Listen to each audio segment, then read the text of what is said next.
Yes, sir. I'm Philip Marlowe. Warden Riker said he'd see me at noon. Oh, yes, Mr. Marlowe. The warden will be with you in just a minute. Excuse me, please. Sure. Warden's office, Sergeant Kennedy speaking. Who? Oh, the L.A. Tribune. Yeah. Cenaro's execution? Okay, hold on. I got the dope here on my desk someplace. Excuse me, Mr. Marlowe. It'll be just a minute. It's all right. Press get hungry for the gory details about now. This is the third call this morning. Mm-hmm. Have a seat there. Oh, thanks. Yeah, here it is. Office of the Warden, State Penitentiary, 10 a.m., September 8, 1950. Subject, press release, paragraph 1. William Arthur Cenaro, 24, tried and convicted of the robbery murder of Emil Negrato, Bakers Beach, California, last August 5. Is scheduled to be executed in the manner prescribed by law at 11 o'clock post-meridian this date. At this time, no stay of execution is anticipated. Signed, Stanley M. Riker, Warden. That's it. Huh? No, you can't talk to the warden. That's why we go through all this press release junk. Yeah, well, we got our problems, too, you know. Goodbye. Sorry, Mr. Marlowe. Now, your appointment with the warden, what was it about again? William Arthur Cenaro, 24. I'm a friend of his. Oh, yes, of course. I forgot, sir. Well, I hope I haven't offended Mr. Marlowe. That is, I'll tell the warden you're here, sir. I knew I didn't have too much right to be mad at one Sergeant Kennedy. But today it didn't matter. Because I was mad at the whole world, and in particular what it had done to a used-to-be nice kid named Billy Cenaro. And when I stood in Warden Riker's far from drab prison office and waited while a dapper man in gleaming Hickok cufflinks and soft gray gabardine got through talking to his wife in syrup-sticky tones, I began to get mad at him, too. But that drained out of me fast because when he hung up, he scraped the goo off his voice quickly, shook hands like he meant it, and told Kennedy we weren't to be disturbed. When he spoke of Cenaro, a lot of sympathy crawled in between the words, even when he came to the point. It's a breach of regulations for a condemned man to have any visitor other than the prison chaplain on the day of his execution, Mr. Marlowe. So first of all, just how well do you know Cenaro? Well, he sold papers on the corner near my office as a kid. We swapped gags twice a day. And when his father died and he quit selling papers? I never saw him again until a year ago when he got over-involved with some tin horn gamblers. I managed to set him free. As a private detective? As a big brother. Went to work in a San Pedro boatyard after that. I haven't seen him since. And then you have no idea why he's asked to talk to you today? No, I don't. Do you, Warden? Mr. Marlowe, do you recall the details in this case? Well, yeah, more or less. Let's see, an old man named Emil Negrato and his wife were robbed of $100,000 worth of uninsured jewels at their summer place at, Bakers Beach. Yeah, that's it, yeah. And Emil Negrato was killed when he tried to interfere. Cenaro was tied back to it by a single fingerprint and later identified by Mrs. Negrato. I believe she thought there were two more, huh? Yes, but Cenaro denied this. Uh-huh. Also, Mr. Marlowe, you may recall that the jewels were never recovered. Mm. Cenaro said they were lost at sea when the boat he fled in hit rough water on the way back to San Pedro. Now, Mr. Marlowe, do I begin to answer the question I just ignored? The jewels, I mean? Cenaro may want to tell you that they weren't lost after all. He may want to tell you where they are. He may want you to do something about them. Sort of last will and testament, is that it? From his point of view, yes. And from mine? A very lucrative offer. Perhaps 50%, Mr. Marlowe. Why not 100%, Mr. Warden? Don't be a piker. I could always cross him up, you know. Anything else? Or were you just letting me know why the state is allowing this visit? I was just letting you know what the state knows, Mr. Marlowe. Uh-huh. I know a little more. I know that Billy Cenaro is through as a criminal. In his heart, not just because he's behind bars with worse to come. He's ready to die, Mr. Marlowe. Almost anxious. Well, then why the session? Why all the statistics? Why the invitation for me to play informer? For two reasons. First, I may be wrong about the boy completely. Thus, his repentance is a fake. Which you don't believe. No. What's the other reason? Look, Marlowe, if anything goes wrong, you came in here as an informer. That's official.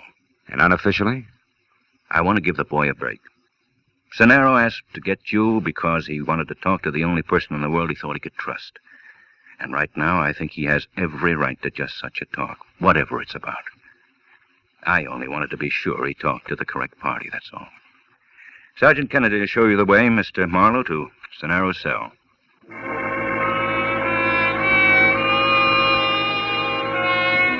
I was a bit confused. Riker seemed anxious to help Cenero over some rough hours, and yet at the same time he was shrewd. In no time, he'd work me around to where I'd be the fastest, most courteous informer on record if Cenero was a fake. I thought. But I thought otherwise when I was alone with Cenero. I knew that the Negrado jewels did still exist. Mr. Marlowe, why are you looking at me that way? Do you understand what I'm asking? Don't you see? Now, wait a minute. Take it easy, Billy. A step at a time. Now, you say that the jewels never went overboard. No, I never even saw them. That was a cock and bull story. And yet you want me to get them, to get the jewels, and return them to Mrs. Emil Negrado. Is that right? Right. To Mrs. Negrado, the woman who identified me. The widow of the man I killed. Look, Mr. Marlowe, sit down here on the cot and listen. Okay. Now, where's the beginning, Billy? Last August 5th. There was me and the other two, a big red-headed louse named Jessie Tapp and a girl named Gloria Konkowski, a blonde with a little scar on the bridge of her nose. Mm-hmm. Jessie's girl, strictly flashy. We took my boat. It's a fishing smack, the Love Lady. We sailed from San Pedro over to Baker's Beach. I was the one who shot him, Mr. Marlowe. And the jewels? They were in a leather bag. Jessie had them. But after the shot, we split up fast and ran. I hid until the next morning, then shoved off in the Love Lady. I don't know about the others. I was picked up that afternoon. The rest you know. I'm not so sure. At your trial, you swore that... That I was alone and the jewels went overboard. Well, at first I thought that I might get off, so I had to clam up, but then everything changed. The verdict, huh? No. An old woman whose husband I killed. See what you mean. But you still didn't tell the authorities who the others were. No, and I won't today. Both Jessie Tapp and that blonde can smell a cop a mile away. They'd only run and take the jewels with them. The law'd louse it up. I want the jewels back to the little old lady. I always liked you, Billy. I know how you work, Mr. Marlowe. Got enough for you to start on. It only came yesterday. That's why this last-minute rush, you might say. Mr. Marlowe, I know where Jessie Tapp is. That also means Gloria isn't far away. From where? San Pedro, down near the docks. Now, look. There's a tough old guy who runs a dry dock and repair lash up for small boats, name of Jomo. I worked for him a year ago. I also left him the Love Lady. He spotted Tapp, had his eyes open for months for me, no questions asked. He was here to see me yesterday. He's out to find where Tapp hangs out now. He's the one you see. Yeah, but wait a minute. What makes you think Jessie Tapp still has the jewel? Because I saw him take him and run, and he's still hanging around San Pedro. Maybe he hit him where he can't get to him. Maybe he doesn't want to get to him until he's contacted the right fence. Anyway, Mr. Marlowe, it's a chance I'd like you to take for me. Of course, I can't talk about your fee. Look, kid, don't you think we ought to talk to the warden? Mr. Marlowe, I've done nothing but think. This is the only way it can possibly work. The only way it can help me and Mrs. Negrado both. Well, will you try it? Yeah. I guess so, Billy. One last thing, Mr. Marlowe. If you make it before 11 tonight, get the word to me, will you?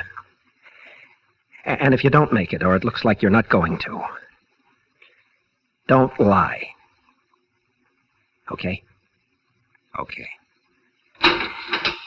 Time's up, Mr. Marlowe. Sorry, Cenero. It's all right, Kennedy. Don't mention it. So long, Mr. Marlowe. Goodbye, Billy.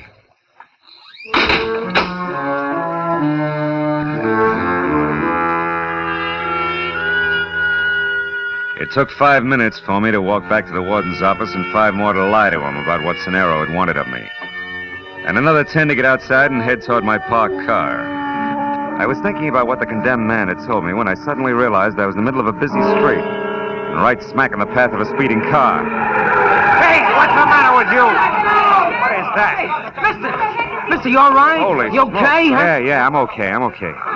Much obliged. I'll try to remember to look where I'm going next time. Yeah, these jerks figure every street's an Indianapolis Speedway. Yeah. Hey, another thing, that geezer didn't stop either. I know.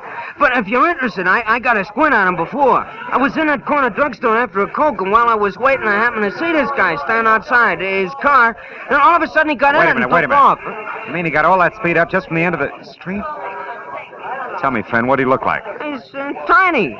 Tiny like your pinky finger. Had elevating shoes on. Plus the fact he needed a shave. Say, you don't think it was purposeful, do you? Not an accident, I mean. I don't know. But either way, I'm much obliged to you, friend. Bye-bye. And made a mental note about the small man with big heels and a beard and let it go at that.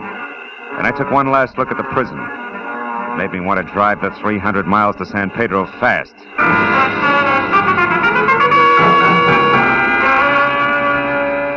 It was some hazy place between late twilight and early evening fog when I located Jomo in his Water's Edge dry dock and repair shop and told him who I was. I was fond of that Senado lad, Marlowe. I'm glad I can help him some way. That boat here was his, you know, the love lady. Mm-hmm. Putting her back in the water tonight. Love lady. That might be what he needed to keep him out of trouble at that. It's hard to say, Jomo. But look, I don't have much time. Do you know where I can get next to this Jesse Tapp? I followed him just this morning from a bar on 3rd Street. He's hiding out in a warehouse on Lookout Hill Road. It's shut down now. It won't open up again until... Hold it, Jomo. That noise, that came from out here.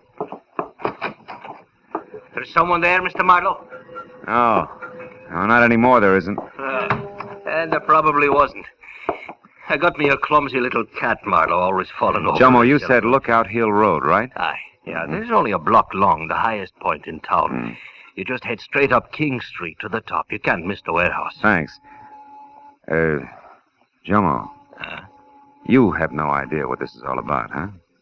Well, I wouldn't say that, Marlowe. But you see, I don't let myself think of some things too much.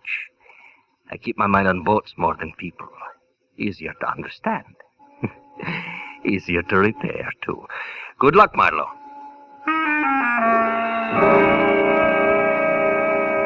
I was less than 10 minutes finding the deserted warehouse, which ran true to form.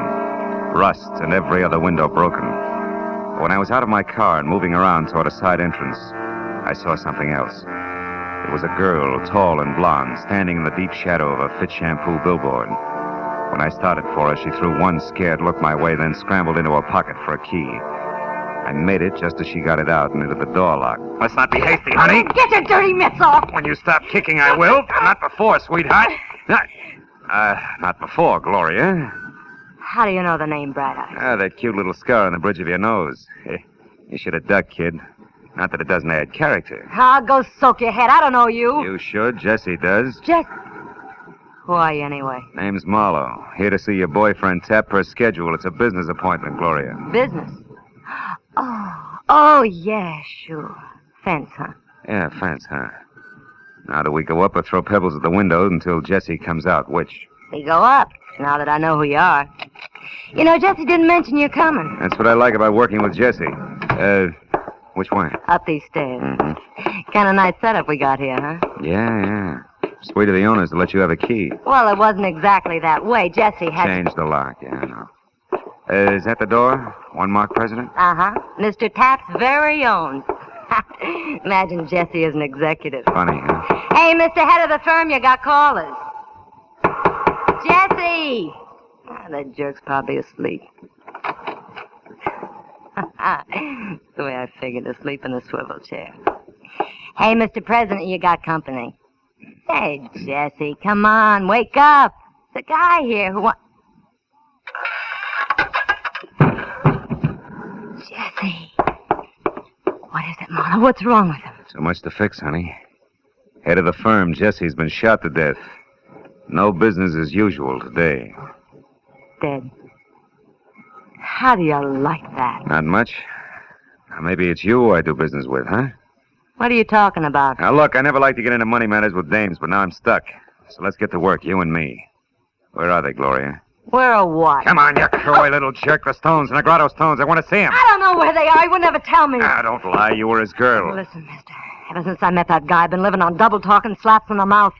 I spent my nights dodging my own shadow. I'm glad it's over. Why'd you stick? Because of them stones. I knew I had them hid someplace.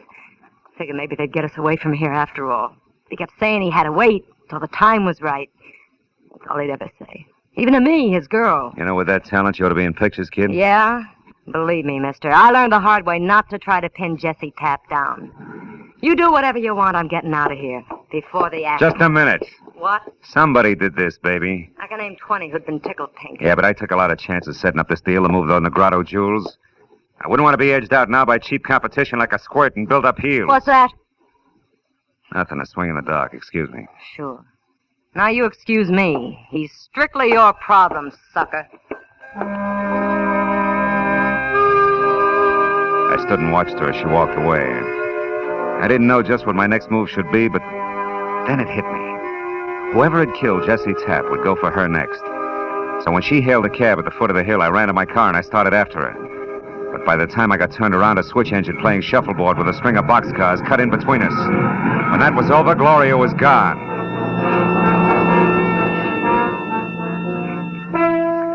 I spent the next hour and a half raking the neon-lighted muck along the docks looking for her with no success. Until finally, in a rancid backwash called the Reef, I got a break, but from another direction. The same unshaven little man with high heels who tried earlier to run me down was at the bar, blinking back the sting of a straight shot. I watched while he picked up a handful of small change from the bartender, and when he pranced toward a phone in the hallway at the rear, I followed him. It was too good to be a coincidence. Yeah. He had That's to right, tie in. operator. San Diego. Yeah, Christine Fuller, right. How much? Okay.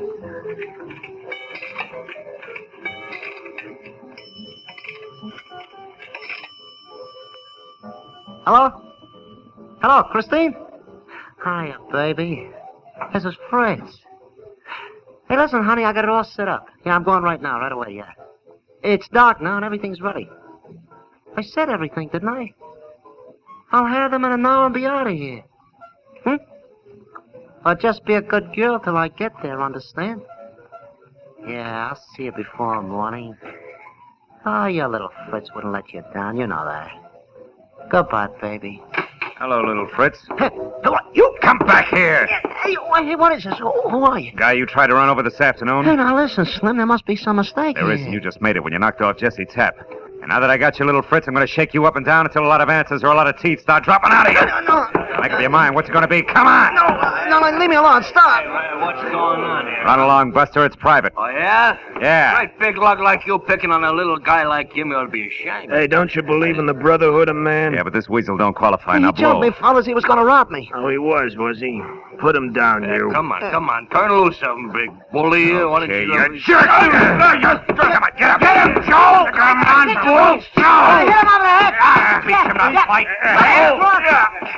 Him again, Joe! Come on, get up! Oh, nuts, he's all cold.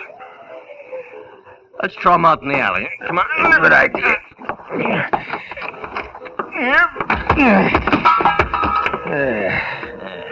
Hey, where'd the little guy go? Hey, he baited. Oh, you'd think he'd stick around long enough to buy us a drink, wouldn't you?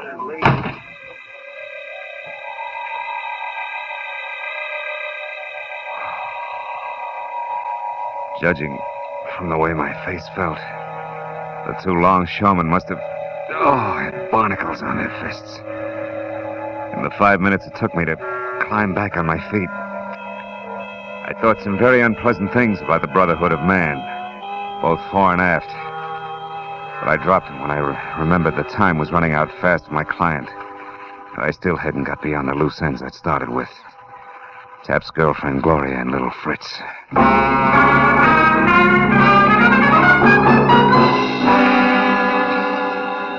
It was a hunch that took me up the hill to the old retired warehouse again. I parked a block away and started toward it on foot when the glow from a lonely cigarette said that it wasn't quite as deserted as it should have been. The cigarette belonged to a woman who was someplace under a lot of makeup. Oh. Interesting evening. You asking me or telling me? Well, either it is, it has been, or it could be. Take your pick. You look like a bright boy. Hey, you look like you fell into a meat grinder. No, just a philosophical discussion. Oh? Nice view from here. Not too bad. Girl like me needs a view once in a while. Keeps the past from crowding the future. Can see the whole waterfront from here without smelling it. Yeah. That's great, huh? Now, look, you haven't seen anybody hanging around here in the last few minutes, have you? You kidding? Nobody hangs around this old dump. It's the first time I've been up here in a month. Nobody's hung around here since old Tom died. He used to be the night watchman. And it was a lot of laughs for you, old Tom. He had that upstairs room, that one up there. Mm-hmm. And he's the Tom I've been... Hey. Hey, that's queer. That's real queer. Look. What? Oh, a telescope. Mounted on the windowsill. Yeah, old Tom never had a thing like that up there. Who do you suppose put it there? I know who, honey. My question is why? A telescope. Well, it seems to be pointed down there toward the small boat anchorage. Yeah. Where a certain boat was in for paint and repairs. Tap could watch every step from here when the job was done. Holy smoke, it could be. Thanks, baby. You've been a big help. Sure. All things to all men. Have fun, Sonny.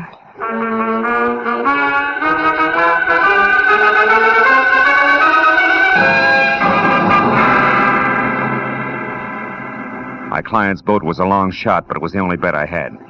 And it stayed a long shot all the way down to Jomo's dock. There the odds began to drop fast to even money when I heard the motor running and found the door to Jomo's boathouse half open. It became odds on when I eased inside and stumbled over Jomo himself, stretched out unconscious on greasy planks like a beached bull whale.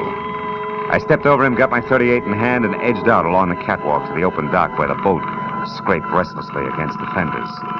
There were no lights except for a tiny spot no bigger than the hole in a candy lifesaver that probed frantically along the seams inside the cabin. It was little Fritz with a shielded flashlight, intent on finding something fast. I stepped into the boat, deliberately kicked over an oil can and crouched. The light went out. Who's there? Somebody out there? Oh, speak up.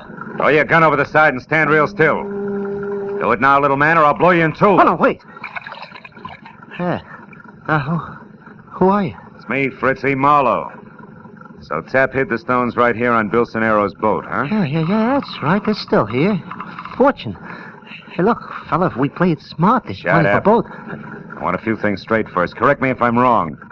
Tap hid the jewels aboard here after the robbery without Sonero's knowledge. But after Sonero was caught, he gave the boat to Jomo, who kept it locked up inside there. Which meant that Tap had to wait until Jomo'd finished his repairs before he could get back the stones again, huh? Yeah, that's right. They were too hard to handle anyway. They had to be hid someplace. They were safe here, so why stir up another fuss? What else you want to know? Are you going to explain to your little sugar in San Diego that Christine Fuller you cooed to tonight when you don't show up for a few years? Marlowe, we can do business. And another thing.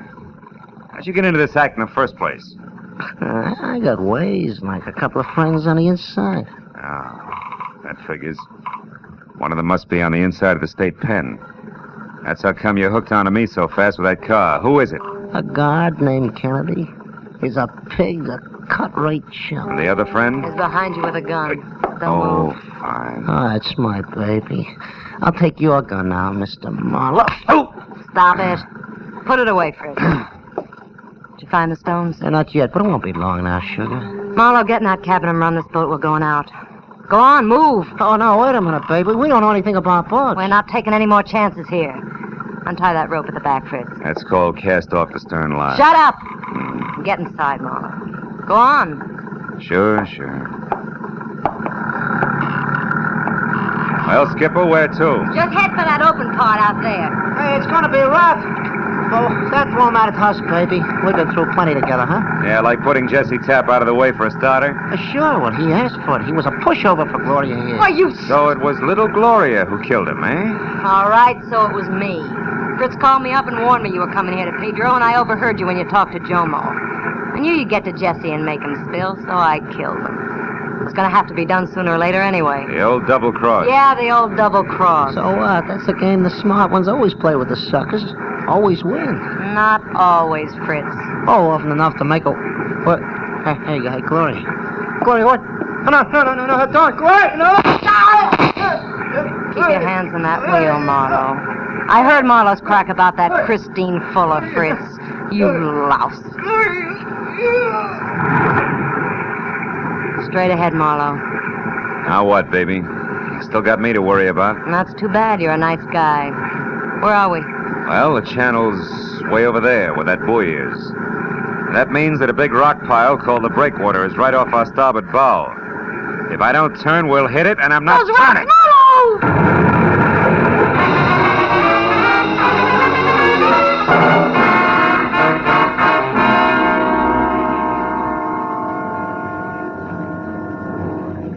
Feeling better now, Mr. Marlowe? Yeah, thanks, Lieutenant. The water was awful cold. You said it. Have another cup of Coast Guard mud. Do you good. Oh, thanks. Look, I was wondering if... If we located the girl you told us about? Yeah. Yeah. She wasn't as lucky as you were. However, your boat hung up on the rocks. The boys found all that jewelry in the cabin, in this leather baggie. Well, we'll be in a couple of minutes. Good. I'll just have time to call a young guy and tell him he can close out his books. They balance now. He's paid up in full.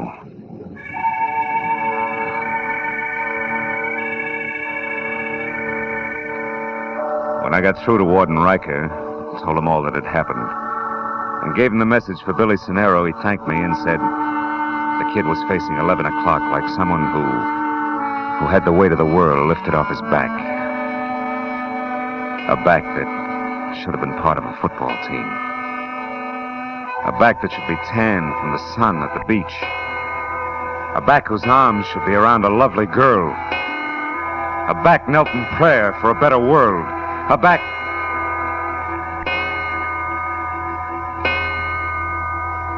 strapped to the electric chair.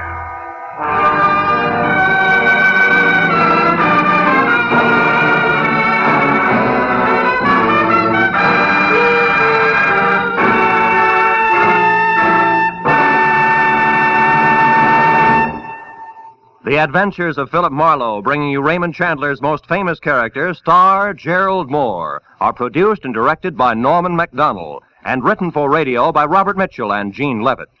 Featured in the cast were Wally Mayer, Bill Johnstone, David Ellis, Tom Holland, Larry Dobkin, Doris Singleton, Lou Krugman, and Michael Ann Barrett. The special music is composed and conducted by Richard Arant. Be sure and be with us again next week when Philip Marlowe says... This time I found a corpse in a flower shop. A gypsy who read her own fortune in dollar signs in a death struggle 20 feet from a crowded merry-go-round. All because a man forgot one white carnation.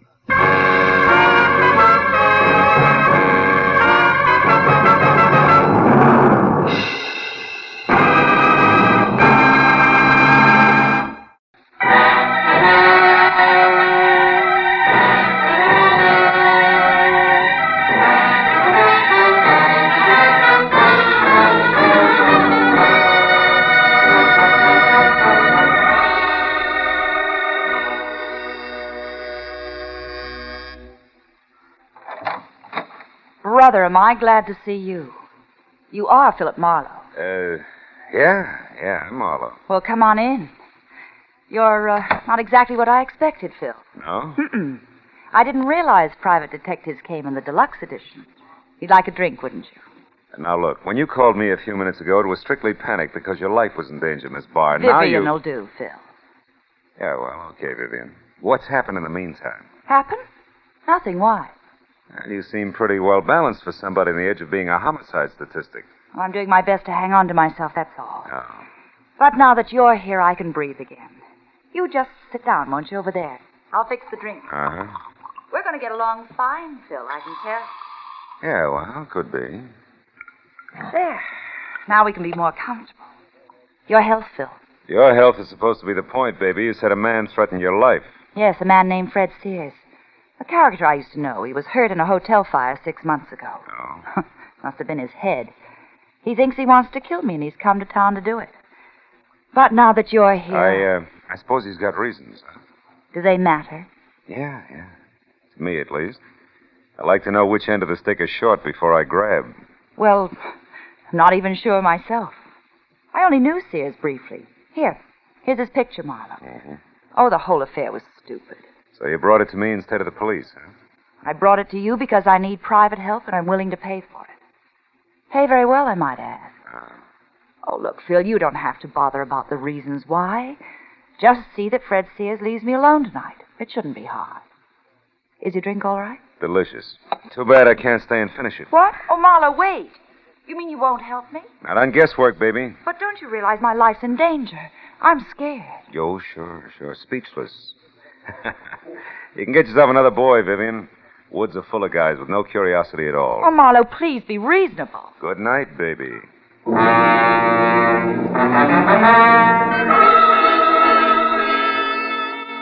I had no doubt that a guy named Fred Sears wanted to kill Vivian Barr, and that she was genuinely afraid of him, but I also had no doubt that working for her without all the facts was like playing blind man's buff with the front end of a jet plane. Sooner or later, you were a cinch to get sucked in. So I drove off the hill toward the Sunset Strip again and prepared to forget it and go home. Until my rearview mirror told me that I'd picked up a tail. I wagged it back and forth across Hollywood for 20 minutes without losing it. Then I stopped at a quiet corner bar in my neighborhood, went in the front door and straight on through to the alley and then around to the front again. I got back in time to see the man who'd been following me get out of his car and head for the door. It was one Mutt Pomeroy, a sleazy ex-comrade in arms who had his private license revoked for assorted malpractices a year ago. I waited till he was almost up to the entrance before I stepped out where he could see me. Oh, well, Phil Marlowe. What do you say, kid? How's business? I keep smiling. Sure you would.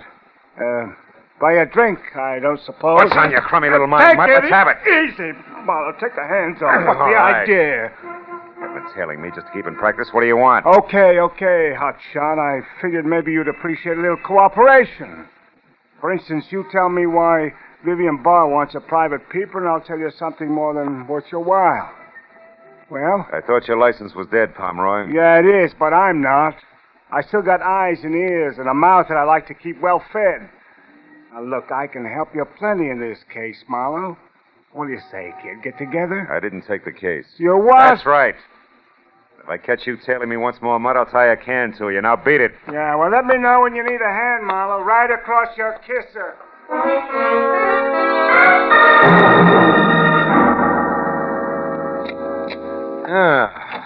Be it ever so humble. Oh, no. Hello, Marlowe speaking. Oh, Phil, I've been calling ever since you left. This is Vivian Barr. Now, look, baby, I told you a few Marlowe, listen to me. I've got to have your help. I'll tell you the truth, all of it. Anything you want to know, only come back, please. Oh, will you listen? I'm trying to tell you. I've seen someone outside here, Marlowe. I'm almost sure it's Fred Sears. Hurry, will you? I'll tell you everything. Hurry. 3 things I could never resist. Beer with a head on it, moonlight, and a beautiful dame. So I headed again for the parking terrace at Vivian's apartment house and made it in about 15 minutes. I was out of my car and halfway across the terrace before I noticed the changes. First, her apartment was dark. Second, a man who had just pulled a key from her front door lock froze when he saw me and then turned and bolted through a clump of hibiscus and cornered himself in an enclosed patio. He tried to make it over the wall, but the second time he fell back, I nailed it. No, please, let me go. I gotta get away from You're here. trying it the hard way, Buster, believe me. Oh, it'll be easier by way of Vivian's apartment first. Come on your feet. Oh, who are you? I'm Douglas Peck. Douglas what? Just Douglas. Okay, just Douglas. We'll also straighten that one out inside. Go on, open the door. No, it's locked. Sure it's locked. Take the keys out of your pocket and unlock it. Hurry up. Who are you? Name's Marlowe. Go on inside. No, please, Marlowe. Listen, I can't go in there again. What's the matter? Afraid of the dark? Go on! Turn on a light. All right, then, all right. There. Vivian Barr's eyes were still open. But all the life had gone out of them. She'd slid half off the blue velvet divan onto the floor, and a gleaming gold satin she wore was stained red by a dark, stiffening smear on her chest. Her purse was open on the coffee table, and spilled out of it was a note addressed Dear Vivian and signed Fred Sears. What is it, Marlowe? What are you looking at? One good reason why Vivian Barr ended up like that. Here, read it. Dear Vivian, the broken back you handed me 6 months ago wasn't as hard to take as the broken promises. Count on seeing me real soon. Fred Sears. Yeah. Now, Douglas, at address, assuming you didn't kill her and it was this Sears, what was your connection? Oh, I was just a friend of hers. Business associate. Well-heeled business associate, judging by your wardrobe. She mentioned your type, but not your name. Let's get on with that, shall we? Marlowe, listen, I had no idea that Vivian was mixed up in it. Marlowe, look. Huh? There at the window at Sears. Kill the light. Keep down, Douglas. I'll be right back. Sears ducked as I ran for the door, and when I got outside, he was rounding the corner and heading for the enclosed patio. He was up on the wall by the time I got close enough to grab for him. No, you don't. What? Oh!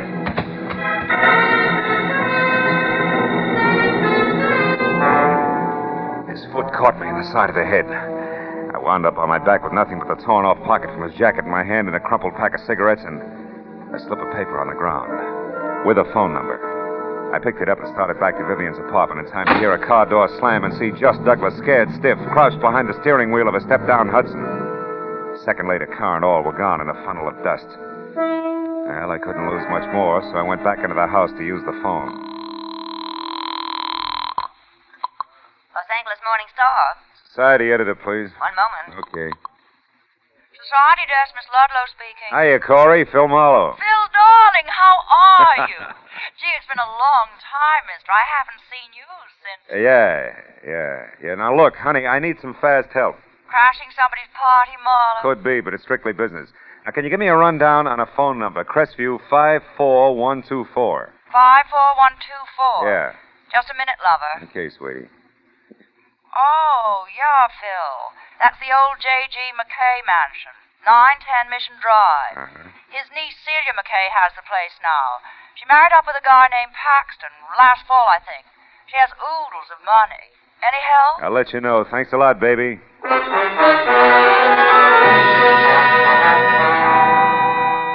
Before I left, I called Lieutenant Matthews at Homicide and told him what happened.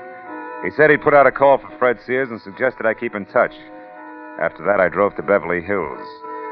The McKay mansion at 910 Mission Drive dominated the rows of bowing trees that lined the long, curving driveway like a dowager queen presiding at court. When I rang the bell beside a carved mahogany front door big enough for an airplane hangar, it was the butler who finally opened it for me. It was all he could manage. Yes, sir. My name's Marlowe. I'm a private detective. I'd like to see the head of the house, please. Have you an appointment, sir? No, this is a courtesy call so far. There's been a murder, Buster. Now, please get Mr. Paxton, Celia McKay Paxton, or any reasonable facsimile thereof, huh? Never mind, Cartwright. You can run along. I'll take care of this, whatever it is. She was friendly, red-headed and hefty, but wore a dress so well draped it would have made a Notre Dame tackle look good. It was all held together at the neckline by a big, dazzling brooch made up of items on a Mardi Gras motif, and each covered with enough jewels to retire a family of 5. Except for a space in the center, shaped like a mask, which was dull, black, and empty. I must have been staring because that's where she picked up the conversation. If you've finished making your estimate now, Mr. Marlowe, maybe we can get down to business. I'm that reasonable facsimile you mentioned, Mona Paxton, Celia's sister-in-law. Oh? And Mr. Paxton's your brother, huh? Same thing. Yeah, well... You said something about a murder, I believe? That's right. A woman named Vivian Barr. And is that supposed to mean something to the members of this household? Maybe we better ask them. I don't think so, Mr. Marlowe. We're all quite busy here. Now, look, just Mona, and... I followed a lead that started at the body of a dead woman, ended here at this house. You people can talk to me now or the police. In a few minutes. Make up your mind, fast. Police? What about the police? Mona, what is this? Celia, my dear, I'm sorry. I'd hoped you wouldn't be bothered by Mr. Marlowe here. In his opinion, we're all murderers or something. I see. And why do you say that, Mr. Marlowe? I don't. It isn't quite that bad. And specifically, how bad is it, if you don't mind? I don't mind at all. I'm looking for a man named Fred Sears in connection with the killing of my client, Vivian Barr. I'm here because there's a definite tie with somebody in this house. Now, at this point, I'm still asking for cooperation. This has gone far enough. It's preposterous. Mr. Marlowe, until you mentioned their names, I never heard of either of those people. Mona? No? They're still my husband, Mr. Marlowe. Dear, will you come out to the door, please? What's going on? What's the matter? There's a person here I want you to meet. Mr. Marlowe, my husband, Mr. Paxton. Why, how do you do, Mr. Marlowe? I'm doing better, Mr. Paxton. Oh.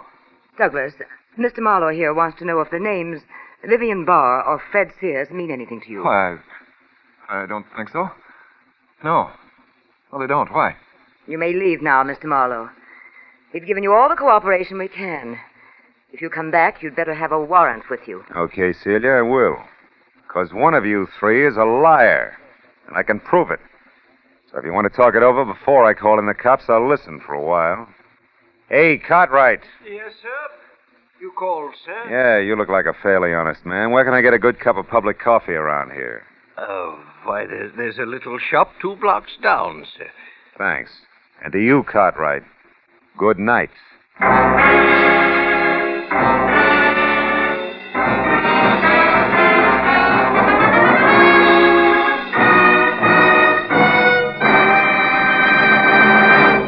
In just a moment, we'll return to the second act of Philip Marlowe. But first, Sunday, September 10th. Note it well, or you'll miss a whole lot of laughs. For that's the day Jack Benny checks in again at CBS The Star's address.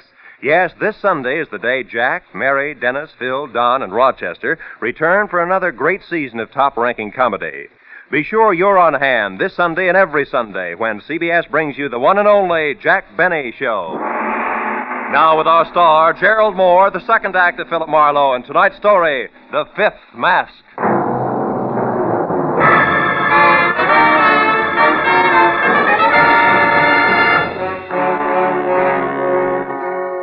When the two-ton front door of the Paxton home closed behind me, I dropped the cocky attitude quicker than a chorus girl lets her stage smile go when she hits the wings. I knew that I was still a long way from finding Fred Sears. And 10 minutes later, when I was in a corner booth at the plush Beverly Hills version of a one-armed joint Cartwright had suggested, I began to worry about it. Until the front door swung open and admitted Mrs. Celia McKay Paxton. She threw a stern eye and a sharp semicircle that nearly sliced the place in two and then bore down on me. Mr. Marlowe, I want to talk to you. What do you mean by... Why don't you sit down, Mrs. Paxton? Well, Very well. Now, Mr. Marlowe. Coffee, Mrs. Paxton? No, thank you. Mr. Marlowe, specifically, what did you mean when you said that one of the three of us was lying? Specifically that, Mrs. Paxton. I don't think I could have been more blunt, but I'll try. I'm after Fred Sears and anybody or anything that can lead me to him. Now, you.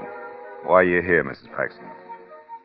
Well, it's, Mr. Marlowe, it's, Hard to say, maybe? Well, Hard like I'm suspicious of my husband's connection with all this, Mr. Private Detective. Will you go to work for me? Is that it? Oh, no. No, not that. But, Mr. Marlowe, I'm no fool. I know that I'm a plain-looking rich woman who loves her husband. And well, sometimes men are silly. And if there is anything, Mrs. Paxton, I can't go to work for you. I don't take that kind of a job. Besides, I'm already working on your problem insofar as it concerns the late Vivian Barr. I don't understand that. If you say you're looking for a Fred Sears. But not overlooking anything else, Mrs. Paxton. Like the outside chance that Sears didn't kill Vivian Barr.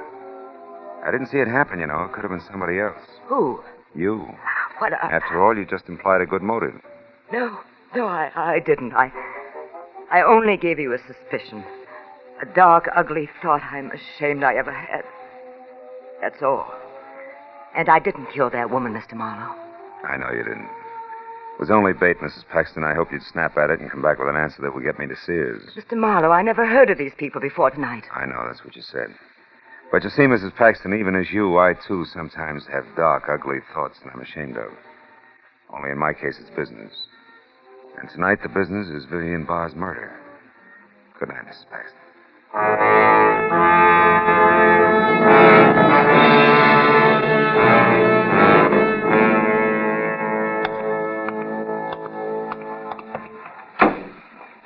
Hello? Comfortable, Mr. Paxton? Marlowe, please. My wife may see us. Get in and drive away. Hurry. All right. Just for size, hurry it is. Now, Marlowe, tell me. Does Celia know? About Vivian? Hard to say, Paxton. Look, I've got to tell you the truth. Don't bother, man, about town. It sticks out like a sore thumb on a hitchhiker. You like it easy, you like it smooth. Your wife was one, Vivian the other. It's not a new story, Paxton. But believe me, Marlowe, I couldn't help myself. And I've learned my lesson. Marlowe, would money, say, $50 now and more later, would that help you forget what you know? $50? Well? You didn't love Vivian Barr. You hated her, didn't you? I hated... How did you know that? A cheap bribe you just made. Indiscreet gentlemen with their backs against the wall don't offer peanuts now and more later unless they're broke. You could be broke, Paxton, if, for example, Vivian was blackmailing you out of every cent of your allowance. Good enough? She was rotten. Rotten enough to kill? Kill? Are you crazy? Marlowe, it was Sears. Maybe. I didn't see him do it. You had a good reason. He had a better one. Sears was taken in just like I was. When he met Vivian, he had a few $1,000s, and she fell in love with every one of them. You said a better reason, Paxton. And I'm getting to it. I came into Vivian's life after Sears was hurt saving her in that hotel fire. Saving her? Yes. I didn't know that. I thought he was hurt, period. Yes, that's all the papers got, but he was injured because he rushed into the fire to save Vivian. She couldn't afford to have it known that she was at that particular hotel at that particular time. She told me so herself. You didn't quit even then, huh? I couldn't, Marlowe. I wasn't strong enough. Then later, when I was, she wouldn't let me. Not without paying. And that's the whole story, Marlowe. Unless you're still holding back a lead on Sears. Why should I? Because if you're Ed Paxton, not Sears, you've nothing left but the slim hope that Sears, who knows he's framed, will be shot running away from the police. Ah, you're wrong, Marlowe. That's not it. All right, then try this. If I'm wrong and Sears is still the one we want, he could also be after you, Paxton. You know, you're pivot man in that triangle, too. What? Why, I never thought of that. What am I going to do? Grab a cab and go home and hide in the cookie jar. Marlowe, don't be facetious. My life... Relatively safe, Paxton. I was only trying to trick you into spilling something on Sears. Oh. Then you no longer think that I killed Vivian? I didn't say that. So long, Paxton.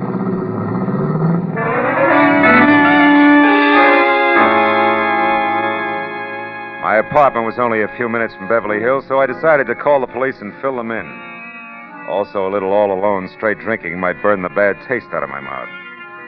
But when I was in the hall there, I knew it was going to be a little while before I got a chance to do either one. After all, there was still a Paxton to go. Mona, the lady with the beautiful Mardi Gras brooch, and the not-so-beautiful mind for business. I've been waiting for you, Mr. Marlowe. That figures. Come on in. I'll get the lights. You don't seem surprised. You expected me. Yeah, as much as the others. Already huddled with your brother and your sister-in-law. Have a seat. No, thanks. Mr. Marlowe, I'm going to come right to the point. That's a switch. Want a drink? No. Do you want $1,000? Mr. Marlowe, I said... I heard you. Yeah. Also, Miss Paxton, I've heard a lot tonight about all I can take. Make it fast, will you? All right, the 1,000 is yours, Mr. Marlowe, if you'll do one thing. When you catch up with this Sears, if you haven't already done so... I haven't. Keep my brother's name out of this, that's all. Oh, it's a little too much. Also, you're a little easy, Mona. Your brother isn't worth covering up for. That's not news, and it's beside the point. The 1,000 is to help me, not him. I've spent 5 very difficult years getting the rights to a cosmetic formula that can't be beat. The point, Mona, the point. All right, the point, Mr. Marlowe, is that all I need now is backing. Just yesterday, I got the promise of it. $150,000 worth of promise from my sister-in-law, Mrs. Celia McKay Paxton. And I'll lose that promise, Marlowe.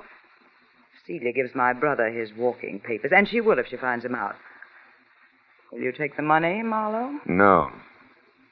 No, will I go out of my way to whisper in Celia's ear? You're practically safe, Mona. Who else is there? Sears.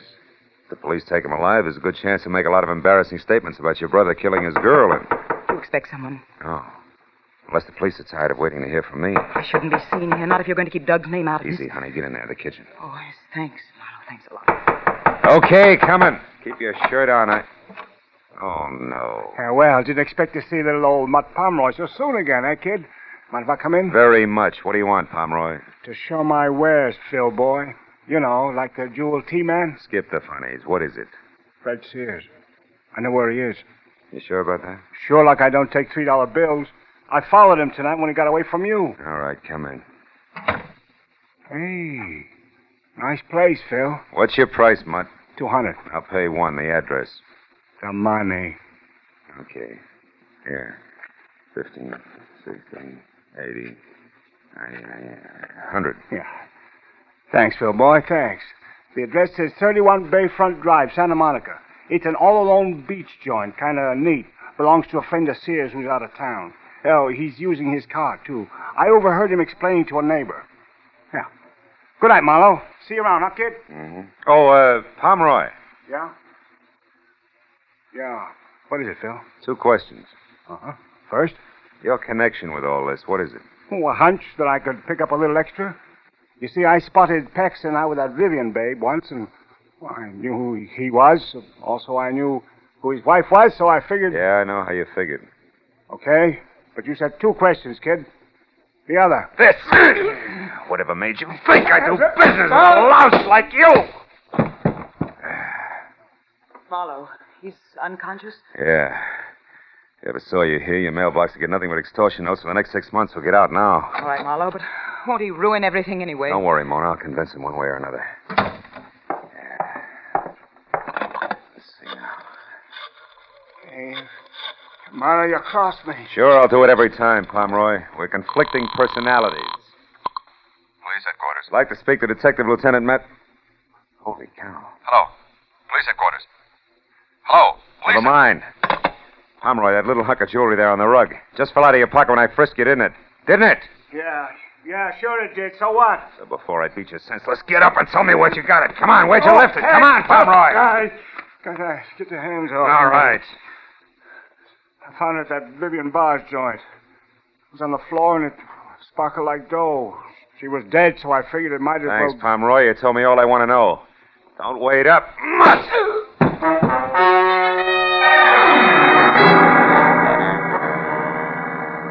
Outside, I piled into my car and drove fast for the beach house at 31 Bayfront Drive, hoping hard all the way that either I was making a fat mistake or if I was right, I was going to be on time.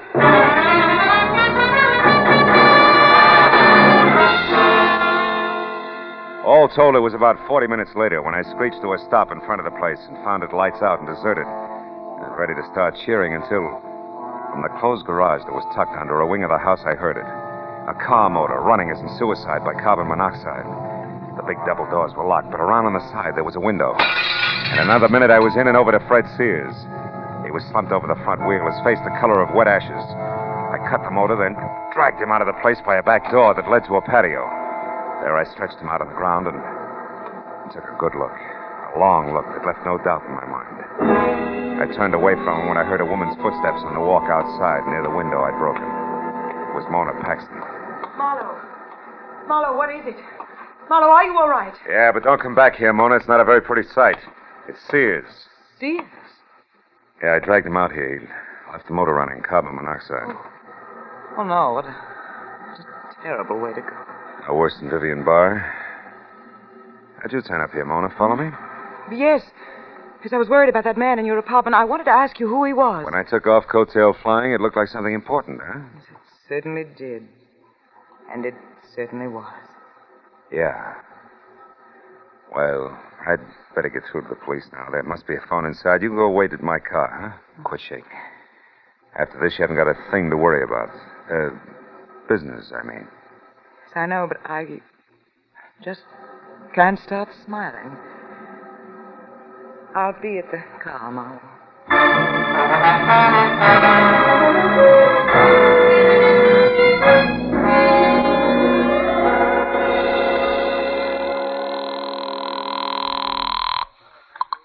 Homicide, Lieutenant Matthews speaking. Marlowe, Matthews. Out in Santa Monica, 31 Bayfront Drive. I've got Vivian Barr's killer. Fred Sears? Great. Just hold it, Phil Mooney. Wait a minute. Call Santa Monica, Matthews. get a car out to 31 Bayfront Drive Hey, fast. Matthews. Hey, Marlowe, nice work. I'm glad I Now, let will you wait a minute, Matthews? It doesn't play that way. What? What do you mean, Phil? Not Sears? Oh. It's a woman, Mona Paxton. Sister to Douglas Paxton, a guy married and playing around with Vivian Barr. Mona killed Vivian because Vivian was blackmailing her brother, and that, in turn, was about to ruin a business deal that meant a lot to her. An awful lot. Yeah, it must have. Yeah. What about Sears? Does he still tie in? Sure he does. She found out where Sears was hiding, which is out here at the same time I did. But she got a head start on me at the point of a gun, set him up in a closed garage in what was supposed to be suicide. Oh, he's dead, huh? No, he's fine. I was lucky enough to get here in time. He's resting out on the patio, breathing well. See you, Matthews.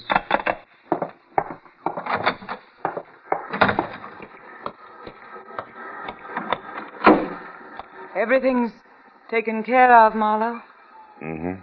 Just about, Mona. Well, the police will, Correction. The police are here. Yeah. Doesn't take them long, does it, huh? No. I, for one, am glad of it.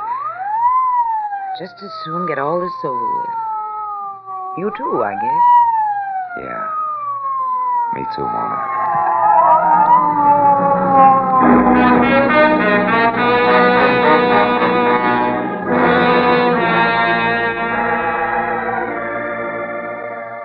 I got away from it all as soon as I could, but I didn't go home. I drove out to a spot I knew nearby, a cliff edge where the only sounds were a couple of seagulls who couldn't sleep in the ocean 100 feet below, crashing on the rocks. And then I took a second look at the little item Mutt Pomeroy had picked up in Vivian Barr's apartment. A collection of tiny stones, diamonds, emeralds, rubies, all in the shape of a small mask. A mask that I knew would fit in place exactly over an empty spot on Mona Paxton's Mardi Gras brooch. The proof that Mona had been to Vivian's place. Yeah, a little mask. We all wear them one way or another. We've all got something to hide. Maybe that's what's wrong with people, huh? They all think they've got to hide from each other and from themselves. Yeah, so I threw the little mask into the ocean, and then I went home.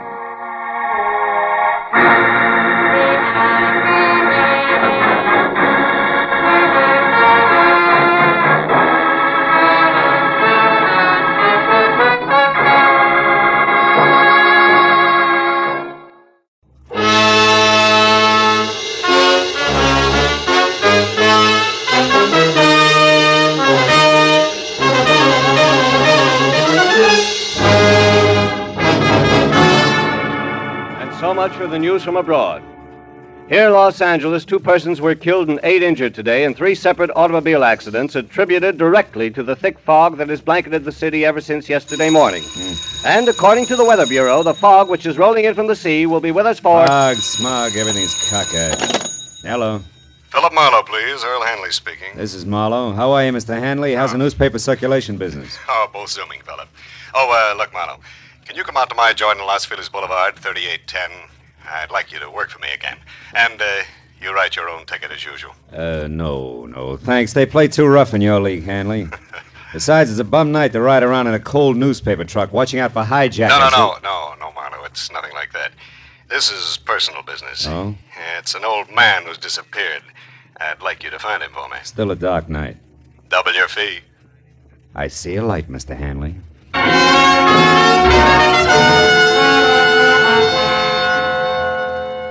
Outside, the city was wrapped up tight in the kind of wet ceiling zero fog that leaves you feeling damp and all alone.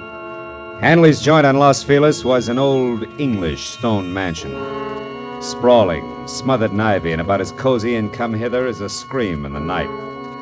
Inside, I followed an aging, round-shouldered butler whose footsteps didn't make any noise along the type of high, wide, and ice-cold furnished corridor you find only in museums.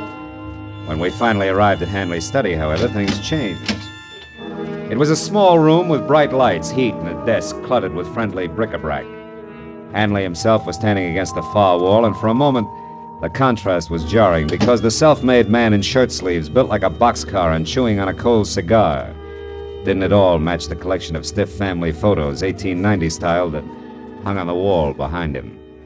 What is it, Marlowe? Hard to find the family resemblance? From here. Your folks, Mr. Hanley? Yeah. Oh. Left to right. My mother, she passed on a year ago, me as a kid. My father, a lush, and my grandfather. He claimed to have killed more Indians than ever existed. All born and raised in a lot of nothing named Walker Falls. Wow. Couldn't hold you, huh? Couldn't bring me back either, even when Ma died. I was only a little tyke when I ran away, Marlowe. Couldn't stand my grandfather even then. Nothing but a rod and a bottle. Bad combo. How about your father? Oh, I wrote a few nice words to him when Sister wrote me that Ma died. And I sent a fat check for flowers and a tombstone, but he never answered. Probably drank the dough up. He never could save a buck on his own, they tell me. Anyhow, enough of letting our hair down, Marlowe. Let's get on to business. Sit down. Oh, thanks, sure. You said someone disappeared, Mr. Hanley, an old man? Yeah, it was a gardener here, Marlowe. Name's Cooper, John Cooper. He's 60, 65 maybe, tall and skinny. Yeah, he got a fringe of curly hair around his ears. The rest is strictly cue ball. Yeah, he shoved off yesterday. With what, Hanley? You catch on fast, Phil. You know, it's my trade. Yeah. Well, the stuff don't amount to too much. Half a dozen fancy silver drinking glasses, those... Goblets? Goblets, goblets. Worth about 100 apiece, nothing that'll dent me. Also, I'm insured, of course. Well, then the goblets mean something else. They do.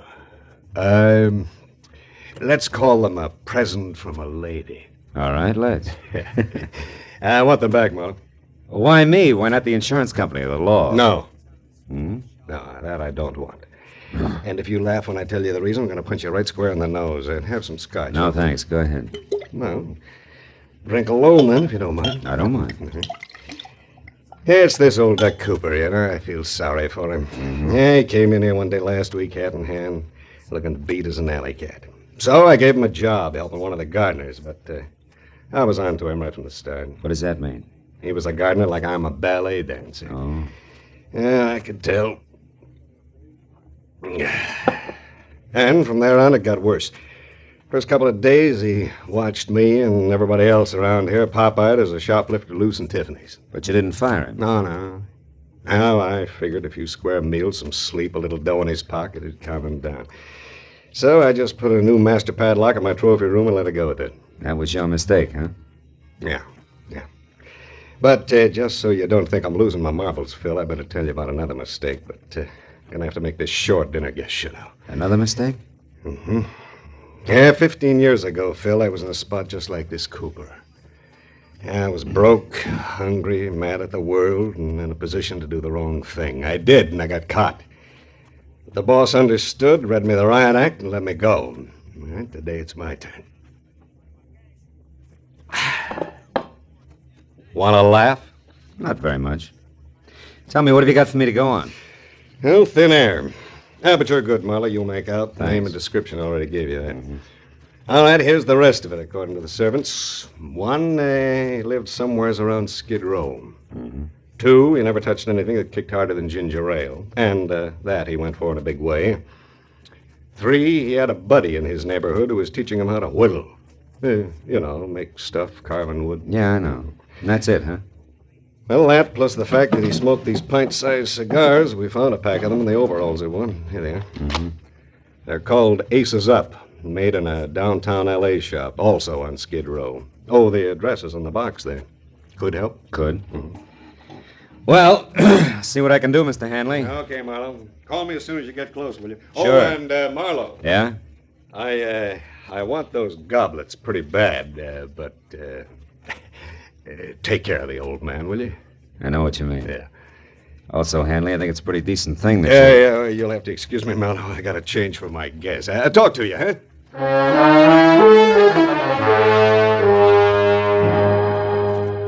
I followed Hanley back along the museum corridor, past the guests who included a spy beautiful lady dressed in too much black, chatting with a crisp item in banker's gray flannel who looked like he'd been born holding an hors d'oeuvre. I didn't see how they could have much in common with their host. But when the big front door eased closed behind me, I forgot about them and concentrated on finding a needle in a haystack. A needle in a haystack and a fog yet. Well, the tobacco manufacturer responsible for the handmade black rope called Aces Up was my first try. His shop was a 2x4 dirty glass storefront labeled H. Andrade in dry, peeling gold foil that flaked off when I opened and closed the front door. And what had to be the proprietor was alone, rolling cigars on a rickety table that was stacked high with damp, dark tobacco leaves. He didn't look up when I described the man I was after and asked if he'd seen him. A moment later, when he did turn his head my way to answer, I realized why. I am sorry, senor. I don't see nobody. I am blind. Fine start, huh? And for some cockeyed reason, like the fog or the kind of man I was after or the neighborhood of derelicts I moved through, which could have used a few sprays of sweet air, didn't get any better. Not at least for the next hour, during which I stuck to the wood carving angle and covered every possible tie-in I could think of, including a visit to a nearby home for retired men of the sea. Looking for someone who's teaching a man to whittle. That's right. He's teaching an old man named John Cooper. Ever hear of him? No, can't say I have. But lots of lads here whittle. Why don't you have a chat with them? Okay, I In will. the morning. They're all bedded down now, mate. Wouldn't want to pipe 'em out over a silly question like yours, would you? No, Skipper. Let him sleep.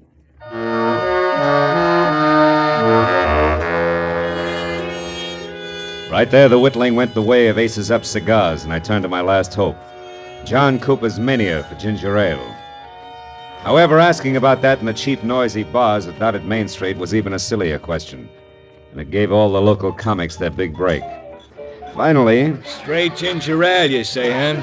Now, let me see. I get so many orders for it, you know. It could have been the time Carrie Nation stopped in, or was it the night some joker who was eating pig's knuckles called for a finger bowl? Now, look, Bright Eyes. Let's work a little less on the gags and a little more on... Hey, see that guy over there in the corner booth, the little fella whittling on that stick? You know him? Come on. Here's 5 for your trouble. Who is he? The name is Skeeter. Been doing his drinking and wood chopping here for 5 years. Is he always alone? Not always. Sometimes he has a buddy with him. Lately, an old bald he's trying to teach how to cut them poles. Oh. A guy who never orders nothing at all, so don't get started. What does Skeeter drink? Skeeter? Yeah. Why, he always has bourbon and... Yeah, bourbon and ginger ale. Uh-huh. The guy you want must drink Skeeter's Chasers, huh? That figures, thanks. Well, don't mention it, Screwball. A profitable pleasure. Only with thine eyes. You're making me nervous. What is it, mister? Lose something? Sort of. John Cooper. Oh. Have you seen him, Skeeter? He told me I could get in touch with him through you here at this bar. Said you were a friend. And I am. Say, is he in trouble, mister? Maybe. What makes you ask? Because he didn't show tonight. And last night he was all out of sorts. Had something on his mind. Couldn't pay attention to the lesson I was giving him. Is it bad? No, not if I can get next to him in a hurry. Tell me, Skeeter, do you know where he stays? Sure do. A rat hole over on South Spring, number 2. Hey, wait. Huh? You ain't a cop, are you? Oh, no. A friend, Skeeter. Yeah? What kind of cigars does he smoke? Friend? Aces up. Do I pass? Uh-huh. It's 210 South Spring. 210 South Spring. Thanks. So long, Skeeter. I'll get in touch if I need any more help. Oh! Hey! Sorry, buddy. I was in a hurry. I didn't see you. You lost up my shoe shine, sweetheart. Where you running? Get your mitts off. I said I was sorry. What do you want? The dime you invested in the shiny, your ears slapped down into the pockets of that zoot suit. Which? Okay. We'll let it go. I thought we would. So long again, Skeeter, and thanks.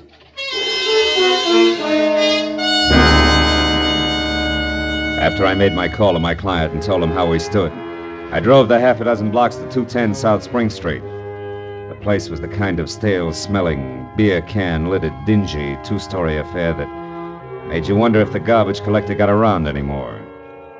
When I knocked on the cracked glass front door that sported a laundry shirt cardboard that said rooms for rent and eyebrow pencil, I was ready for anything. And that's what I got. Puffy red eyes, bad teeth, smell of cheap gin, all in a cold cream, shiny face that was half hidden by enough bleached blonde hair to stuff an ottoman. Hey, handsome, I can catch my death of cold here. What's up? You the landlady? No, she passed out, but I was drinking with her, so I'll do. What do you want? An old man named John Cooper. Is he in? The skinny duffer? Mm-hmm. Yeah, I guess so. I seen him earlier. It's that door back there, the one on the right. Hey! Hey, Jockey! What do you want back there? Where you going? What's the use? This way, mister. Hey, was that Cooper's room the fella just came out of, last on the right? Yeah, that's it. That louse probably swiped your friend's bottle. He's the kind. Empty. Too bad. You know, he drinks you under the table and then takes what's left. Which in this case would be ginger ale. Cooper doesn't drink. Yeah? Oh, I didn't know about that. Hey! Hey, you got company? Hey, Cooper! Lights on. Try the knob, huh? Hey, you're kind of anxious. Yeah. What's your game, mister? He doesn't drink, huh? What do you call that spread eagle position on the floor? Napping? No. Not with that knife in his chest. Huh? I call that murder.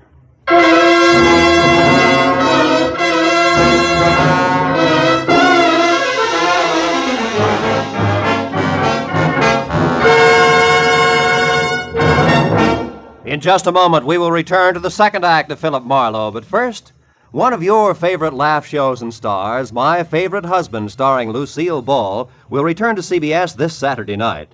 Formerly heard on Sunday nights, Lucille Ball and Her Favorite Husband will now be heard on most of these same CBS stations every Saturday night. Be listening this Saturday when Lucille plunges that favorite husband into a mad and merry mix-up over who is the town's best or worst-dressed man. Now with our star, Gerald Moore, the second act of Philip Marlowe, and tonight's story, The Soft Spot.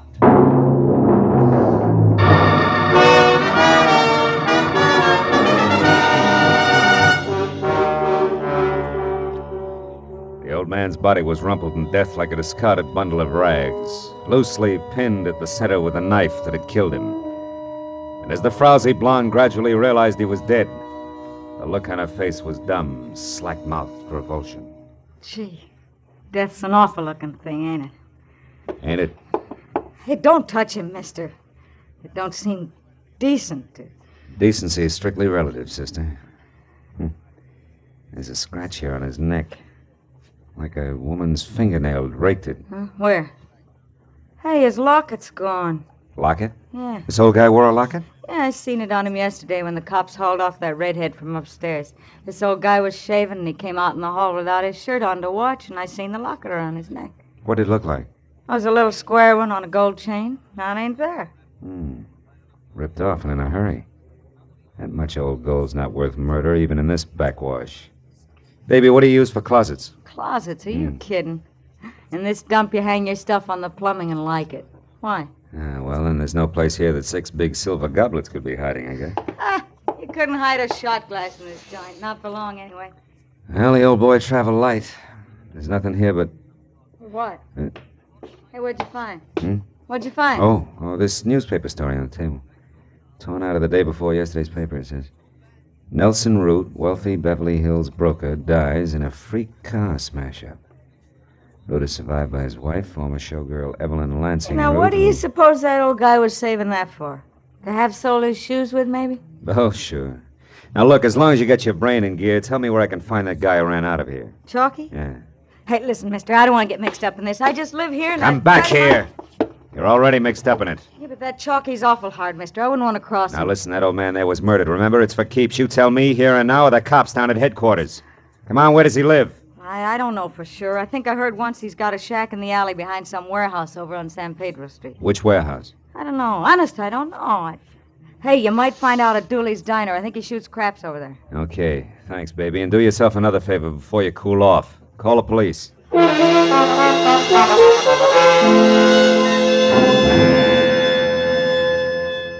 It took a solid hour of devious back alley trails before I finally broke down the intimidated loyalty of the Skid Row Brotherhood with a well-placed $10 bill and got a bona fide lead. In the thick fog that crawled along the alley, Chalky's shack had all the welcome home look of a wet gutter. It was wedged in under the hulking concrete base of an overpass like dirt under a giant fingernail. Sick yellowish light oozed out through a single tiny window, too murky to see into.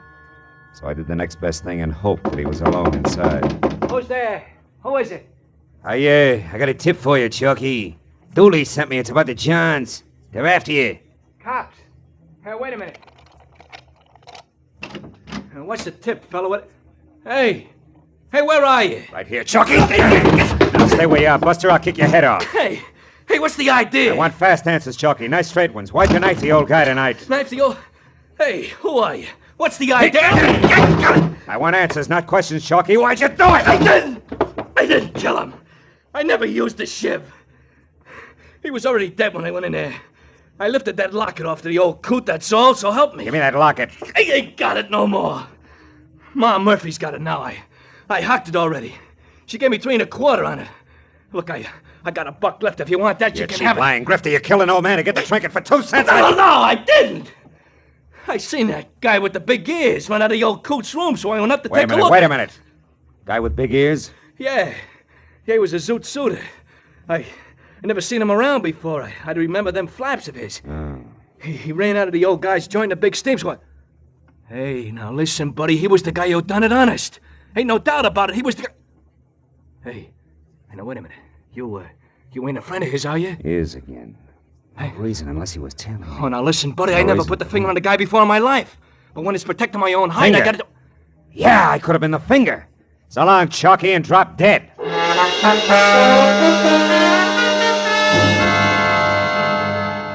It was still foggy outside, but my own personal fog began to lift. Big Ears must have been tailing me, overheard me on the phone, and got to the old man first. But why? Why the clipping that old man Cooper had about Nelson Root's accident? Nelson Root survived by a widow. A widow? Holy smoke!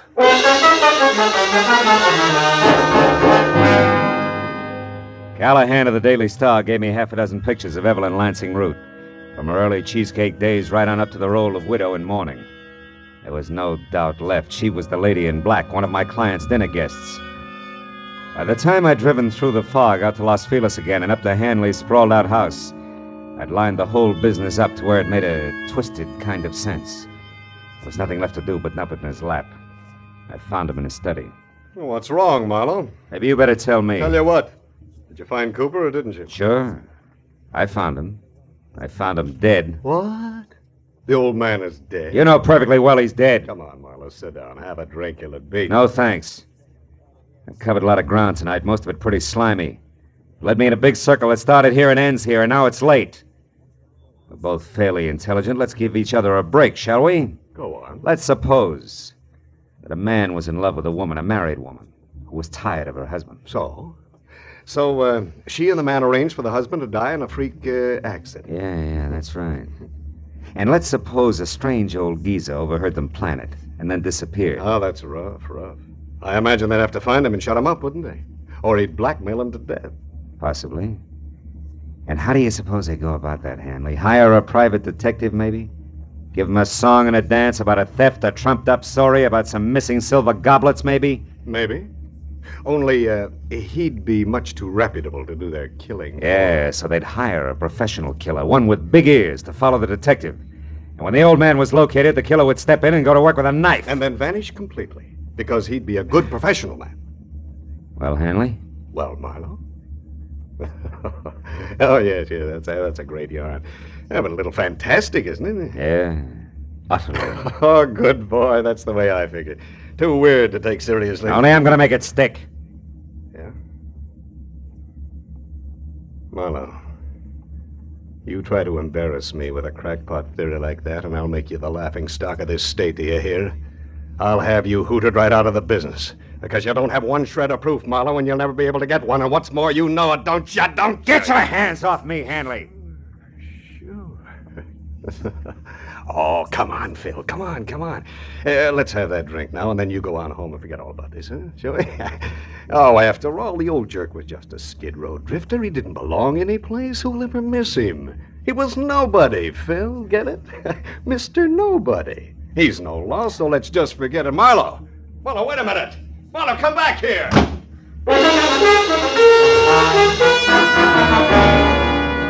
I had to get out. What made it even worse was that I knew he had me. I couldn't even begin to prove the first word of what I knew was the truth. I couldn't sleep with it either.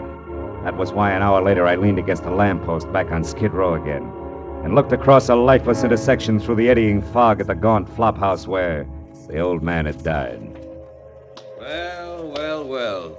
A wayfaring stranger in the night. Hiya, pal. Faded. Wait a minute, wayfaring stranger. Couldn't you accommodate me to the extent of a match, or would that break your back? Here. Keep him. Thanks. Why don't you go home, pal? Nothing happens here on Cooper Street after 2 a.m.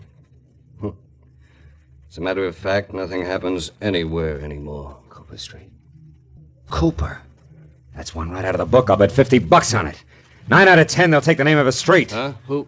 Never mind. You live around here? You're kidding. Where's Ma Murphy's pawn shop? Hey, easy. Watch the lapels, pal. Well, come on. Where is it? Ma's joint is 3 blocks down on Filbert, downstairs, middle of the block.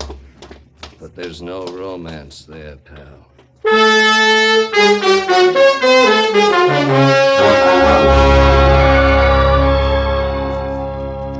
I still got the good notion to call the cops. The idea. Getting me out of a warm bed in the middle of the night to give you a look at a cheap little locket.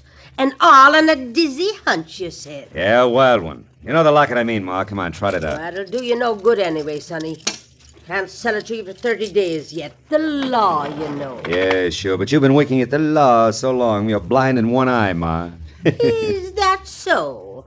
Well, here you are. Say, is it hot, sonny? I'll know in a minute. It's the inside I want to see if it's... Oh. What is it, sonny? Is something the matter? Yeah, my hunch paid off, Ma. It's hot, all right. Hot enough to burn a guy to death. Here's my card. I'm taking this along. What? Now, well, hold on a minute, you. Hey, stop. I'll call the cops. Don't bother, honey. I'll call him myself.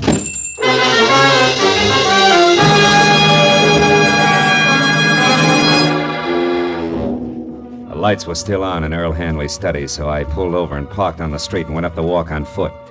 And as I moved to the door, the fog slid around me in thick swirls. When Hanley answered, his face was hard and ugly. He had a gun in his hand. Our business is over with, Marlowe. Not quite, Hanley. What do you want? I got a tag for our fantastic little Just Suppose story. You're either drunk or stupid, Marlowe. I warned you once, now beat it. Not till you've heard my punchline, Hanley. It goes like this. Suppose a wife died after 40 years of marriage and left her husband alone. A lonely, lost old man who's mellowed with the years. Suppose he doesn't have much time left himself and he knows it, but he's got an obsession. An old unhappiness he wants to set straight. He wants to see a fella, not cause any trouble. Just be around where he can look at him now and then. Come on, get to the point. Sure, this is the point, Hanley. Huh? Here, take it. Where did you get this locket, Marlowe? Where? Just suppose it has your picture on one side and your mother's on the other. What then? I gave this locket to my mother when I was a kid. Where did you get it? Come on, tell me. It came from around the neck of a harmless, sentimental old man who was stabbed to death tonight by a hired killer. He'd never have turned you in or blackmailed you, Hanley. Because that old man was your father. I had my own father killed.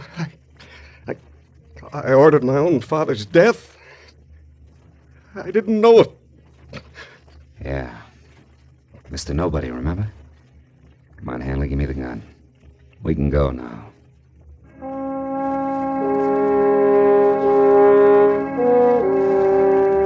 Hanley went quietly. All the way, he kept the little locket clenched in his fist. But as I led him up the stairs at police headquarters, he broke loose long enough to shatter both his hands against the marble pillar. He wound up in a straitjacket. But it didn't matter much because when they picked up Evelyn Root, the lady in too much black, she filled in the rest of the story, including a lead to Big Ears. When it was over and I was sitting outside in my car alone in the fog that pressed close against the windows, I could see nothing of the city. Nothing but the soft, swimming white mist which hid the black outlines of Skid Row. Funny thing, you know. Some people can get out of Skid Row, but Skid Row will never get out of some people.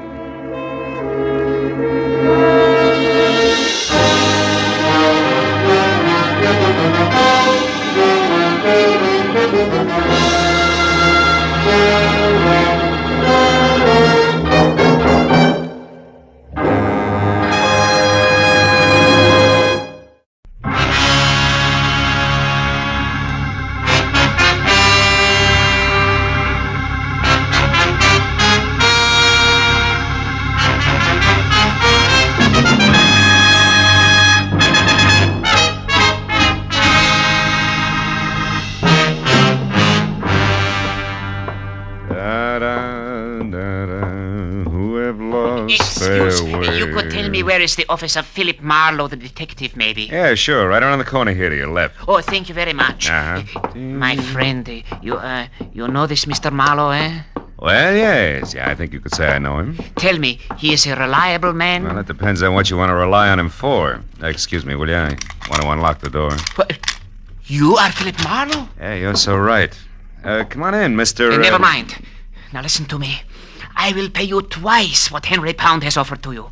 Also, I will add to that $1,000 for a bonus. Wait a minute. What is this Henry Pound, 1,000? Please, I have not the time for haggling. We make it $2,000. But you must work for me, not for Henry Pound. You only pretend to work for him. Now, look, Bud, in the first place, I haven't heard from Henry Pound since I worked for him 4 years ago. Huh? Second place, I still don't know who you are or what you want. Huh? Maybe you better sit down over there, start at the beginning, and tell me. You are lying to me! Very well, Mr. Marlowe. The short, dumpy man with wild black hair turned suddenly savage, swung a hard fistful of knuckles at my front teeth, and piled me back up against my office desk. By the time I got out into the hall, he was gone.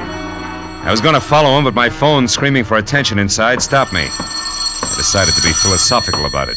After all, screwballs find me all the time. Hello, Marlowe speaking. Phil, this is Henry Pound. Remember me? Yes, I just had a reminder. I've been trying to get hold of you for 2 hours. My boy, where have you been? Out to dinner. Now listen, Mr. Pound, me first, Marlowe. This is most important. What? I need your help again, immediately. Yeah, it no doubt includes a stubby crumb with a head full of wild black hair and a nasty temper that left here on the run 10 seconds ago. Kurt Babesco. Whatever you call him, it's probably it. Bebesco, Kurt Bebesco. He's the one man I have reason to fear, Marlowe. Yeah? Come out here to my place at once, will you, my boy? Old Henry Pound's future is dangling over a very deep abyss by the merest thread, all because the sword is gone. What sword? What sword are you talking about, Mr. Pound? From the island of Cebu in the Philippines, the sword of Cebu. What? It means everything to me, and it's gone, vanished. I must have it back. Hurry, Marlowe.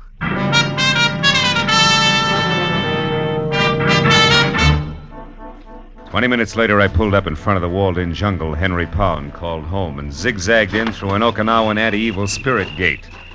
Waded past a grove of dripping elephant ears and ragged banana trees and finally made the front door. The house itself, from turned-up eaves to thatched nipa lanai, must have been gathered piecemeal on Pacific Islands, all the way from Hokkaido to the New Hebrides. It was Henry Pound himself who answered the door. Oh, Marlowe. You know, the only thing wrong with you is I never get to see you except when I'm in trouble. That's the business I'm in. Well, come in. Sure. Hey, it's quite a place you have here, Mr. Pound. The islands, my boy, yes. Since business keeps me away from them, I brought their atmosphere here to me. Even the music, huh? All but the mosquitoes. Oh, shoo-shoo. Now, stay away from underfoot, will you? Go on, scat. Shoo-shoo, huh? That's an albino Siamese, isn't it? Yes, quite unusual. Yeah? But he sheds that abominable white fur of his like any common cat this time of year. Yeah. By the way, did you see my servant Hideki? Was I supposed to? Well, when I couldn't reach you by phone, I sent him down to your office to wait. Well, he must have gotten lost then. Well, no matter. Now, let's get down to cases, my boy. Now, sit down, will you please? And listen closely. All right. My major business, as you remember, is importing pearls from the Orient. Yeah, I remember. And since you worked for me last, I acquired a partner, a fine fellow named Voss in Manila. Mm-hmm. With his contacts there and mine here in the States, we've been extremely successful. Was he the one who sent you that sword you mentioned? Yes, it arrived 2 days ago, but he sent over half the curios you see in this room. That's why I failed to realize that there was anything special about the sword of Cebu. Well, what is so special about it, Mr. Pound? Here, read this letter I got from him. Henry, I'm certain now there's going to be trouble. From one Kurt Bebesco in particular. The man you saw tonight? Yeah, I see. However, I've taken every precaution. Rest assured, Henry, that if anything ever happens to me, I shall somehow get the complete list of my contacts here into your hands. Sincerely, Eugene Voss. Well? Eugene Voss was murdered 4 days ago in Manila. Murdered for that list of contacts. You think the sword ties in some way? Well, I'm positive of it. What's it look like? Well, it's 3 feet long, Marlowe. The handle and the sheath are from the same gorgeous piece of white mahogany, and literally covered with intricate and exquisite carvings. Sounds wonderful. Oh, it is. When the sword is in the sheath, the 2 pieces form a complete pattern. Mm-hmm. I thought of it at once, of course, but when I came in to examine it again, it was gone, stolen. Naturally, I called you instead of the police. I've got to get it back, Marlowe, intact and without publicity. Why, that sword is worth... what the... Hideki! Hey, he's hurt. Hideki! Oh, Mr. Pound, Hideki very sorry. He did not see Honorable Miss Amaro.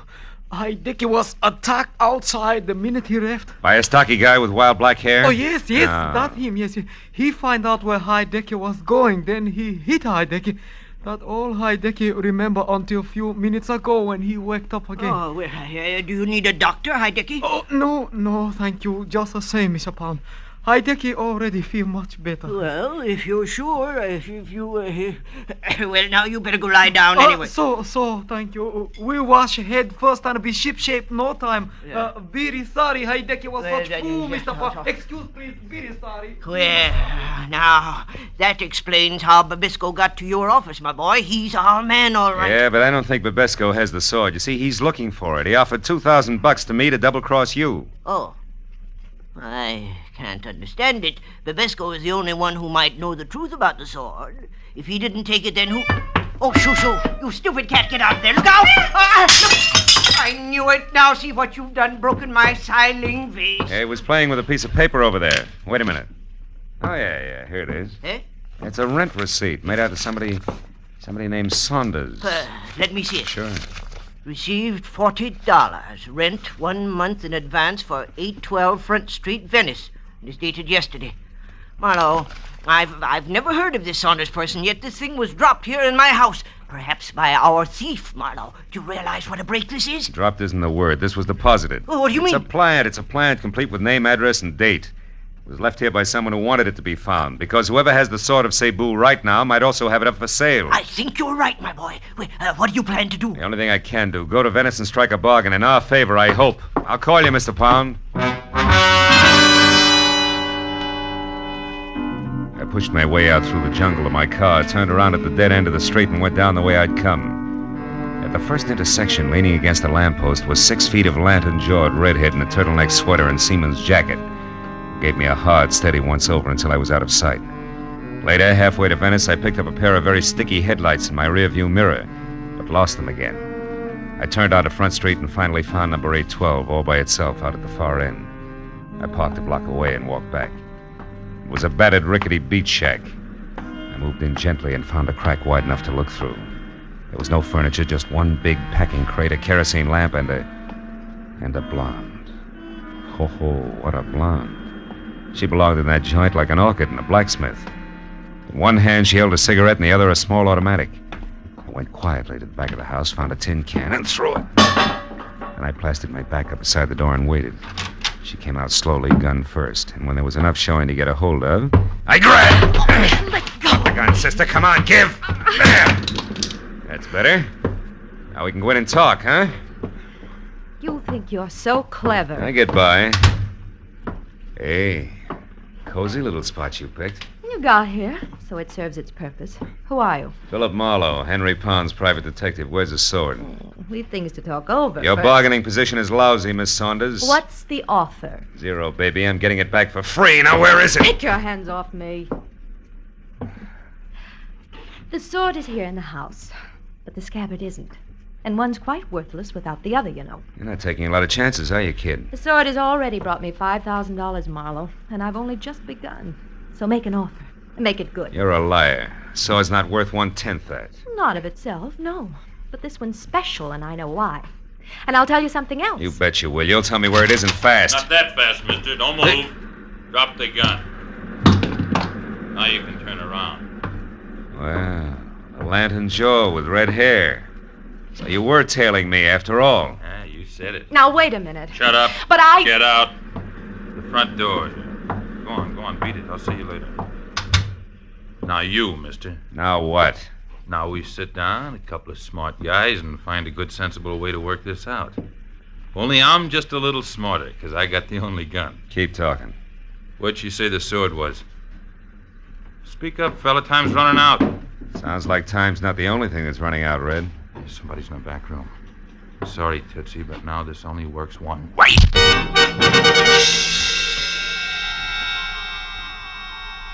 Oh.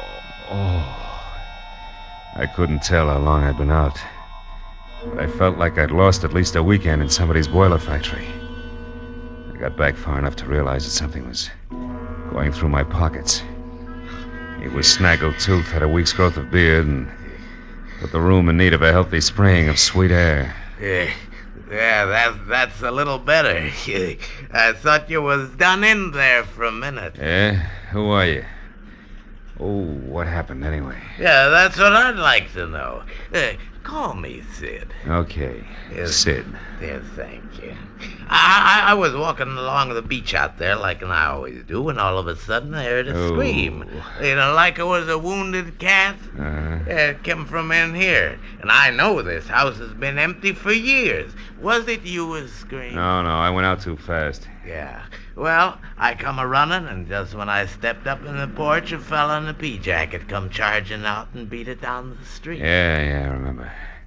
Red and the noise in the back. Oh! Have you been in there, that back room? Me? Yeah. Sid? No, I just looked this far, and I found you. What's it all about, mister? What's back in there? Hey, bring that kerosene lantern, will you? Yeah, sure. Here, I got it. Look, a guy. Yeah, a wild-haired Romanian named Bibesco, with the sword of Cebu sticking clear through him. Dead center.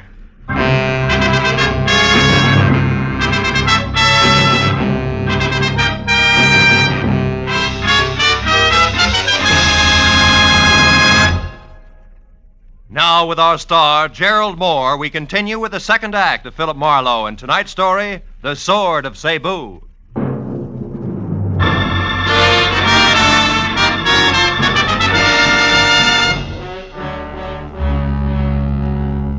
While the beachcomber gaped like a marionette with broken jaw strings of the impaled body of Kurt Babesco slumped at our feet, I quickly covered the room and the back porch which led to the beach outside, looking for the wooden sheath that belonged to the Sword of Cebu, just in case Claire Saunders had been bluffing. But 5 minutes of that got me nothing more than a little exercise and a lot of salt air. Well, what should we ought to do now, mister? Call the cops? Yeah, I guess so. Sure would like to take that sword. So would I, Junior. But the homicide boys are kind of narrow-minded. You see, they like their corpses as is. Yeah? Come on, let's get to a phone. Okay. Nearest one's a couple of blocks away. You got a car? Yeah, it's out front. Got a light? Yeah, here's some matches. Thanks.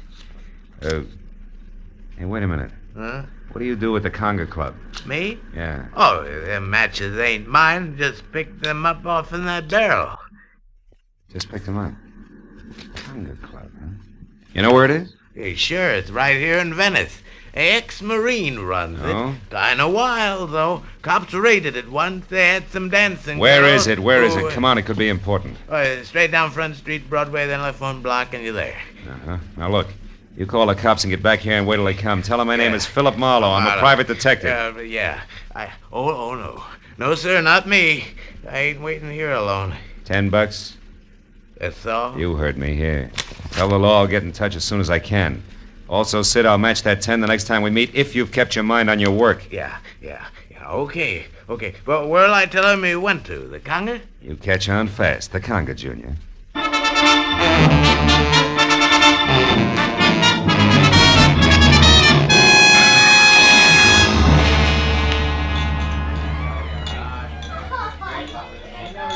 What'll it be, Mac? Scotch and a little information. Girl named Claire Saunders, dressed in a white linen. I never heard of her, Mac. Oh. I see so many people, you know. Yeah, sure. Now, you get what I mean, don't you, Mac? Oh, of course, yeah. Well, you better make that a double Scotch. I'm through. He should have known better. Trusting a fast dame with every cent of his war bonus, a jerk. Wait a minute. Huh? War bonus? Yeah. Who should have known better?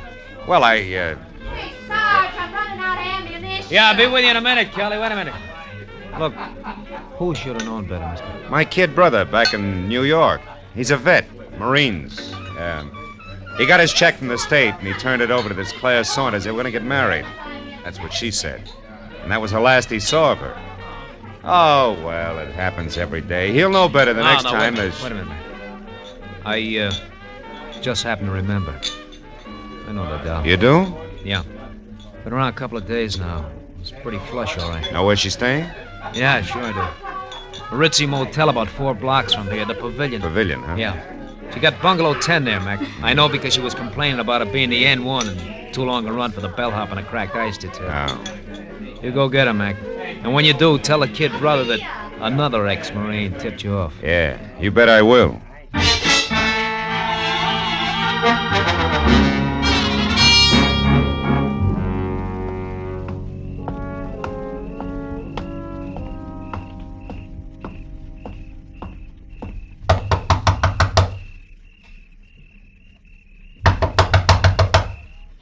Who's there? Bellhop, ice. Oh, there must be some mistake. And you made it. Here, we're going to straighten it out right now. Get your filthy hands. Quiet down, Duchess, now. Sit down, over there. Don't as much as bat a false eyelash. While you do what? Take inventory, baby. I know you're alone because I played Peeping Tom before I played bellhop. Chambermaids do a much-needed job on bedspreads. All right. So it's under the pillow. So you've got the sheath. Now, what are you going to do with it? And without the sword? Are you kidding, Duchess? You don't think I missed that back room at the cottage, do you? You found the sword there? And Kurt Babesco, who's wearing the sword the hard way, through his insides. Somebody was killed with a sword. Oh, come on. It's a little late for that wide-eyed pitch, baby. Doesn't your carrot-top partner tell you every time he kills? Marlowe, you got everything wrong. Oh, sure I am. Yeah, sure. But just for laughs, let's pass Sid and you along to the cops, huh? Oh, no, please don't. Please. I'll tell you everything, Marlowe. Turner isn't my partner. He hardly knows me. That's better. Now, just who's Turner? The man with the red hair. Uh-huh. Oh, Marlowe, believe me, I can explain everything. Okay, let's try it. Did you steal the sword from my client Henry Pound, yes or no? Yes. Why? Marlowe, let me start at the beginning. A week ago in Manila, please. All right, let's have it.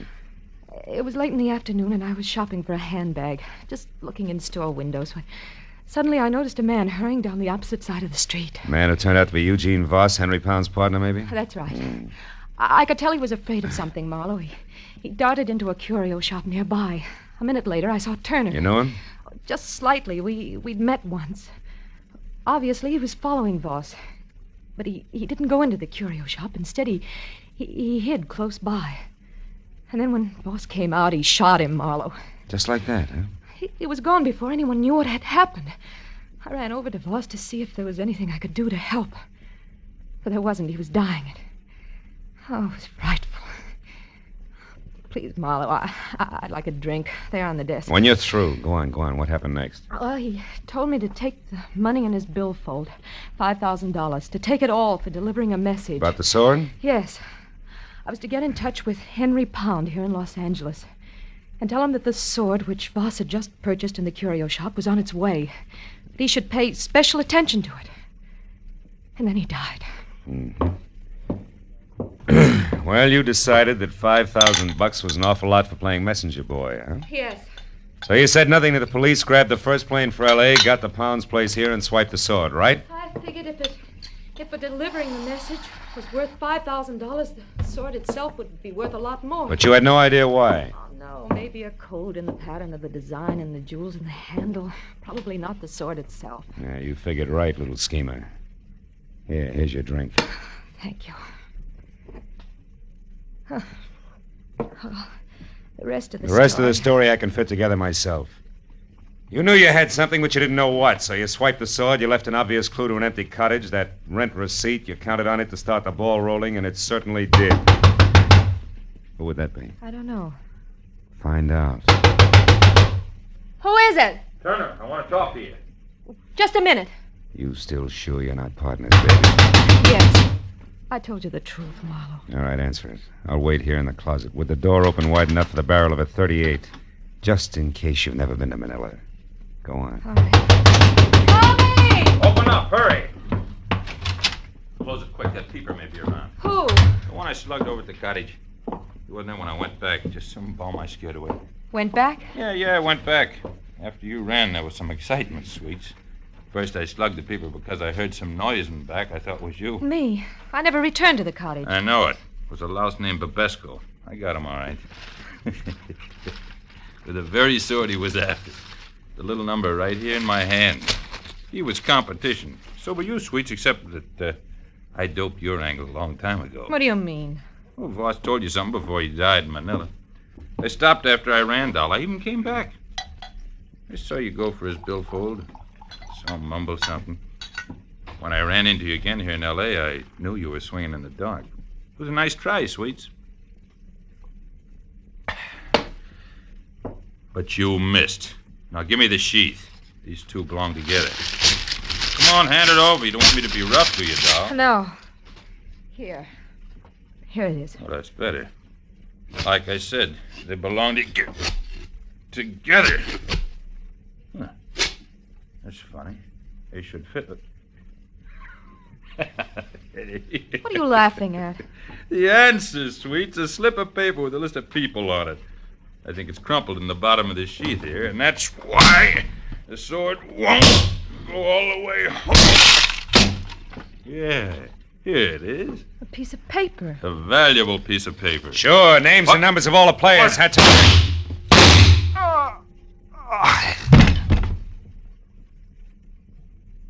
Marlowe. Marlowe, he's dead, isn't he? Yeah. He's about as dead as a guy named Eugene Voss was last week on a sidewalk in Manila. Or the party called Babesco. What is it? Turner's dead, but I don't think his partner is. Marlowe, you thought I was his partner. Oh, yes, and I thought wrong, Claire. Now I got a little more to go on. I'll see you, honey. Oh, no, wait. What am I supposed to do? Call the police and explain it all away as a practical joke? Marlowe, have a heart. Where are you going? Back to my client, little dreamer. I think he can give me a line on that partner. Be good.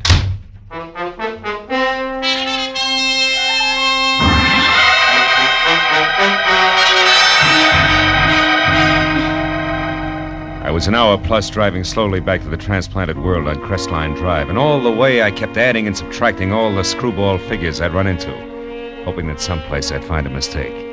But when I was there through the junior jungle and standing at the front door, I knew that my hunch was right. Marlowe, you've got the sword? Sword and sheath alike, Mr. Pound. They're in my car. Also, I got news. Bebesco's dead. I'm not sorry. So is Turner. I don't know any Turner, but why haven't you brought the sword and sheath in with you? Because they don't count, Mr. Pound. There wasn't any code in the pattern on either one. The answer was a slip of paper jammed down in the sheath. Here. Is that what we're after? Let me see. Yes, Marlowe, this is it. Oh, I knew he wouldn't fail me. I knew Voss was loyal. I knew it. Oh, better than that, Mr. Pound. You counted on it. And don't move a finger, Happy. It's a great night for killing. Now go on. Into the study. We're going to use the phone. Marlowe, you're insane. Sure I am. So much so that I let the hairs from an affectionate Siamese cat change my mind. About everything. Keep moving. The cat? What do you mean? I mean the Turner who shot Eugene Voss in Manila, who murdered Bebesco out at the beach, who I just killed before he could kill me, had white hairs from a molting white Siamese cat all over his suit. The same kind of white hairs I got on mine when Shoo rubbed against me. Now go on, open that door. In other words, Pound, Turner was a friend here, not foe, and from there on in, it all figures. Or do you still think I'm insane? Yes, No, Marlowe, you're right. You bet I'm right. Turner was in this with me. A partner, you might say. You see, I knew that Eugene Voss was worried about competitors. Like Bebesco, go on. Well, I knew that Voss would see I got his client's list, the pearl dealers, if his life was really in danger. That gave you a brilliant idea. Put his life in danger. So you sent Turner to Manila to kill Voss once the list was on its way. Oh, how neat. But tell me, clean cut, why didn't you let Turner know about the sword at once? Because he was tricked. Voss planted a fake list at his hotel, hoping that Turner would find it and go his merry way, which Turner did. He didn't know it was fake until he arrived here this morning. Which, of course, didn't affect the scheduled murder. Nice and thorough, aren't you? Or have you left out some little detail I should know, like why you bothered having Turner get mixed up in this at all tonight? I would have brought the sword and sheath back for you without him. I know you would, Marlowe. That's why I hired you. But I also knew that there was a good chance that in finding the sword, you would also find that I deal in opium, not pearls. Oh, fine. And Turner was right behind me all the way, ready to kill me if I found that out from say, Bebesco, huh? Precisely. Turner was right behind you, Marlowe, even as Heidecky is right behind you now in the dark. You fool. Why do you think I kept talking here, kept confessing? Speak up, Heidecky. Heidecky, talk! He can't, Mr. Pound. What? Heidecky is very unconscious. She's what? I hit him with a vase. A Filipino vase. No, you're lying! Heidecky! Heidecky! Pound! Hold it! Pound! Oh, my leg! Oh, no. Marlowe, you've got him. Marlowe! What's the matter? Behind the curtain. There's nothing there, honey. Huh? Nothing more than a friendly cat named Shoo.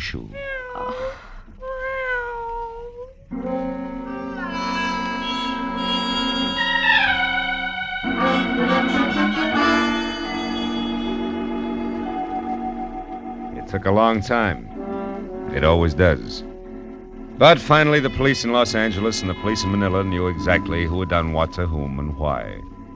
All of which left Henry Pound, the vicious little character who wouldn't even recognize honor among thieves, with a short, unpleasant future. And I thought about him and every rotten thing he'd done as I walked through his imported island jungle to my car. I thought about him and Bebesco, about Turner, the houseboy, about Eugene Voss, and I didn't think about Claire Saunders until I got to my car. I was in behind the wheel, headlights on. The words were written in lipstick the length and breadth of my windshield. Phil, dear, I stepped out when nobody was looking. But don't fret. Because from here on out, I'm going to be very good. I've learned my lesson. P.S. My plane doesn't leave until morning. Would you like to help me wait for it at the airport cafe. They have good food and they're open all night. Claire. Airport cafe. It's an hour's drive. Unless I hurry.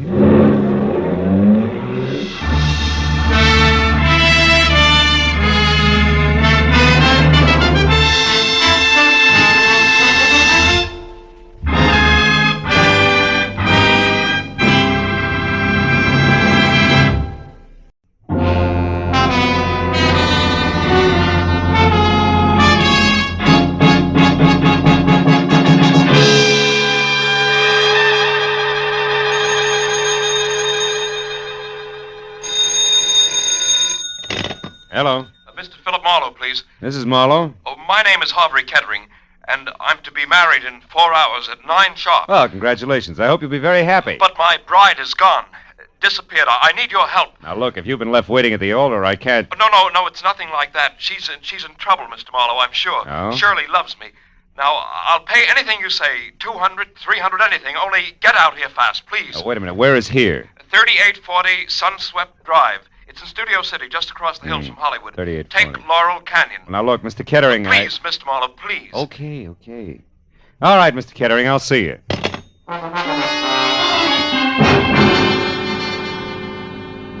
The address he gave me turned out to be a healthy chunk of old Spain.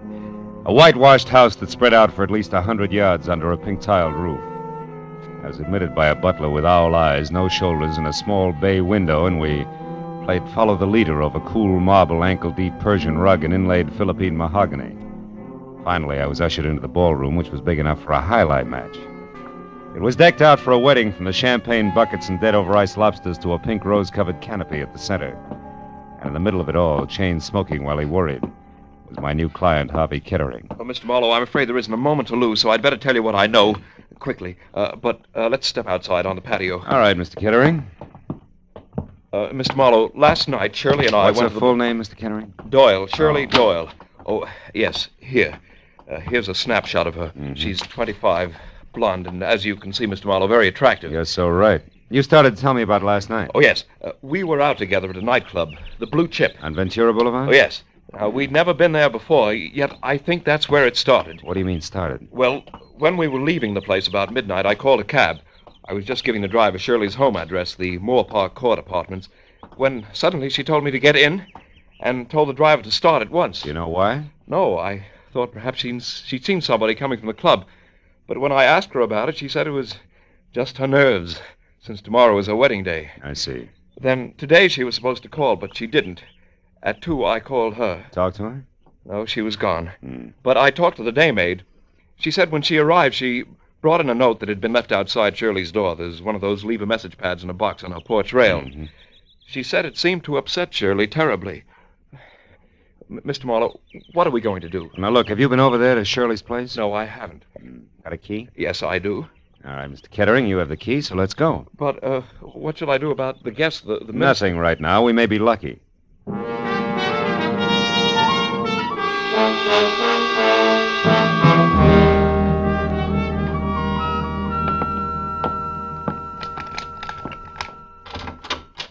There are only 3 rooms, Mr. Marlowe. What do you suggest we do? Well, first, let's look for that note. She may have left it here somewhere. Oh, you try the bedroom. I'll start with the wastebasket. Full of papers. All right. Just as you say, Mr. Marlowe. Yeah, sure. Endicott Clinic. 321 North Rossmore. Say, Kettering, what does Shirley do for a living? Oh, she was a receptionist, Mr. Marlowe, at a medical clinic on Rossmore. Well, that figures. Mr. Marlowe. What? Mr. Marlowe, I found it. The note the maid spoke of, it's the same paper written with a soft pencil like the one attached to that box outside. It was on her dresser. Give it here. Let's see it. Dear Shirley Doyle, guess who I ran into last night? Francis Dragato. Suggest you meet me at the corner of Ventura and Woodsett Boulevard at 10:30. Not signed, huh? Is Francis spelled with an E? Yeah, the girl's name. I've never heard Shirley mention any Francis Dragato. And a public street corner wouldn't be much of a place to check 5 hours after people met, would it, Mr. Marlowe? No, I suppose not. Mr. Marlowe, what have you got? What is it? Oh, a page torn out of the classified directory, a listing of theatrical agencies. Line through by pencil from A down to C. The last one crossed out is Capital Artist. Yeah, that makes Drake Talent Agency next. Well, she never had anything to do with show business, Mr. Marlowe. What do you think it means? I don't know. You going to check with the Drake Agency? No, my first stop's going to be where you were last night, the Blue Chip. I know the owner, Eddie Shaft, and Eddie knows an awful lot, including things that aren't always exactly his business. May be able to help us if he wants to. Shall I come along, Mr. Marlowe? No. You go home, Hickory. I'll try to deliver your bride before 9. All right. Shall I pay you now? Now we'll let it go COD. I haven't the slightest idea what I'm going to run into.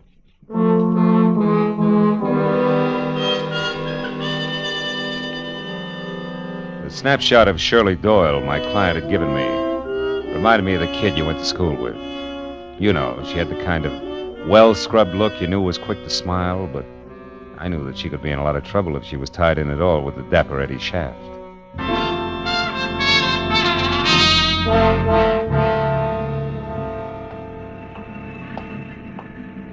After dark, the Blue Chip was one of those cozy, soft lights melting on thick drapes kind of places. It made you forget all about the stiff prices for limp food. But now, at a little better than 5 in the afternoon, under wide-eyed, unblinking work lights, it had all the cushion come hither of a union hall. In one corner, a skinny musician with a golf ball complexion was working over a clarinet, while in the middle of a dance floor with no more diameter than the hole in a candy lifesaver, a girl was standing on a piano stool. She was smoking and looking straight ahead at nothing. Her red shingled hair, promise of a nose, and plunged neckline tagged her as the singer on the posters outside. One Miss Corky, Netherlands. The place is closed, soldier. Glad you told me. Never would have known. Never mind the routine, soldier. Just come to the point. What do you want? Just a few words with the boss. Eddie around? No. No, he's not. How about his bungalow in Coldwater Canyon? You mean it hasn't hit the papers yet? What's the connection between Eddie and the headlines? Soldier, Eddie was stabbed to death sometime this morning. You gotta be kidding. Sometime between 9 and 11, the cops say.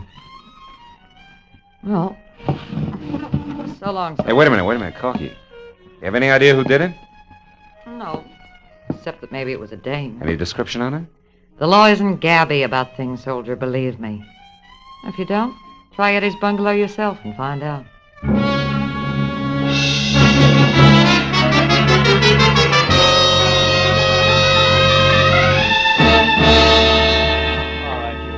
Hustle up, will you? Oh, yeah, and Mooney, don't forget to have that fingerprint crew go over his other car on that back porch rail. Okay, Lieutenant.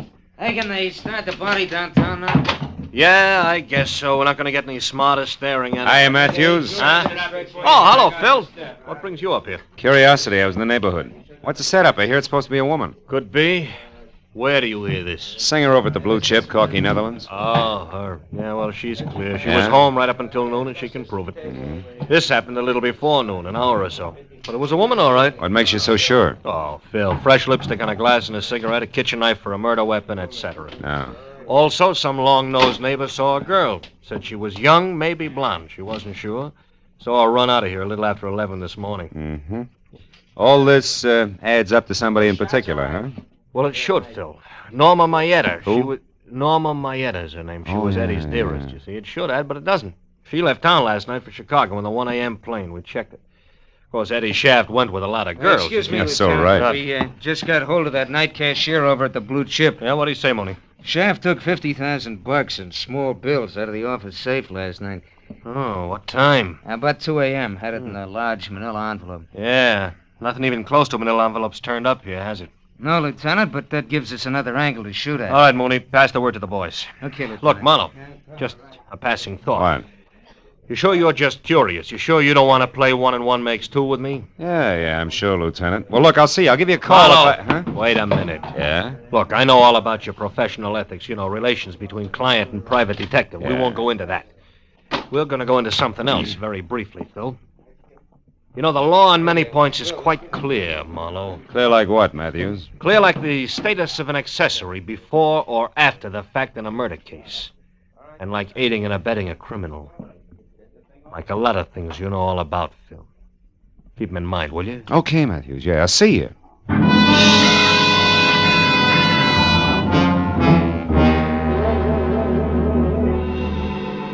Since the lieutenant hadn't mentioned Francis Dragato, I didn't see why I should.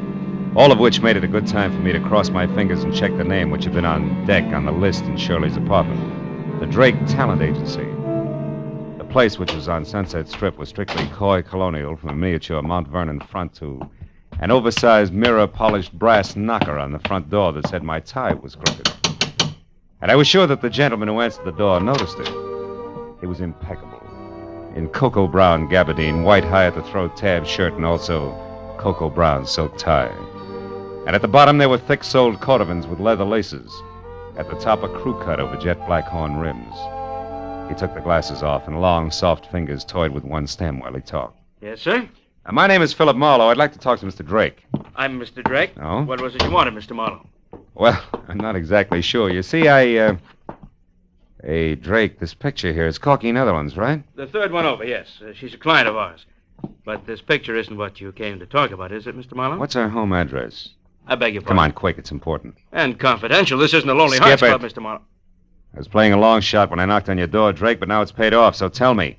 Any stranger called for Corky's address today? I don't know, and the secretary's already left. Look here, Mr. Marlowe, what's this all about? Murder, Mr. Drake. Murder? A messy one. Now, do you give me the address, or do I start after it myself? Well, I don't know. Come on, answer up, Drake. The Towers, an apartment hotel on Ivar. Now, one last thing. Don't call her after I leave unless you want to be up to your hand-stitched lapels in cops.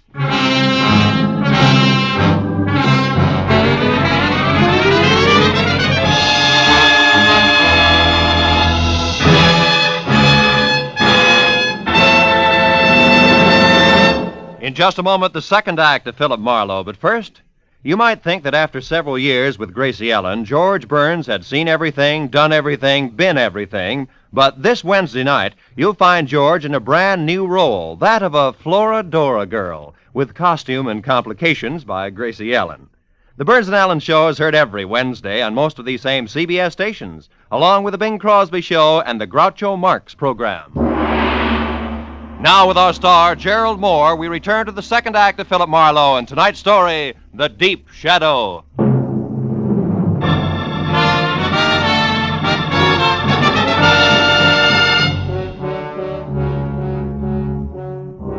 I left the glossy Mr. Drake and his glossy little agency with his mouth hanging open and drove down to Hollywood Boulevard to Ivar, and from there up the hill to a 5-story air-conditioned monolith with Venetian blinds called the Towers, which offered about as much sanctuary as the Yankee Stadium.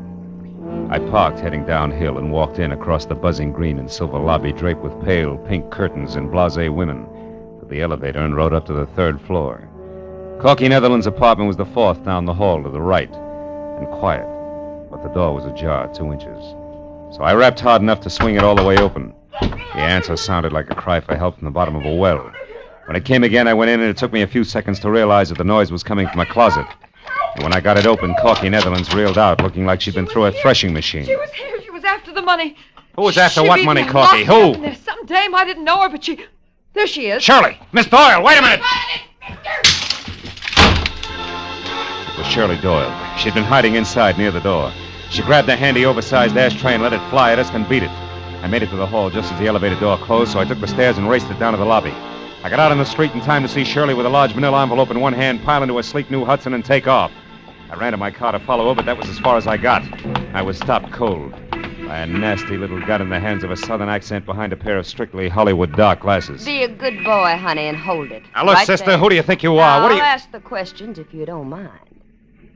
Why are you in such a fuss over the girl who just made off there? I was trying to get her out of a jam, believe it or not. Well, now, isn't that the darndest coincidence you ever saw? So am I. Only you want to catch her, and I want her to get away. But I guess that's life, isn't it, honey? Yeah, in the raw. You said it. We got big business together, her and me. And it sure don't include you. Just a minute. This ad's like you could be Francis Dragato. Francis who? Dragato. Me? Yeah. Oh, that name's much too fancy for the likes of me, honey. I reckon we can break it up now. So why don't you just give me the keys there in your hand? My keys? Come on, give. Yeah, well... That's a good boy. Now, don't try anything silly. And, don't fret, honey. I'll leave your car 2 or 3 blocks down the street here.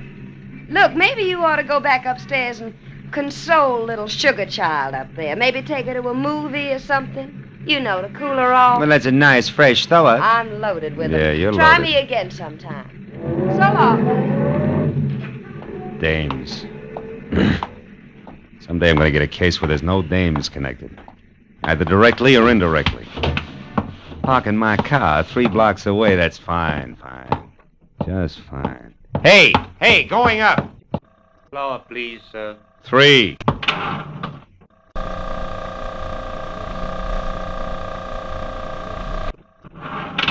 Did you catch her, Marlowe? Did you get her? No, she got away. Which leaves you and me, Corky, to make cozy conversation about that mention of dough you slipped on when I let you out of the closet.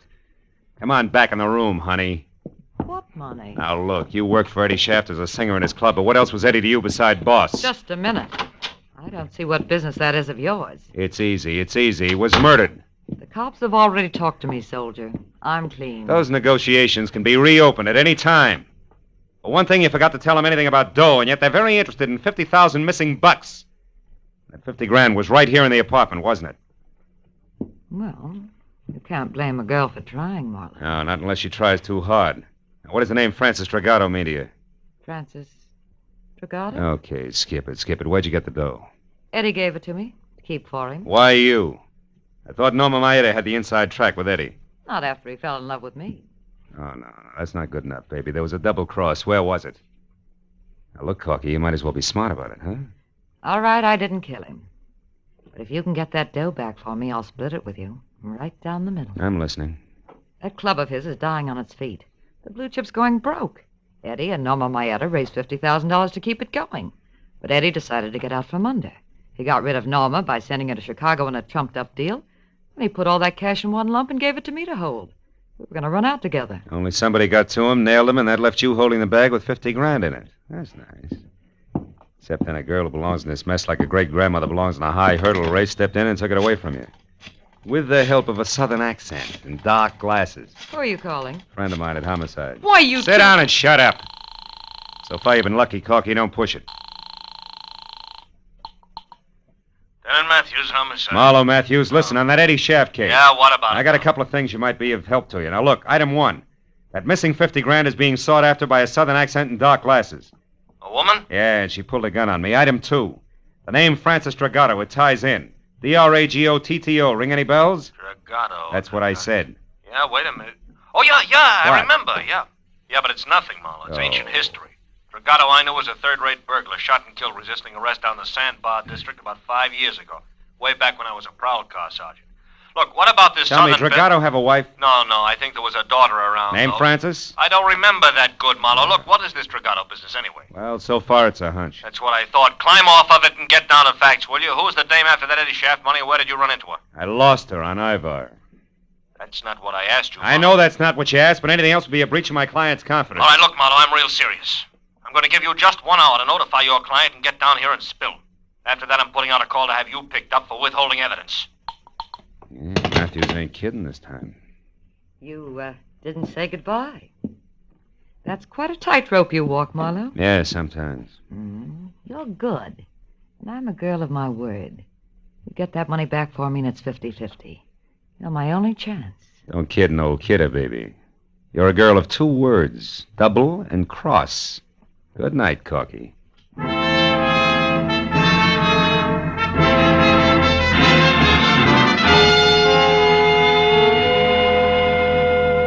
I found my car all right, a half a block from Sunset Boulevard. It took 20 minutes to get from there to the Sandbar district. It was downhill all the way. It was a neighborhood squeezed and cramped in by a solid wall of massive factories, and as festered as the bottom of a bent garbage can. At the corner of River Street and 3rd, I found the house. 3 sagging, rotten stories of tenement that squatted in the eternal shadow of a huge gas tank like a sick, dirty old man. The proud, gleaming giant of City Hall was only 7 blocks away. Might just as well have been 70 miles. I went up to the door and knocked, and finally it inched open, just far enough for a face the color of dishwater to peek out. She hissed at me for a minute through the gap where her front teeth should have been, and then told me she was Ma Hargis, the manager, motioned me inside. The living room looked like something swept out the back door of a down-at-the-heel museum. So, you want to know about the Dragotas, huh? Yeah, they lived here, didn't they? Maybe not. Cops got the old man about 5 years ago? It's possible. What became of his daughter? Where's Francis Dragato? Why? What are you being so cagey about, Ma? Because a bird that asks questions has got an angle, always. And the one who knows the answer's got a price, huh? Always. Okay, how far will a couple of bucks go? From here to the door. $2 won't even buy a buzz on beer these days. All right, we'll make it 5. Here. Oh, that's better. Well, Dirk Dragoto and his kid Francis had the second floor here for 15 years. His wife died of TB first year they was here. Oh, she was a smart one, that Francis. Had a hit on her. She always said she was going to get off the sandbar someday and be somebody. Oh, I told her she'd never make it. It's too far, mister. Kids down here get dirty. And it's the kind of dirt you can't wipe off. It gets inside a mind, no. Yeah. Tell me, what happened to her? I don't know. When her old man got it, she left and I never seen her again, not to this day. Probably left town and wound up working the gin mills in some other place. Is that the $5 worth? Huh? Well, you bought sight unseen, Sonny. Tell me, you got a picture of her? Yeah. As a matter of fact, I have. Good. She was 17 at the time. It's kind of fuzzy, but you can see Hey, wait a minute, Ma. Ma. Are you sure this is Francis Dragato? Say, she lived in this dump for 15 years out, I'm sure, I know. She looks like somebody else. Girl who was supposed to get married tonight. I got another picture of Francis here someplace. Wait a minute now, better one.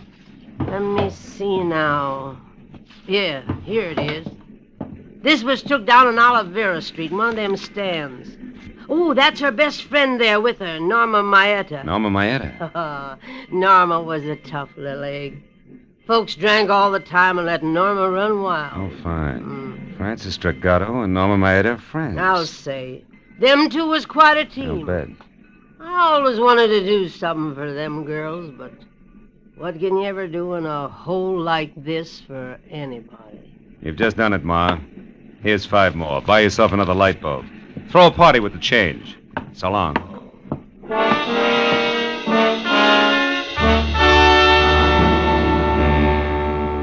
The eyes of one young woman and the chin and mouth of another, side by side, smiling into a camera, had cleared up a lot of questions. But there was one more that needed an answer fast. I called Matthews from the first phone booth I came to, brought him up to date in a hurry, and then asked him to check Norma Maeta's place, and if that was blank, to meet me at the Moore Park Court Apartments, which was the only other likely place I could think of. I crowded traffic lights all the way out, but he and Sergeant Mooney got there almost as soon as I did. And I led them back to Francis Dragato's well-lit cottage, the one she'd taken in her new name, Shirley Doyle. Mooney went to cover the back while Matthews and I moved in up front. Your hunches are paying off tonight, Marlowe. Oh, yeah, they're in here all right. Yeah, come on over this way. The window's open. But catch a little conversation first, you know. It might help. Yeah, if you keep quiet, we can. I'm due in Chicago. Thanks for your help, Francis, dear. Yeah. I had to get this money. Now more than ever. You've got it, Norma, so goodbye. Now that stuffed shirt you're going to marry, you'll never know where you really came from or who you really are. Did you get that? Oh, and one more thing, dear, before I go. Yeah? I killed Eddie Shaft this morning. You what? Heard enough, Matthews? I killed Eddie hold it a minute. Shaft. When he put me on the plane for Chicago, I figured something was fishy, so I got off and I came back. And I found out he was selling me short for that little jerk, Corky Netherlands. We had an argument. I killed him. Of all the Then I remembered seeing you leave the blue chip last night. I needed someone like you to get the money for me, Francis. Yeah, there's your tie-in. I couldn't afford to be seen here in L.A. when I was supposed to be in Chicago. Not with a murder on my neck. But you were seen by that man who chased me at the hotel. Who, Marlowe? He's still looking for a southern drawl and dark glasses. You're the only one who knows the truth, and That's you're what in it she with me thinks. now. I'm not going to let you involve me in a murder, Norma. Getting that money was one thing, but I'm not going to be mixed up in a killing. I don't care what it costs me. I'm going to tell the whole thing. You're a fool, Francis. I got a good alibi for one murder. It'll work for 2. Let's go, Matthews. You're not fast. going Come to on. stop me now, Francis. Oh, no. Nobody is. And who's that? All right, hold it, girls. We're police. You're not taking me! Back, Matthews! Yeah. Mooney, stop her! Hey, stop! Drop it, lady. No! Come on, Marlowe. I think she's dead, Lieutenant. She wouldn't stop. She was shooting at me, but she's a woman. All right, Mooney. That gun in her hand, she was a killer and nothing more. Yeah, I suppose she was. If you asked that kid inside, she could tell you what made her that way. Oh, well, let's get out of here, Matthews.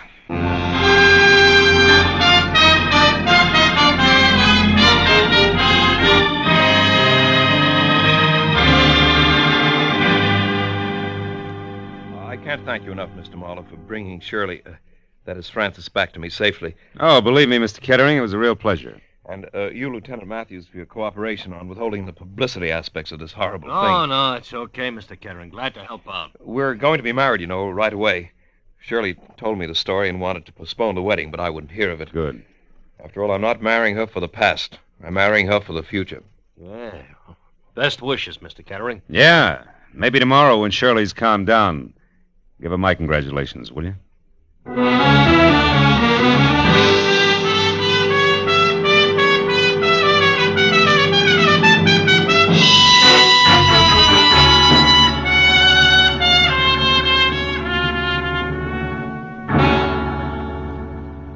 Well, after a long cup of coffee and a lot of conversation about people with Matthews, I finally got in my car and headed home to my apartment on Franklin Avenue, which isn't the best street in town, but it is lined with palm trees instead of garbage cans. And the sun hits it all day long. Yeah, but that reminded me again of River Street, the deep perpetual shadow that hangs over it. A dirty shadow that Ma Hargis said could never be rubbed off. The shadow that spawns the Norma Maedas of the world. I was still thinking about it while I got ready for bed. I knew Ma wasn't 100% right. I'd seen the exception of the rule. But she was 99% right. Just enough to disturb my sleep. Oh, well. One guy can't change things. Can he?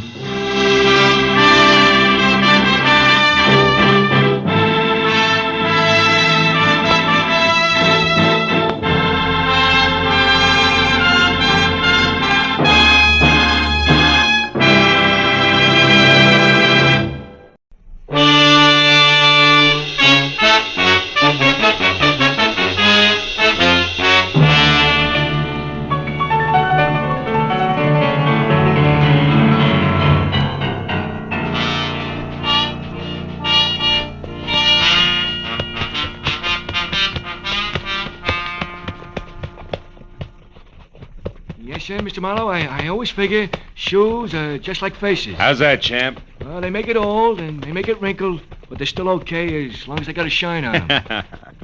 Yeah, it keeps that right in condition, huh, champ? Yes, sir. Hey, let me just spank up this one again, huh? Sure.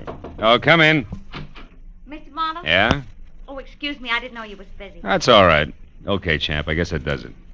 Here you are. Oh, thank you, Mr. Marlowe. I'll see you tomorrow. Right. Well, now that my shoes have a new lease on life, won't you sit down? Miss, Cantor. Mrs. Betty Cantor. Oh. I'm a waitress at the Shelton Cafe. I need your help, Mr. Marlowe. There's something you could do for me. You free to take a case? Well, I'm free, depending on the case. What is it? Well, today, this friend of mine, Shirley Vitello, comes into the restaurant where I work. Yeah. She takes her usual table, and while she's waiting for her order, she starts reading the paper. Well, it's all quiet so far, Betty. Yeah, but just when I'm bringing in the tomato juice, it happens. She sees something in the paper that scares her. Scares her bad. What was it, Betty? Do you know? I don't know. She mutters something, and then she runs out of the place. Her face was gray like ashes. Later, I got to worrying. I called her at home, then at the lab where she works, even her husband's studio. No luck. Now, wait a minute, Betty. I don't quite get the connection. You and Shirley Vitello, I mean. Oh, I don't know her social. We're only chummy at the restaurant. She's been eating there for years. Well, that's a basis for friendship. Well, about 6 months ago, I was in bad trouble. And Shirley came through with $200 when it seemed like more money than I'd ever seen. Yeah. It kept me and my husband together. So, you see, she means a lot to me. Yeah, I see what you mean. Well, look, Bet, what was this about a lab? Well, Shirley's a technician. She works as an assistant to a chemist named Softman. Abraham Softman, out on Melrose someplace. Mm-hmm. What about Shirley's husband? Do you know him? Gilbert? Oh, yeah. He comes in with her a lot. He's a piano composer and a real nice guy. Mm. He lives for his work. He's unknown now, but he's a real genius, Oh, Shirley sure, says. sure. She'd do anything to keep him and his music going. Yeah, well, tell me, this friend of yours saw something in a paper you said that scared her. Now, that's all you know, huh? Yeah. And I want you to find out why and help her. Here's $50, Mr. Marlowe. That's what you charge, ain't it? More or less, yeah. By the way, Mrs. Cantor, where's your ring? I sometimes take it off when I'm working. You do, huh? Yeah. Or perhaps when you hock it to raise $50? Look, Betty, I'm a careless guy. You better hold the money, huh? Oh, but Mr. Marlowe... Where do the Vitellos live? But Mr. We're in Marlowe... a hurry, Betty, remember? Where's the address? Well, it's 3140 Veteran Avenue. Mm-hmm. And in case you want it, Gilbert's studio is Benedict Canyon, 510. Thanks, Mr. Marlowe. And you call me at Empire 17087, huh?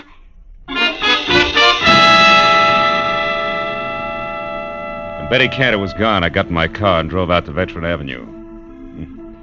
You know, she was a pathetic little creature. And with a little effort, she could have that touch and glow look. Oh, well. 3140 was one of those small but neat houses that grow like mushrooms overnight on the post-war California landscape. And it was locked, dark, and quiet. I went around to the back and started on the windows. The third one opened when I tried it. I climbed in, turned on some lights, and made the grand tour, then entered in the den. The only indication that anyone had been there all day was a current issue of the L.A. Star crumpled in the wastebasket. I pulled it out and started through it. On page 5, I found the hole where a 2-column story had been clipped out. And then somebody was at the front door. I started toward it, but changed my mind at the sound of the key in the lock. And instead moved back into the den and watched. A head that belonged on a gopher wearing a battered fedora and inch-thick glasses above a fur-collared coat peeked in. Gave the place a myopic once-over and headed straight for the den. So I stepped out where he could see me. I have never seen you before. What are you doing here? You tell me first, Pop. I'm bigger than you are. I'm Dr. Abraham Softman. Softman? Oh, the chemist Shirley Vitello works for. Is that why you have the key? Yes, she leaves unfinished. She leaves work here for me to pick up. It's a convenience for both of us. But now you can also explain, maybe? Well, a friend thinks your assistant's in trouble. I'm trying to find out. The name's Marlowe. Aha. I suspected now I'm right. What? Shirley came to the laboratory late from lunch today and very much upset. She left again soon, right in the middle of our most important crimson test. Your what? Our crimson test. Oh, yeah. Without one word to me, she left. Never does this happen before. In all the 5 years, she has been my loyal right hand. Well, tell me, what's the nature of your research, Dr. Softman? We are developing new commercial dyes. Oh, such a beautiful crimson we have now. Really? Shirley knows as much as I do about all of it. Hmm. Mr. Marlowe. Was it you who opened the desk drawer there? No. I didn't notice it till now. 2 boxes of .32 caliber ammunition. 9 shells gone from the top one. She kept a gun there. I've seen it before. That's gone, too. What kind of trouble needs a gun, Mr. Marlowe? Oh, I could think of a few. And they all say we better locate Shirley, and soon. Now, look, Doc, I want to ask you... Just one moment, What? please. Maybe you will know if this means anything. I found this under her work table after she left this afternoon. Is it maybe something? I don't know. Let me see. Empty reservation envelope from Federal Airlines, L.A. to New York, departure 11:35 tonight. Made out to Ruth Britton. Ruth Britton? Who's that? Well, I don't know her, but she must be something to Shirley. Perhaps this Ruth Britton is the trouble. Well, the airline number's here. Where's the phone? It's out there in the other room, Oh. there on the table. Yeah, I got it. Hudson 28610.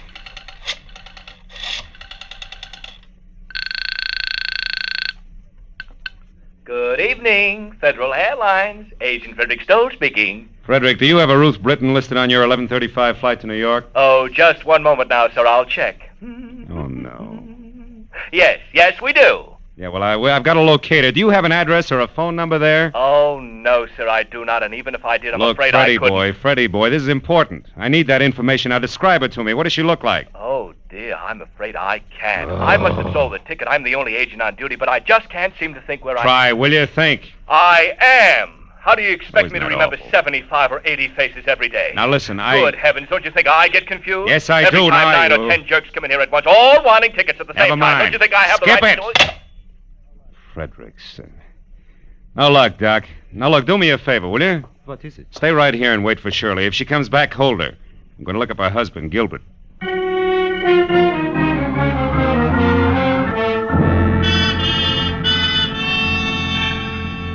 first stop was a newsstand. I bought an L.A. Star, turned to page 5, and found that the missing story was on a man identified only as Denneker, who'd been hit by a taxi on Temple Street at 8 a.m.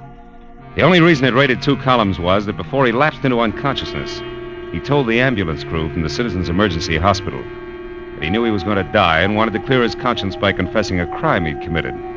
It ended with police standing by. I drove on into Benedict Canyon, wondering what kind of a bridge it was going to take to span the gap between a female chemist and a downtown traffic accident. I was still wondering when I got to number 510. All I could see of Gilbert Vitello's studio over the brush around it was something pseudo-Spanish that had been stuck onto a piece of vertical real estate by an optimist in the early 20s. A path had been opened from the driveway to the house, and as I walked to the door, the piano music from inside got louder, but not better. Even in the long-haired circle, that stuff needed a haircut. Hey! Hey! Vitello, break it up a minute, will you? What's the meaning of this outburst? I'm working and I won't be interrupted. Who are you? What do you want anyway? Take it easy, Mr. Vitello. My name is Marlowe. Betty Cantor sent me here because she's worried about your wife. The waitress worried about Shirley. Why? Well, she's in some kind of trouble. Have you seen her tonight? No, not since this morning, but that's not unusual. I often work late. My music is very demanding. Now, what gives that waitress the idea that Shirley's in trouble? Your wife's reaction to a newspaper story. It scared the wits out of her. About a taxi hitting a man named Denneker. Mean anything to you? Denneker? Shirley worked with a fellow by that name once, I believe, but why would that story frighten her? Well, I was hoping you'd tell me. Do you have a gun? A little .32 pistol. It's at home. Why? It's gone. See here, what's this all about? Tell me the truth and be quick about it. Oh, shut up. Answer my question. All right. Your wife was shocked by that item on Denneker. She isn't at home, she isn't at Saltman's lab, and hasn't been all afternoon. And what's more, she's got a gun. That's all I know, except for one thing. Who's Ruth Britton? She's a friend of Shirley's from the East. She's been visiting relatives out here. Why? Nothing. Maybe Shirley's got a plane reservation for her, that's all. Mr. Marlowe, if that's all you have to offer, why don't you get out of here so I can go to work? I'm quite certain if Shirley were actually in trouble, she'd come to me for help. And incidentally, tell Betty Cantor to take some vitamins or something. She's becoming a meddlesome busybody. You know, there was a quality about Gilbert Vitello that made me want to sock him on the temperament with the heavy end of his grand piano. When I started down the path to the driveway, I forgot about him, because a pair of headlights slashed through the foliage like a giant scythe. I ran to where I could see and watched the girl in a brown suit get out of a sleek new Hudson and start toward the house. Then she saw me. She backed away, then threw me one scared look and darted into a side path like a jittery cottontail. I followed as fast as I could, but it was home ground to her, and in 20 yards I was outclassed. I lost her at the corner of a sagging shed and stopped to listen for her footsteps. I heard something else, but not in time to duck. Oh!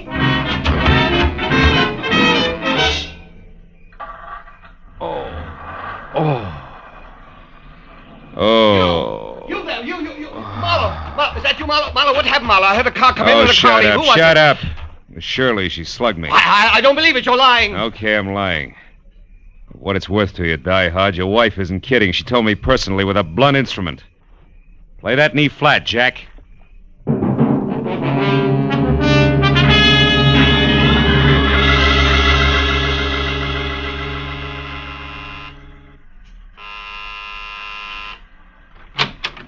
Mr. Marlowe, did you get something? Lumps.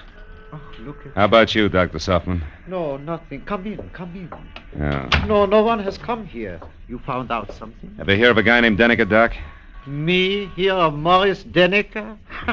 5 times in the past 3 years, Morris Denneker in Chicago has beaten me by introducing a new dye substance or a new process just days ahead of me. 5 times this happened. He's a dye chemist, too, huh? A brilliant one. I admire him. But why do you Listen, ask this me... is beginning to fit like a rubber glove.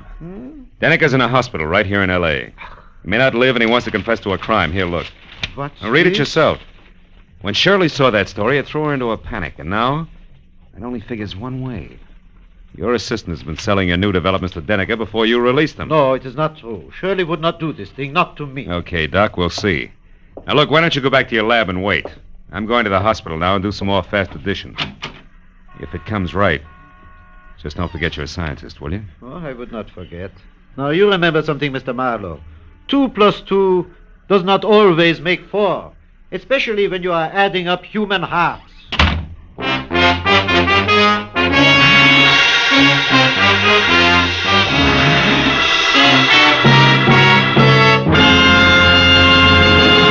In just a moment, the second act of Philip Marlowe. But first, Wednesday's Wonderful on CBS, with Dr. Christian, Groucho Marx, Bing Crosby, and Burns and Allen all coming your way over most of these same CBS stations.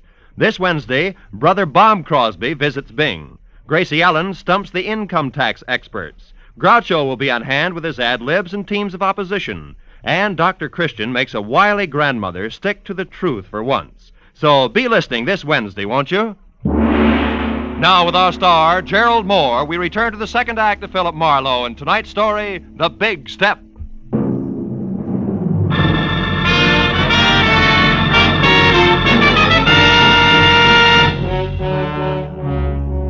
It was 20 stop-and-go minutes through the snarled early evening traffic over to the Citizens Emergency Hospital. All the way, I kept hoping that Denica's confession wasn't going to have anything to do with Shirley Vitello. But when I was there, standing next to Detective Lieutenant Matthews and filling him in to date, I racked that hope up under wishful thinking. Morris Denica had already come, too. Yeah, Marlowe, about a half hour ago. He didn't say too much. How much? Only something about this woman you mentioned, this Shirley Vitello, and Yeah? the formula for some kind of a bleaching agent. Then he went out again. Hey, look, this Vitello girl who currently adds up to something very dishonest, what does she look like? Oh, blonde, about 5'4", maybe 30. Wearing a dark brown suit, no hat? That's right. She been around? Yeah, I spotted her here in the hall about 45 minutes ago. Claimed she was a reporter, but she didn't make any small talk with the other news hands. I got a little suspicious. Just then Denica came too, so I went in there. When I came back out, she was gone. Hey, Marlowe, you know where we can pick her up? No, I don't, Lieutenant. Doesn't look so good for her. She could be pretty desperate right now. Like a quick trip to the country. Or like worse, she's got a gun, Matthews. And now with Denica starting to talk, very little hope left. I better be going. Where? Just going, Matthews. Hey, wait I'll a keep minute. in touch. Wait a minute. Look, we have a big organization, Mr. Marlowe. We're equipped to handle all kinds. We could do almost as good a job as you. Just keep that in mind, will you? Yeah. And I'm glad you said almost. So long.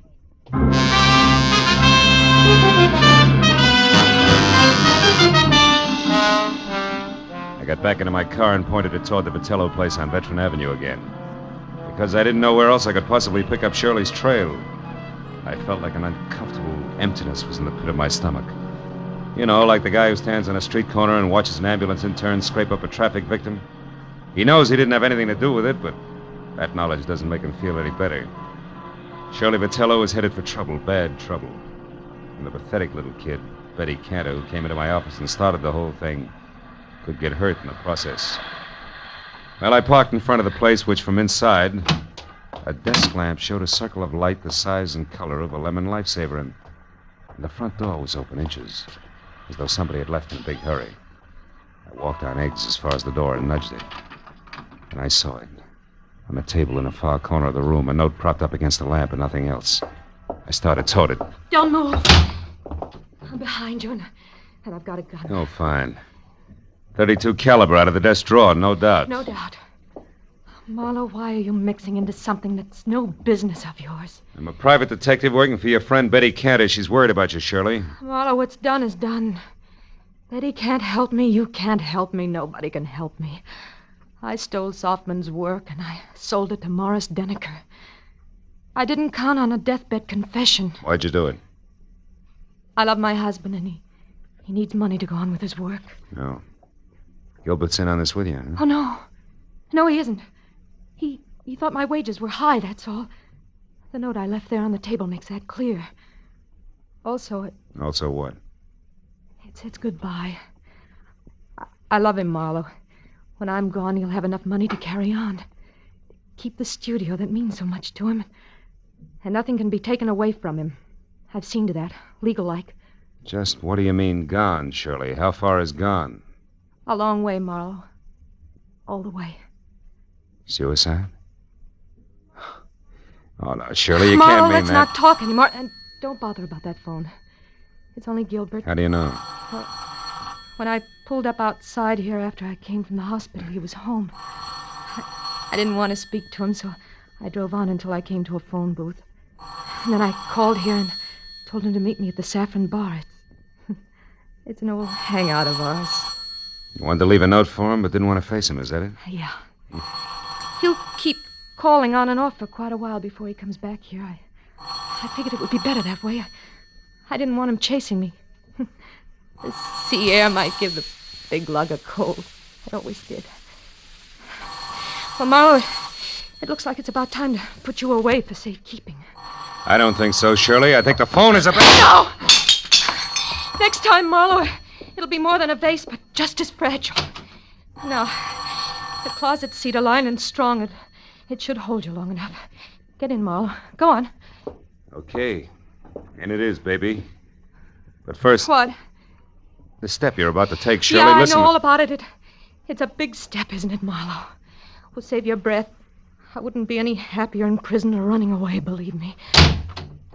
Not a bit happier. So long, Marlowe.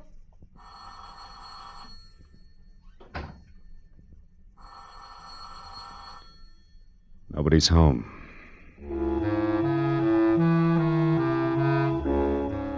Shirley Vitello was mixed up about a lot of things in life, but that doesn't include closets, because the one she put me in was strong. The lining she called cedar must have been hand-me-down armor plate from a retired battle wagon. So all in all, I was 45 minutes alternately kicking and resting while the insistent telephone marked the 5-minute intervals for me. But finally, it was the wood around the lock that gave way. I was out. Hello? Hello, sir. Who's this? Marlowe Vitello, and save your questions till you hear what I have to say. Marlowe, where's my wife? She was supposed to meet me here at the Saffron Bar. I and said she's save not... it. Now listen. Your wife's out to kill herself. No, Marlowe, no! Yes, tell me, did you two have a favorite spot out near the ocean? I don't see what I that don't has... care whether you see or not. Did you or didn't you? Yes, the Redondo fishing pier below Santa Monica. Good. Now keep listening, Vitello, and do as I say. Come straight home. But, Marlowe, it surely... Do as I say, Vitello. Come back here and sit tight with fingers crossed. I'll worry about the pier. Goodbye. The second the connection was broken, I picked up the phone again, dialed 116, got through to police emergency operator, and from there to Matthews, who was still at the Citizens Hospital. I told him to pick me up in a squad car and get ready for a fast 10-mile drive to the Redondo fishing pier, where Shirley Vitello was going to kill herself. And I got outside and waited the 4 longest minutes of my life, until finally Matthews screeched up to a halt. When I piled in, we took off, siren wide open.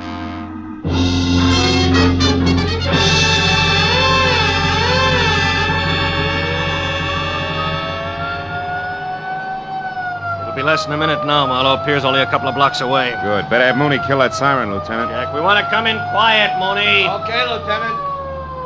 Well, there she is. That power's out on the pier. Yeah, Mooney, pull up here, will you? We don't want to scare her into something. Matthews. What? That crowd there, halfway out on the pier. There's a cop with them. Yes, so there is. You better drive right up, Mooney.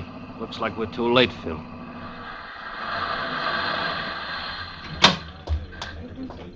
We were too late. At the center of a circle of the morbidly curious who always stand and gape, we found her lying face down on the greasy planks of the pier, dead. She'd shot herself through the heart, and the gun, the same .32 she'd used on me, was lying next to her. 2 bullets gone. I explained the extra shot to Matthews. Uh-huh. Okay, 1 bullet fired up at her place and the other one here. Well, I hope you're satisfied, Marlowe. What do you mean, satisfied? I mean single-handed. You had to leave the cops out of it, didn't you? You had to go up to Veteran Avenue all by your lonesome, didn't you? Now, you wait a minute, Matthews. I was only trying to... nuts. Hey, Mooney, where's the nearest phone? Over there, Lieutenant, across the street, the Triple Eagle Cafe. The patrolman here's already called an ambulance. All right, tell him she can be moved. Come on, Marlowe. I want to turn in a first report on this.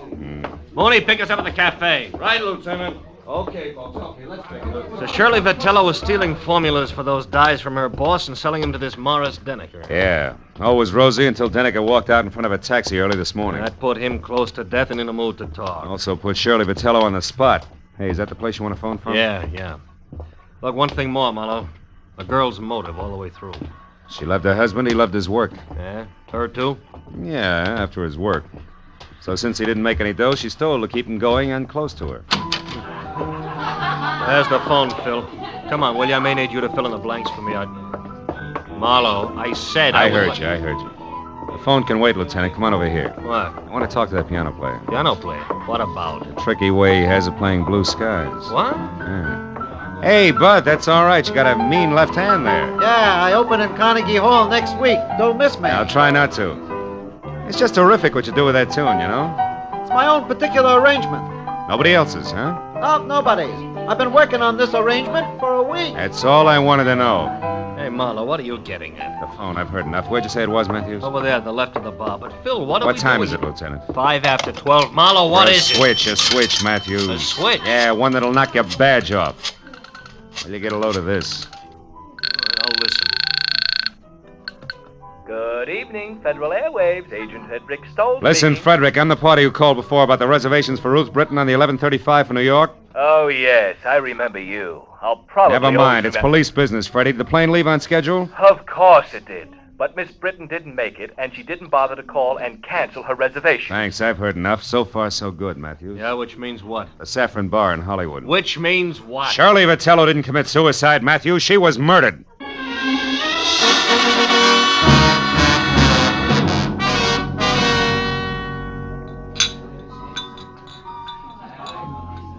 Okay, Phil. Where's your man? Right there. That table against the wall. Oh. Come on, Matthews. Hawaiian music, sentimental rocks, degradation, abomination. Oh, I don't think it's as bad as all that, Gilbert, old boy. Marlowe, you a cop, the most insensitive of all people. What would you know about music? Just for the record, he's not a cop. My question still stands. What do you know about music? As a matter of fact, not much. But you know, I'm fascinated by what they're doing with instruments these days. Really? Mm-hmm. What are they doing that might fascinate you? Well, for example, take that picture where the score is done by only one instrument, a zither. What's more, it doesn't sound like a zither. To a trained ear, a zither is a zither. You mean you can't make one instrument sound like another? Well, for example, a guitar like a piano? Don't be ridiculous. Now, wait a minute. It's not so ridiculous. Why, only tonight I heard a guitar that sounded just like a piano. Real tricky arrangement it was, too. Sounded... You're joking. Oh, no. Well, you must have heard it, too. It was while we were talking on the telephone. The telephone? I talked to you? Sure you did. You remember? You said you were calling from here, the Saffron Bar, but the conversation was being scored by the pianist at the Triple Eagle Cafe at Redondo Beach. A real tricky arrangement in more ways than one. I didn't mean it. I didn't really want to. All right, what's the rest of it, Phil? He didn't want to quit his work and spend the rest of his life hiding in some forgotten corner of the globe. Which was her plan? Yeah. As I figure it, once Shirley knew she was finished, she decided they should both run for it. He was in on what she was doing all along. And the suicide note? That was part of her plan. Oh. Leave hubby here and innocent with the money she got for her shenanigans. Then frame her own suicide, a trail that would lead us to the Redondo Pier, her hat and coat floating in the drink. Uh-huh. And after a couple of days of searching, we say the tide probably carried the body out to sea. Closed case. That's right. In the meantime, she's flown to New York as Ruth Britton and is heading on from there. Hubby here to join her at a later date. Yeah, fine. Only hubby double-crossed her and shot her so he can sit tight with the money right here. That's it, Matthews. Please, give me another chance. Oh, shut up. Wipe them dry, Matthews, and take them away.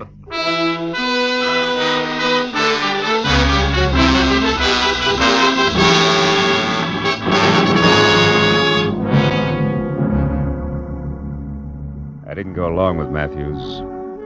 I didn't even bother about my car, which I'd left in front of the Vitello place. I'd had enough for one night. Enough of the kind of person who'd hitch his wagon to a star only if the twinkle he saw on the horizon was the reflection of a dollar sign. Oh, yeah, they were a pair, all right, the Vitellos. A pair who finally canceled each other out. You know what? I'm glad of it.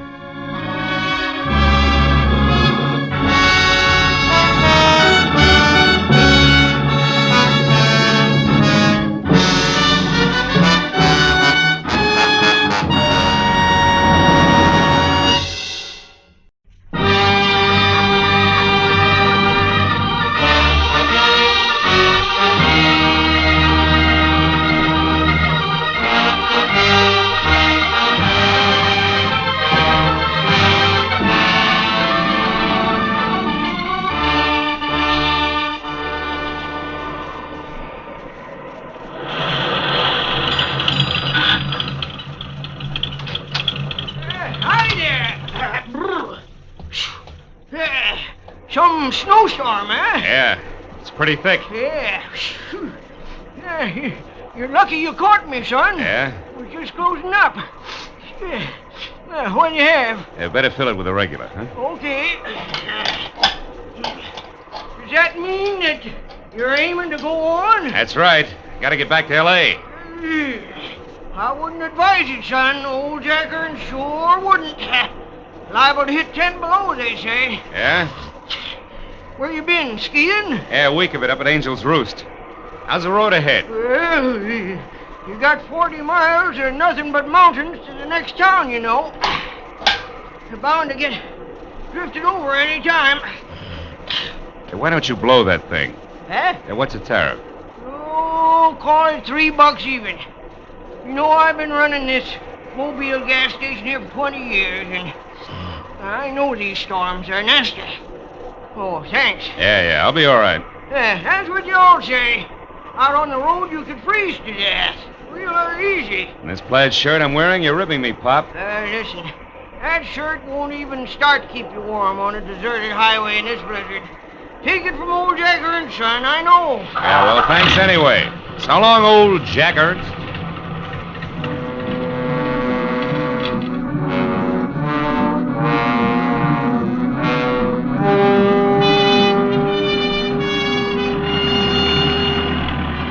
It took me a solid nerve-wracking hour to make 12 miles. And I began to realize just how right old Jack Ernst, the gas station boy, had been when the road ahead was lost completely in a constant racing blur of white. Transformed every rise into a treacherous barrier I had to batter my way through. With the chains on all four wheels chewing at the drifts, I managed to keep on the road somehow and plow out another 5 miles.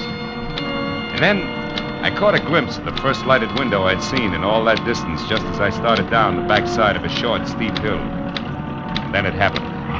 First, the helpless feeling of a skid. Before I could do anything about it, I was off the road, in the ditch, nose first and hood deep, in a culvert drifted full of snow. I forced the door open and floundered back up to the road. I knew there was no chance of getting the car out without help, and lots of it. And the 10 below zero that the Weather Bureau had bragged about was setting in. I looked back through the slashing snow for the lighted window I'd spotted and saw a lantern swinging crazily in the hands of somebody coming toward me. A minute later, I could see it was a girl. Hello? Hello, are you hurt? No, I'm okay. My car's stuck. I skidded off the road. Yes, I know. I watched it. Oh, my. No chance of getting it out of there tonight. Oh. That's bad. Maybe tomorrow, if the blizzard lets up, we can get you out. Meantime, you better come on up to the lodge, mister. Lodge? Uh-huh. You mean I slid off the road right in front of a tourist lodge? Oh, boy, how can I be that lucky? Well, maybe it's fate. We're not open for business in the winter, but on a night like this... I know what you mean, believe me. I really appreciate it. Could get tough staying out here. Oh, by the way, my name's Marlowe, Philip Marlowe. I want to pay you for...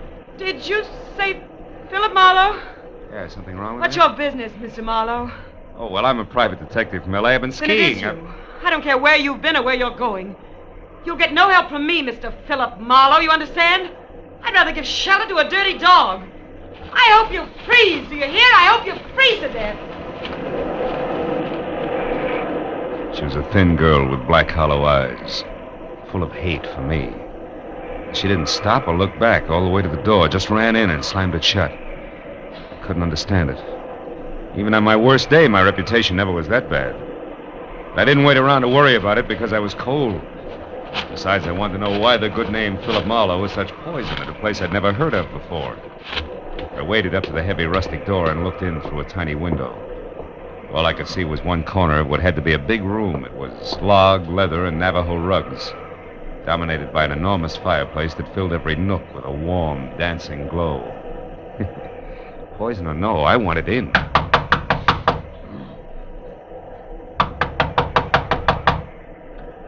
Coming, just a minute. Oh, hello. Hello.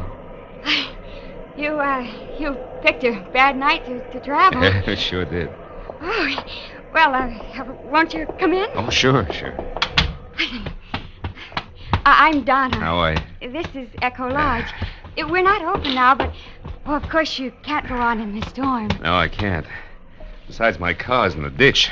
Well, you'll be spending the night then. I'd love to, but there seems to be two schools of thought on that subject. Well, what do you mean? Well, I don't know why, but I don't think I'm very welcome. Why do you say that? Well, I'll tell you why, Donna. Well, Helen. Oh, dear, what's wrong? You've been crying. Do you know who he is? No, we haven't gotten around to the magic of my name yet, Helen, but maybe you'll be good enough to tell me. Our name is Baraki. Does that mean anything to you? Baraki. Oh, Helen, yes, what is it? Baraki. Virgil Baraki was my husband. Virgil Baraki was Donna's brother, and Virgil Baraki was the man that you shot down and killed. Do you remember? I remembered all right. 6 months ago, a trail that led up a blind Los Angeles alley to a garage where stolen cars were switched. I remembered the pair of vicious blue eyes glaring at me over the sights of a blazing .45. I remembered shooting back fast. When it was over, I was alive and he was dying. And later, the coroner's jury decided I'd killed in self-defense. The savagery here in the eyes of the woman who'd been Virgil Baraki's wife said that decision meant nothing. Yes. Is this true? Are you the one who... Yeah, it's true. I shot a man named Virgil Baraki. I had to or be killed by him. There was no choice. You liar. You killed him in cold blood. Now get out of here. You've done enough to us. Get out. Helen, stop it. Oh, Mama, Baraki, listen, Mama. This is the man who killed Virgil. I know. I've been listening and I heard everything. Go find Ralph for me, Helen. Then you'd better go out to your workshop for a while. Didn't you hear me? I said this is the man... I said go call Ralph now. At once. Tell him to open the cabin. Then go back to your carving. Can't turn a man out in this weather, not any man. You stay, Mr. Marlowe. Thank you, Mrs. Baraki. Donna, go get some hot food. All right, Mom. So, you're Philip Marlowe, the private detective. You don't look much like I'd imagined you. Do people ever? Perhaps not. Oh, would you mind fixing the fire?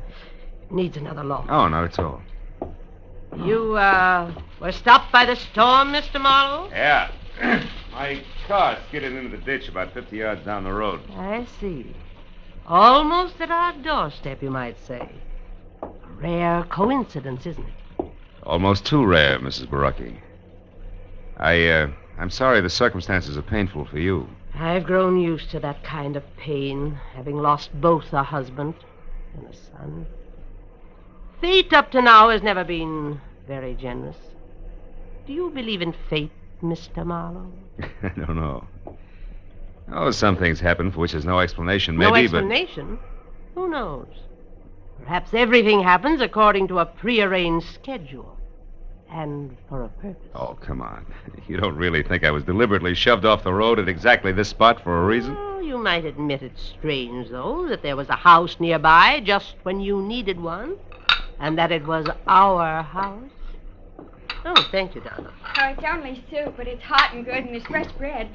The coffee will be ready in a few minutes. Go ahead, Mr. Marlowe. Sit down. It'll do you good. Thanks. It looks wonderful. In the meanwhile, I'll check up on Ralph. He should have the cabin ready by now. It's small, but you'll be comfortable. There's a fine big oil heater in it. I haven't worked one for years. You won't have any trouble. Tell me, who is this Ralph? Ralph Tolman, a young fellow who lives near here. Ralph works for us in the summer. And looks after us in the winter. He's staying over tonight because of the storm. He was my son's best friend. Oh, don't let the soup get cold, Mr. Marlowe. The soup was thick and delicious, and the coffee was rich, black, and steaming. Donna sat across the table and watched me eat. There was no hatred in her eyes. I looked for it closely. It wasn't even animosity. Only confusion, and for some reason, a shadow of fear. But as an hour slipped by and the conversation came easier, the shadow disappeared. Her eyes even began to smile a little. When I'd finished down to the third cup of coffee and started to help her clear the table, the cup slipped. We both grabbed for it, caught one slim inch from breaking, and wound up together on the floor. Our faces close. Why, Phil, we did it. What a team. Table waiters are jugglers. Oh, we could double this both and make a fortune. Oh, Ralph. Yeah, Ralph. What's going on? We almost dropped a cup. Uh-huh. That sure would have been too bad, wouldn't it, Donna? You only got about 50 like that one. I don't know why it's so important to you, but for what it's worth, I was the one who dropped it. It's not important to me. I guess other things aren't so important to Donna either. Think you can get it out to the kitchen now without any more help, Donna? Ralph, it's high time that you... Mrs. Barucki asked me to tell you the cabin's ready, Marlowe. Thanks. No thanks necessary, mister. It's just part of my job. Guess everybody's job has its lousy side, huh? Even a private detective's. Some of them get trigger happy, I heard. I'll see you, Donna. You better get out there right away, Marlowe. Donna's got 4 whole dishes to carry out, and at the rate she's been going, she ought to get started or she'll never make it. Keep your fat trap shut, Buster. You're causing a draft. Tolman walked behind me as far as the door and pointed through the snow to a tiny square of light sitting apart from the rest of the buildings that made up Echo Lodge. As soon as I was outside, he slammed the door against my back and bolted it. I stood on the porch and thought about the setup for a minute while I lit a cigarette. Then I stepped out into the snow and headed for the cabin. Halfway there, I could see it clearly. It looked snug and warm.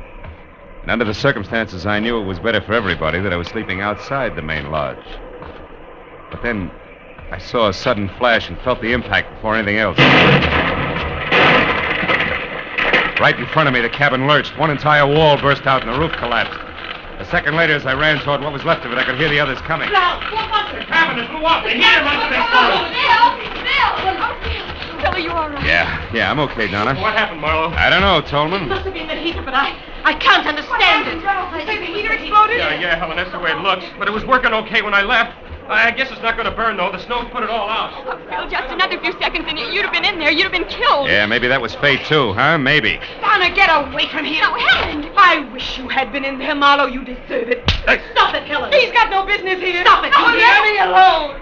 Good Lord, after what he's done to us, how can you bear even to look at him? Oh, Helen, come back here. Let her go. This was an accident, Donna. An accident, you hear? They happen, don't they, Mr. Marlowe? Oh, sure. Everybody knows accidents will happen, Mrs. Barucki. Of course, but... Oh, then let's get back into the house before we freeze to death. You can have my room now. I'll sleep with Donna. Come along, all of you.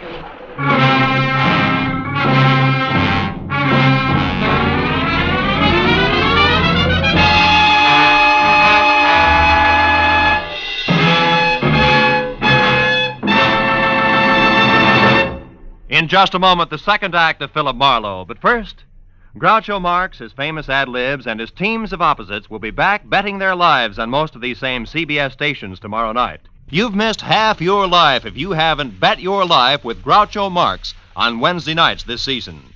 Hear him on this top quiz show tomorrow night on CBS. Now, with our star, Gerald Moore, we return to the second act of Philip Marlowe and tonight's story, The Grim Echo.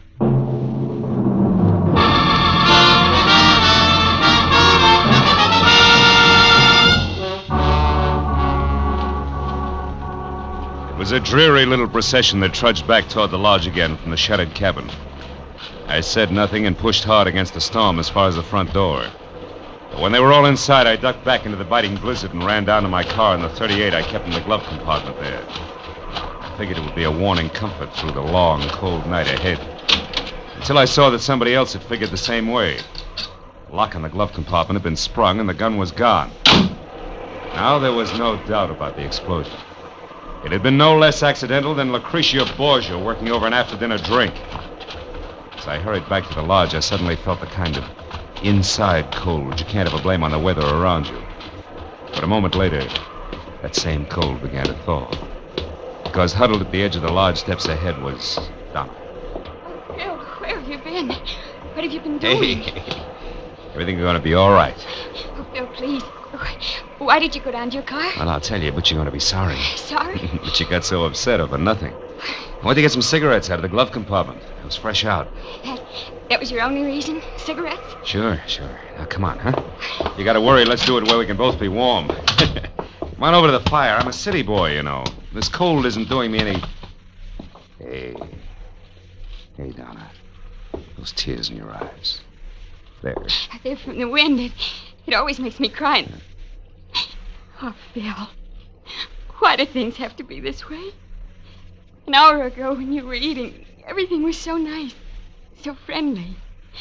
And then suddenly Ralph angry, the explosion, Helen screaming and clawing at you, Mom upset. Yeah, I know what you mean. But look, baby. Listen to me hard, huh? Yes? You see, the things you just spoke of, Ralph, the explosion, Helen, all of it, all the trouble, it belongs to tonight. Like the blizzard out there. Oh, it's raging now, sure, but tomorrow, or maybe a little after tomorrow, it'll stop. Everything will look bright and clean to you. Honest, honey, that's the way it'll be. All the way around. Believe me? Oh, Phil, I want to, but... But what? But you're talking about tomorrow. I'm worried about tonight. I'm afraid, Phil. Awfully afraid.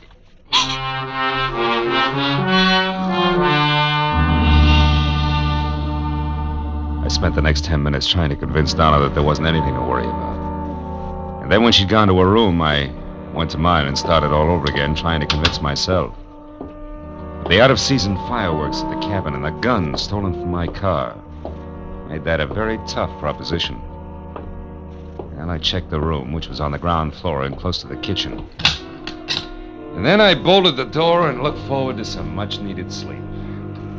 After that, I took off my shirt and shoes only, got into bed, and waited for sleep, which a weekend of skiing made more important than a cabin full of hate.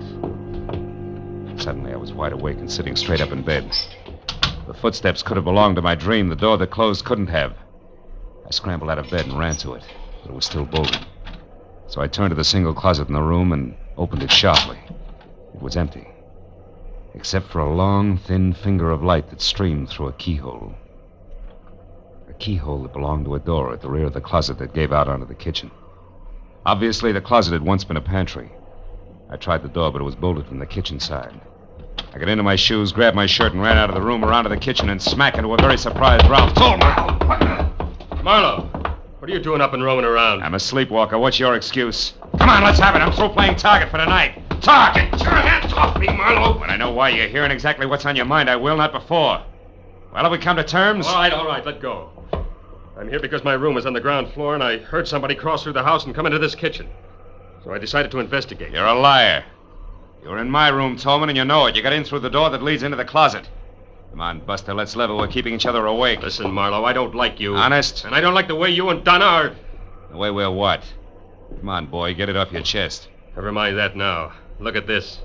Wood shaving, so what? Yeah, found it near the door to the closet in your room. Might also be the answer to who your visitor was. She left her calling card. What do you mean, calling card? Helen. She's always covered with these shavings. She makes things out of rough pine.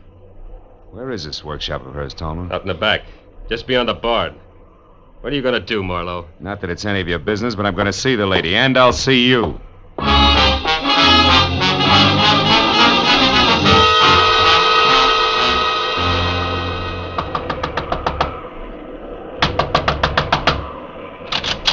What do you want? Conversation, Helen, if you don't mind. Now, wait a minute, you would slay Close that door. I will not. Then I will. Now get over there and sit down. We got a few things to clear up. Like what? The way you murdered my husband, perhaps? Cut it out. Stop it, Helen, or I'll twist your arm off. No, Just as soon as you decide to behave. Those nails of yours draw blood, baby. Were they going to be good? Yes. All right. Now sit down over there, away from those sharp chisels you work with, and keep your hands in your lap. Go on, that chair there. Very well, Mr. Marlowe. Anything to accommodate the man who murdered my husband. Which brings us right to the point. You deny it. You deny that you shot him down. I fired in self-defense. That's a rotten, stinking lie. You did it to feather your own nest, to be a hero to the police and the newspapers. You're wrong, Helen. I killed your husband because I had to. He was on the wrong side. Oh, don't make me laugh. You call trying to get money for his family for me? You call that being on the wrong side? So much that he should have been killed, shot down by the likes of you? Oh, Mr. Marlowe, you have no idea how through these past 6 lonely months I've thought of you. I've wondered what you looked like, what the man who killed Virgil was doing, how you'd like to meet the same death you brought to my husband under the brave banner of law and order. Now, wait a minute, and listen. don't think I didn't plan your death 1,000 times over. Don't think I didn't approach Mama Barucki, Ralph, even sweet little Donna with the delicious thought of revenge. No. No, they talk like you talk, Mr. Marlowe. Virgil was doing the wrong thing. He was caught. It wasn't right or wrong. It was him or me. Oh, you shut up and listen. Sure, Virgil was stealing, all right. He was stealing from me, his wife. That's why he left here. That's why he tried so hard. That's why you had no reason to kill him. And that's why you should die, too. Oh, that's also why we had an accidental explosion at the cabin I was supposed to sleep in, huh? I was clumsy. I was hasty. I won't be the next time. You're completely out of your mind, Helen. Out of my mind? Of course I am. Did you think this existence, this living without the man I love, could leave me otherwise? Did you think making these stupid souvenirs would take his place? Killing me isn't going to bring him back. You get out of here. Go on, get out. And if you can, Mr. Marlowe, go back to bed. While you wait for a chance to get me with my own gun, the gun you stole from my car? I'm not going to shoot you, Mr. Marlowe. That would only further disgrace the Barucki name. No, I'm not going to shoot you. But I am going to get you.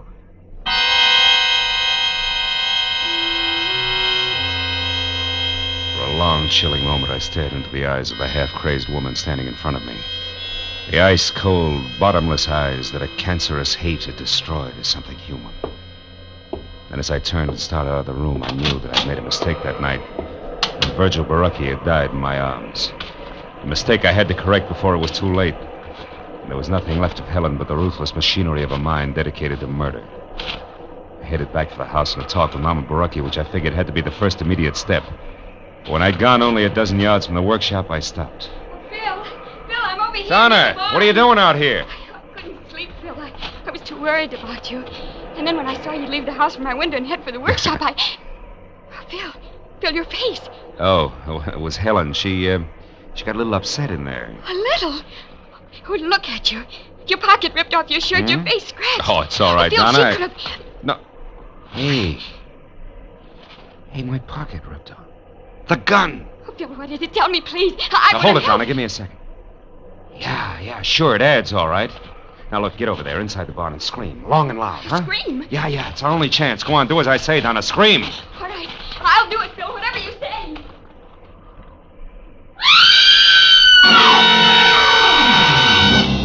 The second Donna cut loose, I stepped out of sight behind a tree that was opposite the barn, and I kept my eyes glued to the door of the workshop I just left. I waited for the shattering report of the gun I was afraid I'd hear. But then the door flew open, and Helen was running out toward the barn, and Donna screamed. My .38 clenched in a handkerchief in her right hand, a look of stark bewilderment stamped over her face. Donna, answer me. What's wrong? Donna, what are you doing there by the barn?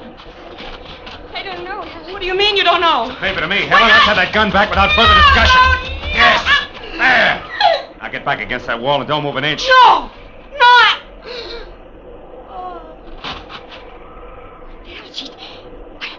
Phil, what is all this? Attempted murder, honey. She's all right. Attempted murder? You mean Helen here was going to try and kill someone? Yeah, herself. Or suicide? Uh-huh. Suicide that would be called murder and pinned on me. It's going to be her way of getting even. Oh, no, Phil, I can't believe She tried to once, honey, the explosion at the cabin. When that failed and everybody knew how she felt about me, a warped mind hit upon this little plan, and all the pieces would have fit tight, too. What pieces? What do you mean? That one, we argued.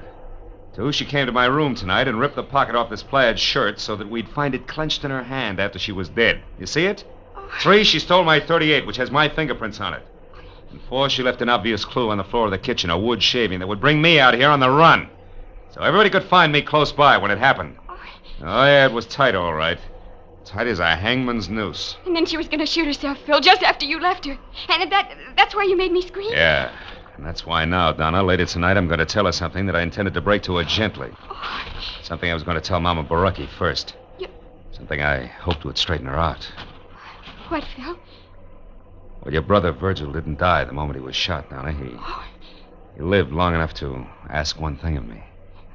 What are you trying to say, Phil? But I never let Helen or you people here know about the woman he was in love with in L.A. The woman through whom I tracked him down. Oh, Phil. Yeah. Phil. Well, I guess it wouldn't be good for her if I was around too much? No, honey, not for a while anyway. Wouldn't be good for any of us, huh? Come on, Donna, let's get her into the house. Yes. Yes, Phil.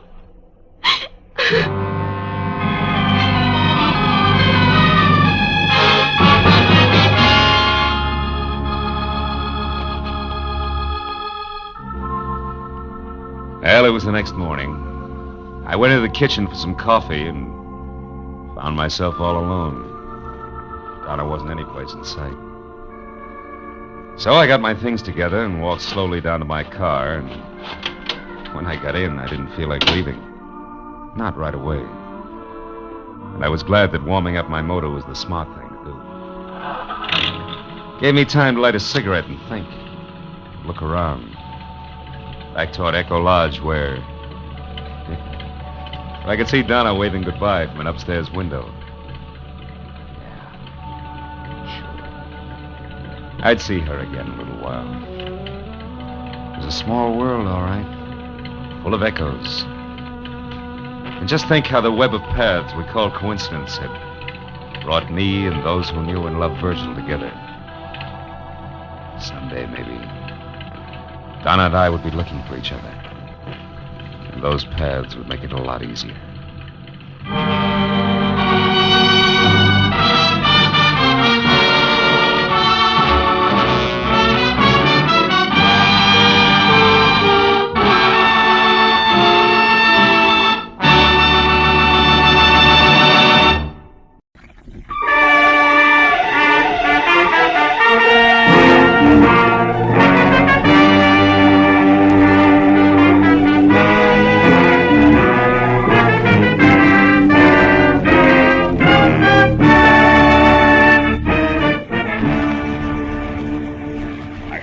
Sunday best on, going strutting with Miss Laura Belly. Oh, fine. Every time I take a shower, I've never seen it. All right. Okay. Hello. Mr. Philip Marlowe, please. Yeah, speaking. One moment, please, sir. Bay City is calling. Bay City. I have your party, sir. Go ahead. Thanks. Hello, is that you, Marlowe? Yeah. This is Ernie Parch, Phil, at Bay City. Parch? Yeah, you remember me, don't you? No, I can't see. Oh, yeah, Ernie Parch. You're the guy who saved my life when the Bay City law left me beat up and bleeding all over the city dump, right? Yeah, that's it. Oh, yeah. Marlowe, please, listen. What? I'm in an awful jam. Like what? I just got out of jail yesterday. A year and a day. Jail, Ernie? Yeah. A very neat frame, Phil, but not half as neat as the one they're trying to hang on me now. This one's worse. You remember my wife, don't you? Grace, tall, blonde. Yeah. What about her? She's dead, Marlowe. Oh, no. She was murdered. They're going to try to pin it on me. You'll come right away, huh? Well, look, Ernie, I'm poisoned in Bay City. You know that. Please. Rake Sturman would give a year's pay just to watch me break an arm. 5 if I drown. But, Marlowe, you don't know it was Sturman who had you messed up for sticking your nose into Bay City politics? No, but I can sure second guess it. It was tough cop tactics all the way. And you mean you won't help me? Yeah, well, Ernie, really, I'm sorry, kid, but you better get yourself an honest lawyer In Bay City? You know better than that, Phil. Who'd have the guts to knock heads with the police in this town? Especially when they got a custom-tailored pigeon like me standing by with one wing already clipped. Phil, I tell you, it looks like I murdered Grace. Yeah, now look, kid. Phil, I saved your life once. Okay. What's your address, Ernie?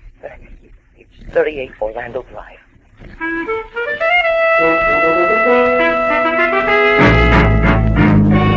Bay City was a snug seacoast town some 20 miles southwest of L.A. and about twice that distance from being on the up and up. Its string of gambling houses were politely winked at by some elements of the law, and its gamblers in turn politely winked back, while the folding money passed from sucker to slicker to crooked cop. But Bay City also was home to a lot of honest fishermen, retired real estate brokers, and another element of the law, good cops. Which side Detective Lieutenant Rake Sturman was on, I'd never been able to figure. He only added one way, all cop, morning, noon, and night. The kind who made any private detective feel a little less welcome than a leper. Well, an hour after dark, I pulled up and parked well away from 38 Orlando Street. 5 minutes later, I was watching a nervous Ernie Parch wear out the carpet in his shabby living room. It was at Art Manelli's place, Phil, about a year ago. The little casino. It's out north on the edge of town. I've had a few drinks with some of the guys who worked at my gas station. One thing led to another, and finally, we were out there trying to pyramid $50 into $50,000. That's when the cops came in, huh? Yeah. You know, one of those pre-election raids that look good in the papers. You want a drink, Phil? No, thanks. But look, that raid couldn't have gotten you a year and a day, Ernie. Oh, no. But the gun they found in my top coat pocket could have. Mm-hmm. And did. Yeah, 38 I'd never seen before in my life. Plant, huh? Yeah, a plant that I could only figure two ways, Phil. Either someone at Art Manelli's place just happened to choose my pocket to drop his gun into, or someone just happened to drop it in on purpose. Someone who was sweet on Grace and wanted me out of the way. Now, look, you're sure you know what you're saying, Ernie? I'm positive. 366 days in prison with only one miserable letter from her convinced me. That and the word I got at Gumbo's place late this afternoon. Gumbo's place? Yeah, Gumbo's shanty. The chicken joint run by a fat fry cook named Lou Gomborski. Grace worked there.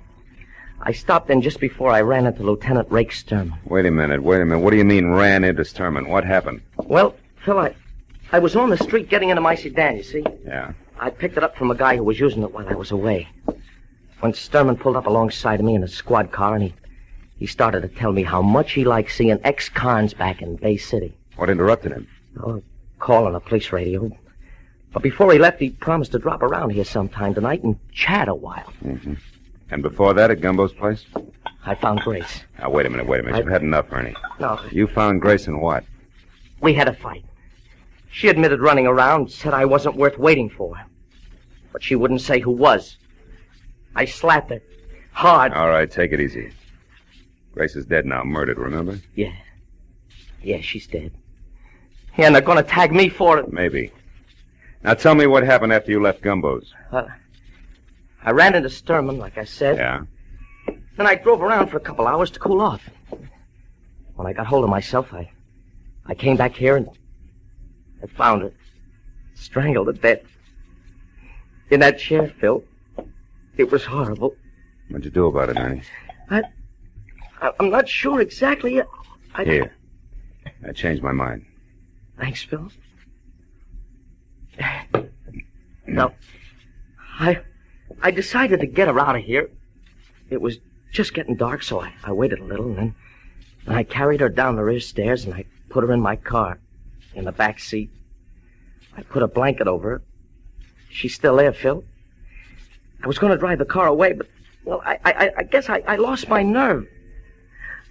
What am I going to do, Phil? Sturman might be here any minute. And you got to help me. You must have... Ernie, that won't do it. I'm sorry. All right, kid. Are the keys in the car? No. I got them here. What are you going to do? I don't know. But you get out of here. Do something. But what, Phil? Anything. Go to a movie. Act as relaxed as you can. Do anything. Except come back here for at least 2 hours. Now go on. All right, Phil, whatever you say, I'll go to a movie, yeah. Right now. Right away. Thanks, Phil. I know you'll get me out of this. Ernie Parch's vote of confidence made comfortable listening for both of us. When he was gone and I was down the rear stairs and out to his car in the alley, keys in hand, I realized that it stopped right there in the back seat. Then in the light that spilled from a nearby unshaded window, I saw I was going to have company. Sharp-pointed elevator shoes, careful blue flannel, and patent leather hair over a pasty face. All of it no more than 5.5 feet and held together by a hand-painted tie that sported a dapper knot the size of a cantaloupe. Good evening. I wonder if you could help me. I'm looking for Ernie Parch, 36 Orlando Drive. I couldn't find any number on this house. Is this it? Yeah, but Parch isn't in. He just left. Oh. You know where he went? No. It's all right, Cautious. I only want to talk to him. My name is Art Manelli. I'm a friend of his. An acquaintance. You? The same, yeah. He went to a movie, Mr. Manelli. I saw the picture, so I'm going home, back to San Diego. I live there. Oh, good. San Diego means US 101 to the south, right past my next stop. I came in a cab, or don't those keys in your hand there say that you're leaving? I mean, I don't want to appear presumptuous. Or wait for a taxi. Or wait for a taxi. Shall I get in, or do you want to slide over to the driver's seat from here? I want to slide, if that's all right with you. Perfectly. Tell me, Mr. Cruishutter. Mr. Cruishutter? Yeah. You had business with Ernie? Personal business.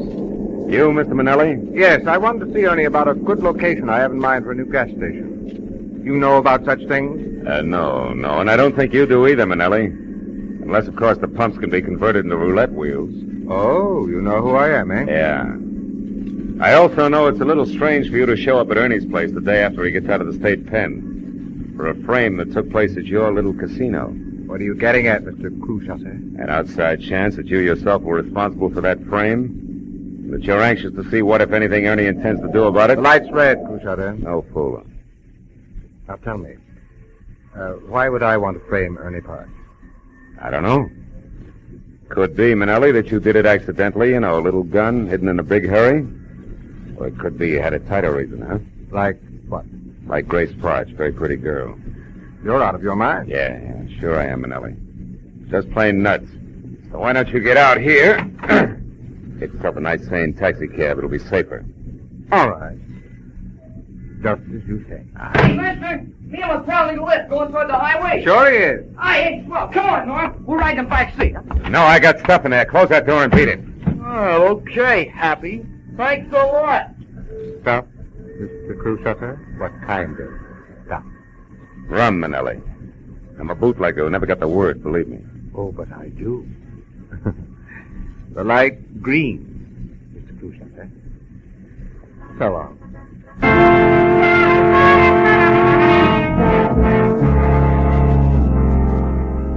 I went 3 short blocks, then I got out of the traffic and drove as far back toward Orlando Street as a vacant lot that was only a block away from Ernie's. Thereafter, I wiped the wheel, the gear shift, everything else I'd touched clean of prints. I left the sedan as is and walked back to where I originally parked my own car. Behind the wheel of my coupe, I spent the next 20 minutes finding Gumbo's shanty where Grace Park and Daddy Longlegs standing knee-deep in the Pacific Ocean, encircled at the waist by an imitation ship's deck for summertime outdoor eating. A gangplank led up from the street level, and when I'd gone about half the length of it, I saw something at the door ahead, shaped like a bowling pin, topped by a chef's hat, and encompassed by 1.5 yards of Peacock belt that said, "This had to be Fat Fry Cook Lou Gomborski."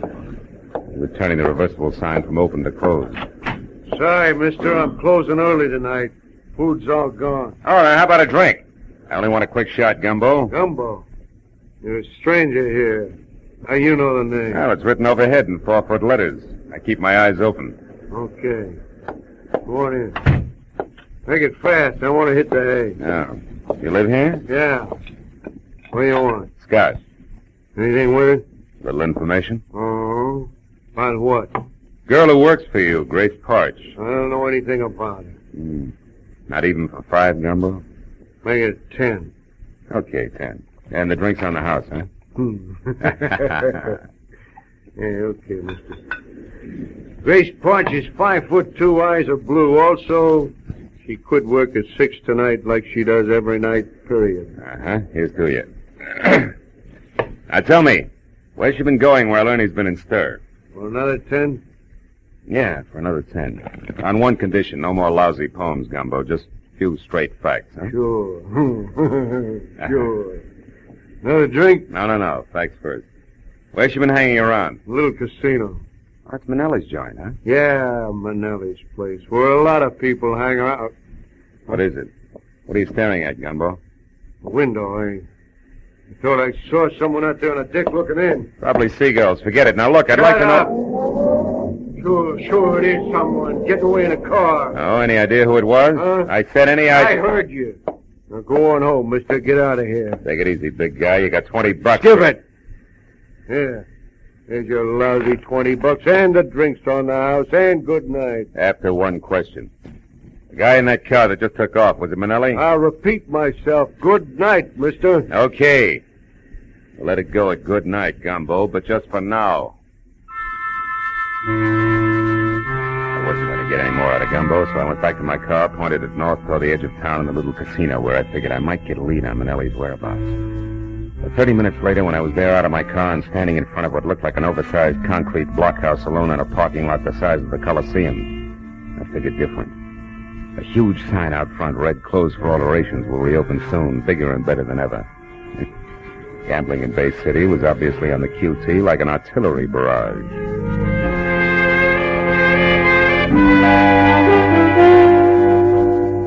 By the time I got back to 38 Orlando Street, nearly 3 hours had gone by since I'd last seen Ernie. As I started up the steps toward the light in his living room, I wasn't happy over the lack of information I had for him. But when I opened the door and saw what was waiting for me, that didn't matter. In one huge, beefy, freckled hand, there was the usual police department .38 revolver. Hello, kid. The ice-cold gray eyes, the thick broken nose, the nasty curl of the lips, all belong to Bay City's toughest homicide detective, Lieutenant Ray Sturman. Hello, Marlowe. I've been waiting for you too long, kid. Why, I would have baked a little cake if I knew I was going to have this much time. Where's Ernie Parks, Sturman? He's under arrest, kid. We found his wife's body. He's under arrest for murder. You know what else, kid? No, what else, kid? So are you.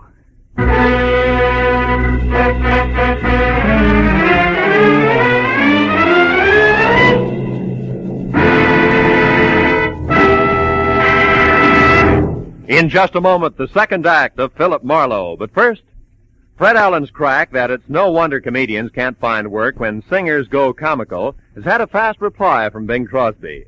Bing has invited Fred to be his guest on his CBS show this Wednesday night. And you can get right into the very middle of the argument on most of these same CBS stations, where Bing Crosby's show is every Wednesday night.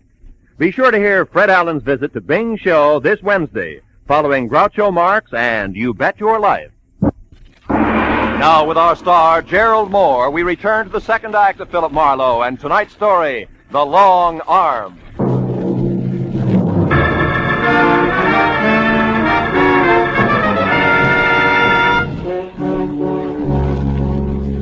Lieutenant Sturman moved toward me. He curled the thick fingers of his left hand into a fist. I braced myself, but the blow never came. Instead, he shoved his face up close to mine, and his mouth twisted into a one-sided grin that was as full of fun as a set of thumb screws. Well, you finally came through for me, didn't you, kid? I don't know what you're talking about. I've been waiting a long, long time for you to pull something in my town, Marlowe, where you can't run back across the line and hide behind the skirts of your cop friends over in L.A. You're having yourself a pipe dream, Sturman. Lieutenant Sturman! And don't forget it. Real sorry, officer. Now, do you mind explaining what this is all about? That's one of my rights as a citizen, you know, even in Bay City. As far as I'm concerned, killers ain't got any rights. Now tell me you had nothing to do with Grace Parch's murder, so I can tell you why you're a stinking liar, private detective. I suppose private detectives have no rights either, huh? None. We found the girl's body in a car parked at a vacant lot, and somebody overlooked a couple of fingerprints, which I'm going to match up with yours, Marlowe. How come you're so sure? Because we pulled Ernie Parch out of the movies 5 minutes after we found his wife. And jailbirds sing in Bay City, Marlowe. We don't horse around with them. Come on, let's go. Wait a minute. Boy, you pushed too far on the wrong track. There's an angle here you ought to know about. There's always an angle with you, ain't there, bright boy? Yeah, but you're going to like this one. First in that car you're so proud of, you're going to find prints from one Art Manelli. Gambler? That's right. One who stays in operation when everybody else in Bay City is closed up. You better find out whose toes you're stepping on down at City Hall before you... We got problems in our town, Peter, but that's not one of them. Now, if you got something intelligent to offer, spill it. Without wisecracks. All right. Ernie Parch was framed a year ago in Manelli's joint. No doubt on Manelli's orders. Why? Because Grace Parch was a pretty girl with the end for gamblers, that's why. All the time Ernie was in the cooler, she was running down to Manelli's place, and I got a witness to prove it. It also makes her the kind of little cheap tramp that gets out of hand. Go on, Manelli showed up here tonight with no satisfactory reason for it. What's more, you warned Ernie Parch just this afternoon that you were keeping an eye on him. Even if he wanted to kill his wife, he's not stupid enough to have done it tonight. But from Manelli's standpoint, it was a perfect time, you see, because you guys would go for it just exactly as you have. So you think we're stupid? Now, look. I know you got no use for me, Sturman. But you're a cop after all. As long as somebody's got to take a rap, it might as well be the right guy. You know what, sweetheart? What? Your fairy story makes average listening. Just average, nothing else. Now get going!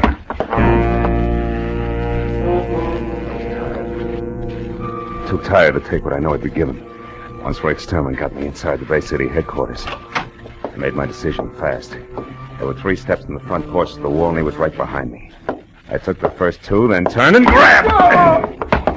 He sailed over my shoulder, and I heard him land flat on his back on the sidewalk as I rounded the corner of the house. I crossed the backyard, bolted the fence, and put 100 yards of alley between us before I even stopped to think. Then I went back to my car, drove down to the water again in Gomborski's chicken shanty. The place was dark and locked up tight. I went around to the back where his living quarters were and listened. crocodile slithering over the floor inside would have made the same sound. I pushed the door open and went in. It was Gomboski, all right, but you couldn't tell it from his face. That had been worked over long and hard by an expert. He didn't know I was there until I touched him. Get away. Come on, get out of here. Who gave you the beating, Gumbo? Lay off, will you, please? Haven't I took enough already? All right, come on, get up. Up. That's it. Now, look, Gumbo. You told me one thing about Art Manelli, that Grace Parch went to his joint a lot. And you spotted somebody outside the window and you clammed up. I come back now and I find you like this. Isn't it obvious you're wasting your time trying to protect him? Oh, shut up. Shut up and get out of here. Listen to me, you poor sap. Can't you see you're going to be living with this from now on? Every time he gets the jitters, he'll give you another going over to match this one. Till he really gets jumpy, Buster, and then he'll do worse than that. Don't you get it? Well, listen, mister, that's guessing. And I know what'll happen if I open my yap again. I'm just not going to take that chance. Don't you realize we'll never lick Manelli if we don't fight? Leave me alone. Yeah, leave me alone. I'm not saying nothing. You understand? Nothing. Not one word. Now get out. Go on, get out. All right, you miserable suck. I'm through talking to you. You'll think the other guy gave you a light massage by the time I'm through with you. Yeah, well, that's what you think. Hey, now stay where you are. I don't want to kill you, mister, but I will unless you beat it. I'd rather face that than talk. You're getting in too deep, aren't you, Gumbo? There's nothing else I can do. Doing nothing to me. I know which side my bread's buttered on. Yeah, but you made one big mistake already. Mistake? What do you mean? You left yourself wide open for this coffee pot. I'm sorry, sucker, but I don't have much time. Drop the gun. Come on, drop it. That's better. Now just tell me one thing and I'll leave you alone. All I want to know is where I can locate Art Manelli right now. He's at his club, at their little casino. You're lying. I was down there. It's closed. It's being remodeled. I'm not lying. All right, you need some more rubbing. Okay. He's got a suite of rooms downstairs under the club. They're not being done over. That's where he lives. He ought to be there now. But you got to protect me. He's storming the Manelli. He'll kill me. He'll kill me. That's all I want to know. So long, Gumbo.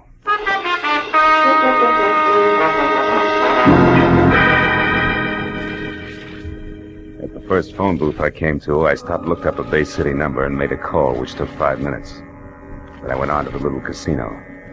I parked on a side street, then went down the ramp to the underground garage in the rear. There was a door between two ornate bronze urns, Alibaba size, and I started toward it. But on a hunch, I stopped and studied the decoration on one of the urns. I finally found it. A small hole in the side. I took my handkerchief out and stuffed it into the hole. From somewhere inside the apartment, I heard a chime ring. I got my gun out, then tried the door, and it opened. Into a long, lush hallway draped at the far end with a heavy gold curtain. I waded through a green carpet deep enough to mow, up to the curtain and pulled it aside. Manelli sat at a wide, glossy desk, methodically filing his nails.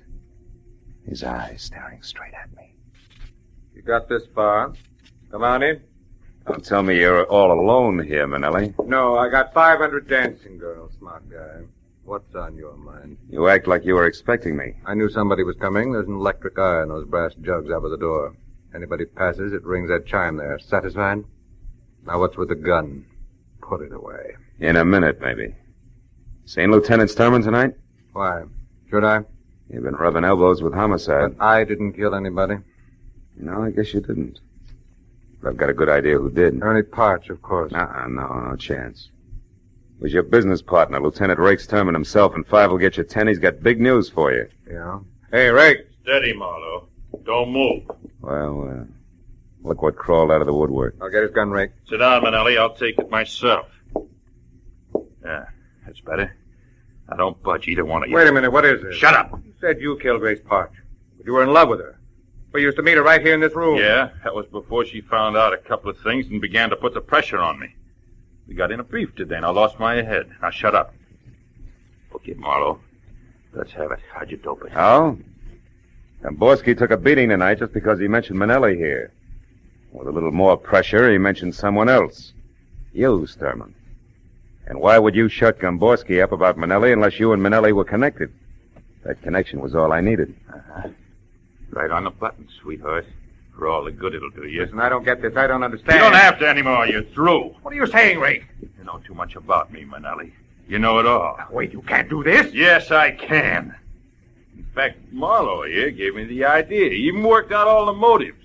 So it's easy. I came here to arrest you for Grace Parcher's murder. You resisted, and I had to shoot you. Ain't that a shame? But about this Ernie Parch. I intended to hang it on him, Manelli, but he's nothing to me. I don't care if he lives or dies. But you're getting too big for your britches anyway.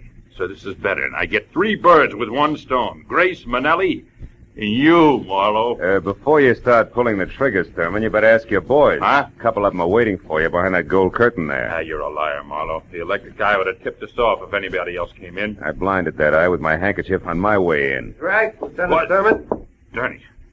How long you been there? Not long enough. Better drop it, Lieutenant. I don't take orders from you, Sergeant. You do tonight. Chief himself sent us out. Yeah, I took the liberty of going over your head, Lieutenant, just before I came in. Under the circumstances, you'll understand. Why, right? you... Better drop it, Lieutenant. Drop it! Okay, now come on. You two guys, too. Come along quietly. Sure. Always glad to ride with old Rake Sturman any time at all. Just as long as there's a couple of policemen in the same car.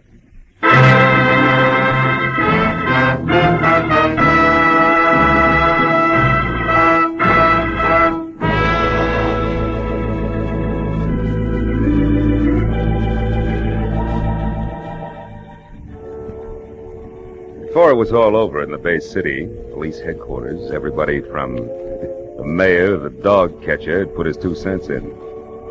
And I'd given the same answers to the same questions at least 50 times. All about crooked cops, and Rake Sturman in particular. But finally, hours later, I was free to go home. And as I drove through the quiet streets, I was still thinking about cops. This time the other kind.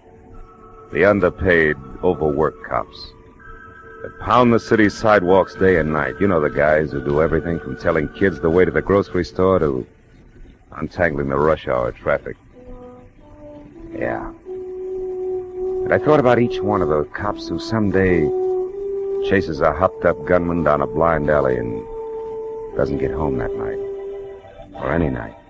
Ever again. And then I forgot all about Rake Sturman. Because after all, he was just one bad one in a multitude of good ones. An insignificant sore on the long arm of the law.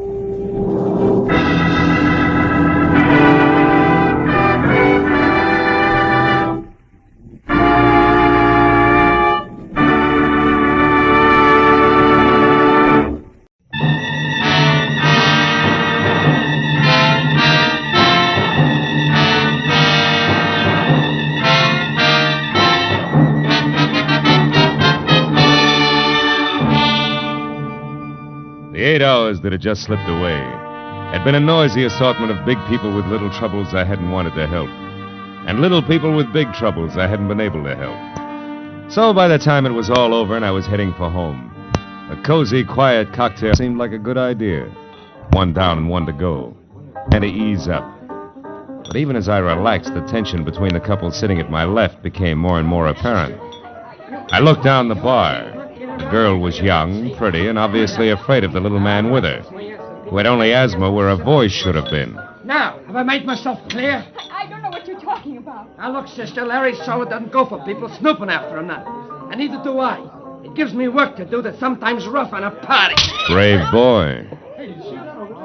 All right, little man, you've had your busy day. Hey, take your hands off me. As soon as you relax. Okay, get your mitts on. Now, gentlemen, please, no fighting. I can lose my license for it. Now, you leave at once. Wait a minute, Baldy. You heard him, Buster. Okay. I said what I come to say anyhow. Walter, stop playing. You all right, miss? Yes, thank you. Are you sure? Would you like another drink? No, thanks. I think I'll go back to my villa. Oh, you're staying here at the Wilshire Gardens?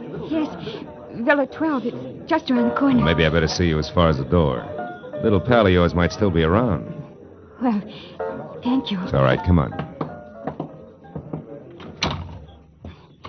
This is really very nice of you, Mr. Marlowe, Philip Marlowe. What about you? What? Oh, Claire Osborne. Well, now, look, Claire, I'm not trying to pry into your business, but in a way, people like Larry Salter are my business. Larry How did you know about him? Your little pal in the bar wasn't whispering. Oh, I'm a private detective, Claire, and I see a lot of people get in over their heads. Hate to see it happen to you. You know, these people play rough, usually for keeps. Maybe you better tell me about it, huh? well, this is my place. Oh.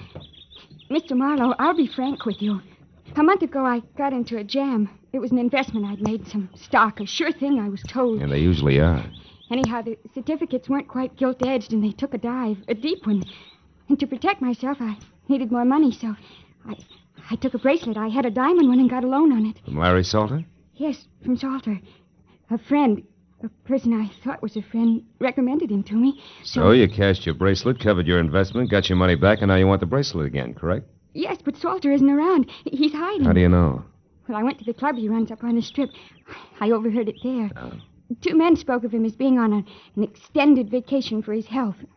But, of course, I didn't believe that, so I went around the back, found a door open, and got into Salter's private office. Baby, that in itself is a wonderful way to get into trouble, deep. Yes, I know, but I just had to find out where Salter could be located so I could pay him and get my bracelet back. Here, look, this paper. Mm-hmm. It was folded under Salter's memo pad. On one side it says, Madge, Gladstone 274. The last number's missing, torn off. And on the back, meet at 1010. Can this help us any? Yeah, it might. But first, Claire, a couple of questions that might help even more. Who was that ersatz little Caesar who slapped you in there? One of the men I overheard talking at Salter's club. He must have seen me and then followed me here. That figures. Now, look, honey. You're scrambling awful hard for a $1,000 bracelet. What's the rest of it? The rest of it? Well, you're out of your... Honey. Oh, what's the use? That's better. I might just as well tell you. The bracelet isn't mine, Mr. Marlowe. It belongs to my aunt. I live with her in San Diego. Oh, you borrowed it while she was away, maybe, huh? Yes. Oh, please, I've learned my lesson. I only want to get that bracelet back now, Mr. Marlowe. Please, will you help me? I'll pay you anything. Never mind that now. Oh, please, I must know where Larry Salter is. Okay, Claire, we'll try to find out, but on one condition, huh? Which is what? That you go inside, lock all doors and windows, sit next to the phone, and until you hear from me again, do absolutely nothing on your own. Agreed? Oh, yes, agreed, Mr. Marlowe. Thank you very much.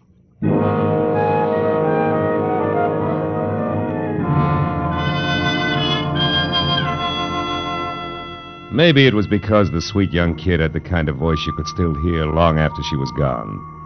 You know, one of those lingering sounds, like the echo of a train whistle hanging on crisp early morning air.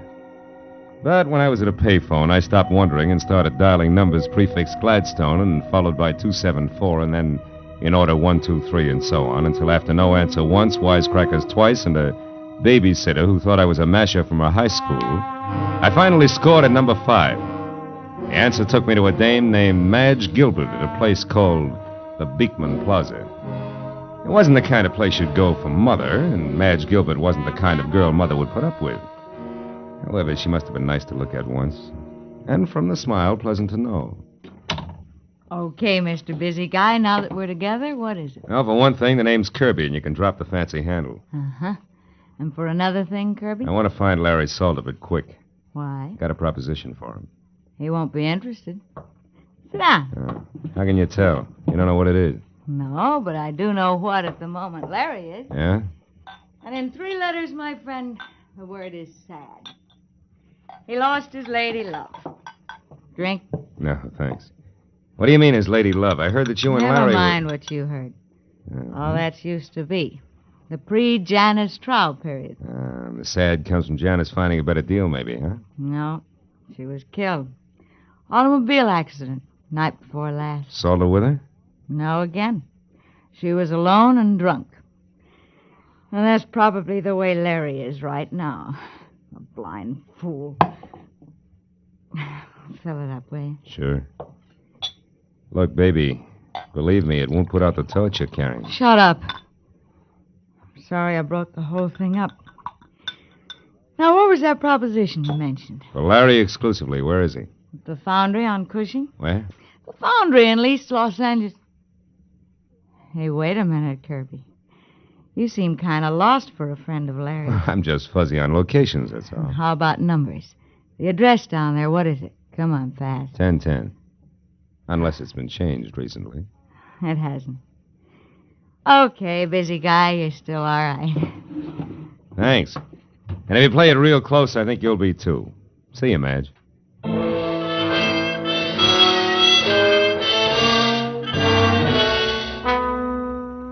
Cushing Avenue in East Los Angeles is industrial, literally wrong side of the tracks and about as non-Hollywood as an honest day's work. And all the way there, I kept blessing the dumb luck that had made me answer 1010 for the address before I'd even had time to think. When I pulled up and parked away from the place, I hoped that luck would continue. Because ahead was the foundry, or what remained of it, and in no sense did it look like friendly territory. I found a metal staircase climbing from what had once been a loading ramp up to the yard foreman's office, where a single staring, unshielded light inside said that somebody was home. And when I'd quietly gone up those stairs, I saw through a glass door who that somebody was. Larry Salter, alone next to a telephone and pitching darts at a smiling face on a calendar across the wall that read January 1928. When I knocked with the barrel of my .38 on the dirty glass door, he told me to come in without looking up. Make yourself at home, neighbor. Be with you in a minute. Aha! I did it. Her front tooth have been trying for that all night. So glad you made it. Now, it won't be on your mind while we talk. About what? Bracelets. Bracelets? Neighbor, this is an iron foundry. What you want is a jewelry shop. Let's save each other a lot of time and level, huh? I'm a private detective named Marlowe, Salter, and at the moment working for Claire Osborne, who now has the price of a bracelet. Wants it back in a hurry. Do we do business? No, we don't. And it's not because I don't like you, neighbor. But because, one, I never heard of any Claire Osborne. And two, bracelets are stuff for second-story men, which I am not. And three, you ought to get yourself a pair of sneakers, stupid.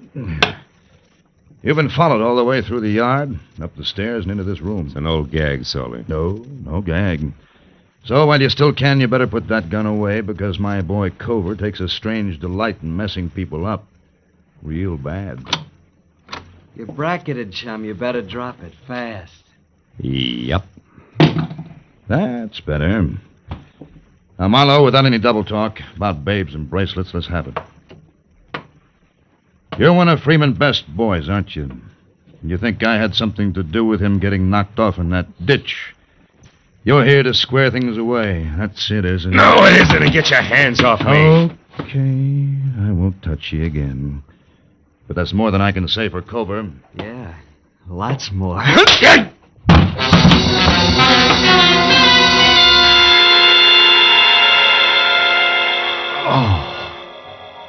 It was a toss-up whether Cover's gun on the side of my head or the side of my head on the floor had done the damage. But either way, it didn't seem to matter. Because I couldn't make it back any further than Larry Salter's voice. It sounded like it was coming from the bottom of the well. You see? Even though I could see him talking into the telephone. Okay, my place later. It's 8100 North Lucerne in Hollywood. But then, I couldn't even see that anymore.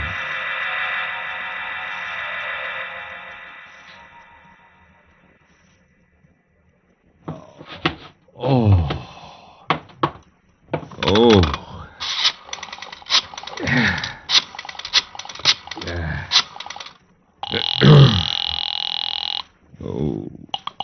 Good evening, Wilshire Gardens Hotel. Villa 12, please. Yes, sir. One moment, please. Hello? Marlowe, Claire. Listen, I'm over in East Los Angeles. Mr. Marlowe, did you find him? Do you know where Larry Salter is? Yeah, I think so.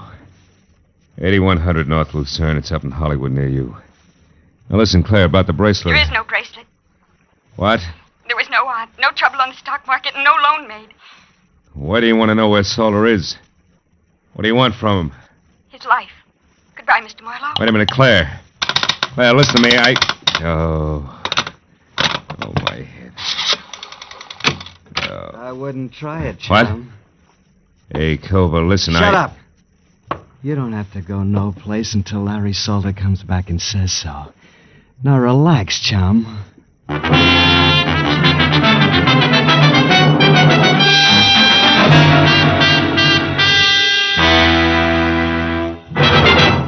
In just a moment, the second act of Philip Marlowe. But first, a brief message from the Ford Dealers of America. Over 100,000 motorists are experiencing the engineering leadership built into the 50 Ford. As owners, they already know that it's the one fine car in the low-priced field, and it's personal experience that counts in buying a car. That's why the Ford Dealers of America are issuing this special invitation to test drive this new 50 Ford for yourself. In the classified phone directory, you'll find the name of your nearest Ford dealer. Perhaps you know him personally. He'll be delighted to arrange a test drive tomorrow. So get behind the wheel and test drive it for the comfort of its midship ride and its unmatched roominess. Test drive it for the power and quietness of the only V8 in the low-priced field, the kind of engine found in America's costliest cars, yet priced lower than 10 different six-cylinder cars. Test drive it for the safety of its own king-size brakes, largest in the low-priced field. Before you buy any car at any price, you'll find it to your advantage to test drive the 50 Ford at your Ford dealers tomorrow. Now, with our star, Gerald Moore, we return to the second act of Philip Marlowe and tonight's story, The Torch Carriers.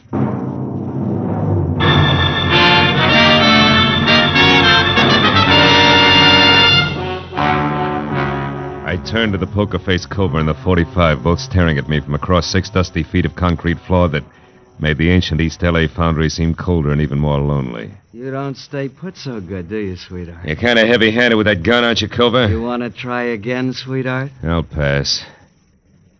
Standing here staring at each other is apt to get dull, don't you think? That's entirely up to you, sweetheart. You bleed pretty. You'd like that, wouldn't you, kid? Look, just so I don't get plugged by mistake, you better let me sit down before I fall down, huh? Help yourself. Over there on that box, so we keep me between you and the door. That's right. You're a good boy. You got no idea. Hey, come on, how long do we play like this? I'll tell you better when Orville the Squeak gets back. What's Orville the Squeak? She runs errands for Larry, like finding out what's phony about a certain young babe in her bracelets that don't exist. So that's where the bird with the whiskey soprano fits. That's the way the punk operates, huh? Well, that way, Kovu, we'll both die of old age before... Well, you hear that? Somebody moved downstairs. Maybe this is visitors' night in the old foundry. Don't get your hopes up, sweetheart. Those live here. They're rats. They eat small dogs. And one thing more, Marlowe. What's that for, punk? Dropping your hands out of your lap where I couldn't see them. Don't try it again. I'll put it on your bill. You know, Cobra, you're holding me here on Larry Salter's orders, and yet I'm the only one who knows what schedule will happen to him tonight. Maybe you better tell me. Sure. Only first I want to know something. What about the late Mr. Freeman Best? Freeman was scum. Low, stinking scum. Nobody misses him. I mean nobody. And Larry didn't kill him, that's out. But he was connected, wasn't he? And there was a girl named Janice Trow. How does she figure? You better let that one set, sweetheart, for your own sake. Now let's have your end and fast. What's supposed to happen?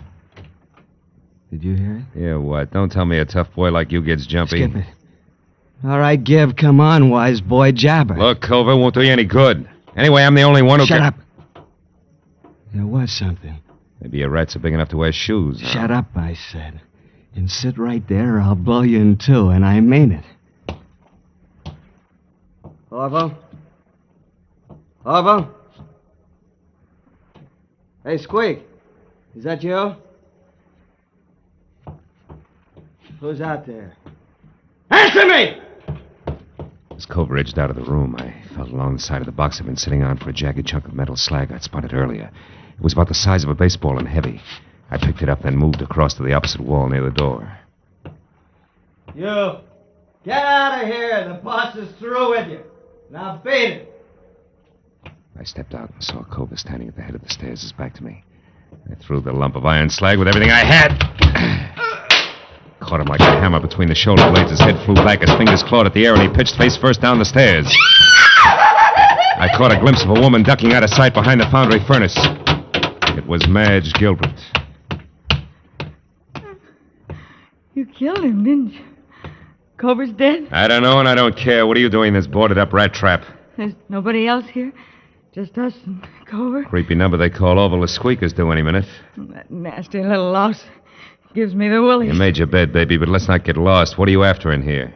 Well, I've been thinking plenty about that torch you're talking about. I decided if you carry the same old one long enough, you're bound to get burned. Finally felt the heat, huh? Yeah, plenty. So I came here looking for you. Or Larry. Couldn't make up your mind. Certainly. I wanted to tell Larry I was through with him. He'd have beat you to it, but you found me, so? Okay. But if Larry or the Squeak come back after what I'm going to tell you, you got to help me get out of here. Larry'd kill me. Okay, kid, let's have it. You wanted to know about Janice Trow. Yeah. Okay, I'll tell you. She was beautiful. I'd be the first to admit it. A brunette like every woman wishes she was. And Larry fell for her. She took him away from me just like I'd been dead 10 years. Only she was rotten. Never once a clean thought in her twisted, dirty little brain. So says the jealous lover. Jealous? Sure, I was jealous at first. And just hurt and disgusted. She was double-crossing Larry every time he turned around, but there was nothing I could do. I tried to tell him... So far, it's strictly stock, Madge. Yeah, all but this. One time I made it stick. She borrowed Larry's car to take that slimy Freeman Best out for a ride in it, with extra laughs because it was Larry's car, mind you. And Freeman Best, in case you haven't heard... I've heard. Well, I got a lead that they were going to wind up at the Bridge Cafe. I made Larry take me out there to prove what I'd been telling him about Janice was true. You proved it? Sure. We waited for him at the bridge. They showed up all right, doing 90. She couldn't make the curve, and they hit the bridge railing. He killed them both. Wait a minute. You're stretching, baby. Freeman Best's body was found 30 miles south. Sure it was, because Larry couldn't bear the idea of Janice Trow being found with Freeman Best. He tried to protect her and keep everybody from finding out what a tramp she really was. He pulled Freeman's body out of the wreck and hauled it clear down to Long Beach and dumped it. I watched him do it. And all this business is just to keep that secret about Janice Trow, huh? Sure. Gee, can you imagine a love like that going to waste, huh? Why, even with her dead, even now, he won't as much as speak to me. I'm not so bad. I've tried and I've waited. But he won't drop it. So it's all yours, Kirby, and take it. I hope you put it right where it hurts him the most. No dice, baby. Kirby was a stall. I'm Marlowe, private detective. What? Gee, how cheap did I sell out anyway? It depends. The only axe I'm grinding is for a girl named Claire Osborne. Ever hear of her? No. That's funny. For some reason, she hates Salter even more than you. Listen. It's horrible. It's horrible. You stay where you are. I'm scared of him, Mom. I'll pull his fangs. Just don't get absent-minded about which side you're on.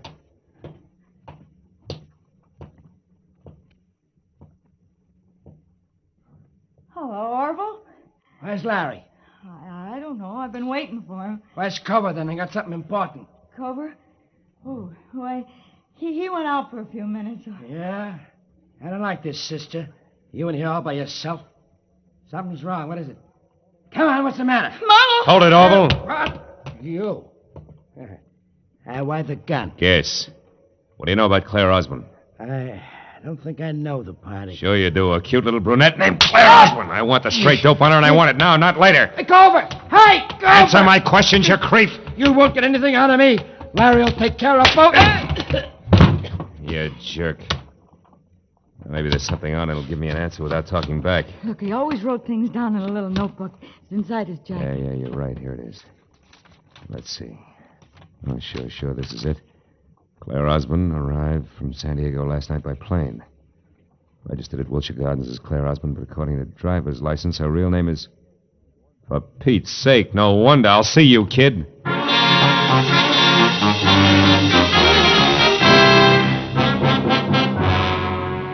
It took me 20 minutes to get from East L.A. over to Lucerne and another 5 to find the bleak white bungalow that belonged to Larry Salter.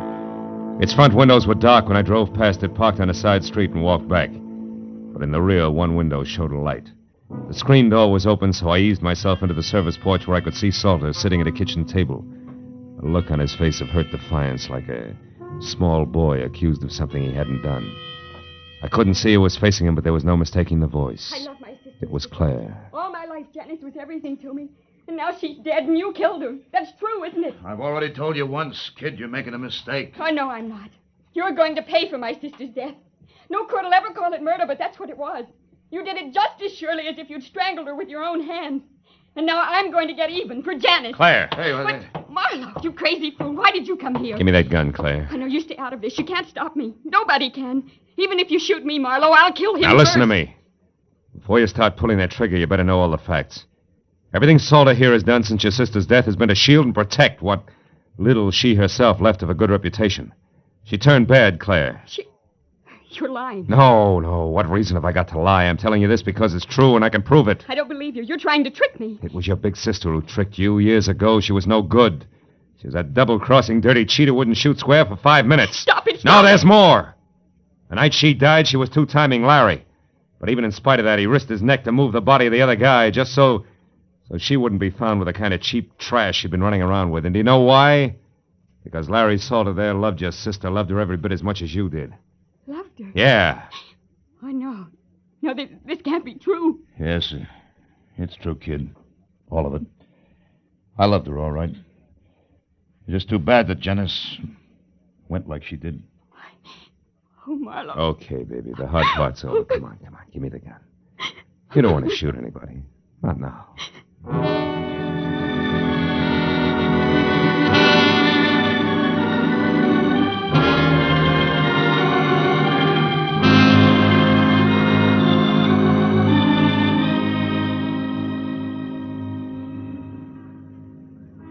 Feel better now, Claire? Yes, I'll be all right when I get used to a few new ideas. Yeah. What's going to happen to me now? Well, that's pretty much up to you. How do you mean? The world spins like mad, honey. You have to keep up or get lost. Like I was tonight. Mm-hmm. I was lost, Marlowe, terribly. Everything I had any faith in was gone. Yeah, I know. That's because you had blind faith, Claire. You know, that's okay for kids, but you're a big girl now. Oh, yes, I get it. From now on, it's me, on my own 2 feet, and my eyes wide open. Well, take it easy, baby. It's fun to close them once in a while.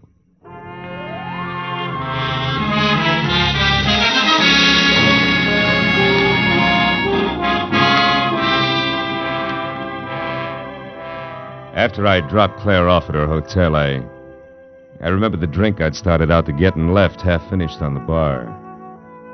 But it was too late now to stop anywhere, so I drove home and poured myself a nightcap in my own apartment.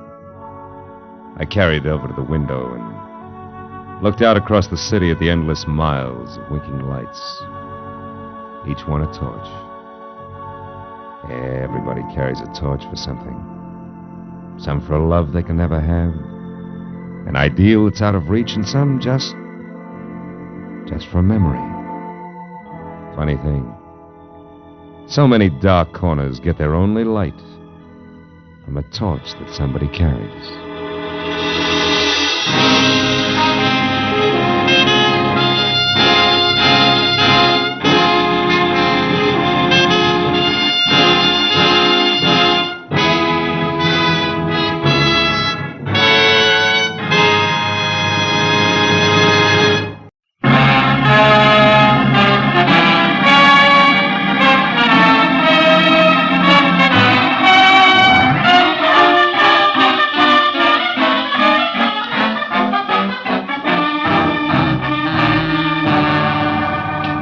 After a day jam full of heat waves in December, actresses who passed mascara and long A's off as talent, and producers with glossy convertibles and holes in their shoes, the world looked as phony as a $7 bill. And when I finally closed my office, stepped out onto Hollywood Boulevard into the glare from miles of sheet iron Christmas trees on lamppost trunks, and watched a loudspeaker Santa Claus with neon reindeer trundle by in a cloud of artificial snow, I'd have gladly traded all of Hollywood, California for one quiet Vermont hillside and thrown my license in to boot. All of which convinced me that what Marlowe needed most was a martini in his own apartment, a good book, and a night's sleep in that order. So I started home after them, but only got as far as the middle of the street. Hey, Mr. Marlowe, wait up. It was the kid who sold papers on the corner. Mr. Marlowe, can you spare a minute? I gotta talk to you. Okay, Tommy, let's get out of the street first, huh? I'm not so good at dodging fenders. Oh, yeah, sure. What's on your mind, kid? That's about my Uncle Bert. Bert Larson.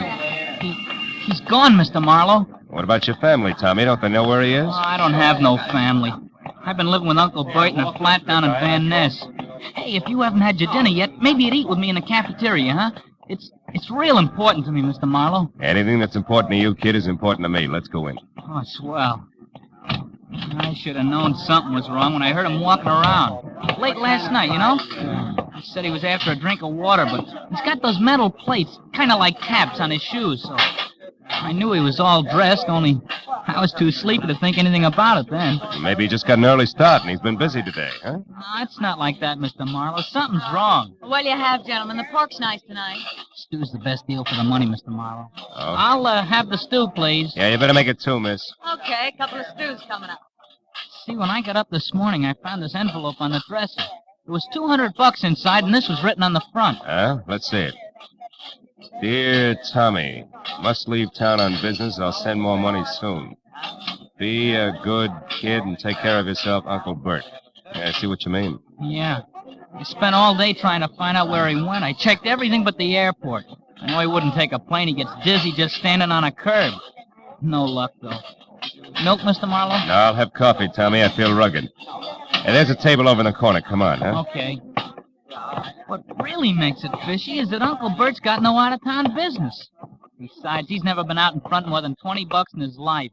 I can't figure it. Now, look, Tommy, if you're really worried, you don't want me, you ought to go to the police right away. Cops? Yeah. No, I can't. Why not? Well, Uncle Bert's been awful good to me, but, well, I guess he's really kind of a bum. You see, he's a gambler, Mr. Marlowe, a bookie. Uh-huh. Just a harmless small-timer, sure, but I'd get him in an awful jam if I called the cops. Will you try to find him for me? I got dough. I'll pay you whatever you charge. Don't worry about the money, Tommy. I got one lead for you. This name here in the back of the envelope, see? Yeah. Lester Carney. And the number 3004.5. Does that mean anything to you, kid? No. Oh. I'd have looked that guy up my cell phone. You know how far a kid could get. Sure. Gee, Mr. Marlowe, I'm sure my uncle didn't leave town. It's something else. It's gotta be. He's in some kind of trouble. Now, Tommy, you know that he might be on the wrong end of it, don't you? Yeah. Well, if that's right, I want to find it out fast, Mr. Marlowe. Here's a picture of him. Mm-hmm. Scared, son? Me scared? Nah. Not for myself, anyway. Yeah, I guess I am, kinda. Well, okay, Tommy, eat your dinner, and then get back to work. I'll see what I can find out, huh?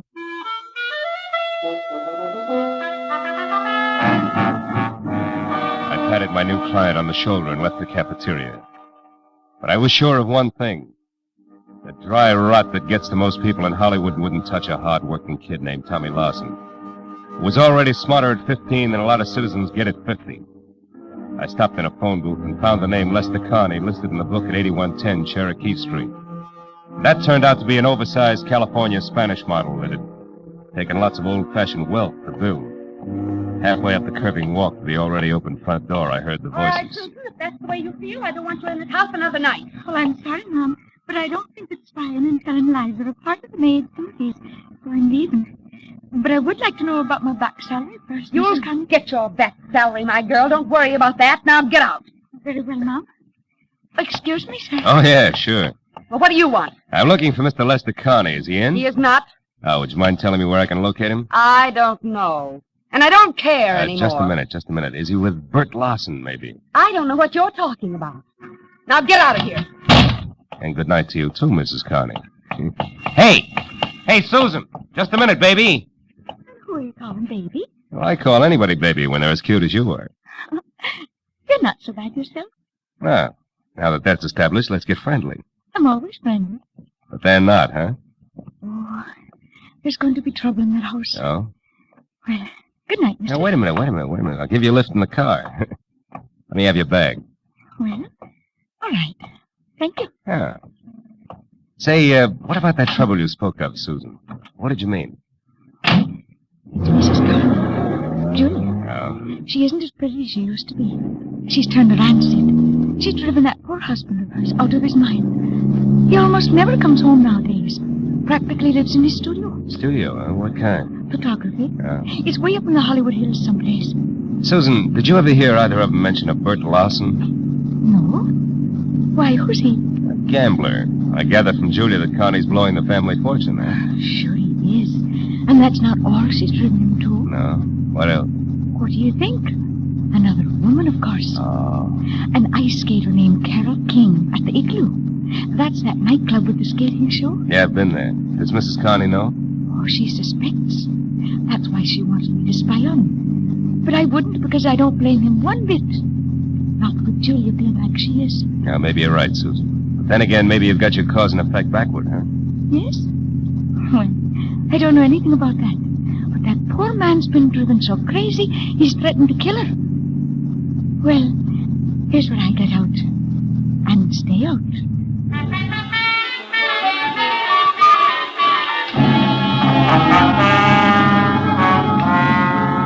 I dropped Susan off at the car stop and headed out Sunset Boulevard for Westwood in a club called the Igloo, which looked more like a down-at-the-heel Taj Mahal than an Eskimo's bedroom. Inside, a line of fast-moving ostrich plumes with rye-crisp waistlines and imitation sable zipped over a short sheet of tinted ice toward the climax of chorus numbers, while I bluffed my way backstage and intimidated the call boy into sending over one Carol King. She turned out to be left in the lineup out front, so I sat down on a cold trunk and waited until the curtain fell. And I got up to greet an athletic blonde with more than healthy face, who sidled dubiously toward me, ice skates and all, and I introduced myself and told her I was looking for Bert Larson. Why are you looking for Bert Larson, Marlowe? Well, because people say he's disappeared. Now, I know he's a bookie. You don't have to protect him on that score, and I'm no cop. Just want to know where he's gone. Okay. I hear he made a real killing yesterday, the first one in his life. Oh? I understand he's leaving town to retire. Who's going to make book for you from now on? Nobody. I never play the horses. My friends do. Oh, friends like Lester Connie? Lester. Well, now we get down to business. You smell like you're working for a wife, Shamus. Guess again, sugar. I'm after Bert Larson, nothing else. That's why I want to talk to your friend. Where is he? Lester Carney is no friend of mine. You know, you should be smart enough to know you're just wasting your time with that pitch. Look, Bud, he was my friend, sure, but that's all off, as of an hour ago. We're all through, washed up. I gave him the boot. Why, did he run out of blank checks? I ought to bust your shin wide open keep those for skates that. on the floor, honey. Then skip the cracks. I threw him out because I got sick and tired of waiting. Kept me on the string for months with nothing but promises. Said he hated his wife, but when it comes down to cases, he refused to leave her. Why? I don't know. Got some hold over him, and he hasn't nerve enough to break. So I wrapped him up in a neat little bundle and sent him home. It was a mess. I'll bet. Between you and Julia, he must be in a great frame of mind tonight. That's his problem now, brother, not mine. What is yours? How to keep your life on ice? No, wise guy. For your information, I'm quitting this show. I'm going to make a clean break all around. Happy landings. But look, what's the connection, if any, between Larson and Carney? Why, Mr. Marlowe, I have No no idea. Isn't that wonderful? Okay, sugar, that's where we'll leave it for now. But in making that clean break, be sure it's not your neck. I'll see you around. I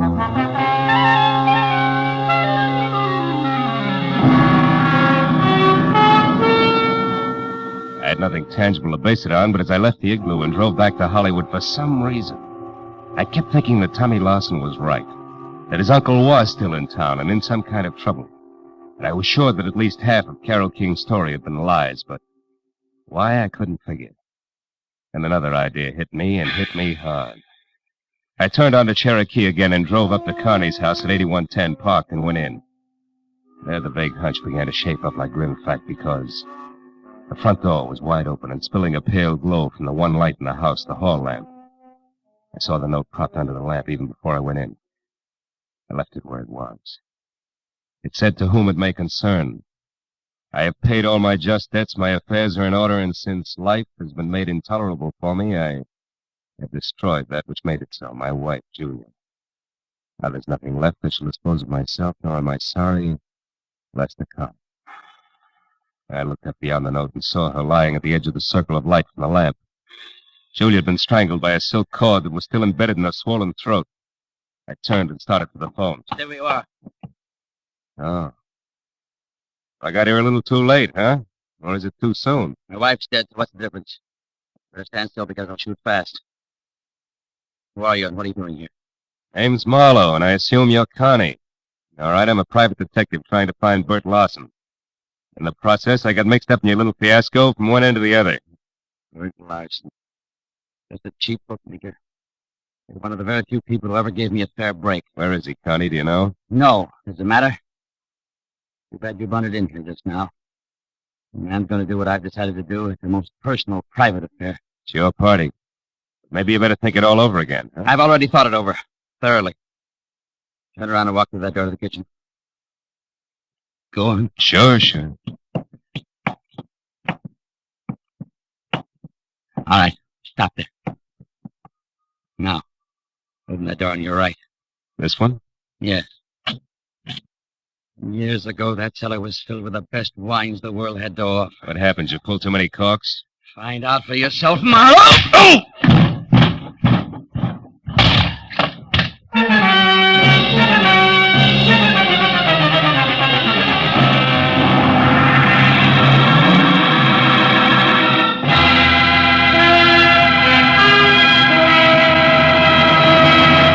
In just a moment, the second act of Philip Marlowe. But first, will Tyrone Power listen to Jack Benny's Siren Song? Will Ty consent to portray CBS's great Sunday night musician and lover in the movie The Life of Jack Benny? Tune in tomorrow and find out. No, there's never a question about the quality and quantity of comedy and sheer entertainment on CBS on Sunday night. And remember, the Jack Benny Show is heard on all of these CBS stations. Now, with our star, Gerald Moore, we return to the second act of Philip Marlowe and tonight's story, The Kid on the Corner.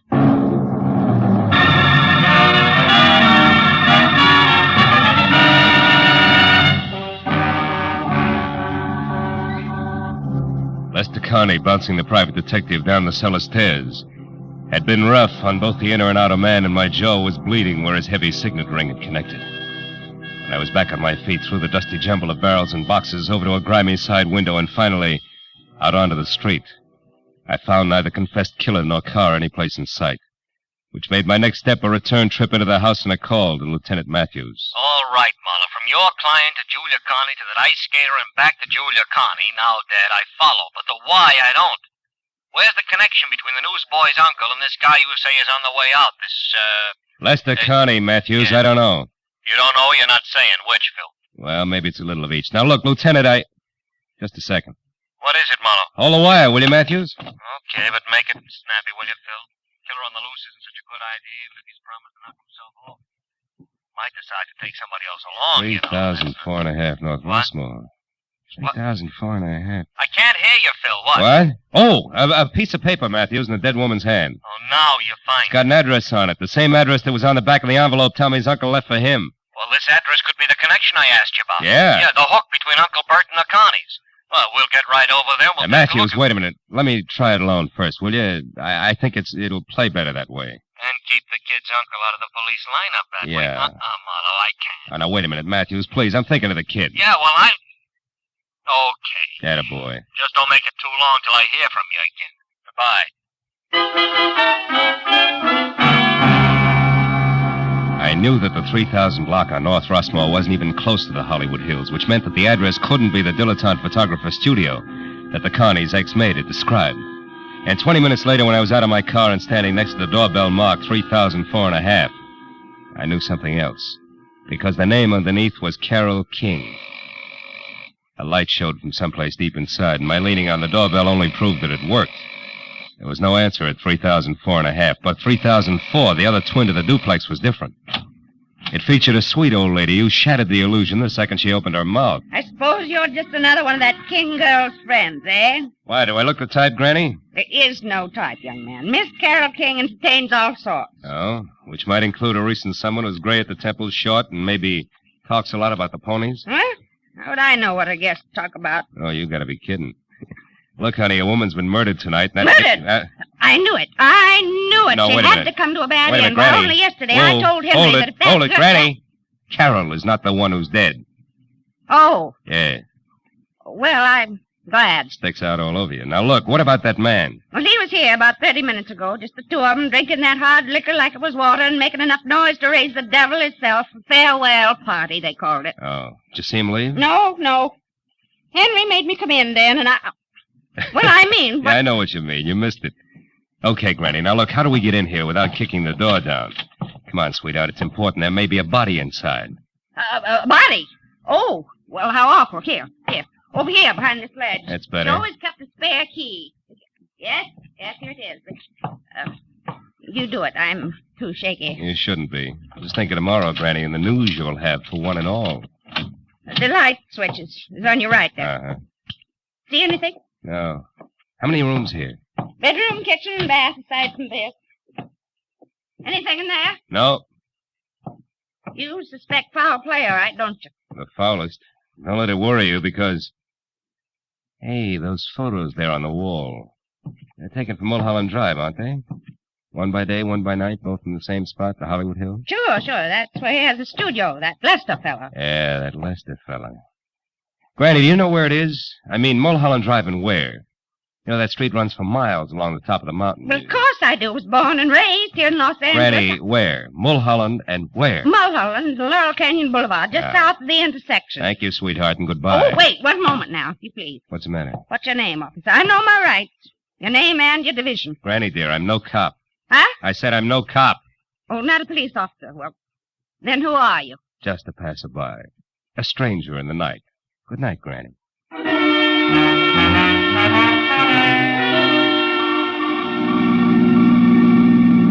All the way from Rossmore to Sunset, then west to Laurel Canyon Boulevard, I kept worrying about Tommy Larson and the uncle, who, from where I stood, needed at least worrying about no matter which way things played. But when I was on the strip of macadam that twists its way upward toward Mulholland Drive like a snake writhing from a long, long bellyache, I forgot about both client and relatives alike. Because at the top and a little to the south, where Granny had said it would be, was Lester Carney's studio, all right, but burned to the ground. Well, these select flyway joints sure go fast, huh, Chief? Yeah, it wasn't 20 minutes on this one. Hey, mister, where you going? Some of that metal stuff's still pretty hot. Who are you, with the law? No, Chief, I'm a private detective named Marlowe. I was wondering if Lester Carney was caught in there. He owned this shack. Yeah, I know. Is he a friend of yours? No, it's strictly business. He's wanted for murder. Yeah, he was wanted for murder, Phil. He was burned to a crisp in there. Hello, Casey. Hello, Matthews. Well, what's your guess? He started on purpose? No, suicides hardly ever burn themselves to death. No. He probably took some sleeping pills or poison and then a cigarette he left going did this, you know. Hey, by the way, Phil, you saw Connie tonight. You think you might recognize him? Might. Yeah, he's over there. There isn't much. See you, Casey. Right, Matthews. Hey, Garcia. Hey, you tied Connie and this fire together kind of fast, didn't you, Lieutenant? I just found out about this place. Yeah, but you work alone, Marlowe. I got help. Oh. There it is. All that's left. See anything? Yeah, that ring. I noticed it earlier tonight. And the watch? No, I'm not sure. I don't remember what kind of... Hey, Matthews. What is it? What are you staring at, Phil? Come on over here. Come on. What? See this little piece of metal? Yeah. I think it's... Watch! Oh. Phil. You know, fire makes things hot. Yeah. Hot things burn and... Yeah. Marlowe, what is it? It's an idea. Yeah, like what? Like this isn't suicide after all, like it's murder, Matthews. Oh. Come on, we gotta get to our phone quick.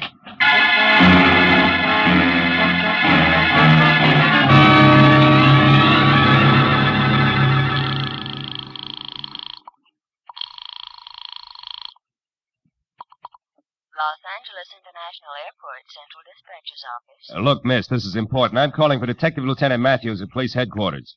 What passenger flights have left in the last half hour? Passenger flights? Yeah. Well, there have been two, sir. One to Dallas, Texas, and the other to Chicago. Both American Airlines. Nothing out of the country? Marlowe, what are you getting? Will you wait a minute, Matthews? Sir. However, there is a flight scheduled to leave at 10:10. Uh-huh. That's just 5 minutes from now. That's going to Manila. Mercury Airways. Shall I connect you? Yeah, hurry, will you, please? Yes, hey, Matthews, sir. this may be it. I'm glad for you. Mercury Airways. Central Dispatcher's Office, Mercury. There's a call from the police here for you. Go ahead, sir. Look, your 10:10 flight from Manila, is it going out on schedule? Yes, sir. The plane's standing by for the tower signal now. Oh, then tell me this. Is there a passenger aboard named Bert Larson? Larson? One moment, please, sir.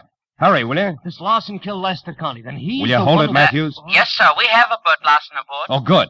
Keep him there and don't let that plane get up in the air. Do you hear? The man's wanted for murder. But don't do anything else either. Just let him sit and wait for us. You got that? Yes, sir. I understand. Fine. We'll be there as soon as we can. Goodbye. Come on, Matthews. It's your show from here on in. Sirens included.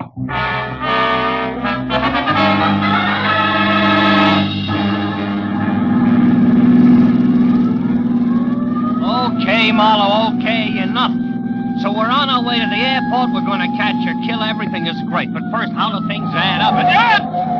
Mooney, take it easy. 5 seconds more or less, never yet turn the trick. Okay, Lieutenant. Were you saying something, Matthews? Yeah, I'm saying I don't know which end is up, Phil. Look, Lester Connie killed his wife, right? Right. Why? Because he wanted her out of the way so that he and a cheap little monster named Carol King can live happily ever after. Oh, divorce wouldn't do that for him, huh? No, Mooney! No, I don't think so. Probably because Julia Connie had a real tight grip on the purse strings. Oh. Maybe something more, like his not very nice pass for a guest. Yeah, but the purse strings, the money, that's where Bert Lawson figures in, huh? A bookie with a claim. No, blackmail. Now, I figure Bert Lawson knew about Connie and Carol King. He must have stopped by once to pick up or pay off a bet at the right time. Yeah, and from there, what? And from there, the team of Carol and Lester killed Lester's wife. Yeah, which we've covered. But not in detail. Now, listen.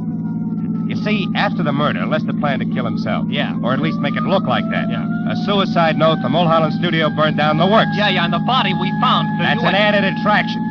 Bert Lawson included in the last minute. What? The wife and then the blackmailer? Ah, you're getting it. Drugged while drinking at Carol's, where he thought that he was going to get paid off in money, then up to Mulholland Drive, ring watch, and flames added. Oh, and then out here at the airport, headed for Manila. Lester Carney. Uh-huh. Hey, Mooney, we're getting close. You better kill the siren. Okay, Marlowe. Now, Phil, how do you know all this? I mean, the switch, what makes it so? That piece of metal I burned my fingers on, Matthews, it was a tap from a shoe. And Bert Lawson wore taps. The rest of it adds from there. Yeah, including Connie at the airport now as Larson. Sure, who'd be looking for a beat-up second-rate bookie who decided to leave town? Aside from a nephew, that is. Yeah, aside from a nephew who tried every place but the airport. Uncle Bert couldn't stand planes. The brakes, Matthews. Oh, here we are. Yeah, just you and me and Mooney and the killer. Aren't you coming, Phil? No, I think I'll wait here, Matthews. I got some thinking to do. About the scum you sometimes meet in the night? No. About the kind of a kid I almost never meet in the night. See you. Yeah. All right, come on, Mooney. Maybe our boy will make a break for it, I hope.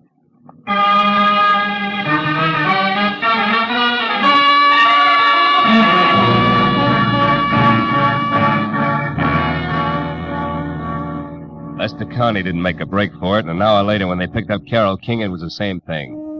Each of them was surly, ugly, but they talked. So when I finally left police headquarters, where try as he would for Tommy's sake, Matthews had found it impossible to skip over Bert Larson's connection as a blackmailer. It was pushing midnight, and I was dog-tired. There was something worse than that when I was back on the corner near my office, walking toward Tommy Larson, who was untying a stack of fresh newspapers. Then the headline. Read all about it.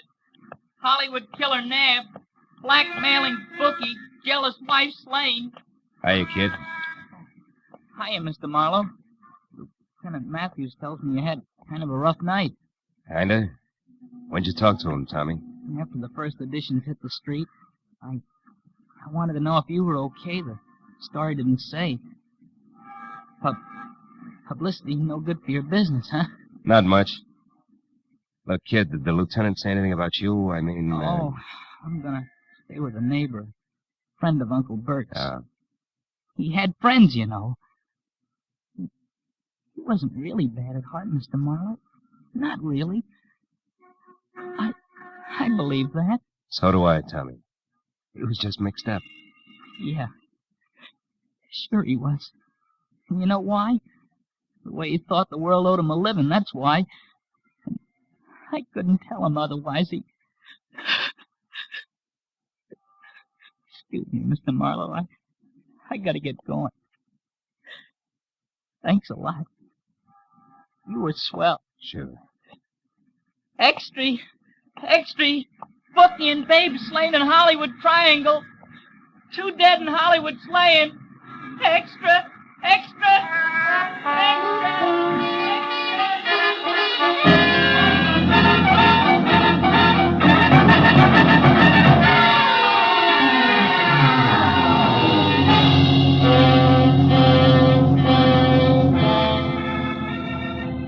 There's nothing more pathetic than a kid. The first time he's really slapped down by life. We, the older ones, the tired ones, learn to roll with the punch. Because we've got time in our corner, watching us, counseling us. teaching us how to save ourselves. So that the final gong, we're still on our feet. But a kid steps into life's arena expecting to find his opponents all he was taught to believe they would be. But instead he finds the old 1-2 below the belt. But if here he finds a good guy, and there a great girl, the going suddenly becomes not so rough. The fight becomes worth it, if only to help the next generation of Tommies find their ring a little cleaner, and the breaks not quite so tough.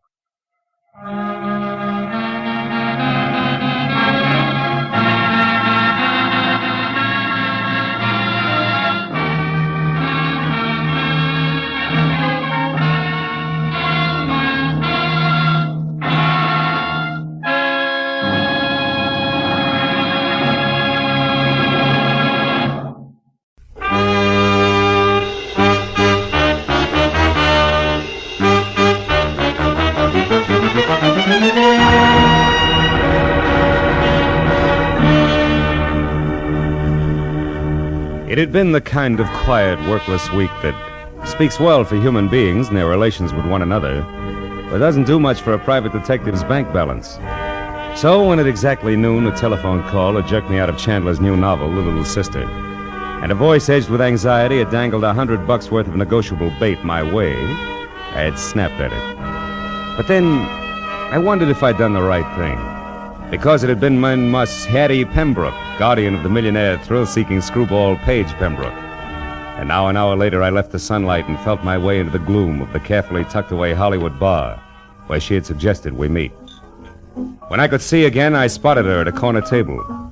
That the old girl would be the other side of 50 and doing a little too much to disguise it, I had expected.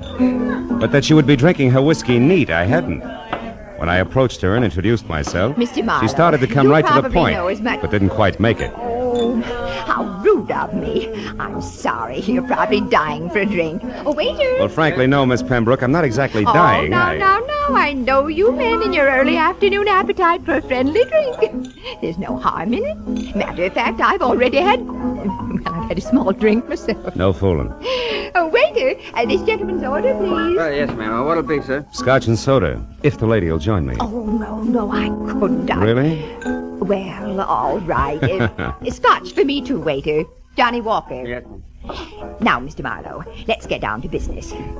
Have you ever been to Oxnard, California? Uh-huh. Good, because that's where my nephew is. Also, it's where the Calumet Valley County Fair is being held. Really? Whatever that may be.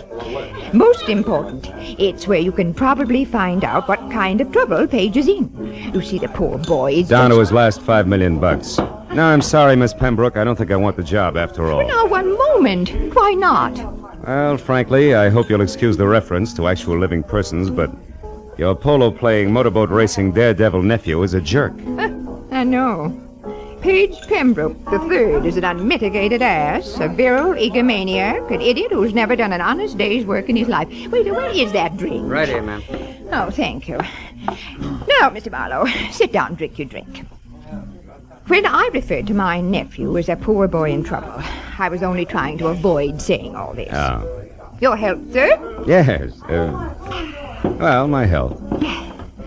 Now, your next question. Since I obviously share your sentiments about my nephew, why all this concern over him, correct? Close. Right. I want to help Paige Pembroke, Mr. Marlowe, because it's my job. My, shall I say, bread and butter? All right, say it.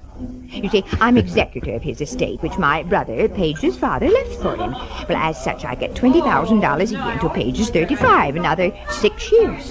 But if Paige should die, disappear, or be committed to any kind of a public institution... Institution. Oh. Before then, the entire estate goes to charity, and I go find another job. And specialized jobs like handling $5 million estates are hard to come by these days, huh? Now, Mr. Marlowe, this letter here's all you have to go on. It was postmarked last night from Oxnard. Read it. Oh. If you want your precious nephew to keep on being healthy, you better come and get him at once. The three of us had a nice little act going here at the Calumet Valley County Fair before he joined us just for laughs. We intend to have a nice little act going after he's gone. And one way or another, he's going to go. A friend, huh? Yeah? Well, what do you think? Oh, it's 5 to 1. It's nothing more than a woman spurned. Very young woman, Miss Pembroke. So you might be wasting $100 sending me up there. Then you'll go. Good. Yeah, but only because of my bank account. Mr. Marlowe, there'll be another $100 for you if and when you get all this straightened out. Now, call me at my home, Beverly Hills.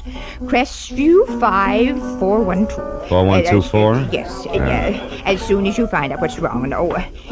Oh, Mr. Marlowe. Yes, Miss Pembroke. On your way out, signal the waiter for me, will you please?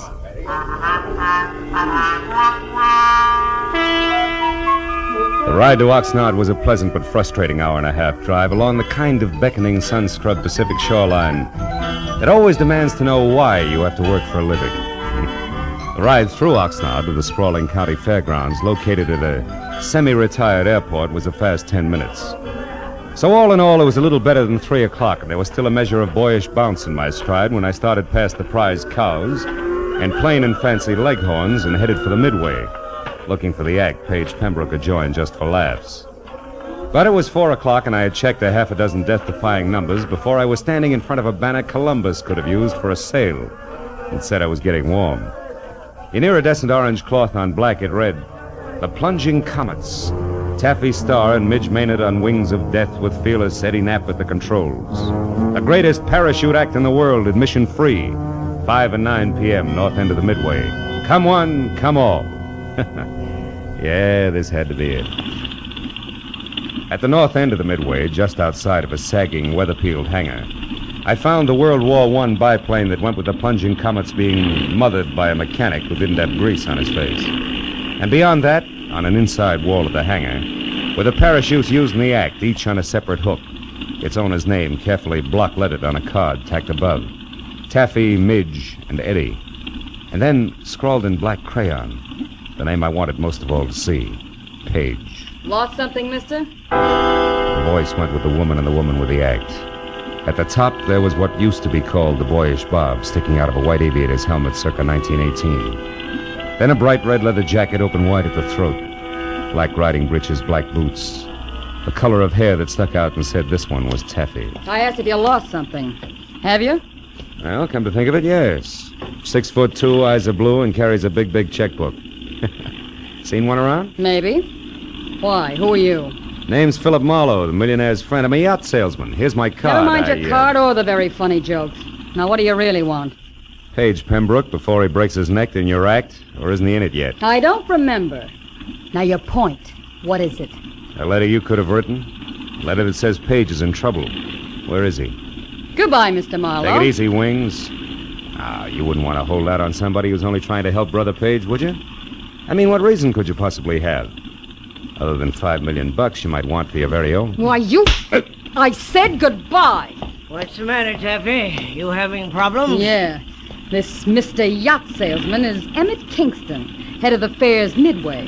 And you'll be surprised how popular he is with the concessionaries. Now where you going? What else?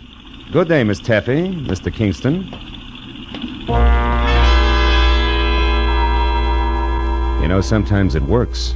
Lead with your chin, ride with a punch, and watch for your opening. And I figured I'd try it just that way.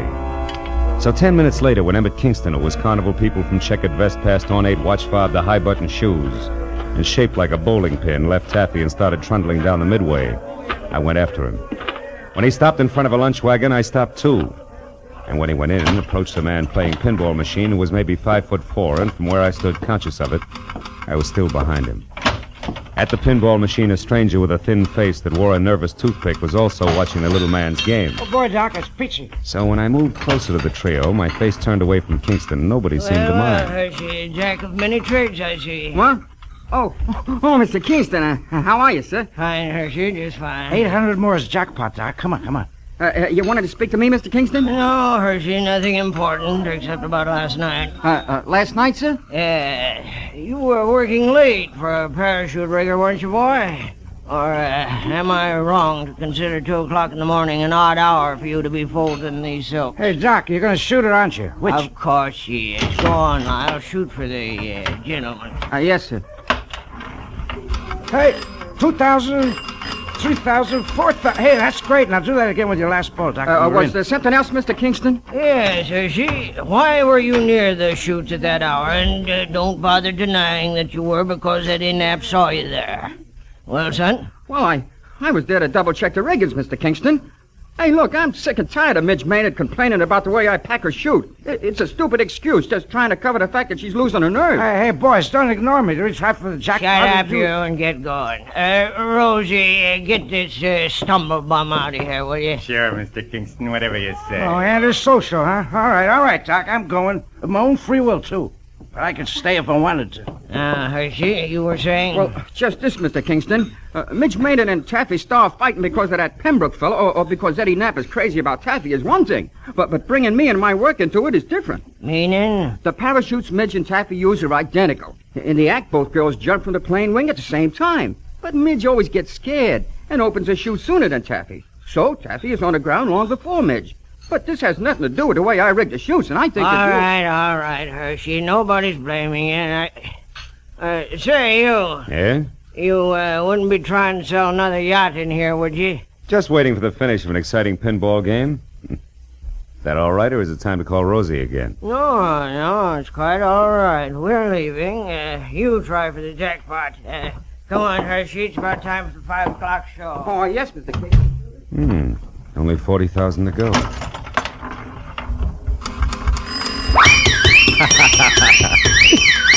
Oh, it's the first time I ever hit the jackpot. Oh, that's pretty good, Mr. Marlowe, considering that it wasn't your nickel you won on. Oh. Now that you mention it, Mr. Pembroke, it wasn't. Which should take care of the introductions, Yeah. huh? And that leaves very little. But something. But definitely. Marlowe, you can tell Aunt Hattie from me that at the moment I don't need a watchdog. And when and if I do, I'll go to the nearest city pound for one, not to a private detective agency. I told myself it was foolish to slam the door on my way out. So I slammed the door on my way out. I started north down the midway toward the open stands and the 5 o'clock sharp performance of the plunging comets.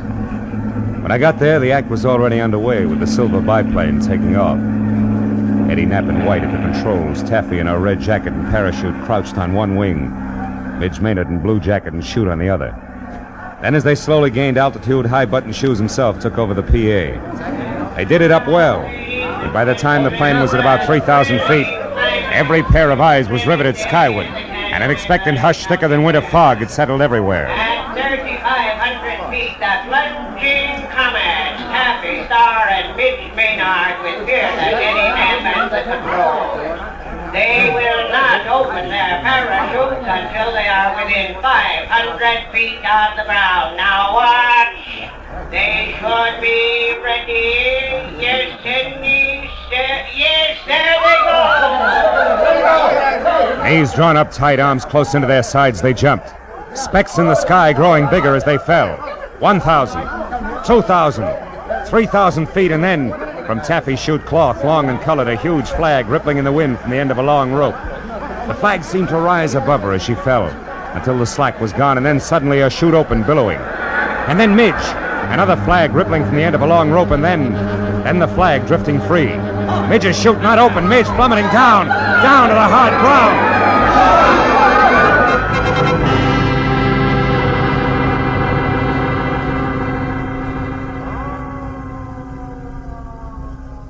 The thud slammed home all the way around, kicking hard at every stomach. A minute ago, a girl, very much alive. Now a smashed, still body. Someplace near me, a woman cried. There was a bitter, sick, sweet taste in my mouth as I headed for the hangar where I'd first met Taffy. At the moment, I figured the guy who packed the parachutes was a good man to see. When I got there, the only one present was Emmett Kingston. Stop right there, boy, and tell me straight and fast just who you are. Philip Marlowe, Los Angeles private detective, Mr. Kingston. You can prove that? Sure. Here's my business card, state license, county permit. I'm working for Paige Pembroke's aunt. She wants his nibs kept out of trouble. Which has what to do with your being here now, Marlowe? Here at this hangar, I mean. Close to where the parachutes are kept. I'm not sure, Kingston. I've only got a hunch. A hunch that Midge Maynard's death was no accident. Yeah, I got more than that already, Mr. Detective. I've got proof. Oh?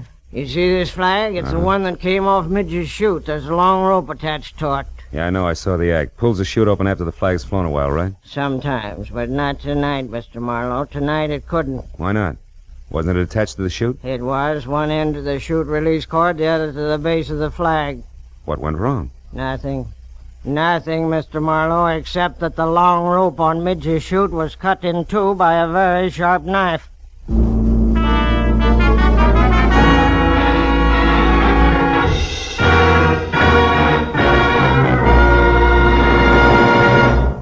In just a moment, the second act of Philip Marlowe. But first, Sunday nights on CBS. The biggest bargain in show business today. Skelton, Bergen, and Benny without spending a penny. Amos and Andy, Eve Arden, Corliss Archer. 4 A's, 4-star entertainment. The Family Hour with its Hollywood stars and stirring dramas. The Contented Hour with its musical stars in brilliant form. Horace Heidt with his rising stars. 8 great shows heard on most of these same CBS stations every Sunday night, with the 9th, Jack Benny, being heard on them all. Hear them all this Sunday night. Now with our star, Gerald Moore, we return to the second act of Philip Marlowe and tonight's story, The Birds on the Wing.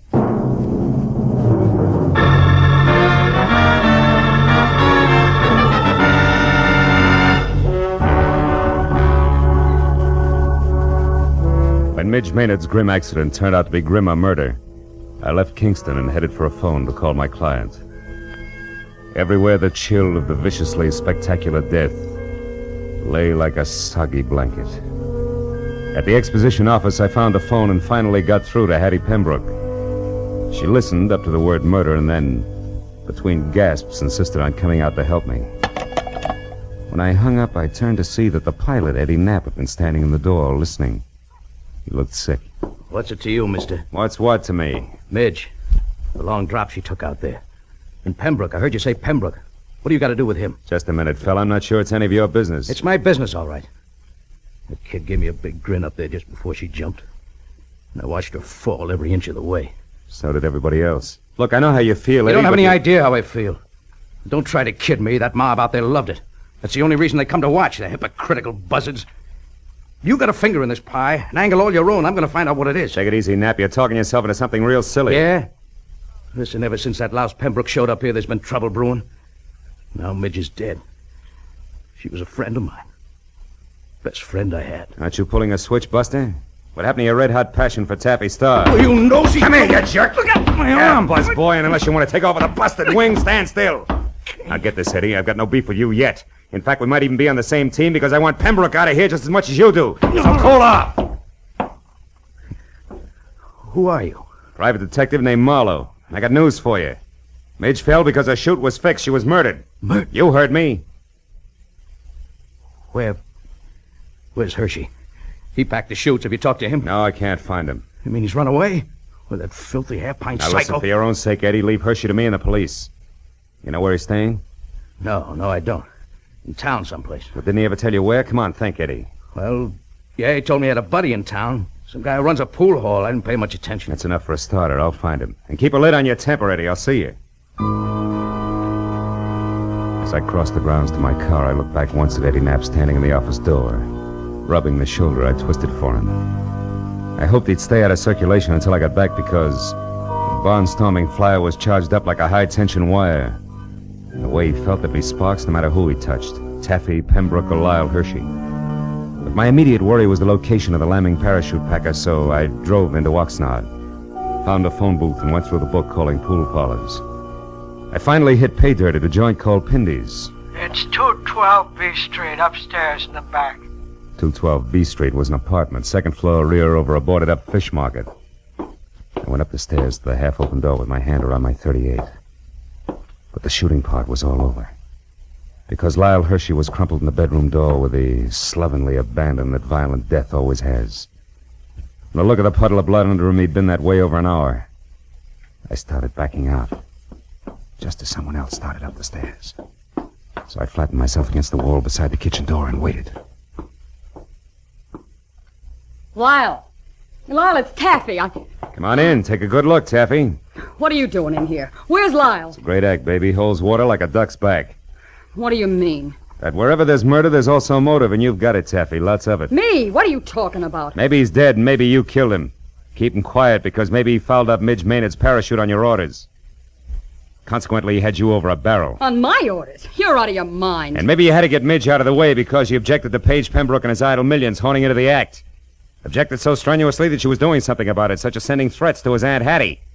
Let's face it, baby, it fits. But not tight enough, Marlowe. Oh, Paige, darling. Taffy, I got worried when you didn't come back to the car, so I decided... Don't move, Marlowe, or I'll shoot. Pembroke, if you got any sense in that gold-plated skull of I'll yours... show it, Marlowe. I stood outside and listened to enough of your crackpot theories to know you're nuts.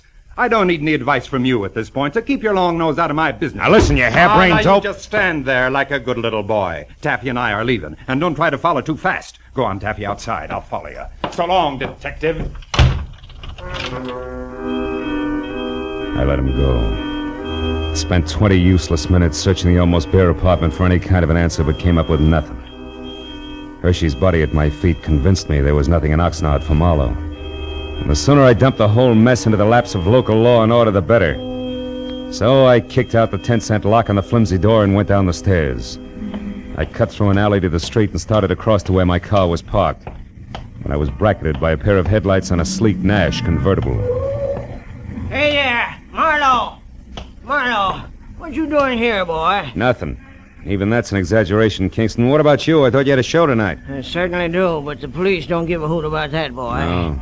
They insisted that I bring the rest of Midge Maynard's parachute harness in for investigation. Mm-hmm. Get in and come along, will you, son? Maybe you can help me out. Okay. I want to see the police myself. Oh, is this Midge's stuff here? That's it. Don't mind holding it, do you? No. You know, this waste of time, boy. All they have to do is pick up Lyle Hershey and they'll get all the answers. They'll have to pick him up, all right, but he'll give them problems, not answers, Mr. Kingston. Lyle Hershey's dead. He was murdered. You say Lyle... Yeah, I just came from his place. Somebody shot him. Great suffering sardines. Well, that means there's another killer. And still on the loose. I knew I shouldn't let him do it. Let who do what? Why, Taffy's going to give an air performance tonight. They pulled me into the grounds just as I was leaving and told me that Pembroke fella's going up to Midge's place. You mean those two showed up out there? It doesn't make sense. Well, Pembroke's got plenty of nerve in his own chute, so I guess... Shoot? Yeah, he's... Wait a minute, Kingston. Stop under that streetlight, will you? Why, What is it, Marlowe? What are you looking at? Sure. Red smudges on the inside of these straps. There's something wrong here, Kingston, but I can't quite peg it. Say, Kingston, what time was that performance going to start? Why, 9 o'clock. 5 minutes and 5 miles to go. Come on, boy, turn the heap around and romp on it. We got a killer to catch.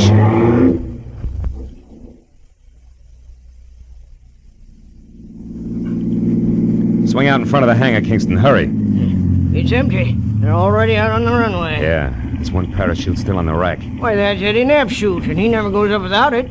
So who's at the controls of that plane out there? I don't even have to guess. It's Eddie Knapp, all right, but he figures a suicide doesn't need a chute. Pile out, Kingston. It's as far as you go. I'm taking over from here. What are you talking Come on, about? move. Get out. They're turning around now. Yeah, he's going to make us run back this way. So long, Kingston. Here he comes. What are you doing? Come back! I waited until there was no possible chance for a miss. Then I headed the car straight into the path of the plane, pulled the hand throttle out as far as it would go, and jumped.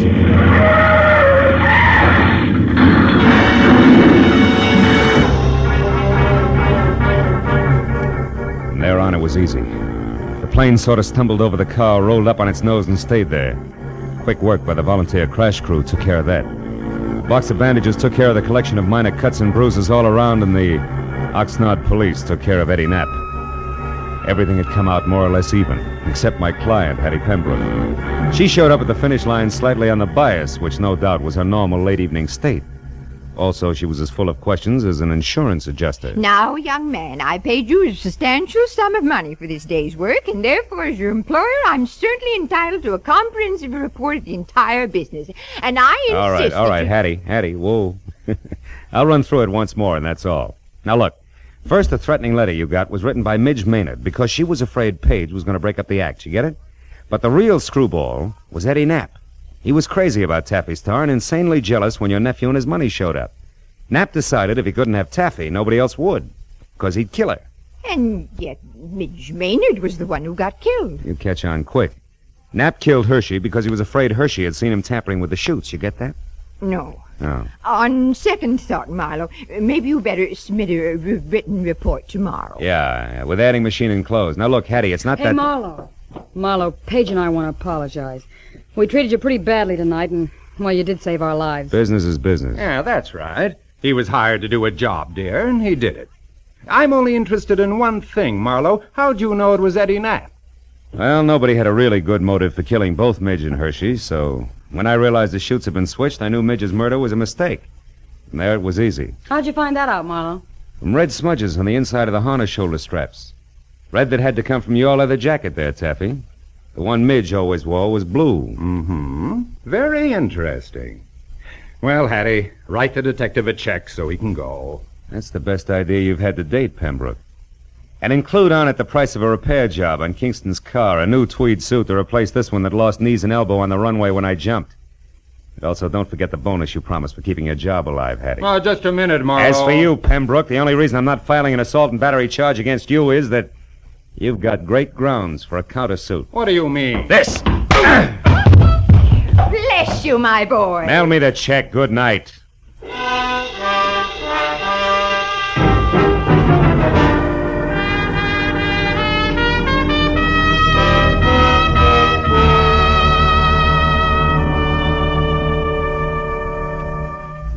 Well, a few informal cups of coffee at the Oxnard Police Headquarters cut through most of the paperwork.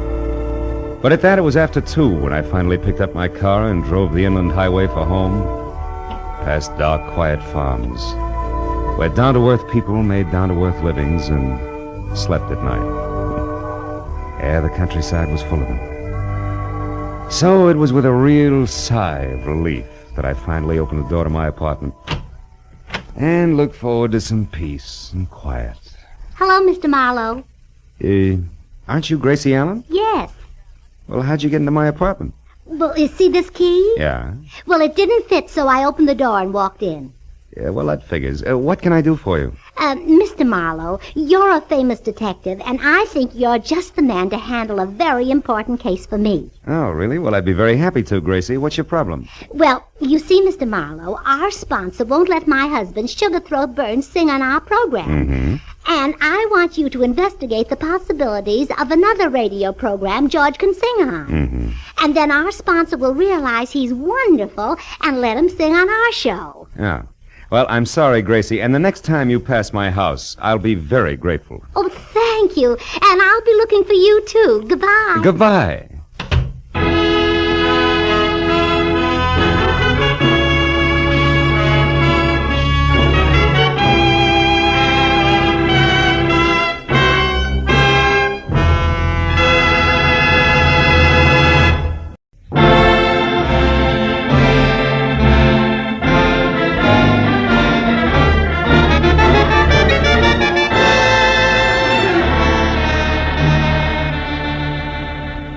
It was hot in my apartment, even at 10 o'clock at night. The sultry wind blowing through curtains at the far side of the room didn't help a bit. It was the kind of night that made me wish I was something else, a butcher, baker, candlestick maker, anything. After a long, hot day spent in the downtown courts of law, listening to the petty arguments of a petty larceny case, I was tired of petty people. The paper I had picked up on my way home wasn't helping any. 10 killed in an air crash. Mental cruelty, says local songbird. I made myself another highball, lots of ice, easy with water, and picked up the paper again. It was still more of the same. Cy Nestor killed in office on Sunset Strip. Cy Nestor. He'd hit the papers before. Bookie, B- picture producer, general racketeer. Somehow I wasn't too surprised he was on the receiving end for a change. My drink was good for 10 more pages of equally dull reading, and I was set for the next in line when the phone rang. Mr. Philip Marlowe? It was the first attractive voice I'd heard all day. Mr. Marlowe? And you know, I thought she might be fun. My name is Joan Rustin, and I'm only here in Hollywood from Ferndale, Nebraska on a vacation, and I wanted to have some fun. You know, see the nightclubs and the stars hey. and that sort of thing. Hey, wait a minute. I Joan. didn't want trouble, Mr. Marlowe, hold at it. least of all. Teacher. Hey. Yes? Let's back up a little, huh? Your name is Joan Rustin. You're from Ferndale, Nebraska, which you're right, I've never heard of. Also, you're a school teacher. That much I got. But the rest about the sights, the last part, the trouble. Oh, but don't you see? There They're the one and the same. Oh? I wanted to step out. Nightclubs, movie stars, glamour. But it didn't end up like that because he was shot, and then I didn't know what to do. And his name's Aubrey Nickel. He's the man who took me out to show me the clubs. Anyhow, after it happened, I ran. Why? Why? The publicity, of course. Mr. Marlowe, I'd lose my job. You see, I'm a school teacher. Yeah, you said that, honey. Now, look, where are you, Joan? The Tulip Room. It's a bar on Sunset and La Cienega Boulevard. You'll come right over, huh? Huh? Yeah, I'll come right over, huh? Goodbye, Joan. Hey,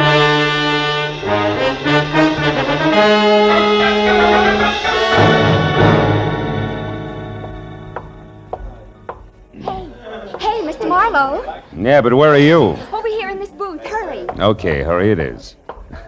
Hello. Now tell me why all the secrecy and you... Oh, And what? Oh, what are you staring at? you. I expected braids, Joan. Horn rims, calico, maybe. Not ice blue satin, drape plunging, and, Yes? yes. Start at the top, honey, and slow this time, huh? Well, yesterday I met this man, this Aubrey Nickel I mentioned. Oh, he's really nice, Mr. Marlowe. He's a photographer, has a darling place up on the Sunset, Sunset Strip. You went there to have your picture taken? Uh-huh. I wanted something, well, something glamorous. That's easy. And look here what I got. Oh, by the way, I ordered a drink for you. A Scotch drink. Here. You like Scotch drinks, don't you? Yeah, Scotch drinks are my favorite drinks, Joan. Thanks. You're welcome. Now, isn't it wonderful? The picture, I mean. I'll say it is. I'd never say school teacher. No, that's the idea. Just like a model in a fashion magazine, isn't it? Aubrey took it from inside his photo shop while I was outside on the street looking in his window. You know, like a smart career girl just strolling along the avenue. Mm-hmm. And see how he faded out the background? That way I'm the focal center. Focal center. Isn't it nice? Oh, yes, it is, yeah. But look, Joan, the rest of the story. Now, the man was shot. You don't want publicity, remember? Oh, yes, of course. Well, we made a date, Mr. Marlowe, for tonight. I was to be at his place, his shop on the strip at 8, which I was. But when I got there... He was gone. Well, no. He might just as well have been for all the attention he paid to me. Oh? He had something on his mind. Acted as though he didn't even expect me. Why, I had to mention this picture here twice before he got it out of a drawer for me. But then, just like that, he changed. Said if I wanted glamour in nightclubs, why not? Oh, by all means, why not? And off we went to Cyrano's, no less, and sat at a table with 2 men and a woman who was actually Irmgard Fury. Actually, who? Irmgard Fury, the starlet. Oh. Don't you read the papers? Oh, golly, her picture's been in every theater section and magazine for the last 6 months. Of course, she hasn't made a movie yet, but she probably will soon. Wait a minute. Irmgard Fury, she has red hair, a figure, lots of each, huh? That's right. Oh, and so sweet to talk to. Well, believe it or not, when we were in the powder room and she couldn't find her lipstick, she used mine. Now, that's really democratic. Look, Joan, there was a shooting. You remember that. Now, you were sitting at a table with 3 men in this Irmgard Fury? That's right. Well, go on. What happened next? Well, when Miss Fury and I got back to the table, Mr. Lacey and his friend were gone. And then a minute later, Aubrey excused himself to make a phone call. And then? And then a waiter brought me a note from Aubrey which said I should go back to my hotel and wait there till I heard from him. Then it happened. Look, Joan, if I'm going to help you on this, you got to tell the whole coherent story. Well, suddenly there were some shots, maybe from outside, and people were yelling. It was terrible. I was scared to death. And I ran outside. People were crowded around someone. It was Aubrey. He was dead. What'd you do then? I took the first taxi I could get to my hotel, the Beverly Crest. I started for my bungalow, but didn't go inside because there was a man hanging around. I'd seen him before someplace, and I didn't like his looks and turned away, and he called to me. Oh, he was awful, Mr. Marlowe. Awful looking like a frog, maybe? Sloping shoulders, bulging eyes? Yes, and when...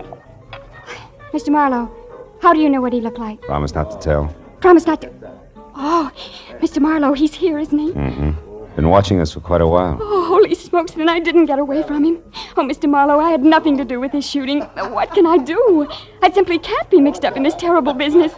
Oh, please, Mr. Marlowe, I'll pay you anything, only get me out of this, please. We'll talk about that later, Joni. Now, look, when we get up, keep talking and don't look away from me. Then when we're outside and around the taxi stand there, duck away from me fast and get in close to the building and stay there till the frogman is gone. Then head for your hotel bungalow and wait there till you hear from me. Now, you got that? Oh, yes, but I don't understand why he's going to leave us. You will, if our little coup works. Come on.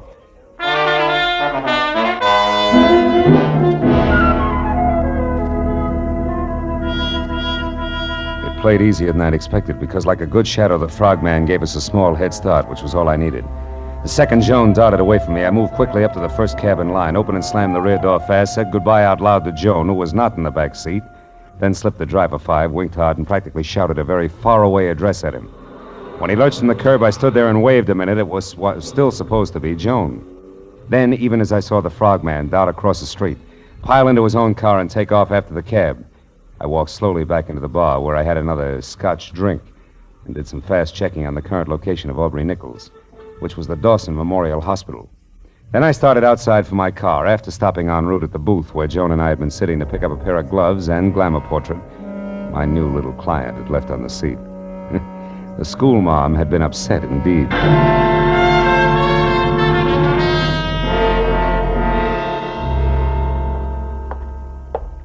Dawson Memorial Hospital, Dr. Chambers? Yes, one moment, please. Go ahead.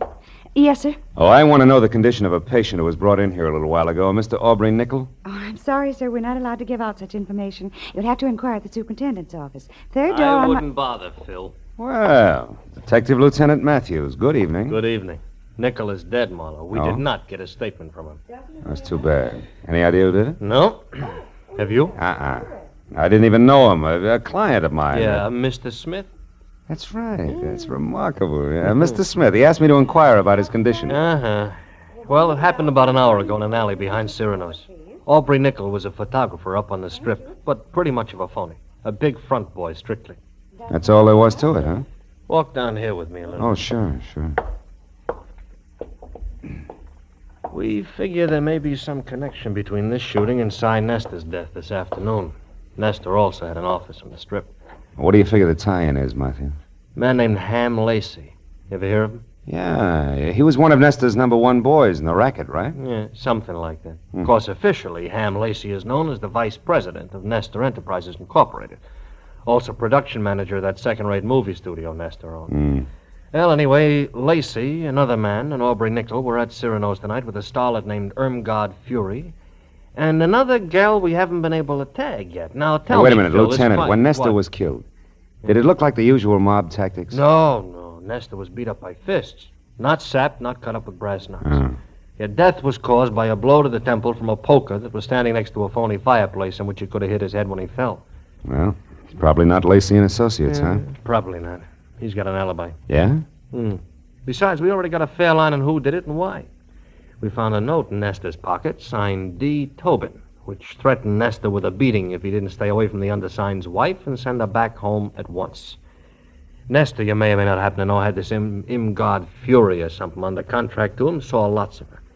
So, again, the two deaths more or less tie together. Yeah, you've already talked to, oh, by the way, her name is Irmgard Fury. No, I ain't talked to her. I figured I'd wait till I knew a little more. Also, I didn't figure Nichol would die without saying anything. No. Well, now it's your turn. We found this negative in the alley near Nichol's body. This is a night shot of the Sunset Strip and nothing more. Means anything to you? No, why should it? Now, look, I told you before, Lieutenant, I never even met Nichol. Yeah, and I listened, didn't I? I noticed. Yeah, but now let's level a bit, huh, Phil? Who your client is and what he or she has to do with this is one thing as long as we're both on the same side. But playing dumb when it might count is quite another. Now, once more, Phil, huh? The picture? Still 0, Lieutenant. Honor bright. Anything else? Yeah, just to save you a little time, Phil. Yeah, let's do. Irmgard Fury's address, 441 West Bedford Drive, Beverly Hills. You got a pencil? 441 West Bedford Drive. Now, play it close. Be sure to call when you think it's time. And if you're wondering about why all this help from me, try this. What you know and won't tell, plus what I know and will tell, might do the trick. Say goodbye to me, Phil. Goodbye.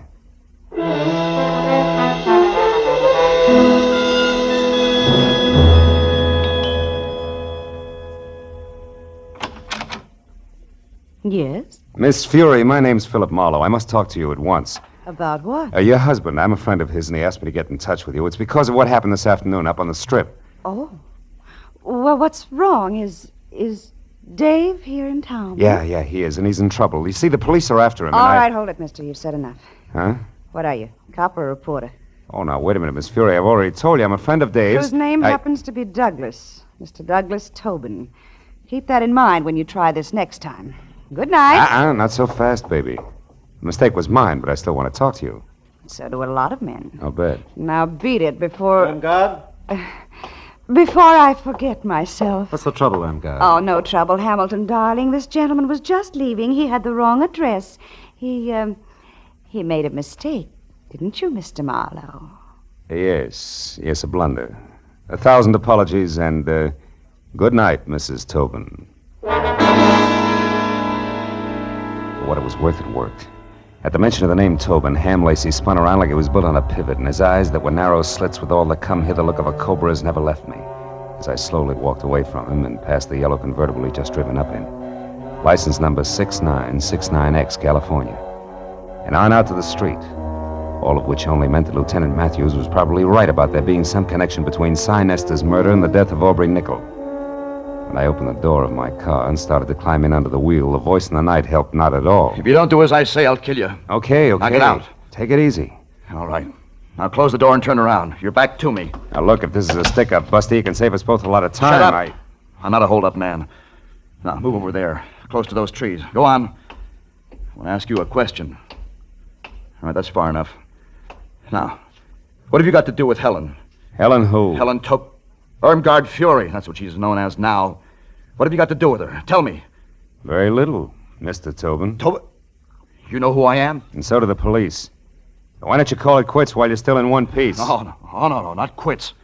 That's what you want, what all of you want. Me arrested and out of the way in jail and maybe out of the way for good. No.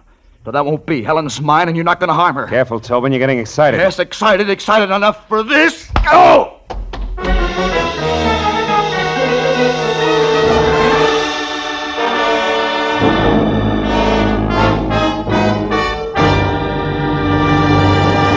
In just a moment, the second act of Philip Marlowe. But first, a thrill-a-minute, high-tension suspense from the word go. Dramatic excitement that builds and builds until it explodes in a smashing climax. That's Inner Sanctum, the great mystery show that's another of CBS's top-notch Monday night programs.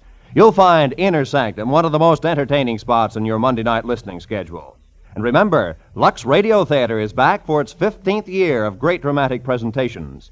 Inner Sanctum and Lux Radio Theater every Monday night over most of these same CBS stations. Now, with our star, Gerald Moore, we return to the second act of Philip Marlowe and tonight's story, The Rustin Hickory.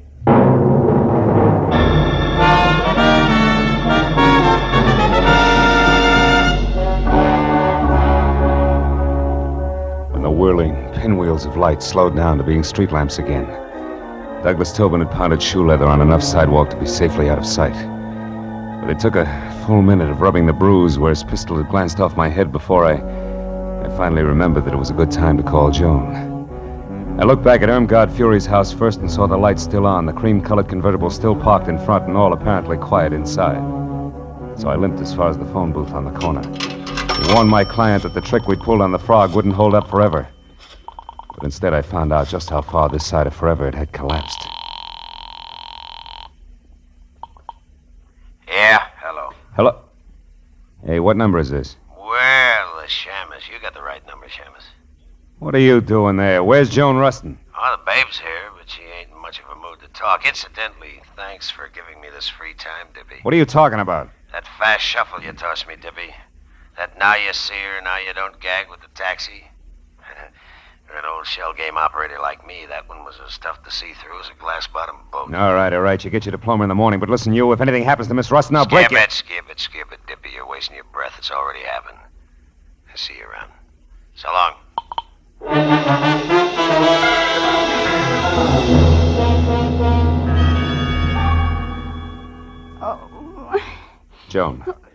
Joan, come on, baby. Come on, snap out of it. Stay away from me. Hey. Get out of here, Hey, you hold it. It's me, Joni Marlowe. Marlowe. Yeah. Oh, Marlowe. Come on, honey. What happened? Are you hurt, Joan? That man, the one with the gruff voice. Yeah? He forced his way in here, Marlowe. He was looking for something.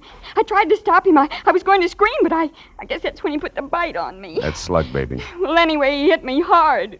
And I've never been treated that way before in my whole life. You've never been buddies with murder before, either. Come on, honey. Get up off the floor, huh? Easy now. There. Hey, he turned your place inside out, too, didn't he? What was he after, Joni? Oh, I don't know. He just told me to quit stalling and hand it over. I didn't know what he meant, so he shoved me. Then he pulled out all the books there, tore up the rugs. He was looking for something small and flat like a... Wait a minute. Sure. The cops found a negative near Aubrey Nickel tonight, but it was worthless. There must have been another one, an important one. And Lacey and Froggy, who no doubt's his helm babe, must think you've got it. Me? Well, that's impossible. All I had was my picture, and, well, I don't even have that now. No, but I do, out in my car, and it gives me a great idea. Come on. Well, where, Marlowe? I don't get it. What's my photograph got to do with this? Maybe plenty. You see, when Aubrey printed that picture of you, he faded out the background almost completely. You remember? Uh-huh. That's a stunt in fashion photography to make a subject stand out. But in this case, Joan, I figure it was played strictly in reverse. How do you mean? That Aubrey took you to Cyrano's tonight on business, big business. And you were holding the merchandise for him all the way.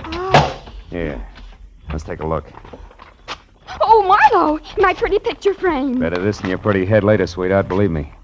Yeah, here it is. Look, see? A negative the size of a postage stamp. But I'll bet old flashbulbs the $10 bills this baby's really loaded. Marlowe, I'll bet that baby's loaded, too. What are you talking about? The gun in that man's hand there behind you. Oh, fine. Wait. Easy, Marlowe. I'm not looking for any more trouble. I just want to be sure that you'll help me first. You're a private detective. I searched you before, so I know. I'm in a jam. It's worse than I figured. The cops are after me for murder. No kidding. I can't understand it, Tobin. All you got is a motive deep enough to swim in, and you've been dropping clues like Hansel and Gretel drop pebbles. All right, but I didn't do it. Well, I beat up Cy Nestor, sure, but he was going with Helen, my Helen. I hated everything and everybody in this phony town because they took her away from me. Even changed her name for her, Irmgard Fury. But I didn't kill Nestor. I swear I didn't. You've got to help me, Marlowe. With that 38 in your fist, are you asking or telling? Oh, I'm asking, brother. Here, take it. Take the gun. I'm in a fix, and I know it. Okay, hothead. I'm already in Dutch for hiding Matthew's key witness here. Think how I'll look keeping his chief suspect under wraps, too. Yet... Oh, maybe I'm a sucker, but I believe you. All right, where do you hang your hat? The Country Cottages, number 7. It's a kind of a motel court down on Melrose Street. Number 7. Now go there and stay out of sight. And I mean stay out of sight. Yeah, okay. Thanks, Marlowe. Say, I'm sorry I batted you down tonight. That makes a lot of difference to the lump on my head. Go on, Tobin, beat it. Okay. I'll keep in touch with you. And where are we going, Marlowe? Call a friend of mine. We need a big enlargement of a small negative.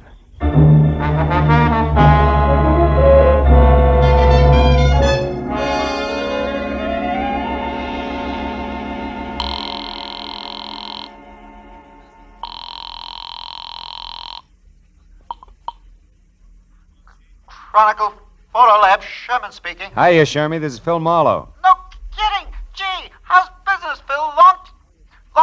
Long time no see. Yeah, I know. Now, look, are you busy? I got a job that's right down your alley, Sherman. It's important. What is it, Marlowe? Well, it's a 35mm negative. I want it blown up to about half as big as a house. Okay, bring it in. I can't. I've got to check a couple of other things at the same time.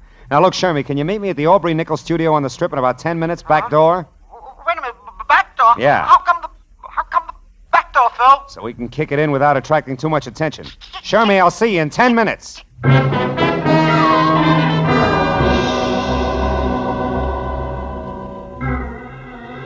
I piled Joan into the car, drove down the Strip, and once past Nickel's studio, which was enough. Joan had posed for a picture in front of the place, and directly across the street, behind her, just as I knew it had to be, was the neat plastic sign reading Cy Nestor Enterprises on the diminutive but glossy imitation Swiss chalet, where Nestor's body had been found. We turned double back through the alley and found Sherman bobbing up and down like a nervous gopher. 5 minutes of not-so-subtle persuasion got us past the lock and inside Aubrey's studio where something else checked.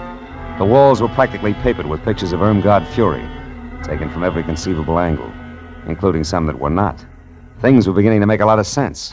Marlowe, is this all right? Coming in here, I mean, sort of uninvited and all. It's breaking and entering, lady. You can get 5 years for it. I sure hope you know what you're doing, Phil. Yeah, this must be the dark room.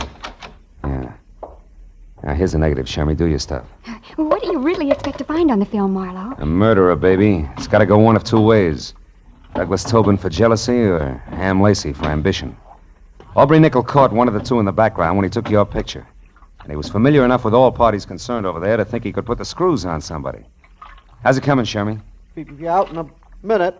15 by 20, okay? Yeah, it's good. If there isn't a man in the background, I'll eat it. You better get the salt and pepper, pal, because it's nothing but a car. See? It can't be. Oh, brother, that's more than a car, Shermy.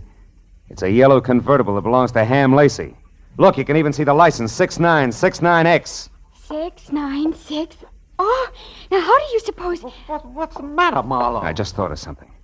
Without this picture, both Tobin and Lacey are suspects. But with it, we have proof Lacey is implicated. That means Lacey thinks he has Tobin sitting in the perfect frame, right where he wants him. Oh, Marlowe, listen. Now, look, you two get out of here. Go back to the paper. I've got to get to Tobin fast and let him know. Oh, Phil, listen, Look, baby, you're no doubt terrific in the 3rd grade. But some things they don't even teach in college are going to pop any minute, so I'll take it from here, huh? Stick with Shermie, honey. I'll call you. Oh, but Marlowe, wait, listen.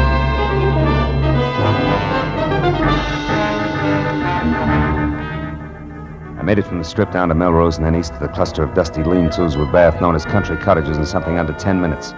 Parked down the street and cut back through the alley on foot. I got to the door of cottage number 7 with about 30 seconds to spare. No. Wait a minute, mister. You got me wrong. Oh, no, I haven't, pal. You can tell me you didn't knock off Sinester, and I'll believe you. Nobody else will. I've got you right where I want you. Now, wait a minute. Because of your note found in Nestor's pocket. You're the jilted boyfriend, the hick from back home, who came to Hollywood with murder in your heart and knocked off the guy who stole your wife. Now, look, yeah, and then you went after the cheap photographer who gave her her star. Oh, yeah? And after that, you knew you couldn't escape, so you blew your brains out. fine. And by the time I leave here, that's the way it's going to look. Not tonight, Ham. Yeah, Yeah, stand still, Lacey. Toss the gun over on the bed. Go on. That's better. So you figured Aubrey was lying about having a picture that pegged you as Sinester's killer, didn't you? You figured Aubrey saw something but had no proof, so you shot him. But you were wrong, Ham. He had all the proof we need. Oh, Marlowe, look out! What's that? Joan, who's out there? Oh, Phil! Joan! Phil, Joan, are it's you Miss all Fury. right? I hit her. She's the one who killed Sinester. I tried to tell you that. I followed you here to tell you, but instead I saw her with a gun pointed at you. I grabbed the first thing I saw, this broken rake handle, and I hit her with it. I hit her awfully hard, Phil. She isn't moving. You don't think she's... Dead? No. She's probably thinking over the big lesson you just taught her with that stick there. Why, what's the matter? Hey, Teach. You know what that rake handle's made of? Why, it's hickory, isn't it? Yeah. What else could it possibly be but a hickory stick?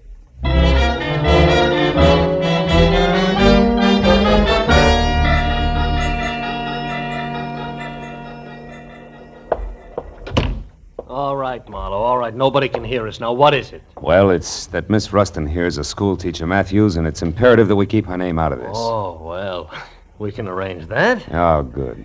You know, Matthews, it's funny how one step leads to another. Yeah? Ham Lacey never would have gone so far as to kill Nestor on his own. But when he learned that Irmgard had done it, he saw an opportunity to turn the whole situation to his advantage. He and the girl agreed to frame Tobin and then go along as a team. You know, of course, that that's just your theory. Just a Now, minute. sit What do you down mean? over there and be quiet for a change while Miss Rustin and I wind this up. Matthews, listen. Now, quiet, please. Pulling rank, huh? Phil.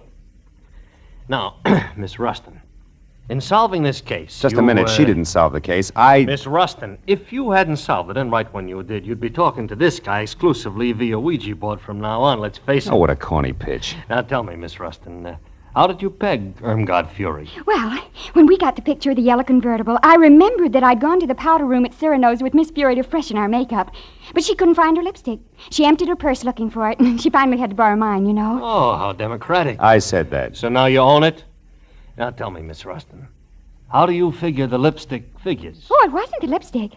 I happened to notice among the things from her purse a keychain chain with car keys on it and an identification tag in the form of a little license plate. Oh, and the numbers were... 6969X. That's right. And since Ham Lacey had an alibi and those keys were in Miss Fury's bag, you figured it was her who'd been driving. It was she who'd been driving, yes. Isn't this revolting? Yeah. She wanted to kill Nestor because he wouldn't turn loose of her so she could claw her way on up to the bitter top. And when she found him unconscious, it was easy. How literary.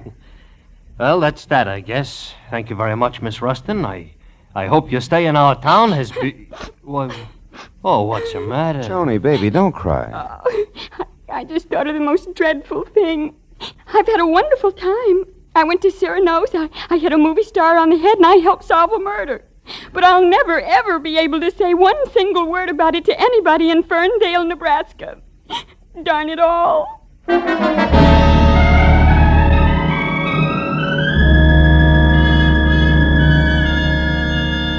It took a few minutes to put on a new touch of mascara and get the pink off her nose, but she was smiling again when we said goodnight to Matthews and stood on the steps at headquarters and looked at the glittering lights of Hollywood.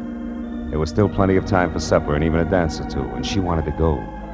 But suddenly, from somewhere, there was a smell of autumn in the air, of dry leaves on the ground and ripe red apples for the teacher.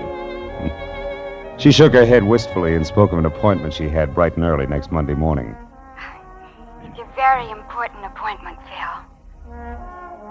So, I took her to a hotel and said goodbye. All the way home, for some reason, I kept wondering, whatever happened to Skinny McDonald?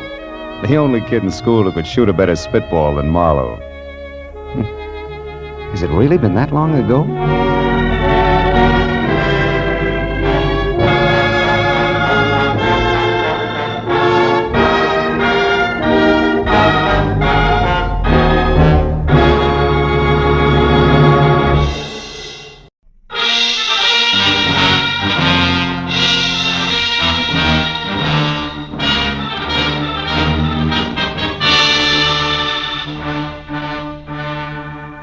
You know, there comes a time in everyone's life when a relative wants a favor. But this was a particularly nice relative. In fact, a great old gal.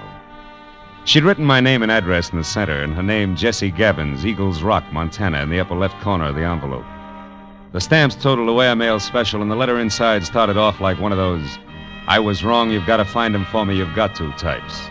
But it didn't wind up that way.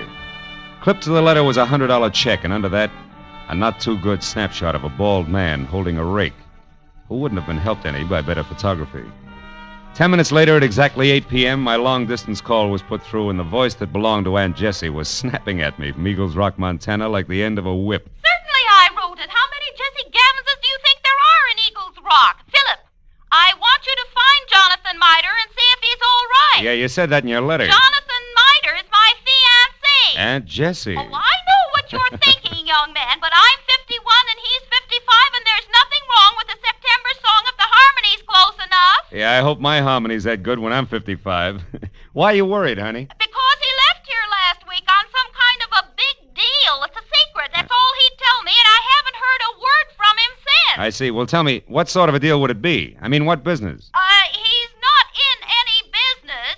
Oh, what was his work before he retired? Well, he's not exactly retired either. He's not exactly... Look, Aunt Jessie, I'm getting at this. What does he do, or what did he used to do for a living? Frankly, nothing. Well, I might as well tell you. Most folks around here, Philip, think Jonathan Miter's just a bum. Maybe he is.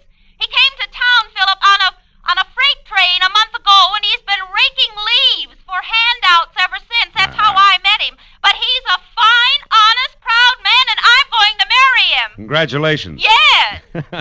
Look, you didn't happen to give that fine, honest, proud man a wad of money to finance this big deal of his, did you? Oh, no, Well, then don't. Because I'll be frank. Sounds to me like a broken-down con man warming up a new routine. Then I'll gladly pay to find that out, Philip.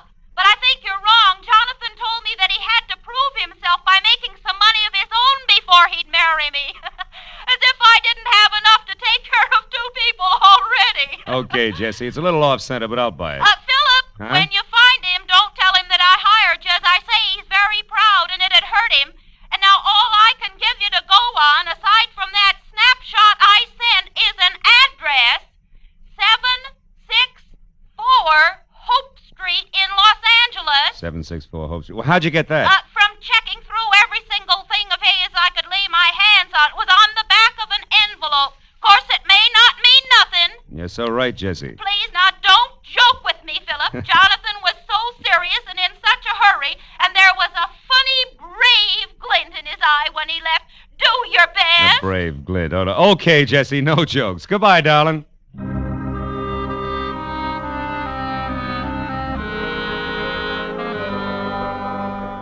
I felt a little sorry for my Aunt Jessie Gavins because the concept of a knight of the road rushing off on a secret quest to prove himself worthy of marriage held up like a celluloid shovel. And it got no help when I pulled to a stop in front of 764 Hope Street. It was a cramped combination warehouse and office of corrugated iron and glass brick, respectively, with a shy red and black sign reading Hirsch Woolens over a door that looked like... Well, it looked like it handled about as much business recently as a repair shop for spinning wheels. It was half open, however, so I went in just in time to catch the last round of what must have been a healthy spat going on behind a frosted glass door marked private. Well, I'll tell you something, Mr. Eldenhurst. Keep your eyes more on wool and less on nylon, and you'll be better off. All right, all right. For heaven's sake, Martha, this is no time to quibble. We've got more important things to do. Unless, of course, You want to keep that chorus job at the Plumes forever? Well? Okay. But you just watch your step. Goodbye, Eldon. Stand aside, stupid. This is a hallway, not an art gallery. Yeah, there's a petty girl if ever I've seen one. Well, what do you want?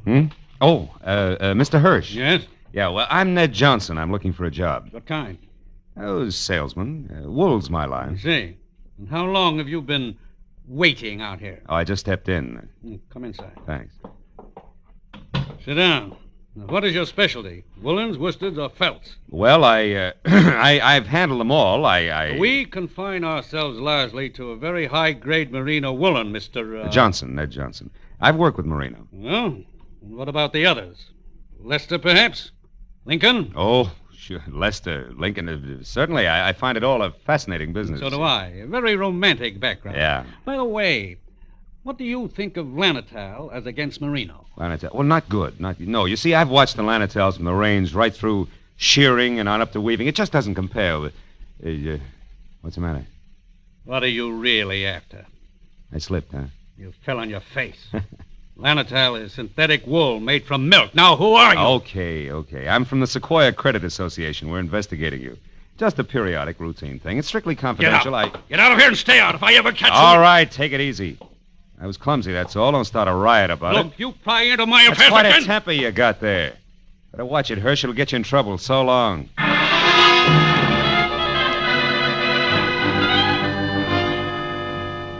I hadn't exactly been wool gathering with Hirsch and Company, but I hadn't exactly made strides on the connection between A Bum in a Hurry and 764 Hope Street either. However, I couldn't help wondering what Hirsch had meant when I'd overheard him speak to the girl in the office about more important things to do. So when he slammed the door on my shoulder blades, I went around to the alley for a peek in his warehouse. But I skipped that when a man stepped into view wearing the identical face I had in my pocket on a snapshot. It was Jonathan Mitre. He'd swapped the rake for a silver-tipped cane and patches for 14-carat class from Spats to a Hamburg, which might well have covered a bald head. But it was the same man, no doubt about it. So I decided to play this one strictly 3 cushions with reverse English. Hey! Huh? Hey there, you! Oh, were you addressing me, sir? Yeah. Don't I know you? Oh, sure I do. Points east, huh? You're mistaken, my man. I haven't been east in 30 years. Oh, come on, friend. I'd know you anyway. You're good old Jonathan Mitre.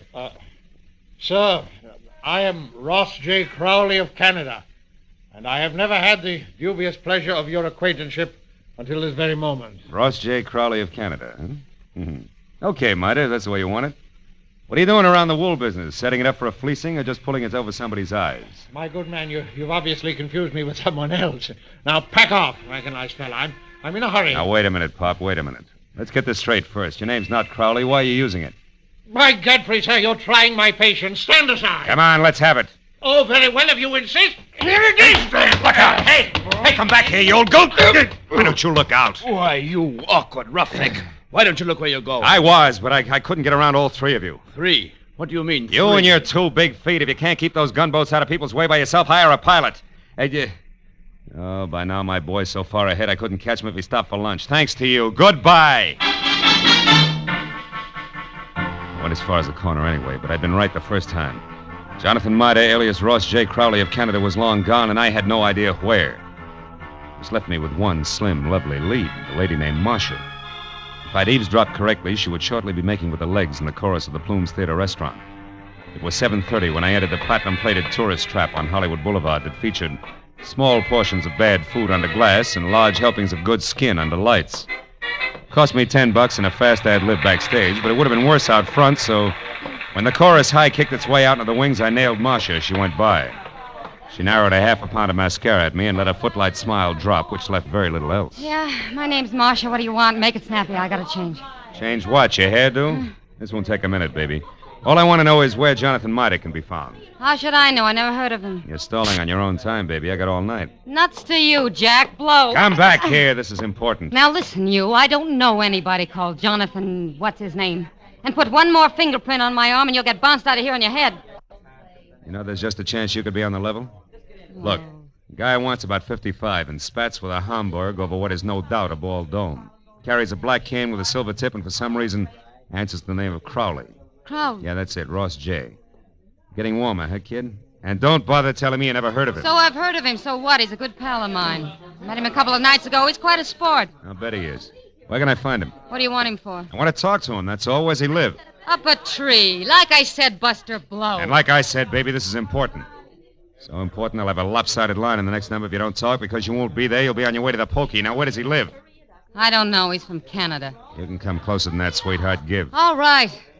He tells me he takes a walk in the park every night. He raves about the gladiolas. Like they grow in Coldwater Canyon Park, maybe? Maybe. Thanks, you're a good kid. Keep your powder dry, baby. I'll see you.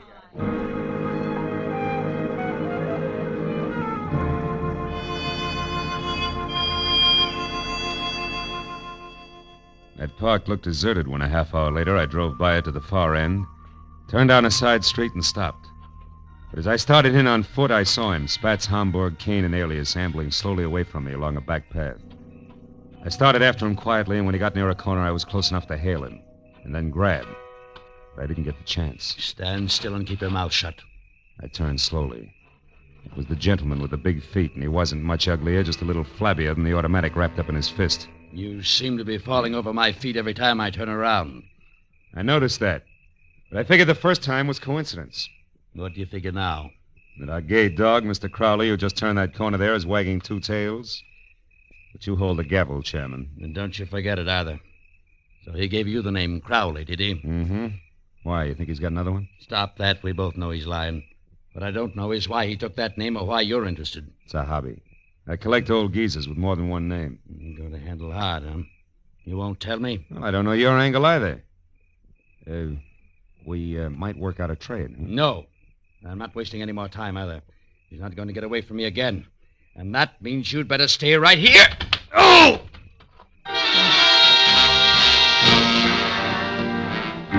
He piled me up on the ground with a stomach full of pain. I saw him run down the path. When I got back to my feet, he was taking the corner. I just started after him when it came. I froze and listened. There was nothing more to hear. I walked softly as far as the corner. He was face down, the toes of his oversized shoes digging into the grass, and the gun he hadn't time to use spilled a few inches away from his clenched, dead hand. And across the park and rushing for Coldwater Canyon Road as fast as his feet could go was a bum with two names and a Homburg hat.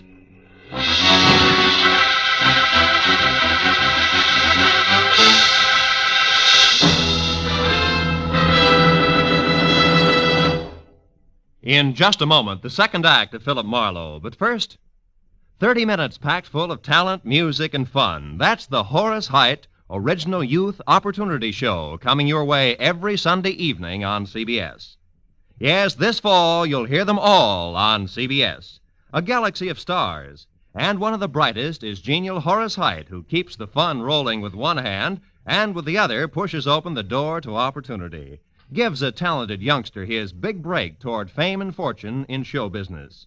Remember, Sunday night, it's Horace Heidt and his Original Youth Opportunity Program. Listen every Sunday, starting this Sunday, over most of these same CBS stations. Tune in this fall for the shows that you love best of all. Listen carefully. Here's the address. It's CBS, CBS. Now, with our star, Gerald Moore, we return to the second act of Philip Marlowe and tonight's story, The Bum's Rush.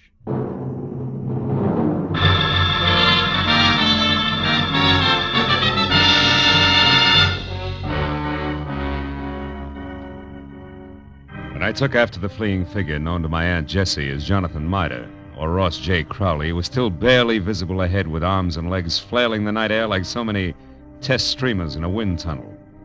I didn't know any more about his double identity than I had before, but I did know that what might have started as only a confidence game of sorts had now mushroomed in a murder with the aforesaid gentleman very much involved. And a moment later, when I saw him, breathless and afraid, duck into a sagging, deserted wooden shack that showed a single red light and was labeled Department of Parks, Fire Equipment Private, I figured the right time and place had come to talk it all over. When I finally, carefully stepped inside and announced both myself and 38 in hand in definite stentorian tones, he agreed wholeheartedly. All right. I'll come out just as you say, sir, with my hands up. After all, I've no reason to hide. Other than murder, no. Well, murder. That noise I heard. That's what it was. Somebody was shot. No, somebody was run over by a bullet rolling downhill at a terrific rate of speed. Now shut up and turn around, Pop. Hands still high. Time we got cautious. Are you searching for a gun on me, sir? Young man, you must be out of your mind. First you insist that I'm a Mr. Miter. Well, somebody I never heard of. And you're convinced that I'm a murderer. I don't understand you. There. No gun? Now, you satisfied? No, intrigued. Where'd you throw it? I didn't. I never had one. Anything else? Yeah, the name Crowley, Ross J. Why do you use it? Because it's mine. And that young man is a very common custom. Now, do you mind if I leave? I do. Now look, old-timer. I'm only going to be nice about this for a little while because, first of all, there's a fresh corpse outside, and where I stand, you could be responsible for it. And second of all? Second of all, there's my angle, where I fit, who I work for, facts, and I don't want to reveal them unless I have to. Now, from the top. You and the dead guy, the connection, what is it? I haven't the slightest idea what you're talking about. You haven't, huh? Okay, Pop, we play it straight all the way. Now, listen. My name's Philip Marlowe. I'm a private detective, and I know when it's time to blow a whistle. Don't move, Marlowe, or you never will again. Oh, fine. Marcia. That's right, Marcia. And all loaded down with a nasty old 45 automatic that makes her look and feel very unladylike. Drop it, Marlowe. Come on! That's better. Now, Mr. Crowley, without waiting for Marlowe to apologize, go on. Go? But where? To the hotel. It's important, so hurry. Oh, yes, very well. I won't waste a second. The key. You won't need the key. Somebody's waiting for you. Goodbye, Mr. Crowley. Goodbye. I hope I never meet you again, Mr. Maitland. Good night. It's cute, isn't he? Uh-huh, darling. The moment unimportant. Right now, you're my only concern, Marlowe. Oh, that's nice, Marcia. It's cozy, just the three of us. You and that giant U.S. pistol, caliber 45. Say, baby, that's not your gun, is it? No. Do you feel slighted? Oh, no, sweet. Happy. Stay back, Marlowe. Why? I'll shoot. Oh, no, you won't. You can't. I warn you, Marlowe. No. You see, baby, Take another step, of the you're three through. safety devices on that Army gun, that doohickey Marlowe, there on I'm the gonna side shoot is you. one. It won't Stay work back. unless it's in the Go forward on, position. You big jerk. Let go of me. When school's out, I will. Now, the Go first ahead. question, teacher. Come on, You and let go. Grandpa, alias Jonathan Miter, also alias Ross J. Crowley. What's the game you two are playing? I don't know. Where does Hirsch fit in? Oh. Come on, it's getting late. The I don't star know. pupil wants an answer. He's anxious to get to the head of the class. Talk. What is it? I don't remember, and I won't, so don't bother getting masculine or polishing apples, pupil. When I forget for a long, long time. Is that clear? Yeah, it is. And since I can't wait, since I want to go out and play, we'll Well, put you in right here on. safe keeping. Yeah. Hey, honey, you don't mind if I go through your bag, do you? I didn't think you would. Oh, here's a key that says in what room I'll find the team of Crowley and Miter. Oh, my, such a temper. After I'd picked up my .38, which the lady, who no longer sounded like one, had made me drop, and had checked the hotel key that read Villa 12, Wilshire Gardens, Beverly Hills, I ran outside and back toward my car in what I figured should be a big hurry. But when I was halfway there, I had a premonition that speed was not to be. A premonition that was a head dressed in blue, carrying a club, wearing a badge, and leaning on my right front fender. And it wasn't until I was next to him that I quit worrying about a long, involved delay. Because the officer on hand, one Kurt Lemley, was an old and I hoped still good friend. Well, hiya, Phil. I've been waiting here for you since I called in about that body up there. Some kid heard the shot. Oh, so you had once pegged this all-alone and very suspicious-looking car, huh? Yeah, surprised it was yours and disappointed. I'd hoped the name of the owner's tag was going to be Raleigh Newcomb. Hey, wait a minute. You know his name? Don't you? No, we were on different sides when he got shot. No, he's from Canada. What? Yeah, Vancouver. He had a business up there with a guy named Ross J. Crowley. Crowley? Mm-hmm. Hey, Kurt, how'd you find all this out? I found a clipping in his wallet. It's got a picture on it. Oh, wait, right here. Wait a second, I'll put a light on it. Yeah, hurry up, will you? Yeah, see? See, two guys in front of a building. That's Raleigh right. Newcomb and Ross J. Crowley officiated the Kurt. opening of the... What's the matter? Sure, it's what I figured. The guy's a liar. I've already met a guy who insists that that's his name and he's bald like the Crowley in the picture. Yeah, but there's a similarity ends, even though the picture's anything but clear. What guy you talking about, Phil? Jonathan Miter, an old geezer I was hired to find. Oh? Bum who's pulling something fancy that incidentally ties in real tight with that murder over there. You know where he is, Phil? Sure I know. That's where I was heading when I ran into you. Oh. Ran into what, Phil? What is it? The picture. What? Kurt. Yeah? Move your thumb up a little, will you? The way you just had it. My thumb? Yeah, move it. Oh. That's it, like that. Oh, brother, have I got a hunch. How about what? Another murder, a neat one that's scheduled to come off any minute at the Wilshire Gardens Hotel. I'll see you later. Goodbye.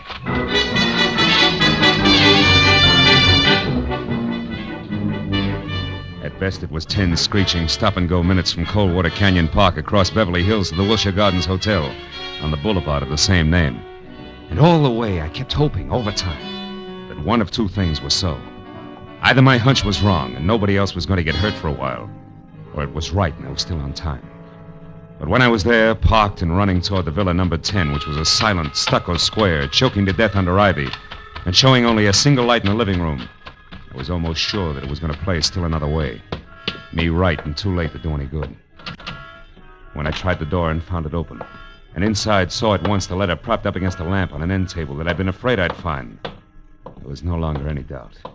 And even as I crossed the room, I knew that I was going to read a suicide note addressed to the police, telling them that the undersigned Ross J. Crowley had taken his own life, as well as that of the partner he'd been stealing from, Raleigh Newcomb, who had currently been pursuing him. But I didn't know until I reached for the letter to make sure that I'd figured right was the last line, just before the signature. It read, "Also, rather than face the humility of being dragged through the courts for killing Newcomb, I have taken the life of a man who would have caught me. A private detective named Philip Marlowe." You read well, Marlowe. What? Especially when it's your own obituary. No, hey. Don't move. Well, Mr. Hirsch, huh? What do I call you, Crowley, now? Doesn't matter, Marlowe. Suit yourself. What does matter is that you're not quite the boy genius you think you are. Meaning what? Meaning Marcia. You talked to her at the Plumes, then she talked to me.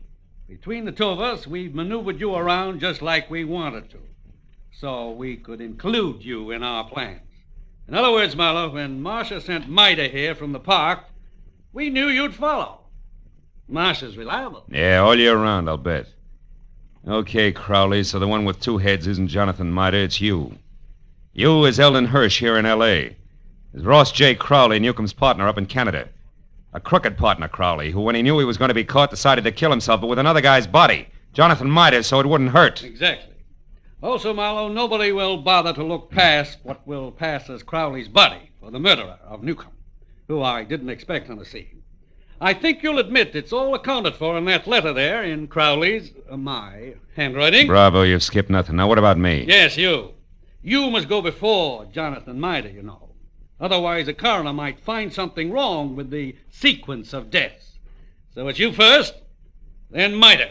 Who no doubt is unconscious in the bedroom right now? No, Mr. Marlowe, who no doubt is standing right here listening carefully. Mida, you crazy fool. Stay where you are. No, Mr. Crowley, I won't. That way I die. This way, at least I have a chance. Yo, Crowley! My shoulder. Mida, you all right?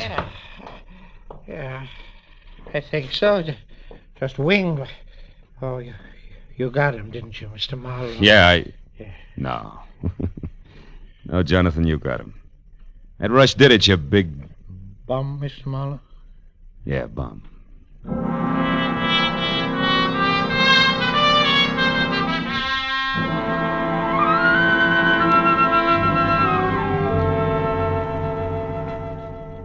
It was 2 long hours of first aid for Jonathan. Arrest on the charge of murder for both Crowley and the accomplice before and after the fact, Martha. And questions and answers in triplicate for the police before Mida and I were finally alone and back in my office waiting for a call we'd put through to, of course, Eagles Rock, Montana. But even then, the gentleman vagabond couldn't quite get over things. Then, in other words, Mr. Marlowe, this Crowley, who introduced himself to me as Hirsch, had his fiendish plan already formulated. And on one of his trips down from Canada, saw me when his train stopped at Eagles Rock. I was raking leaves around the depot. And he saw me, and he hired me on the spot because he needed someone to fit the part of his corpse. That's it. And you'll admit you were well qualified for the job, alone in the world. Except for Jesse, yes. Which you didn't happen to mention. And the fact that you were bald. That's too true, Mr. Don't be sensitive. You see, Crowley, or Hirsch, was also bald. What? All that hair of his a wig? That's right. Toupee, every bit of it. And incidentally, you see, the reason I caught on to things, Johnny, a policeman found a newspaper picture of Newcomb and Crowley in Newcomb's wallet. Which told you that I couldn't be Crowley. That's right. It also told me more. When the policeman accidentally put his thumb over the bald part of Crowley's head, gave me a different picture. Then I only paid attention to what I could see, features blurred though they were. Which you then knew were Hirsch's. Where's Jesse? Yeah, wait a minute. I know. Hello? Mr. Philip Marlowe, please. This is Marlowe speaking. On your call to Miss Jessie Gavins in Eagles Rock, Montana. One moment, please, sir. Here, take it, Jonathan. Me? Yeah, go ahead, speak. All right. Hello, Jessie. Jessica. Yeah, this is Johnny. Yeah, Cuddles. Yeah, it's me, all right. I'm in Los Angeles with Mr. Marlowe. Cuddles, you don't have to shout so loud, you know. She's clean up there, the Eagles. I know, but she can hear you. Just talk. Jessica, you guess what happened now? Now, I'll tell you. Yeah. A man hired me to work for him. To pose, to impersonate a Mr. Ross J. Crowley, because he said he had to be free to investigate some crooked people who would try and contact me. Yeah. And since he offered good money right on the spot there, Jessica, I took the job. I thought you'd be proud of me making extra money. No, wait a minute, Jessica. Mr. Marlowe, I better cut this short at night. It's long distance. It costs money. Don't worry about it, Johnny. There's no hurry. Take your time. Oh, thank you. Jessica. Now, what this man really wanted, you there, Jessica? Was to use me as a corpse. That's right, a body. No, his. I feel fine. You see, he was going to put his rings on me, another identification, then knock me unconscious and get me to the river and...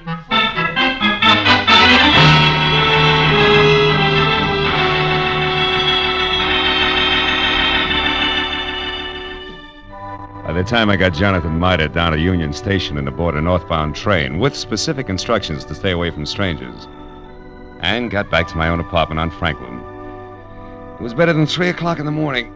Oh, and I was tired as I emptied out my pockets and started to undress. But I forgot about that when my eye fell on the picture that Jessie Gavins had sent me in her original letter. The picture of Jonathan. Well, now Aunt Jessie was going to be happy. But I wondered for how long. Somehow the portrait of the man with the hoe with the solid look of the ages didn't fit the spare frame of Jessie's Night of the Road. A lonesome train whistle would blow in the night, and Jonathan Mida would be gone.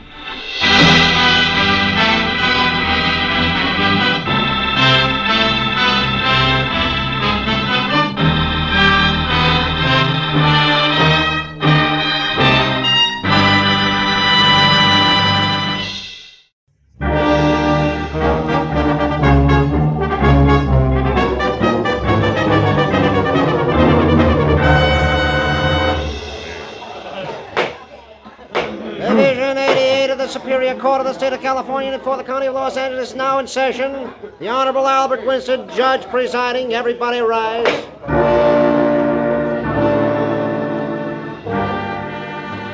It was the case of the people versus the oft-arrested, never-convicted, smooth Earl Jernigan, sometimes bookie, charged in the first degree with a month-old killing of a kindly, gray-haired horse trainer named Kurt Harper, who had once almost been my client. It was the afternoon of the 4th day of the trial, and the prosecutor for the state had already built an almost airtight case against the alleged gambler when my turn finally came. To further substantiate the state's claim that Earl Jernigan did willfully and with malice aforethought take the life of the deceased Kurt Harper. Will Mr. Philip Marlowe take the stand?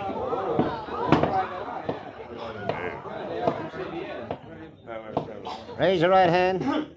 Promise to tell the truth, the whole truth, nothing but the truth, so help you God. I do. State your name and occupation. Philip Marlowe, private detective. Take a stand.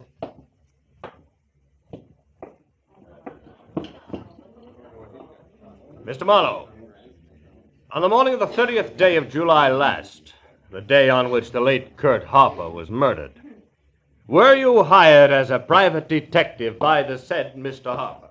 I was. And at that time, Mr. Marlowe, did Mr. Harper state his reason for hiring you? He did.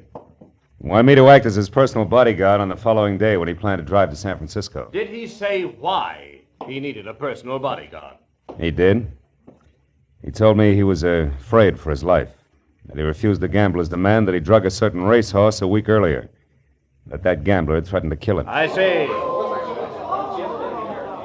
Now, Mr. Marlowe, did Mr. Harper name that gambler? Yes, he did. Who was it? Earl Jernigan. Thank you. No further questions, Your Honor. Counsel for the defense? Counsel for the defense waives cross-examination, Your Honor. The witness is excused. didn't make sense. No cross-examination. Because from the opening adjective, the counsel for the defense, a dapper item named Calder, who always appeared in French cuffs, gray gabardine, and a cocky, uninviting smile, had raved, ranted, and practically spit at each witness the state had presented. So the courtroom was left with a tingling impression that Earl Jernigan's attorney had something of a surprise waiting up his legal sleeve. Later, when Calder was on his feet and addressing the jury, that something started out fast. Now that the state has taken the trouble to offer so much circumstantial evidence, so much hearsay, rumor, conjecture, now will I smash all of that with the testimony of one man. One man known to all of you as an outstanding citizen of this city. A prominent real estate broker. An unimpeachable witness eager to testify. Mr. Leonard Gaines. It worked. Landed in each and every lap like a live grenade and exploded all the way around at once. And when the eminent Mr. Gaines, gray at the temples, maybe 45, and neat and expensive midnight blue flannel with giant stickpin to match, took the stand, and in his own meeting of the board tone of voice told the court that Earl Jernigan had spent the entire day and night of July 30th last with him at his Malibu Beach home, the prosecuting attorney's jaw dropped to his chest and he stared, dumb. Day or night did Mr. Jernigan ever leave my home. And as for the hour of the murder, 8 o'clock in the evening, we were having dinner. After that, we played gin rummy until midnight. Are you sure of that, Mr. Gaines? The hour of your dinner, I mean. I am positive, Mr. Calder. No, you can't be. You're lying. Quiet in the court. Order, Miss Harper. Order in the court, please. No, I won't be quiet. I won't anymore. Miss Harper. Quiet. Order. This court is adjourned until tomorrow morning at 10 o'clock.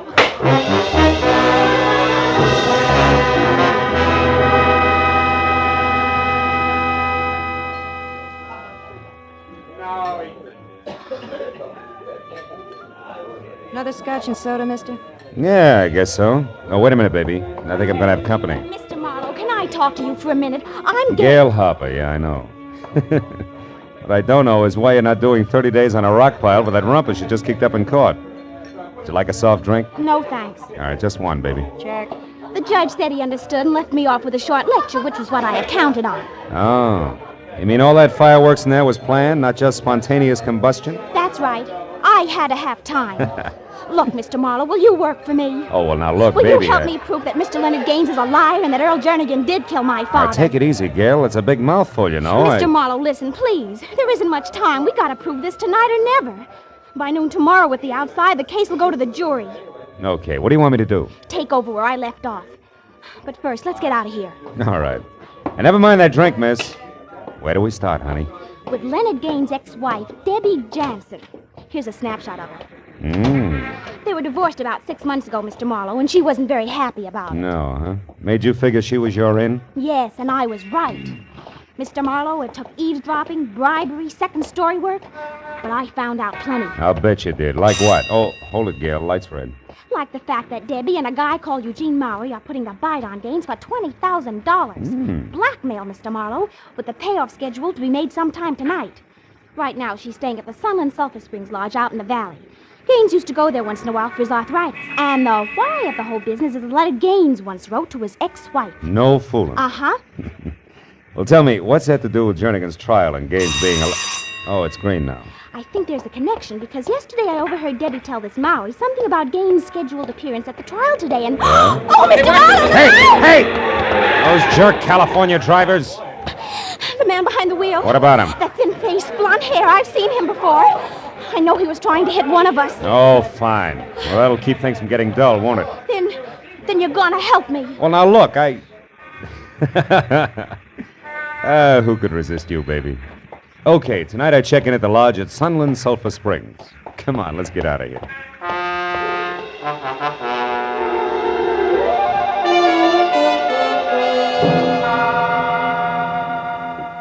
It was 8 o'clock and almost dark when I reached the foothills of the mountain range that separates the San Fernando Valley from L.A. proper, and turned off onto a narrow dirt road that ran through a twisting gorge, past a moon-faced watchman who asked no questions, as he slowly opened a sagging wooden gate, faintly labeled Sunland Sulphur Springs, where Mother Nature's remedies bubbled from the earth private.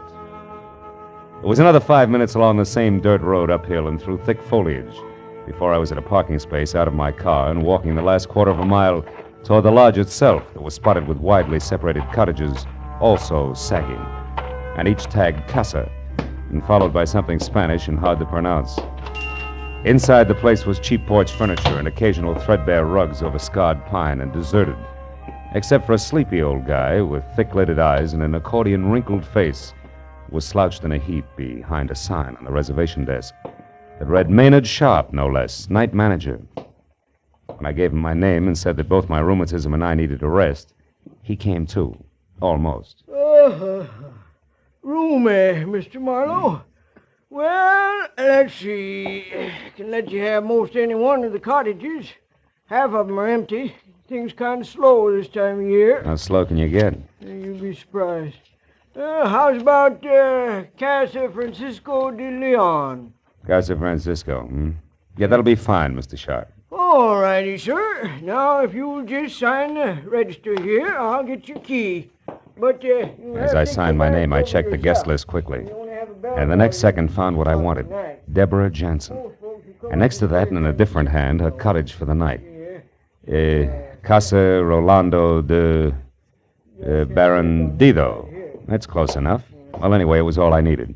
I took the key from Mr. Sharp, a misnomer if ever you heard one, learned the location of my quarters, paid him in advance, and left. Outside, I turned to my right, past a large open bath that smelled like rotten eggs and talked to itself like a junior Vesuvius, as more warm sulfur waters equally unpleasant to smell bubbled from a pipe in the center.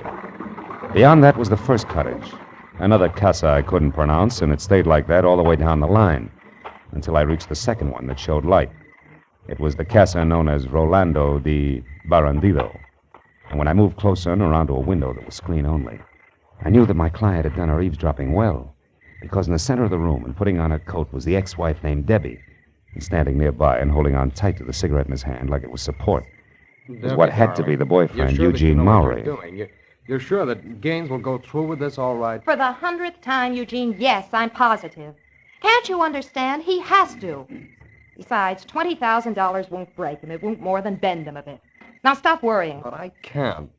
Debbie, why must you go alone? Why can't I go with you? Eugene, please, we've been over that. I told Leonard that I'd meet him in town at the Beverly Crest Hotel at 10 and alone. He agreed to also be alone. Except for the month. Debbie, you do handle things well. Come here, darling.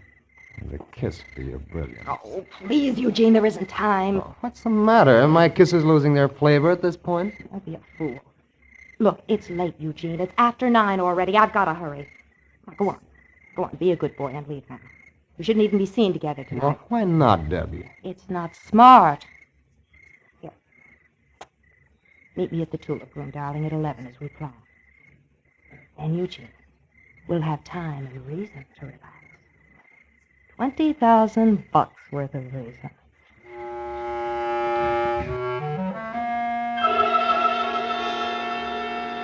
As Mowry oozed toward the door, I slid away from the cottage and into the shadow of a clump of trees nearby. Stayed there as he walked out of sight down the road that led back to the parking space. Then a few minutes later, when Debbie clicked off the light and left, I moved out of hiding and started slowly after her at a safe distance.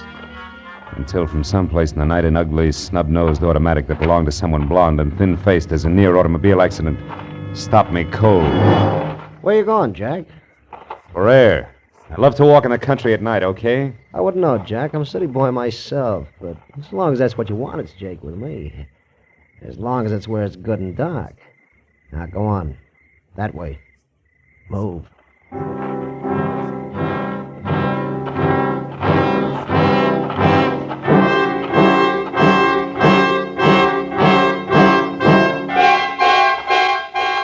Jack, that's far enough. Hold it. Turn around and face me. Why, so I can watch you pull the trigger? Never mind why. Just turn. Okay, turn it is. That's better. Now, one step closer. One step closer. Hey, what's that? A pheasant, my friend, taking wing!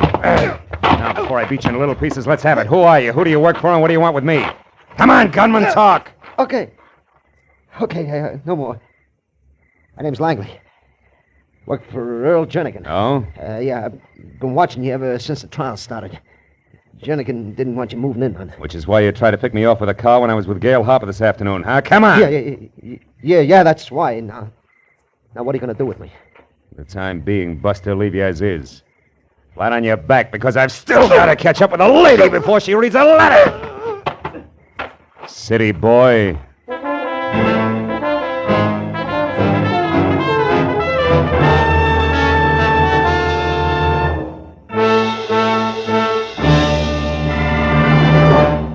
In just a moment, the second act of Philip Marlowe. But first, because of the sharp rise in America's birth rate during the war, we face a very serious educational crisis. Many communities will find that their schools lack sufficient teachers, classrooms, and facilities. Citizens must get together and work for better schools, more teachers. If we want all of our children to have a chance for a good education, we must take action now. Now, with our star, Gerald Moore, we return to the second act of Philip Marlowe and tonight's story, The Eager Witness.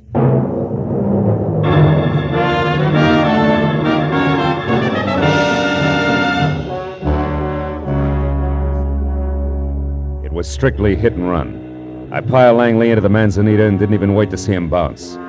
Instead, I took off through a gully that was a shortcut to my car, because I knew that Jernigan's watchdog had nothing to offer compared with the hot-headed Debbie Jansen, who at the moment, no doubt, was well on her way to the Beverly Crest Hotel, and a blackmail rendezvous that was a cinch to wind up in the final destruction of the letter. That was my theory, but I dropped it like a hot rock just as I crossed the path to the sulfur pool. Mr. Marlowe! Somebody screamed! Yeah, in there by the spring! Oh, gosh! Oh, my gosh! Sure had to happen to me. It was nothing but sulfur fumes and the thick gurgle of the springs until Sharp played his flashlight over the pool. Then we saw. Oh, my gosh. And the water that was turning red from blood oozing around the knife in her back. Look! It's Miss Jansen. Come on, Pop, give me a hand. Let's get her out of there. Yeah, Come on. Take it easy now. Take it easy. That's it. Debbie. I never should have tried it. Tried what? Who was it, Debbie? Who did this? He got the letter. Who? Who got the letter, Debbie? Debbie. Marlowe, did she pass out? For good, Maynard. She's dead. Oh, she seemed to be mumbling something about a letter. Did you get what it was? The only part of it.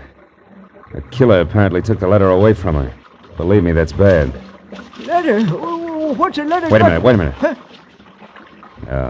It's probably that pheasant again. Letter? Pheasant? What are you talking about, Oh, son? I guess I'm just getting jumpy. Hey, there is somebody. Come on, Pop.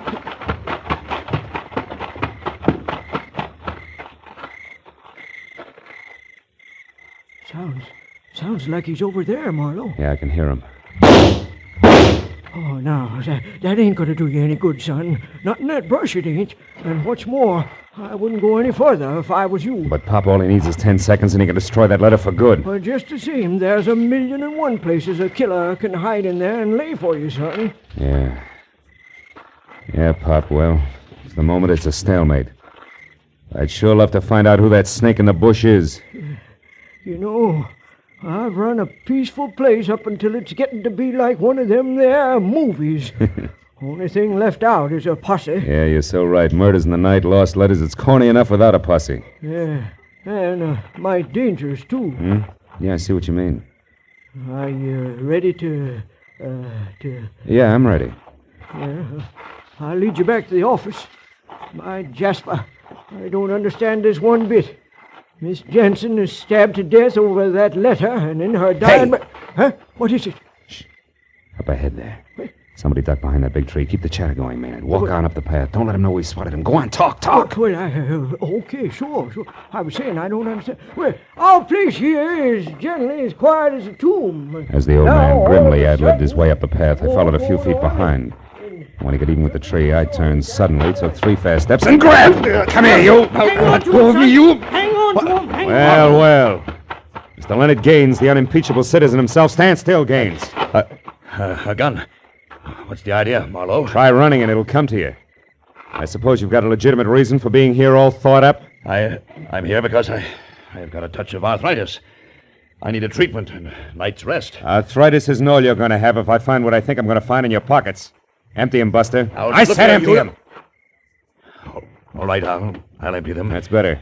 Sharp, you're a witness, and I demand that you Now, just a minute, Mr. Gaines. You're in a pretty bad spot to demand anything. There's our baby.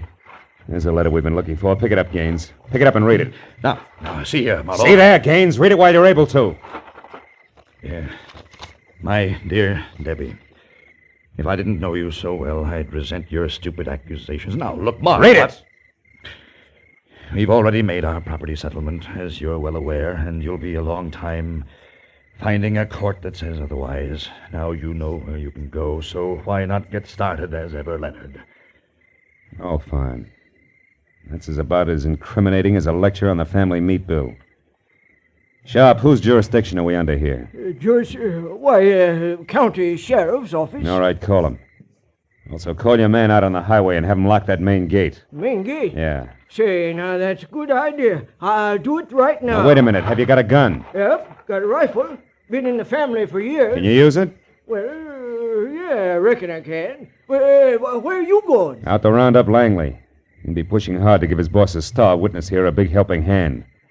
I want to be in shape to push back. And remember, Pop, keep your eye on Gaines and not on the phone when you make those calls. I'll see you.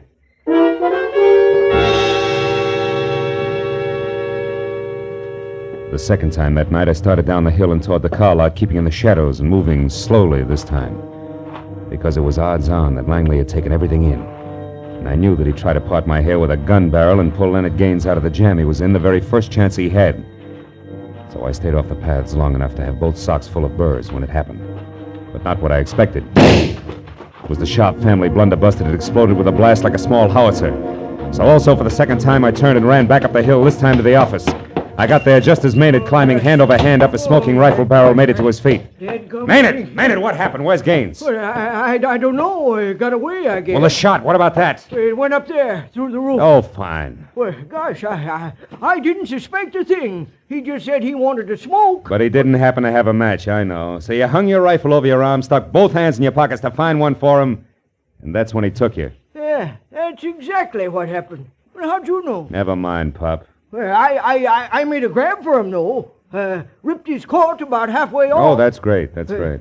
Yeah, but I'm sure sorry he got away, Mark. All right, don't worry about it. Can't get far with the gate locked. Well, I got bad news there, too. Oh, the gate's locked, all right. But there's a back road. There's a back what? Back road. Right, yeah, well, go ahead. It ain't much. It's rough and rocky, but it's passable. And anybody's been up here as often as Mr. Gaines has sure know about it. Oh, great. Look, Pop, can't you understand that there was a murder committed here tonight and we had the murderer? No buts! Fell for the oldest gag in the world. But I was a sucker to turn him over to you. And will you stop waving that envelope? I just think you ought to see this. All right, what is it? Oh. Where'd you get all that loot? Gaines dropped it when I ripped his coat. 20 grand, it says here on the wrapper. There's something else written here, too. Casa Rolando de Barandido at 10. Casa... Pop, that's it. That's the answer. Come on, we gotta get down that back road in a hurry.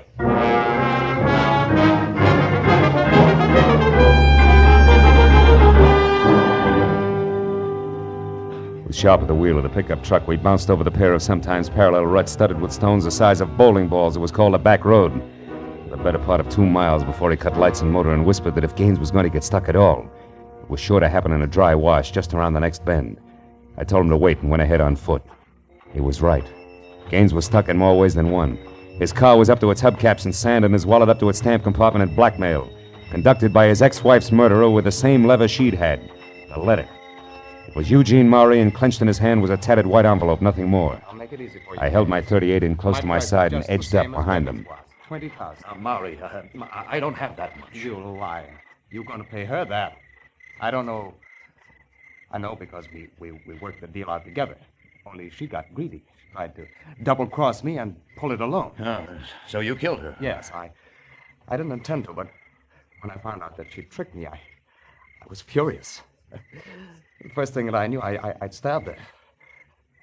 That's enough of that. Just give me the money. You've nothing to worry about. Now, listen, Maury, I tell you, You listen, Gaines. You're in no position to bargain. It's better than having your $200,000 gambling debt exposed and your reputation ruined, isn't it? Or facing the trigger man, Langley, if you refuse to alibi for Jernigan, isn't it? Or bucking a perjury charge if you do alibi? Oh, no, you got yourself in the corner again, so pay off. It's only 20 grand. But I tell you, Maury, I don't have it. You're lying again. No, he isn't. Don't move, either one of you. Leave your hands where they are. I got the 20 grand right here, and it's pretty well earmarked as blackmail payment already. But just to round things out, Maury, I'll take that envelope you've got there. This? Well, what do you want this for? Funny man. Because it's no doubt postmarked with an hour, a date, and a location, which together with Brother Gaines' own handwriting places him out of town on July 30th, a time he swears he was at his Malibu home all day with Jernigan. Right, Gaines? Smart boy, aren't you, Marlowe? You still got a chance, Gaines. You better gamble with me. You've got nothing to lose now. I'm with you. Stand still, Buster, or so help me out. Now, Gaines, go! Oh! Oh, my leg! Were you thinking of going someplace, Mr. Gaines? No. No, I'm not going anyplace, Mr. Marlowe.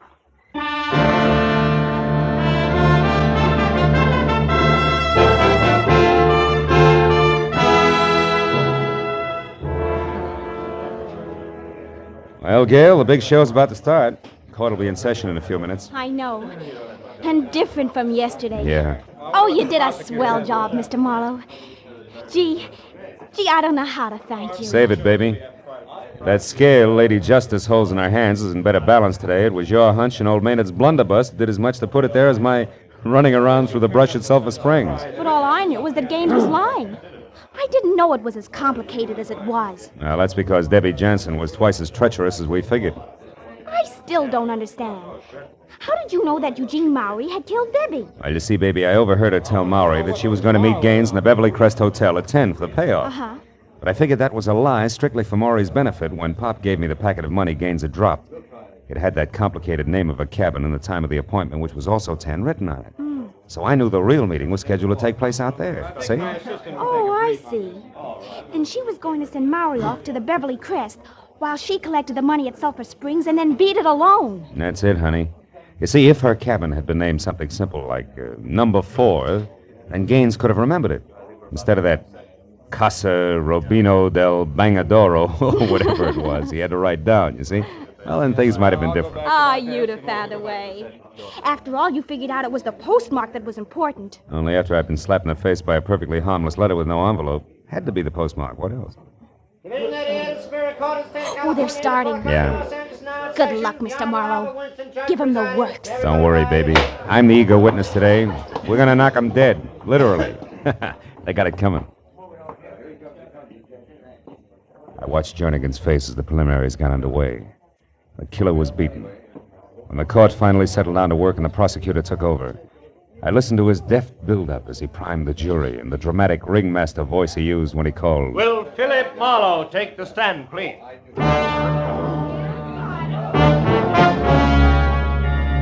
Now, Mr. Marlowe, you told us yesterday that you are a private investigator. Now will you tell the court in your own words what happened to you last night? I sat there looking into the cold, baleful eyes of the prosecutor and thought of a paraphrase on that wonderful quote from Oliver Wendell Holmes. It's not enough to ask for justice. One must also hope for mercy. Mr. Marlowe. Oh, yes. I'm sorry. Well, it began here in this room yesterday afternoon at about 3:30 when the counsel for defense called a witness, Mr. Leonard Gaines, to the stand.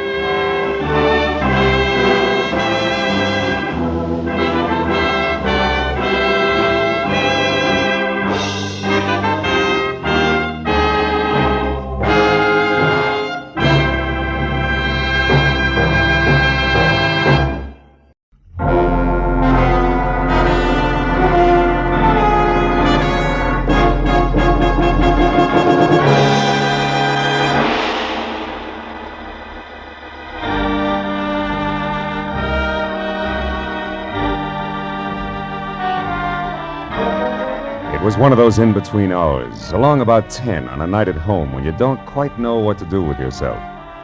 Then all of a sudden it's 11, and then 11:30, and you're in slippers and a robe and have done nothing, which is exactly where I was. Except that I'd already decided on one, and only one, very dry martini, a quiet cigarette, and bed. When it came loud, insistent, and unwelcome. No improvement when I opened up. Saw less than 5 feet of excited cab driver jumping up and down. Mister, you Doc Marlowe? Yeah, I'm Doc Marlowe. That's right. Here he comes with it, Doc. You better make room. Is the sofa there okay? I'll clear it off. Oh, wait a minute, Jack. Who comes? Who? Okay, mister. Bring her on in. The Doc's here, all right. Hey, Doc, she's stiff. She's out like a light. Who? The babe. Who do you think? Sure too bad some people can't drink, huh, Doc? Yeah, it's real tough. Now tell me, do you... Hello, Phil. Judson Angel. I'm sorry to bust in on you this way. Is the sofa all right? No, it's stuffed with granite. Put her in the bedroom. Okay, will you take care of the driver, please? Yeah. How much, friend? Well, only 80 cents on the meter, Doc. A couple of bucks ought to cover it. Here. Good night. Good night, Diamond Jim. Well, Phil, I guess I'd better explain all this. Uh-huh. Here, I haven't seen you in 6 months, and when I do... Never mind the details, Judd boy. Let's talk about the problem. Who's the girl? Her name's Voss. Eileen Voss. She's kind of a stockbroker. Maybe speculator's a better term. You know, takes big chances with other people's money. I was in love with her, Phil, until tonight. When what happened?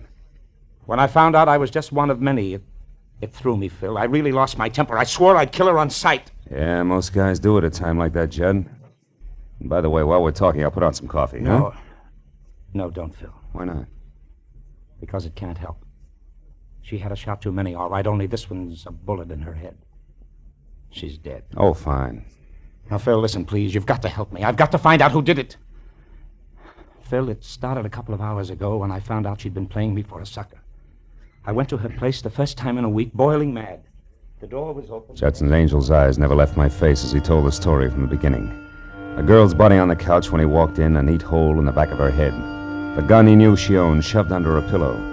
Then in the next second, before he could even look in the other rooms, the arrival of the cabbie somebody'd called who thought Eileen was just another drunk who had to be shown the way to go home. How he seized on that as an opportunity to keep from being placed at the scene of the murder he had every reason to commit. How minutes after he was in the cab he realized he was near my place. How to avoid suspicion he said I was a doctor. Everything except why, specifically, he was so afraid of the police. I knew that was going to be next. Now, Phil, I suppose you want to know why I couldn't possibly call the police. Yeah, that's right. Why? Because I'd surely be booked and fingerprinted. And that'd ruin me. You see, a long time ago, I served time in the state penitentiary in Illinois. What? Yes, so I've kept it quiet. Only Phoebe Hammond in my office knows. It was for forgery, Phil. It was under another name and way back when I didn't know the difference between clever business and crooked business. It's taken 10 years to work up my reputation as an accountant. So you see, if I get mixed up in this, it'll all come out and... Well, smash, lots of pieces, no more. Oh, you've got to help me, Phil. You've got to find the real killer before the police get to me. Please, Phil. I can't, Judd. It'd be smashing just as many little pieces for me, too, if I tried to pull anything like this on homicide. No, I'm sorry, Judd. I've got to report this body. But, Phil, look, what if you do report the body, but you say that you don't know anything about it, that you're going out to find what you can? What about that, Phil? Oh, please. Please, Phil. Okay. What's the girl's address? 91 Hollycrest Drive. 91 Hollycrest. Yeah, the door wasn't locked, Phil. Mm-hmm. Your phone number, Judd? Gladstone 3926. I won't move out of my place until I hear from you. Now, make sure you don't, Judd. Because if I can't find the real killer, I've got to tell what I know about you. You understand that, don't you?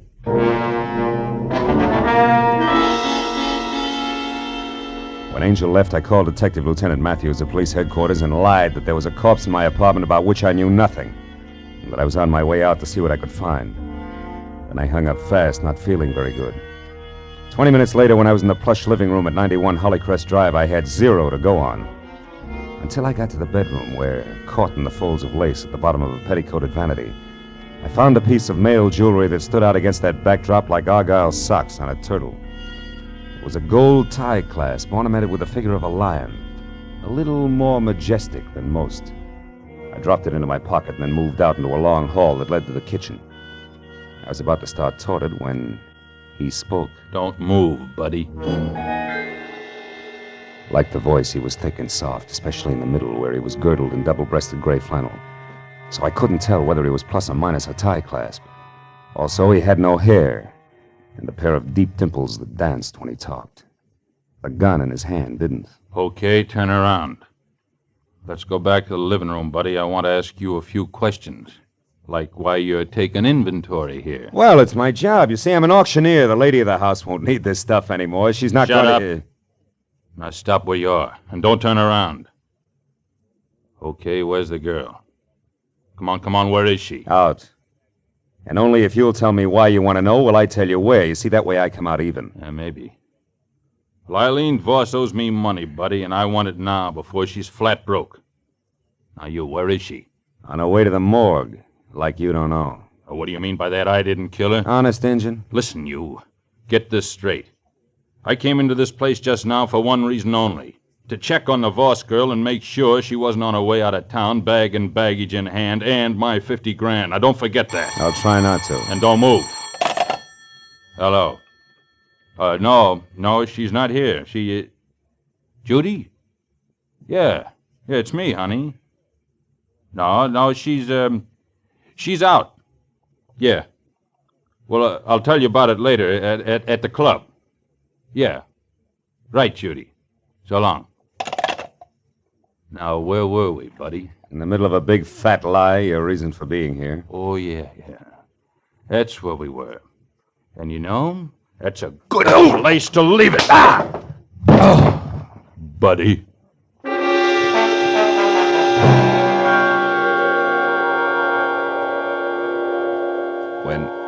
When the twin telephones, lamps, and end tables next to me got back to being one of each again, I saw the note next to the phone that said, "Call Monday at the garden room," which didn't add too much until I realized that Monday was spelled not as the day in the week, but M-U-N-D-Y. And recall that the garden room was a cozy collection of crepe paper flowers where some people did their serious drinking.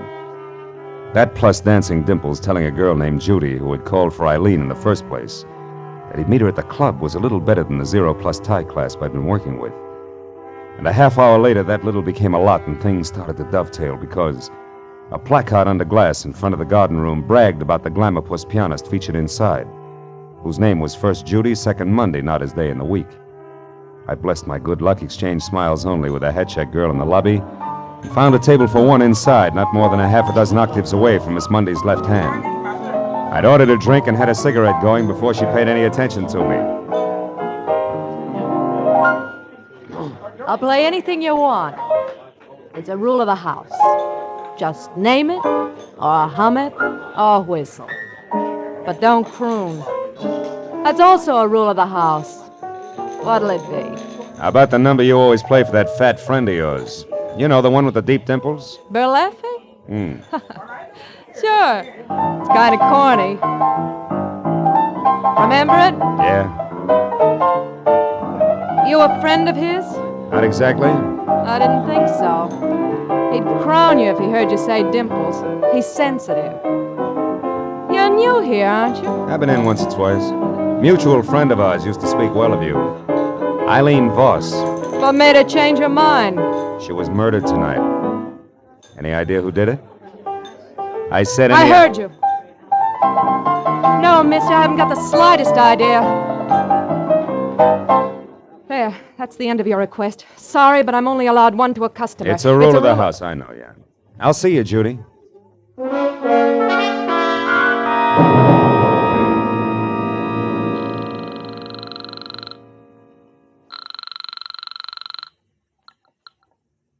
Hello? This is Marlowe, Angel. Oh, Phil. Where are you? What have you found out? In that order, I'm in a phone booth at a club called the Garden Room. What I found out so far won't impress Detective Lieutenant Matthews of the Homicide Squad at all when next we meet. But nothing in the apartment? No lead of any kind? I'm not sure, Judd. I ran into a round man with a sleek gun who piled me up and left before very much was said. But, Phil, the garden room, the girl there's a friend of Eileen's. Talk to her. Yeah, I already did, Judd. Got me the round man's name and no more. It was Burlesque. You mean anything? Burlesque? Yeah. Fat guy with dimples and no hair? That's right. He claimed Eileen had 50 grand that belonged to him. Yeah, that must be him then, Phil. Oh? Yes, he's a gray marketeer, comes from San Francisco. I've never seen him, but the girl in my office, Phoebe Hammond, can help us. Mm-hmm. She once did some auditing work for Burlesque when she found out how crooked he was. She told me about him. I'll call her and have her meet you there, Phil. All right, but look, I'll be at a corner table facing the door, and tell her to hurry, will you? I'll call you back later. Goodbye.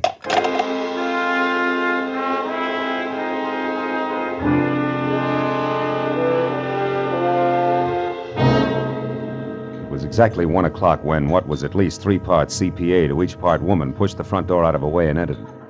At the top, there was close-cropped hair, streaked with some gray. No hat. At the bottom, dark brown stockings running into darker brown shoes. No heels. In between, severely tailored tweed, closed tight at the neckline. It took all of 15 efficient seconds to decide that I was her man. And less than that again to introduce herself, ask for a cigarette, and name her drink. When it was my turn to talk, I brought her up to date. Eileen Voss's murder included. It's too bad, Marlowe. Judd's a great guy. Yeah. It was only lunch today that he was knocking himself out, trying to figure what would be 4-0 for my birthday next week. Now this. Tell me, what can I do to help? Well, at the moment, Burleffi. All I know about him, Miss Hammond, aside from what I've told you, he said at Eileen's, is that he and Judy Mundy are a team. And Judy was a friend of Eileen's. How cozy. Isn't it? Well, it goes like this. Burleffi's front name is Steve, and he's out of San Francisco via Detroit and Chicago. And in each case, only a length of a subpoena ahead of the law. Oh? Back in the 30s, he was a mobster. The numbers game, protection racket, that kind of stuff. But after the war, he cashed in all his chips and went into a more or less legitimate business, with, of course, absolutely no change in tactics. Know what you mean. Now, look, can you tell me where he lives? No, but I'll bet my bottom dollar that the kitten on the keys here can. Only be careful. Burleffi has a reputation for shooting first and talking later. I only hope he isn't after Judd, too. You know, there might be some connection between them that goes back to the days when Judd was Francis Lyon and Burleffi Phoebe, was did you just say Francis Lyon? That's right. Lyon. Uh-huh. Judson Angel is the name he took when he came out here. Why? What does that mean? I don't know. Here, look at this tie clasp. Oh? The ornament. It's also a lion. I found it in the bedroom at Eileen's place, and yet Judd told me that he hadn't gone past the living room. But Marlowe, that doesn't prove that Judd lied. Why, it might not be his at all. Have you ever seen it before? No, I haven't. Besides, I never knew Judd to wear a tie clasp. Okay, could belong to Burleffi. But it's still worth checking after we get Judd out of his apartment. Look, where's your place, Phoebe? Mulholland Drive, 361 North. 361. About a mile up into the hills. I'll let you do the trick. Honey, you go home and stay close to the fireside. I'll get a hold of Judd and tell him to get over there fast. And then maybe we can... Maybe we can what? What is it, Marlowe? Outside, Phoebe. It's a man coming this way. Burleffi? Worse.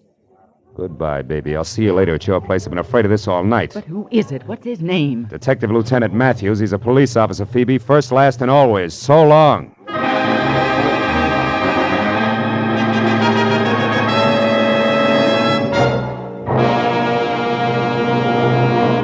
In just a moment, the second act of Philip Marlowe. But first, music you like best of all, whether it's classical favorites or popular old ballads, is the music you hear when you tune in Sunday afternoon to the Symphonette and the Choral Ears.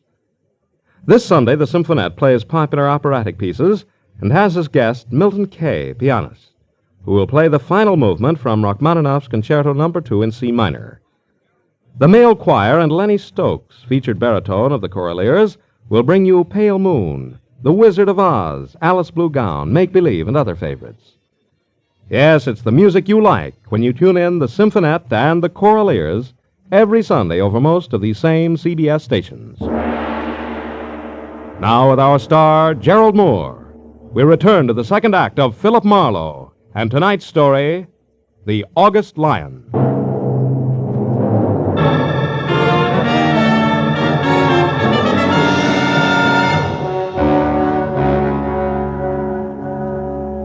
When I left Phoebe Hammond at the table and moved toward the bar, my first impulse was run, do not walk. This is a different kind of an emergency. But a quick glance into the mirror behind me tagged that as suicide and pushed try nonchalance into its place, because I could see that Detective Lieutenant Matthews had already spotted me. When he was closer, I could also see that nonchalance would go over like punching him in the nose on the steps of City Hall. All right, Phil, that little game is over. Now let's have it straight and fast. Who are you working for?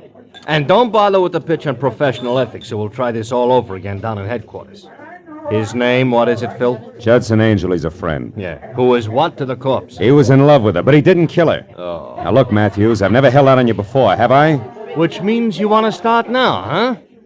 What are you getting at, Phil? My client's in a jam, Lieutenant. He didn't kill the girl, but unless I can find out who did, he's an eyebrow deep in a mess that doesn't even concern him. Which has what to do with you playing bashful tipster on the phone with the body being in your bedroom and Marlowe starring like a one-man police force? Will you listen? Come on, Phil. I've been an hour and a half just finding you. Now level.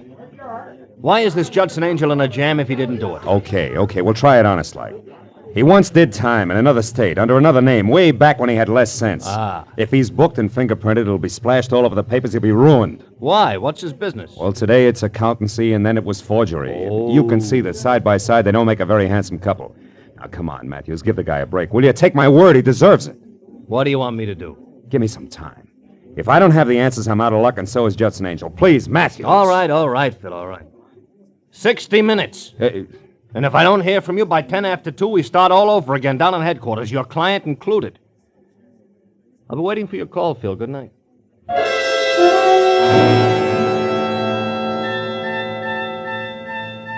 Detective Lieutenant Matthews was nobody's Keystone cop, and I knew that when he said 60, count 'em, 60 minutes, he meant just that and no more.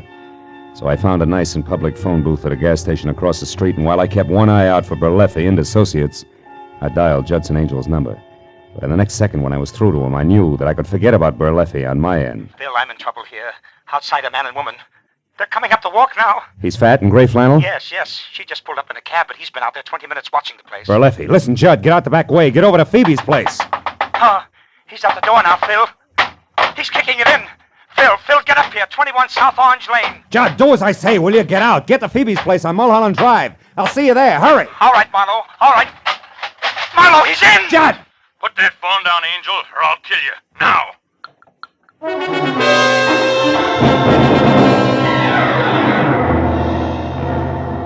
When I screeched to a stop at number 21 South Orange Lane, which was lights out, front door open, and no car parked in sight, I went inside. Just visible in the moonlight was the huddled figure I'd been afraid I'd find. What I didn't know until I was nearly next to it was that it was Judy Mundy, not my client, and only unconscious, not dead. There was a large white envelope lying next to her, and beyond that, a litter of broken porcelain that had once been a lamp. I switched on a light, found some brandy, and then brought her to as fast as I could. Marlowe. Yeah, and with a brand new request. Here, take a drink. Now, I'll ask the questions. 1, what happened here with the three of you? Where's Berleffi and, more important, Judd Angel? Come on, baby, talk fast. All right. I think Angel got away. I don't know where he is. Berleffi? Dead, I hope. I got him to thank for that lamp getting together with my head. How come?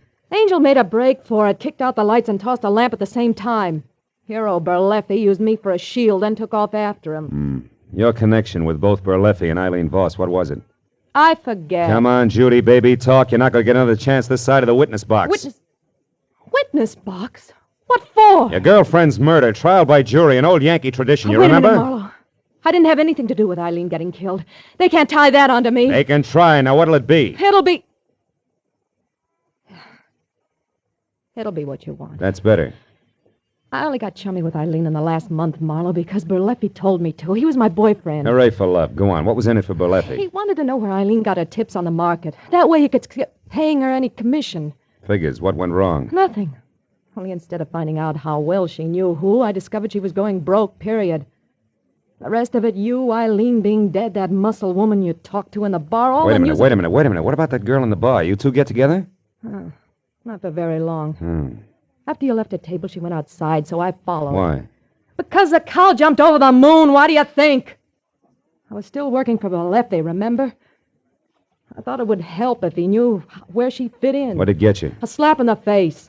It said she was raised on barbells. And this envelope here that fell out of her pocket. Oh? Don't get excited about it. It's only one of those horoscope charts. What do? Collect them as a hobby? When there are notes on the back, yeah. However, for friend Berleffi was unimpressed. Yeah, look yourself. It's double talk. Cost plus 10%. 90 days will yield the Yeah, it's strictly a CPA's margin notes. Doesn't mean that you owe. Marlowe, your mouth's open. What is it? You look dumb. Dumb I am and have been all night. Sweetheart, in your own clumsy way, you may have saved Judson Angel's life. What are you talking about, Marlowe? According to this horoscope, it's written in the stars. Maybe I'll make a good cop happy. Goodbye, sweets.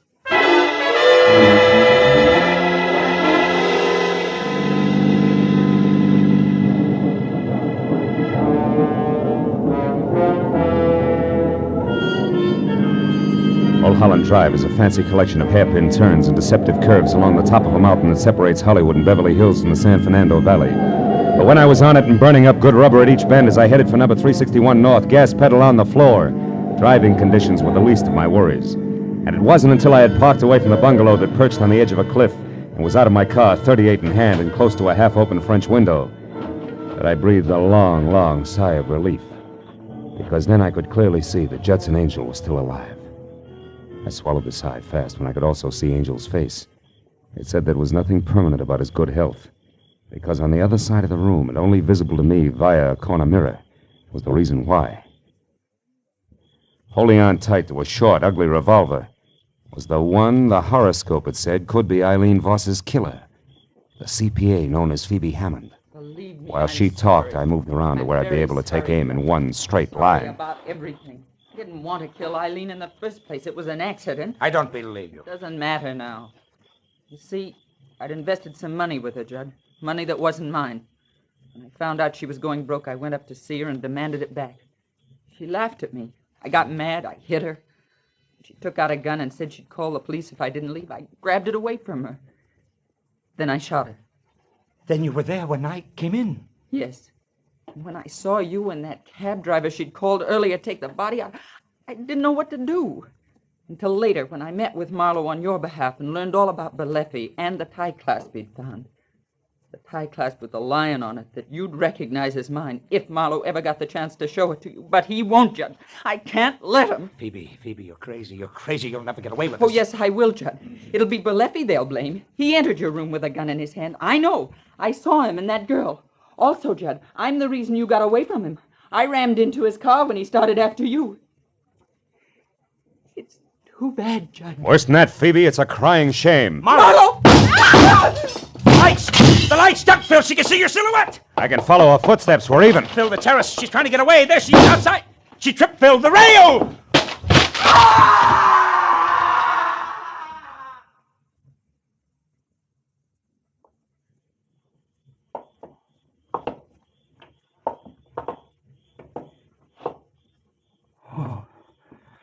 Oh, holy smoke. Phil, it's a good 200 feet down to solid rock. Yeah. Come on away from it, Judd. Time we made a phone call.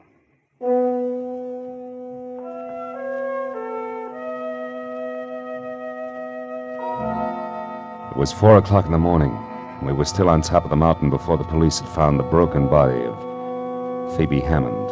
And Berleffi had been picked up and in lieu of anything better booked for breaking and entering Eileen Voss's place. When the parade of law, press, and just curious who always show up at the scene of a murder had finally left, it made it just me and Judd and a cop named Matthews. Well, let me see if I got this straight for the records, Phil. First, you thought it was a tough called Berleffi. And second, you were afraid you'd been a sucker and it was really your client. And finally, you figured it had to be a woman who all the way looked like she was no more than along for the ride. What? You mean you really believe I could have done it, Phil? Well, yeah, it looked that way for a while, Judd. You know, you said you hadn't been past the living room up at Eileen's, and yet I found a tie clasp in the bedroom there ornamented with a lion. And then I found out your real name was also Lion. It almost added. Yeah, but since you didn't have a chance to find out whether or not Berleffi was missing a tie clasp, you still considered that was only circumstantial evidence, am I right? Right, yeah. Until I ran into the switch, which was an envelope that had belonged to Phoebe Hammond. There was a horoscope chart inside. Which meant what? Well, it only meant that she went in for that stuff no more, until I remembered her mentioning that her birthday was next week, which is early August. And that, no doubt, puts her under the sign of the zodiac run by one Leo the Lion. Yes. Yes, and the mannish, tight-necked suit she always wore could have meant a shirt and tie underneath, minus clasp. Exactly, gentlemen. That's it. Now, me, Lieutenant, What? Look, when you get back down to headquarters and, you start the paperwork. Yeah. Do you have to mention a guy named Judson Angel? A guy named what? Judson Angel. Nothing. I was just thinking out loud. Yeah, that's a bad practice, Phil, It's kind of like only telling a policeman half of what you know can get you in trouble. Unless you're lucky. Oh, give you a lift, Mr. Mister. You already have. Thanks, Lieutenant. And Phil, Good night, Judd.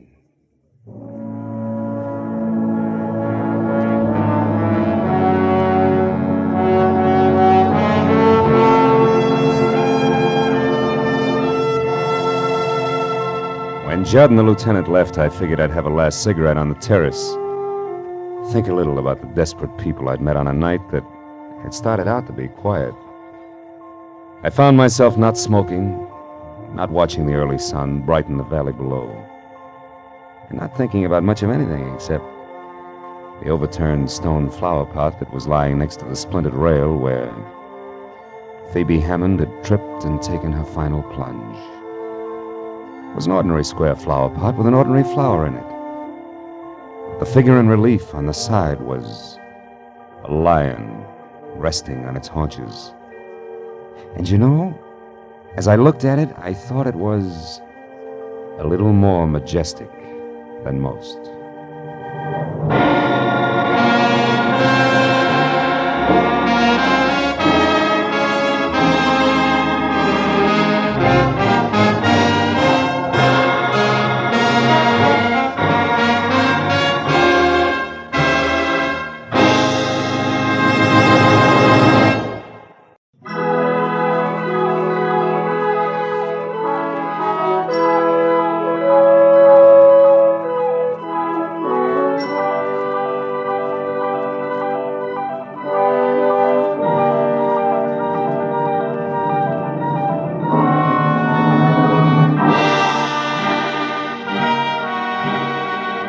It was a rare morning, clear and clean. You know, the kind that knocks 10 years off your age and makes you taste the sunshine in your orange juice? It was a day to be spent on an open road to someplace new and exciting. But a phone call I'd received had reduced my open road to Carmelita Avenue, and nothing more exciting than Beverly Hills. The house I stopped at was one of those you entered through a tunnel of dank, overhanging foliage on a flagstone path grown green with damp moss. A low, thick-walled affair with tiny barred windows hidden from the sidewalk. I pressed the bell, and a moment later a sallow housekeeper opened the door with what seemed to be a last ounce of strength. She squinted at my card and beckoned me inside. I followed her down a dusky corridor to a heavy closed door, where she signaled me to wait. The air in the house smelled thick and stale. When she came out again, she held the door open for me and motioned me into a room full of darkness. It became nearly complete when the door clicked shut behind me. All I could see was the vague form of a man in smoked glasses propped up on a bed across the room. There's a chair beside you, Marlowe, if you care to sit. Oh, thanks. I'm Carl Estabrook, importer. You may have heard of me. No, I don't think so. Well, no matter. Marlowe, I have a peculiar problem. I want to know why my wife, Ona, was on a boat day before yesterday off the coast of Mexico. Think you could find out? Well, if that's all you got to go on, I doubt it. No, there's a little more. Yeah? Ona and I planned to take vacation together. But when I was confined with this illness, we decided she should go on alone. Oh, then your illness is the reason for the midsummer blackout, huh? Yes. If I expose my eyes to light at any time in the next few weeks, the doctors promised me plenty of pain and virtual blindness. Oh. It's temporary, but tedious to mend. That's why I need a capable man with sharp eyes. To look into what, specifically? The paradox of my wife aboard a boat. Mm-hmm. She has a phobia about them. The mere thought of being on a boat makes her panicky. She drove to Ensenada, Mexico earlier this week, but believe me, her plans did not include boat rides. Well, tell me, how'd you find out she was on one? She right? No, she hasn't written me at all, but that's not unusual for her. A friend of mine got back yesterday from a fishing trip down there. The day before, his boat passed another with a girl aboard. He got a good look at her. He was so sure that it was Ona that he hailed her. The girl turned and ran inside. It bothered him to the extent that when he got home here, he called me to find out if Ona was in Ensenada. Is that all? That's all. He didn't get the name of the boat. Look, you want me to go all the way down there just to find out if the girl he saw was Mrs. Estabrook? Right. What is your fee, Marlowe? $50 a day, plus expenses. That's the minimum if I take the job. I don't think I will. When business gets so bad I have to do divorce work, I'll quit and write my memoirs. No, I'm sorry, but that's the way it is. No. Sit down, Marlowe.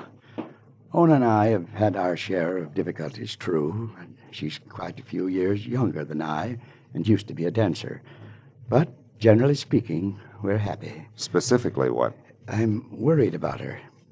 Here, there's money in this envelope and a recent photograph of my wife. And there's more of both if the need arises.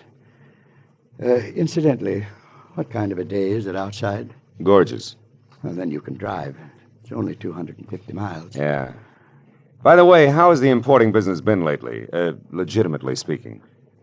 You do have a suspicious mind, don't you? Only when the situation calls for it, and this does. However, I can understand an imagination working overtime here in the dock, Mr. Estabrook. So I'll take your money and go on down to Ensenada and see if anything's wrong. But look, I'm giving you notice beforehand. If it turns out to be family laundry and nothing more, I drop it. You're a reputable man. Just see that I get my money's worth, Marlowe, and you can keep the change. I'll expect to hear from you.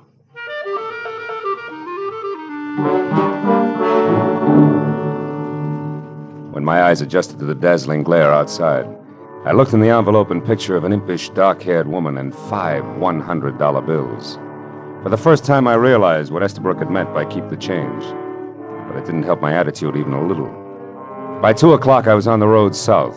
A late lunch in La Jolla with an old friend, a routine baggage inspection at the border, and then 70 twisting miles of lonely road brought me to Ensenada, just as the Mexican sun dropped into the sea. I drove past the piers and canneries at the edge of town, and then along the curving shore to the only hotel elegant enough to meet the demands of the woman I figured Ona Estabrook to be. After I'd gotten a room and cleaned up, I went to the desk and asked for her. She was registered, had number 74, and at the moment was out on the patio. All of which sounded ridiculously normal. And I thought again of an imagination at work in a dark room back in L.A.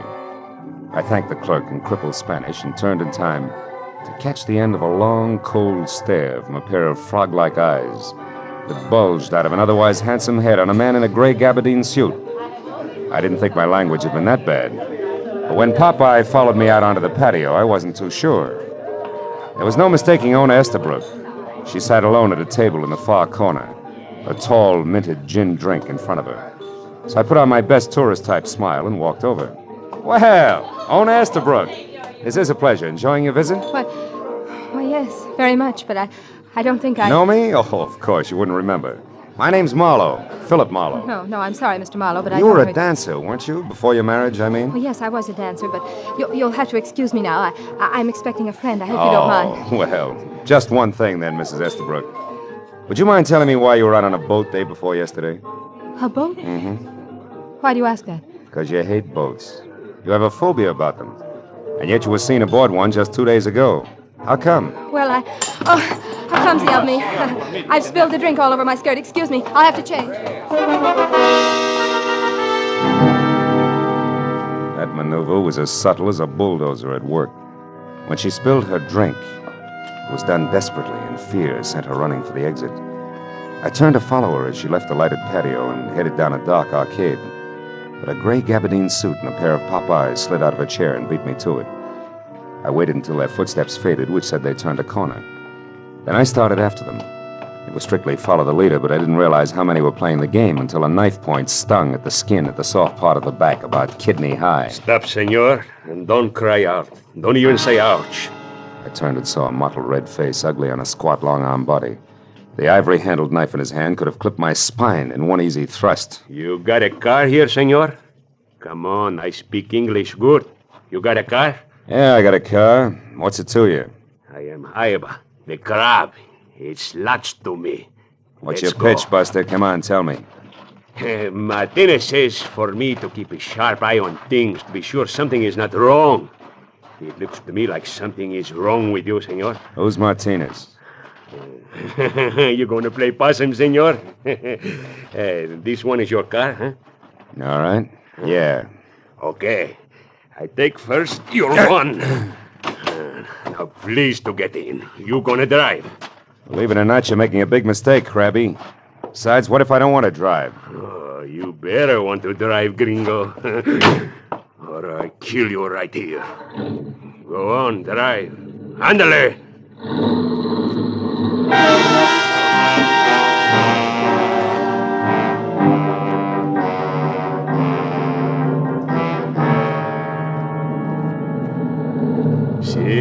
stop here.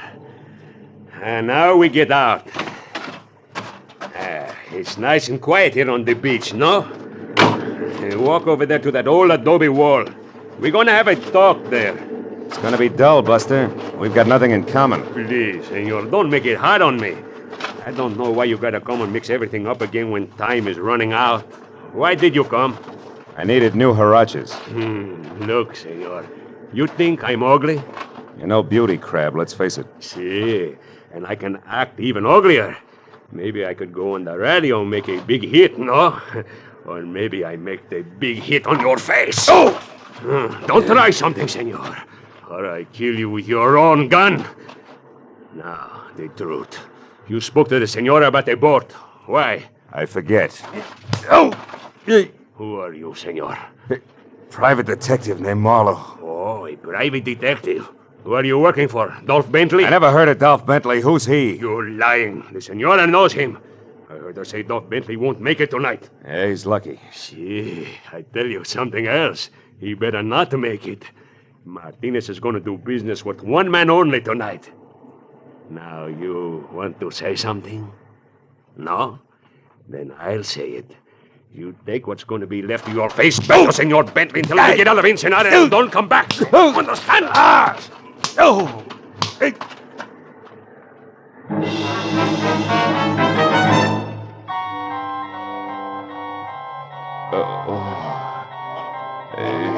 Wait a minute. Come on, wake up, wake up. Wait, stop, Craig.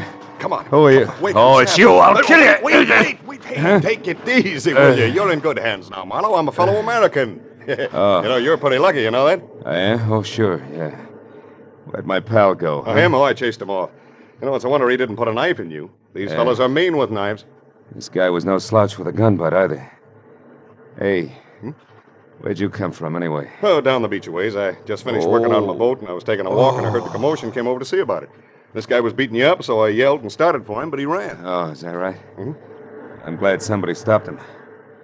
Thanks very much, Mr. Roman. Oh. Lou Roman's my name. Yeah, I'm pleased to meet you, Marlowe. Thanks. You know me? Well, yes, I took the liberty of looking in your wallet to see that devil had robbed you. Oh. It doesn't seem so, though.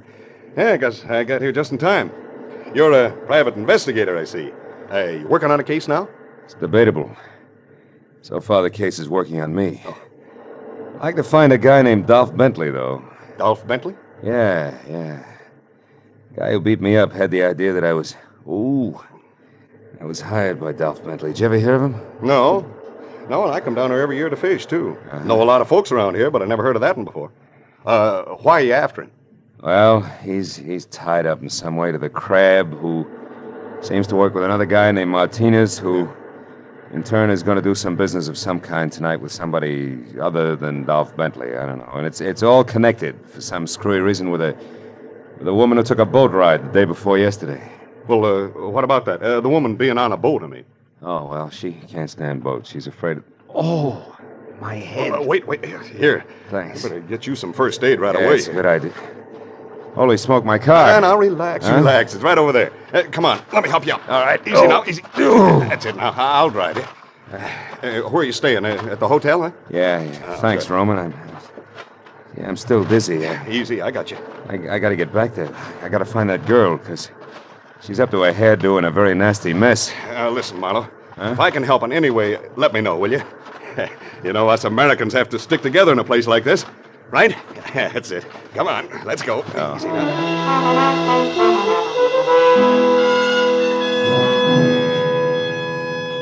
Lou Roman, the hail fellow, was indeed well met. He found my gun and drove me back to the hotel. A long hour had gone by since Owen Estabrook had run from the patio, followed by the pop-eyed character in the gabardine suit. I tried a room, checked with the desk again, and from there spent 30 minutes peering into corners and balconies and getting nothing but indignant glares from Mexican lovers. So I left the building and started through the grounds. I worked my way from the stables up into a secluded garden deserted by all but a marble statue of Montezuma, who, when I passed him, groaned. In the dark at my feet lay Haiba the crab, his mottled face twisted into a tortured grin of agony. And sticking straight up just above his belt buckle was the white ivory handle of his own knife. Crab, who was it? Who got you? Oh, senor, I am sorry. What I did... Never mind that. Who did this? Do you know? Oh, si. Dolph Bentley. I'll get a doctor. No, yo, senor. Tell Martinez that Dolph Bentley is... Crab. Yeah.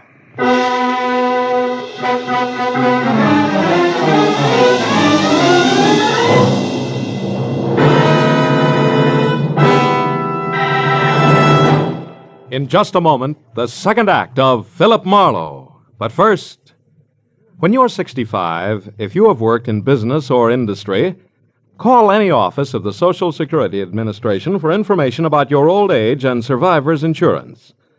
The account number that appears on the Social Security card identifies your wage account. The amount of retirement and family insurance that may be payable is set by this account. Now, with our star, Gerald Moore, we'll return to the second act of Philip Marlowe and tonight's story, The Mexican Boat Ride.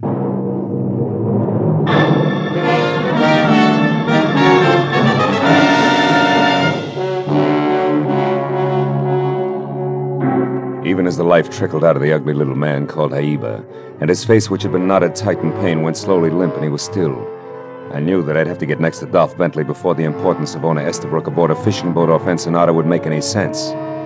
Also, I knew that there was a good chance that said Mr. Bentley and the gentleman in gray gabardine, known to me as Popeyes, were one and the same. So I started back for the hotel. But halfway there, I stopped at the sight of a figure ahead, scampering toward an all-alone taxi, parked near the main entrance. It was owner Estabrook. I took off after her, when she was in the cab and away before I could get close enough to do any good. I tried the next best thing, which was the sombrero doorman nearby, who I figured might have heard the address she'd given the driver. Yeah, but what I didn't figure was that the doorman might not habla much English. The Senora Estabrook. Si, senor. Her enters libre a minute ago. Yeah, that's right. I know that. Now look, where did her go? Which way in the libre? Libre. Oh, un momento, senor. Libre! Oh, no. Ya viene, senor. No, Coming look, pronto. amigo, I don't want a taxi. No libre. No libre. None whatsoever. Ay, chico, no quiere. Now, please, come here. Let's back it up a little, huh? Senora Estabrook in libre, right? Si, senor. Okay. Now, where did she go? What direction? ¿Qué dirección? Oh, ahora comprendo. The senor. The senora. ¿Qué dirección? ¿Comprendo? Si, senor. Senora Estabrook go to the pier, the fishing pier. Which one? Which fishing pier? ¿Cuál pier? The small pier, senor. The little one near the big cannery, the fishes cannery. That's all I want to know. Gracias, amigo, and... Uh-oh. Senor, what are you seeing at? I'm not sure. But even if I were, I wouldn't be able to explain it to you. Buenas noches, pal. Thanks a lot. I had been seeing at the silhouette of a man huddled close to the ground and slinking out from a hotel along a high hedge that led back toward the statue and the body of Aiba, a man who I knew could be the elusive Popeyes. I followed the walk that was close into the hotel until I was on a line with the hedge, and I started after him fast. I still had a good 2 yards to go when he heard me and pivoted, so I swung first! Why, you dirty... Roman, wait a minute, hold it. Gee, it's me, Marlowe, I'm sorry. Holy smoke, I thought you were someone else. Gargantua, maybe? Oh, brother. Oh, I'm sorry. What'd you hit me with, I have everything I had. I figured you were Dolph Bentley, and as such, Roman, I didn't want you to get away with murder, literally. Murder? Hey, not that girl you mentioned, Marlowe. On Estabrook? Huh? No. The corpse is that item you sigged away from me over in those ruins.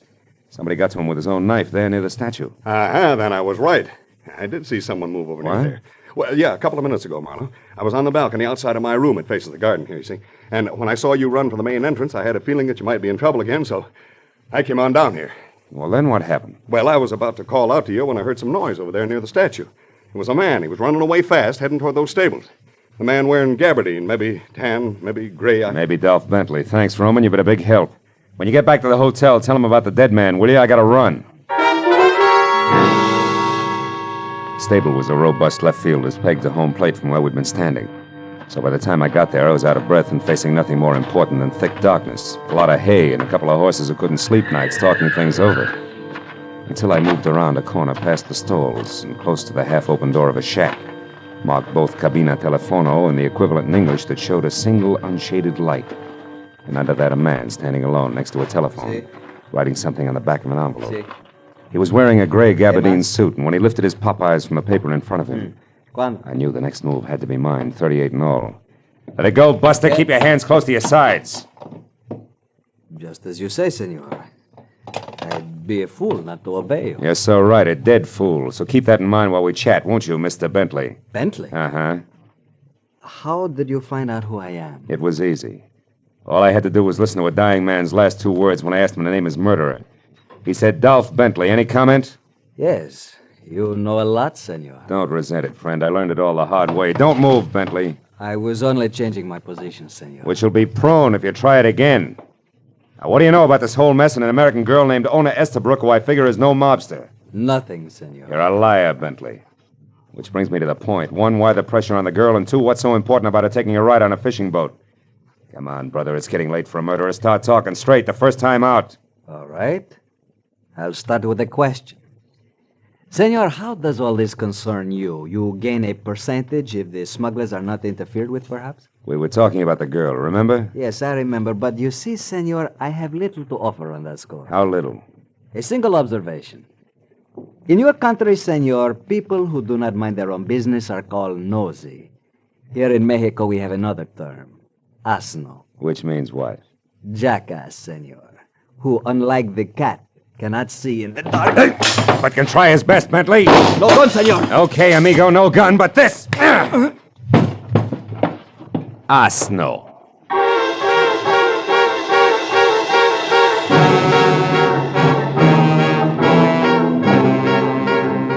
When Bentley met the floor and went out cold, I sagged to one knee.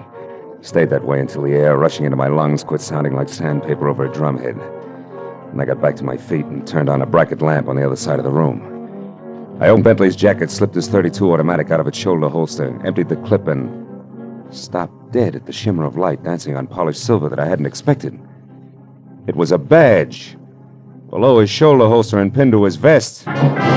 Republic of Mexico, Department of Customs, Captain. I made a dive for the envelope near the telephone. On the back there was writing in thick pencil, which I finally figured to mean fishing pier near Cannery, 2 a.m. Inside, nothing. On the front, further proof that I'd never met Mr. Dolph Bentley at all, but instead it tangled hard-like with one Captain Juan Descartos, Intelligence Section, Custom Building, Mexico City, Mexico. While trying to revive Captain Descartos, the truth rammed into my mind. Ona Estabrook had rushed off for the pier near the Cannery. Captain Descartos had noted is a good place to be at 2 o'clock in the morning, which was less than 20 minutes away, and a great time for me to get to my car and the pier.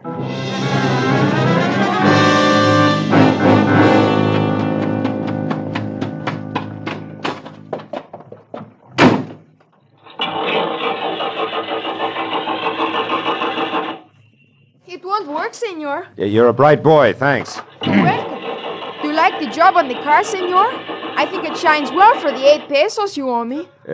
Nobody asked you to bother Junior, but I'll see you later. Right now I gotta run, huh? For 8 pesos, $1 you can ride, senor. I'll replace the distributor cap. What? Come here, you. But senor, it was very dirty all over, inside, too. The steering wheel, black as can be. Look, I ruined my best rag cleaning That's it. tough. Now give me that distributor cap, or you'll be the saddest pair of dark eyes between here and the Panama Canal. Senor, Oh, never mind. Here. you pay me the $1? Yeah. Just put the cap back where it belongs. Quick, will you? I'm in a hurry. Well, come on, let's go. The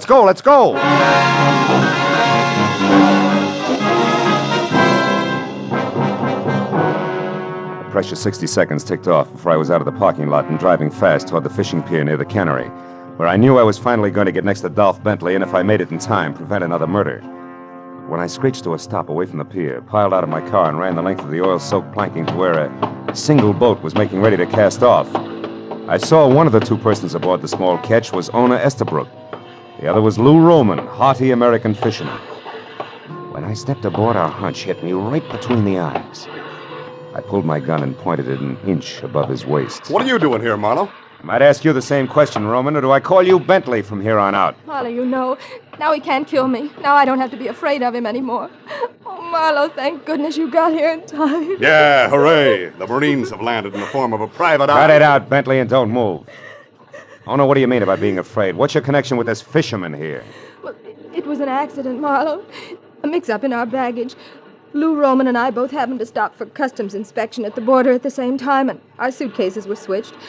I didn't notice it at the time, but when I got to the hotel, I discovered the mistake and went to Roman's room to correct it. But instead, you found Bentley here posing as Roman, right? Yes. He killed him, Marlowe. He told me he did. That's a dirty lie. Roman's all right. He's in Chicago. No, he's not. He's dead. You killed him. Someplace between here and Tijuana, Marlowe.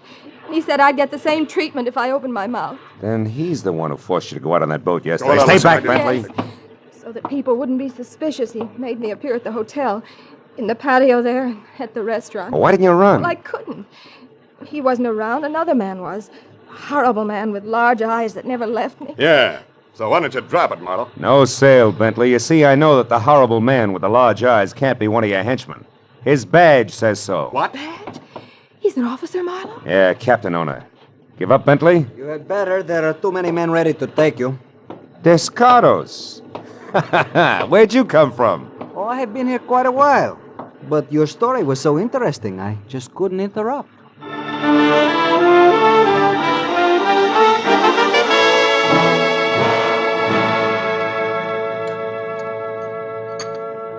And when Marlowe took you for Dolph Bentley, Captain Descartes, you played along because you didn't know who he was. Is that it? Yes, senora, and I did not find out until I heard Bentley call Marlowe a private eye.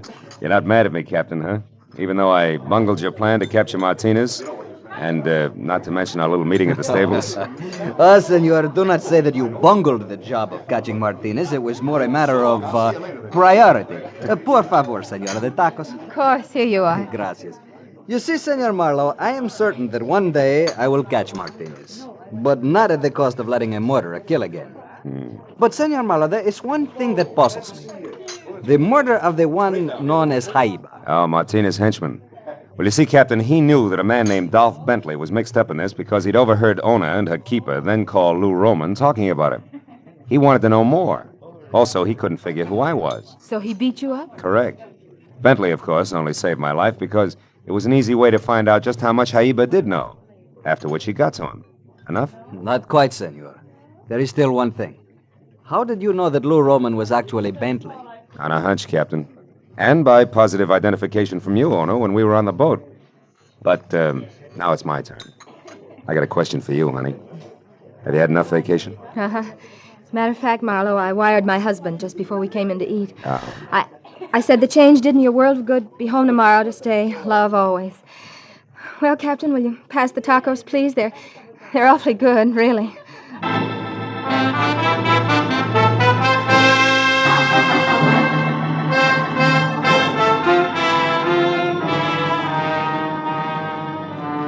It was late the next afternoon, and Ona Estabrook was already gone when I checked out of the hotel. Said goodbye to Captain Dos Gatos. Adios, amigo. And headed north for the border, where 2 hours later I stopped for customs inspection of my baggage. It was dark, and I was only 50 miles from Los Angeles before I realized exactly what that inspection had meant. Because it was then, for the first time, that I noticed the little cowhide suitcase on the seat next to me, which should have been mine, was tagged differently. The name and address of a man who lived in Long Beach, California. When I got there, I kept driving. I knew I could ship it to him and ask for mine in exchange when I got home. Oh, yes. I'd had just about enough for a while.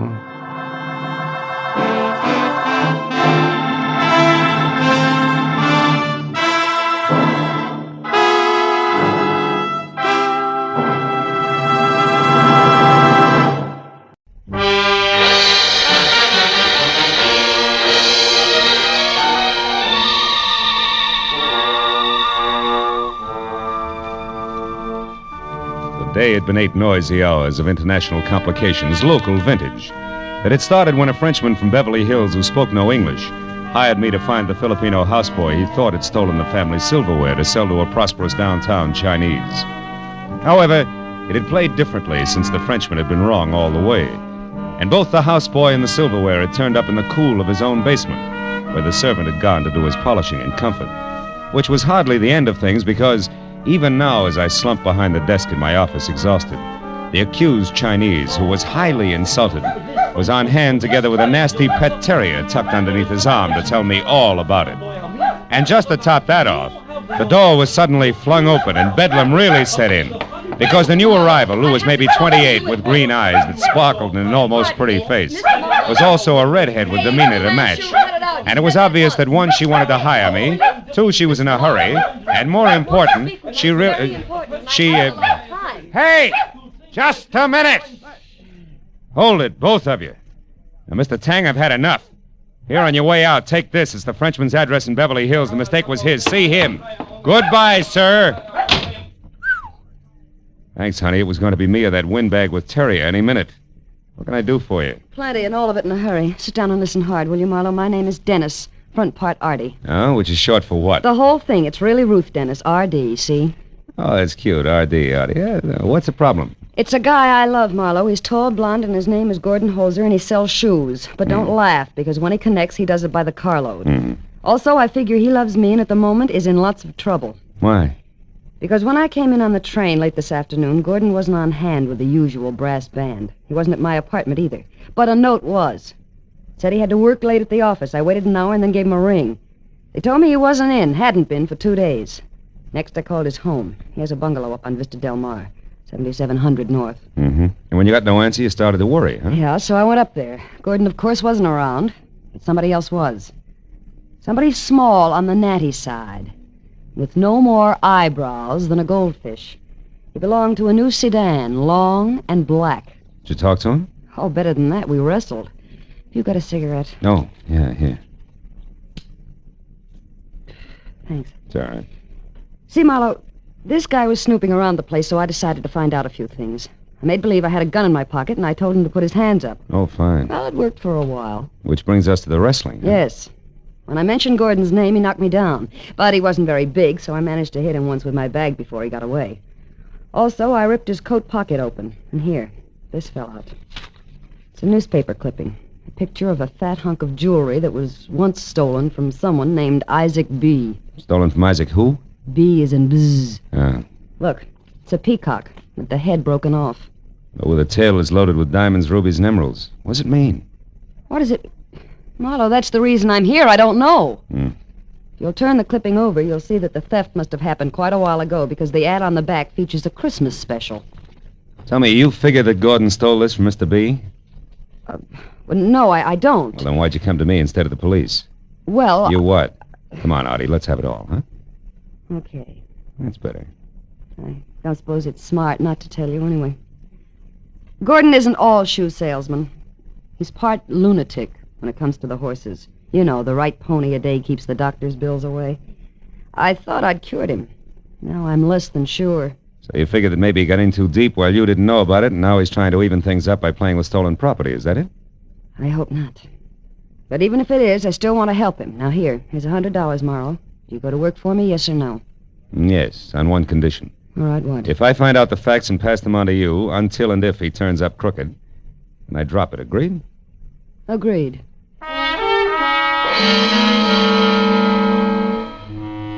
The lady left, and in that hour that followed, I was on my own in the files of the Hollywood Times. I learned that Isaac B. was a 70-year-old eccentric with curly hair, a bulbous nose, no chin, $1 million, and a mansion on West Adams Boulevard. He had a Napoleonic complex and was a great philanthropist, as long as the grant in question would perpetuate the name of Isaac B. About the Headless Peacock, I learned little except that it had never been recovered and that the gems in the tail were of an unusual cut and would be hard to peddle. So it was 8:30 when I finally dropped the oversized bronze knocker monogrammed IB, after which a man about 40 with a sallow complexion and a voice as delicate as spun glass opened the door, halfway. Yes, sir? I'd like to see Mr. Isaac B., please. Name's Marlowe. And your business? Personal. I'm a private detective. And you? Me, why, I'm Everett Ransom. I'm Mr. B's biographer, but also, Mr. Marlowe, I act as his aide. Now, if it's about money for some cause, you'll have to follow the usual channels and write to Mr. B. You can stop right there, Boswell. I'm not after money, just information. About what? A piece of jewelry that was stolen from Mr. B., a headless peacock. The peacock? You know of its whereabouts. I didn't say that. Now, do I see Mr. B. or no? You young man, open up, Ransom. Let him in. Yes, sir. We'll sit over here in the foyer. How cozy. Thank you, Ransom. Mr. B., my name is Philip Marlowe. Yes, I heard. A private detective, the peacock and all that. Well, what do you have to say? Not very much. I understand the Peacock was stolen from you some months ago. Why, huh? yes. Yes, shortly before Christmas. It was one of Mr. B's favorites, priceless as both a museum piece and for the $100,000 worth of We jewels in all the know that, Ransom. Yes, sir. Shall I go now, sir? No. That bust of me for the Young People's Club. I want you to take it with you before you leave tonight. I'll show you the inscription change I want made the first thing in the morning. You can keep it in your apartment until then. Yes, sir. Yes. Now, Marlowe, get to the point. Quickly, please. All right. Mr. B, a client of mine... Whose name is what? Miss Ruth Dennis, if it matters, is worried about a boyfriend. Which concerns Peacock in what way? I don't know. Unless you can tell me something about a natty little man who's short on eyebrows. Eh? When last seen, he was carrying a newspaper picture of the bird. Mean anything? No. Is that all you know about the theft, Miss Marlowe? Just about. That and the name Gordon Holzer and a bungalow on Vista Del Mar near Franklin. Holzer, bungalow. What are you talking about, Marlowe? Shots in the dark, Mr. B. Oh, shots. When they miss a mile. Good night, sir. Outside in my car, as I started away from the curb, I glanced into the rearview mirror and saw the reflection of a sedan that was also just beginning to move. A sedan that was both very long and very black. I kept to the quiet streets and stayed under 30 until I'd gone about 2 miles, and then, at the next intersection, a busy one, I made my move, which was a sudden spurt into thick traffic via a wide left turn that produced screeching tires and frank opinions. You stupid jerk! I swung around the block once, made it back onto the quiet street just in time to catch sight of the sedan going by fast.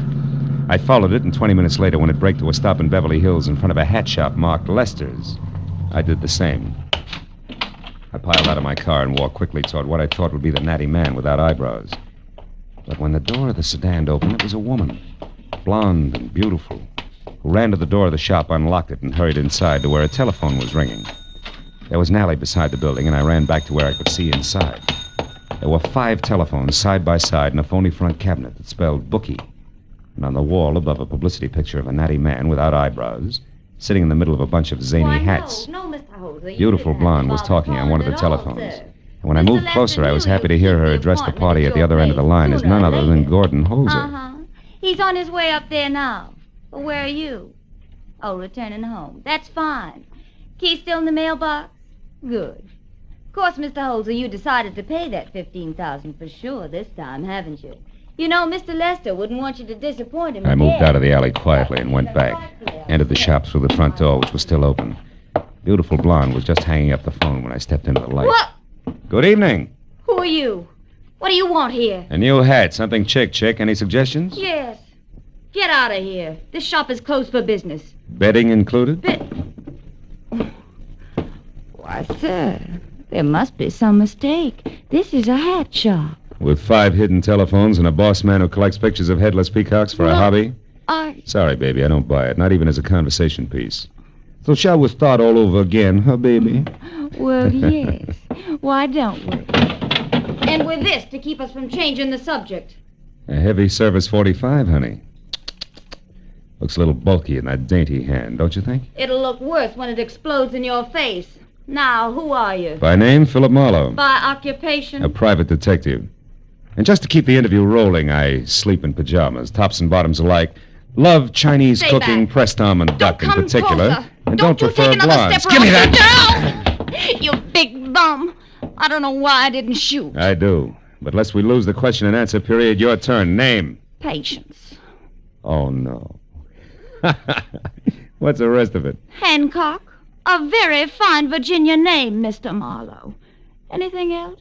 Yeah, there is. What's your connection with Mr. Lester, Gordon Holzer, and the Headless Peacock? If it's any of your concern, I happen to be Mr. Lester's business associate. But believe me, when he gets back from Pasadena, he... Oh, You mean just what you said. The man I'm looking for is in Pasadena. Don't look. Thank you, honey child. The interview's now closed because as of this minute, I'm off to the home of the Rose Bowl. Good night, Patience.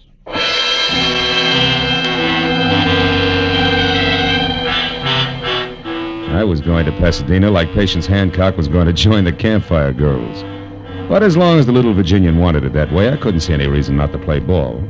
So after I called my client and brought her up to date, blow by blow, I headed for 7700 North Vista Del Mar in what I figured was a business transaction, Headless Peacock included.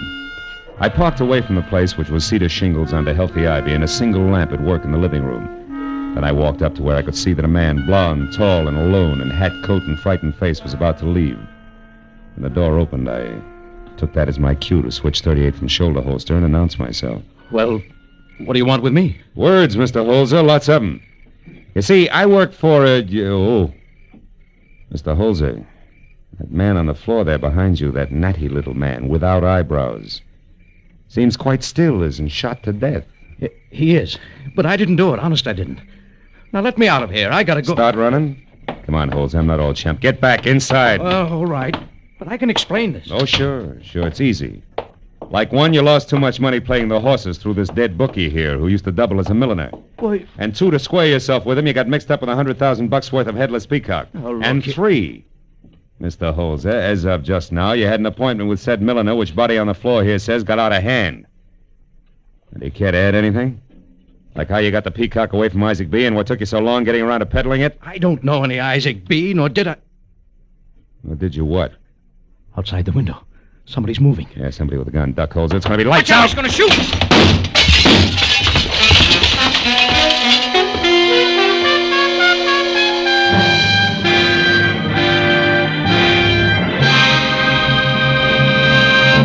In just a moment, the second act of Philip Marlowe. But first, Sunday afternoon, a perfect time for music. Sunday afternoon, the time of the week when almost everyone takes time for relaxation. Combine Sunday afternoon with music and relaxation, and you have the Symphonette and the Choraleers, 2 outstanding CBS musical programs. Most of these same CBS network stations bring you both programs every Sunday. Relax and enjoy them tomorrow. And now with our star, Gerald Moore, we return to the second act of Philip Marlowe and tonight's story, The Headless Peacock.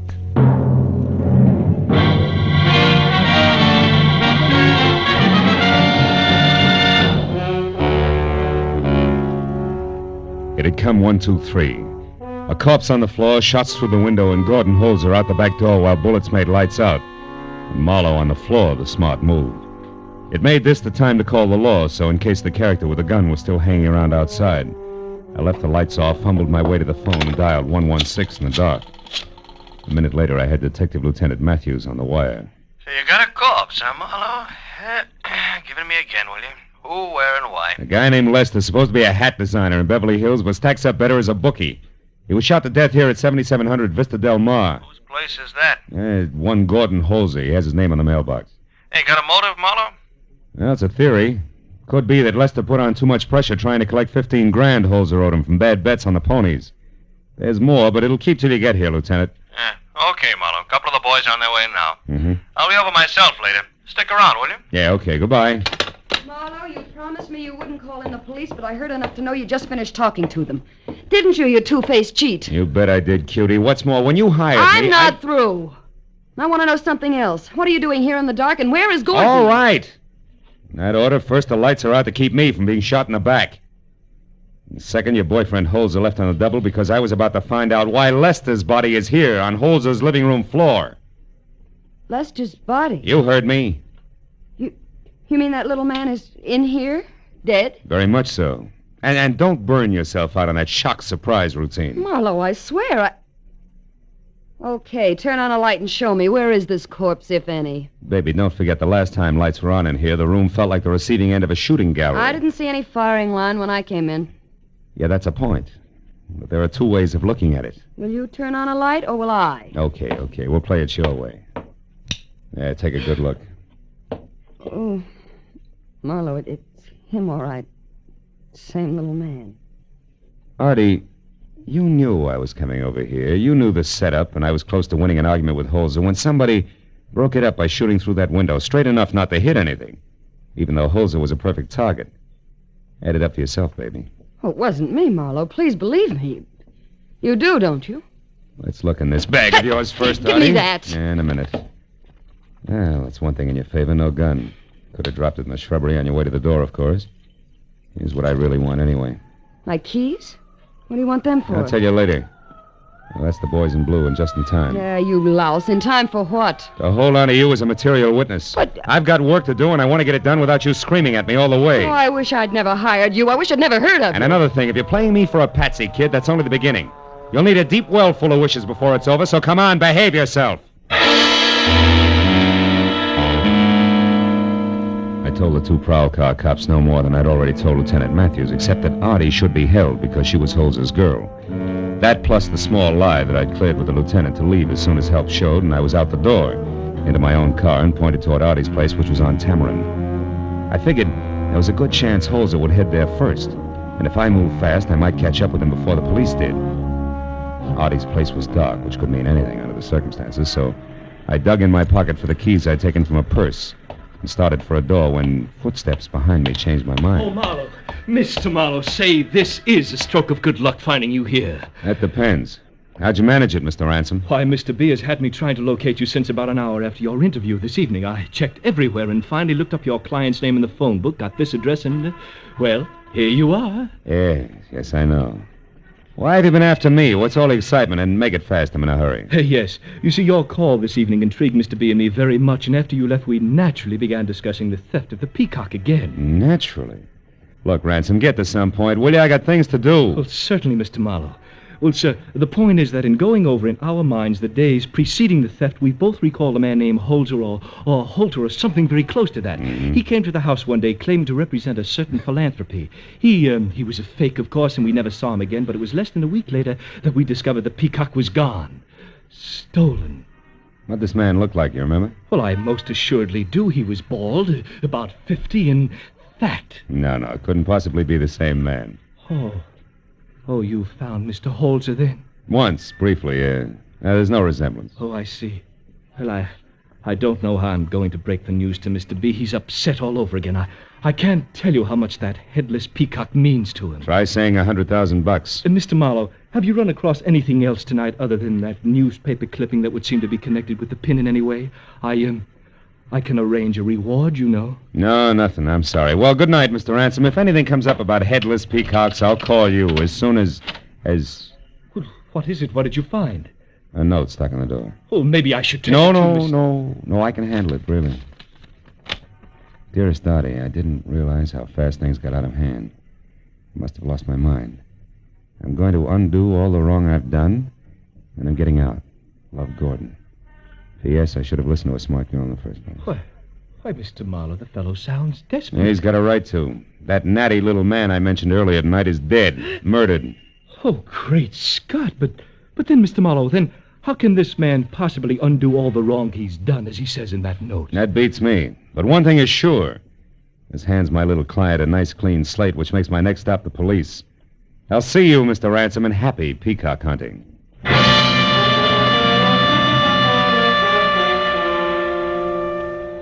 I got in my car and drove back the way I'd come to Gordon Holz's house on Vista Del Mar. The prowl car was gone, but Lieutenant Matthews' sedan was angled in against the curb, the red spotlight still on.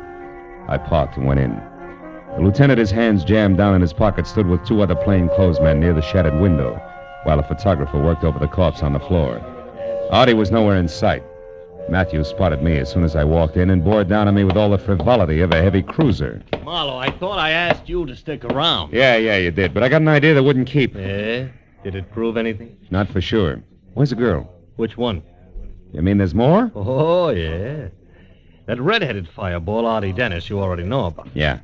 The other one is a Southern belle named Patience Hancock. Oh, yeah. Yeah, belonged to Lester. Yeah. Caught her snooping around outside trying to find out what had happened to him, and when we gave her the word, she blew her top. Mm-hmm.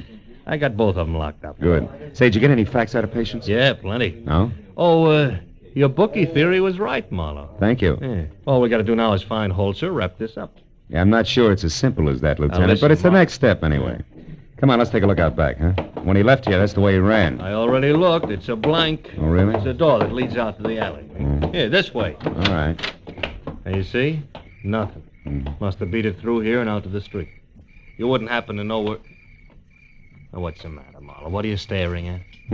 Oh, that window there in the house right across the alley. Yeah. See the one with the lights on and the shade drawn? Oh, yeah. Some old geezer sitting in there. So what about it? The silhouette of his head on the shade, Matthews. Yeah? I won't forget that profile as long as I live. Corduroy hair and a light bulb nose. That is Isaac B. in that room, or... Holy smoke, wait a minute. Hey, what are you doing? Put the gun away. What's the idea? You're crazy? You're shot down on the ground. Yeah, and the old guy in there didn't bat an eye. Didn't even turn his head at the sound. That gives me a big idea, and we're going to check something fast. Come on.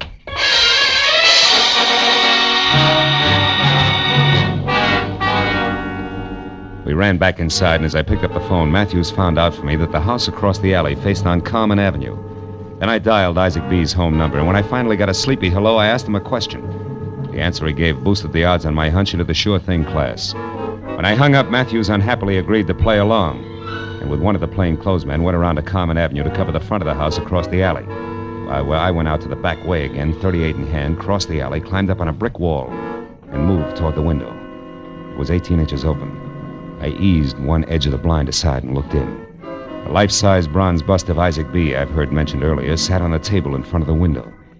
And beyond that was Gordon Holzer, backed against a wall and staring in stiff fear at a pistol clenched in the hand of the biographer, Everett Ransom. Don't shoot. I made a mistake, I admit it. You certainly did, Mr. Holzer. A much greater one than you realize. But I want to return this now. I've brought the Peacock back to you. Don't you understand? Yes, but I'm afraid you don't. I got careless a few weeks ago and left the shade up one night when I took the Peacock out of hiding to admire it. And you watched the whole thing from your dark bedroom window, which is directly across the alley, didn't you? Yes, I knew it must be valuable. When I got in a jam yesterday, I broke in here and stole it. But I'm sorry, and that's why I brought it back. And now... Don't move. Don't move, Mr. Holzer. You see, two facts must never be revealed. One, that I stole the Headless Peacock from Isaac B. a year ago. And two, a little matter of murder. You killed Lester? Yes, I killed Lester. I waited for you to come home, and when that Lester showed up and went into your house, I mistook him for you. He was a very nosy little man. I had to kill him. You shot through my window so I could get away from Marlowe, because you couldn't afford to let me talk to him. In fact, you can't let me talk to anybody. Ever. That's right, Mr. Holzer. Luckily, I found out you'd be coming here to my place to return the Peacock, because I was with Marlowe when he found your note to that girl. He knows a lot about this, Marlowe does. But by the time I'm through, neither he nor anyone else will be able to figure out what really happened. I'll go away. No, Mr. Holzer, it's too late. This way, I'll have to restore that gorgeous thing to Mr. B. But I'll be something of a hero for catching the thief and the murderer. I'm sorry, Mr. Holzer, but after all, you did bring this on yourself. You're quite a moralist, aren't you, Ransom? Marlowe! How did you... Marlowe, get him! Get back! Holzer, get out of the way! Drop it and Ransom! Turn loose of the gun! No use, Ransom! Come on! Drop it! Nice going, Holzer. He's out. And I've got his gun, Marlowe. Yeah. Here it is. I'm going to stand real still. Talk real quietly from now on out. Good enough, Marlowe? Not quite, but it'll help. From what I've seen of Artie Dennis, brother, you're going to be a lifer anyway, but not with the state. Hey, it's cold out here. Come on, give me a hand.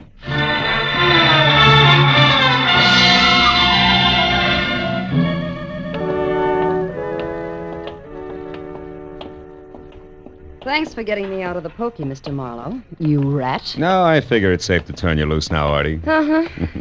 Gordon's going to have to stay in here a while, I guess. That's right. But that won't be so bad. At least he'll be where no horses or women can bother him, till I can get to him again. Won't be for long. He's got a lot in his favor, you know. I hope so. I still don't understand how it all worked out. I was in jail, remember? How did you pay ransom? Well, I saw the profile of Isaac B. on a window blind. Didn't move even when I fired a shot. That convinced me that it was a bust of the old boy. So I called him up at his home, and he told me that Ransom had a house on Common Avenue, which put it right across the alley from Holzer's. From there, it all fit. Well, why didn't Ransom kill Gordon when he fired those shots through the window? Oh, that. He still hoped to recover the Peacock for himself at that point. But he didn't know where Gordon had put it, so he couldn't afford to kill him right then. Oh, lovely. You know, Marlowe, all in all, we're pretty lucky, Gordon and I. Yeah. Try to keep it, will you, baby?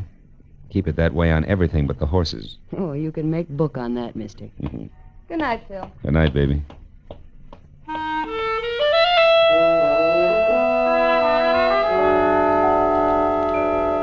I watched her as she walked away.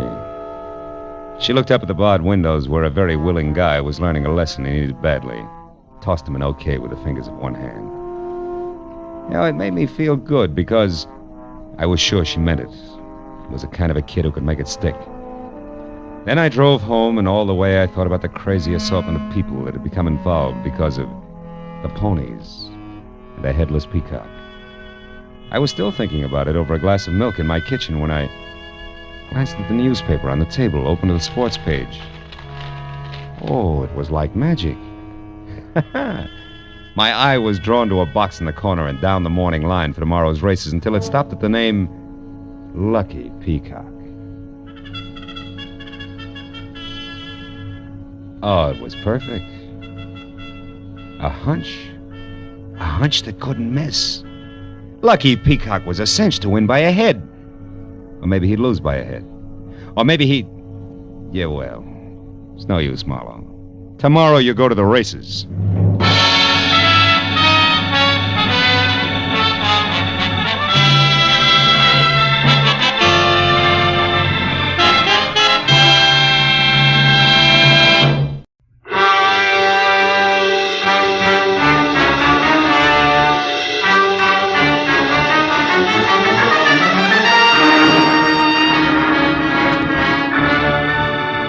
The knock on my office door was soft, almost apologetic.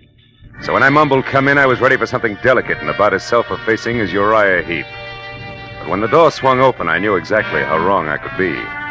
The gentleman was maybe 40, gray at the temples with shaggy eyebrows and a military mustache, and built like a heavy cruiser with a pair of catcher's mitts for hands. I'm Elliot Flory, Mr. Marlowe. Mr. Ira Bjornson's secretary. Are your services available, sir? That all depends on what you and Mr. Bjornson want me to do, Flory. What's the job? Well, specifically, sir, to catch a thief. May I sit down, please? Oh, of course. Thank you. Mr. Bjornson is being robbed systematically of diamonds. Are they disappearing from a store he owns, or is somebody robbing his wife? No, Mr. Marlowe. You see, sir, Mr. Bjornson owns and operates the Bjornson Mines, the relatively new but important deposit of kimberlite pipe. Kimberlite which? Kimberlite pipe, Mr. Marlowe. Oh. The geological term of the diamantiferous blue ground which yields the minerals. Oh, of course, diamantiferous. Now, last November, sir, the 21st to be precise, you worked for Mr. Craig Norton, a mining engineer who lived here in Los Angeles. He recommended you to my employer. Now, Mr. Marlowe, will you take the job? I don't know. You still haven't said anything about the stealing itself. Is it a Bjornson representative here in Los Angeles who's coming up minus? It's Mr. Bjornson himself who's being robbed, Mr. Marlowe, at the mine proper. Oh, I see. And he wants me to, yeah, oh, wait a minute. This diamond mine, wouldn't be in South Africa. No, sir, it wouldn't. It's at Rislo. It's a hamlet 100 miles south of Nogales. South of where? Nogales, Mr. Marlowe, is a city in Arizona, a few hours' drive from Tucson at the Mexican border. Oh, now, look, Mr. Flory, I'm a private detective in the city of Los Angeles who's at home in a barn, a back alley, or sometimes with a blonde. Not in rural Mexico. Is that clear? Oh, yes, sir, perfectly. Also, it's something that Mr. Bjornson anticipated. I refer to your reluctance to make the trip, sir. To Mr. Bjornson in Rislo, Los Angeles is the nearest metropolis where a dependable private detective could be found. To you in Los Angeles, Rislo is a new world. Therefore, Mr. Marlowe, these papers. The first is your plane reservation, De Luxe Passage, leaving tonight for Nogales, where you will be met and chauffeured across the border to Rislo. You know, you tossed that off like it was transferring from a red bus to the E-car downtown. It's less complicated, sir, I'm sure. It is? Now, these other papers, Mr. Marlowe, are both checks, each for $500. One is your fee, and the other for expenses, not including your air travel. Your decision, sir. Oh, well, my decision, Mr. Flory, is that for $500 plus, Rislo is plenty cosmopolitan for me. I'll go. You'll go? I'll go.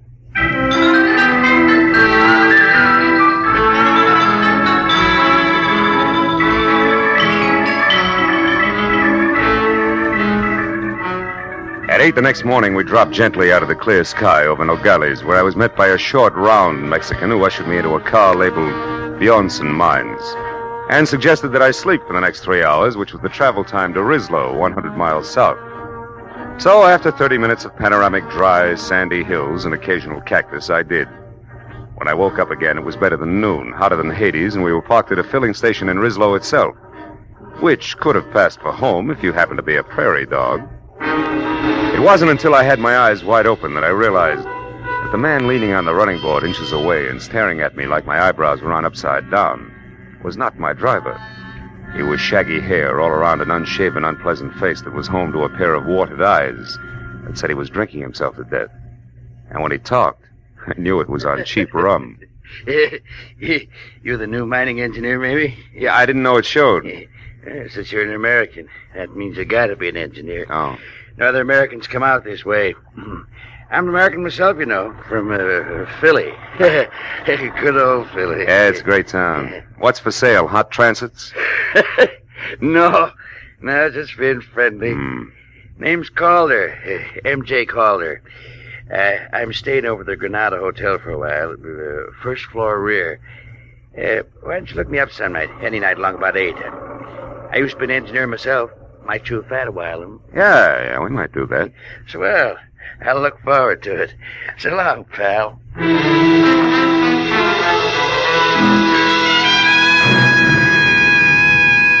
When my driver and I were back on the hot dirt road, I was told the Bjornson mine was the open pit type, a deep hole about a half-mile in diameter in the middle of the Bjornson property, which was clearly circled by 11 miles of 8-strand barbed wire fence, which was guarded by 50 ex-GIM Mexicans who were under the iron fist of one Captain Juan Lufino.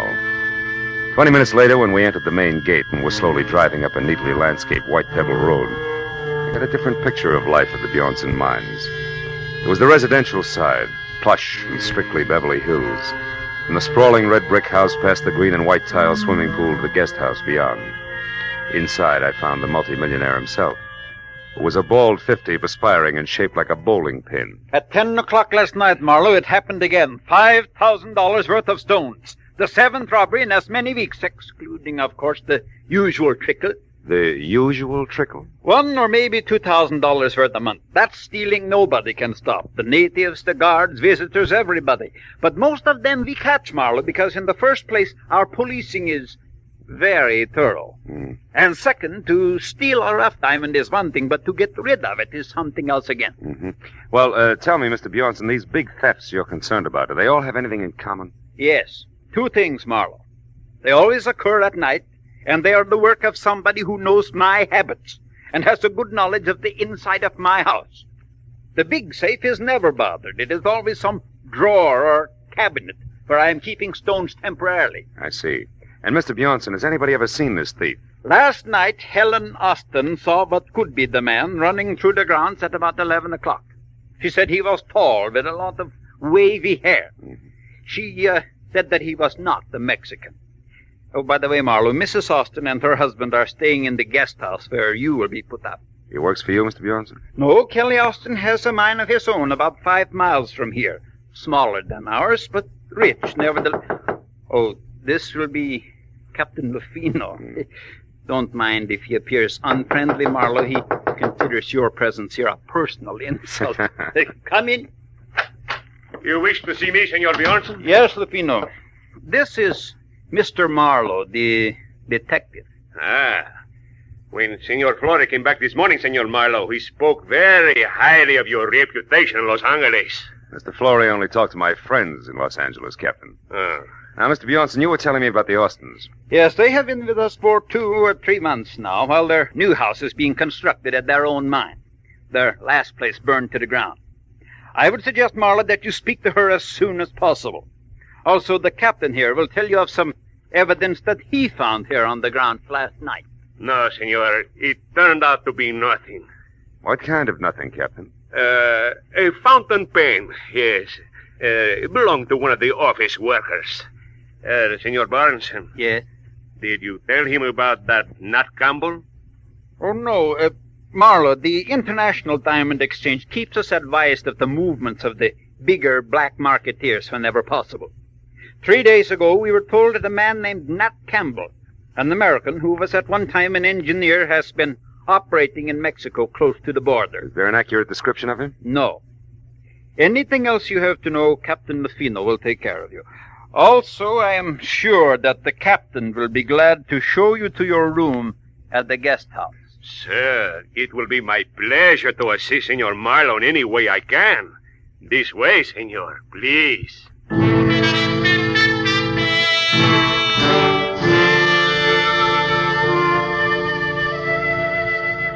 Captain Lufino's interpretation of assist was to hand my suitcase to a boy, point a thick thumb in the general direction of the guest house, and disappear.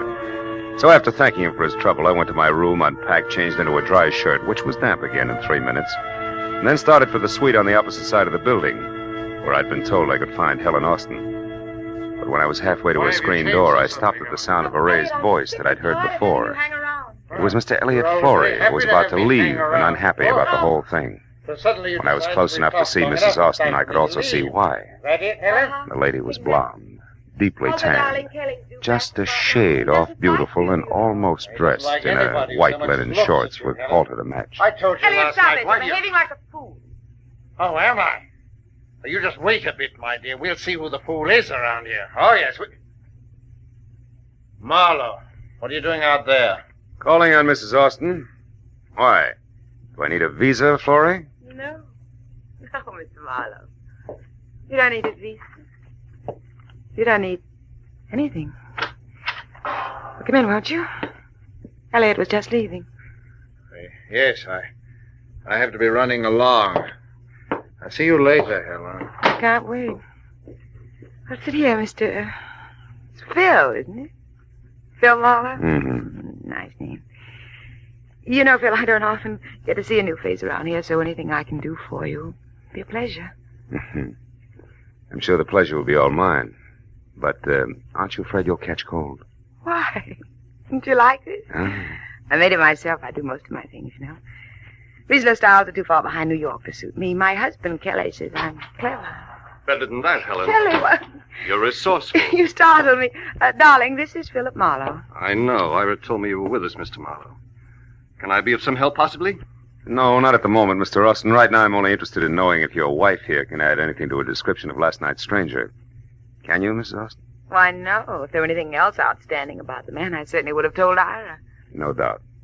But what about the run-of-the-mill things? His dress, the way he walked. Like most men, Marlowe, he wore one pair of pants, one shirt. He had only one head. Also, like most men, he smelled of liquor. Rum, maybe?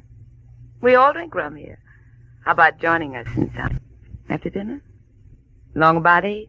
Thanks, but long about 8, I've got to be back in Rislow to see Mr. Calder. Have you heard of him, Austin? Why, no. Should I have? I don't think so, no. He'd have very little in common with you people. With one exception. Which is what, Phil? Rum, Mrs. Austin. He's crazy about it.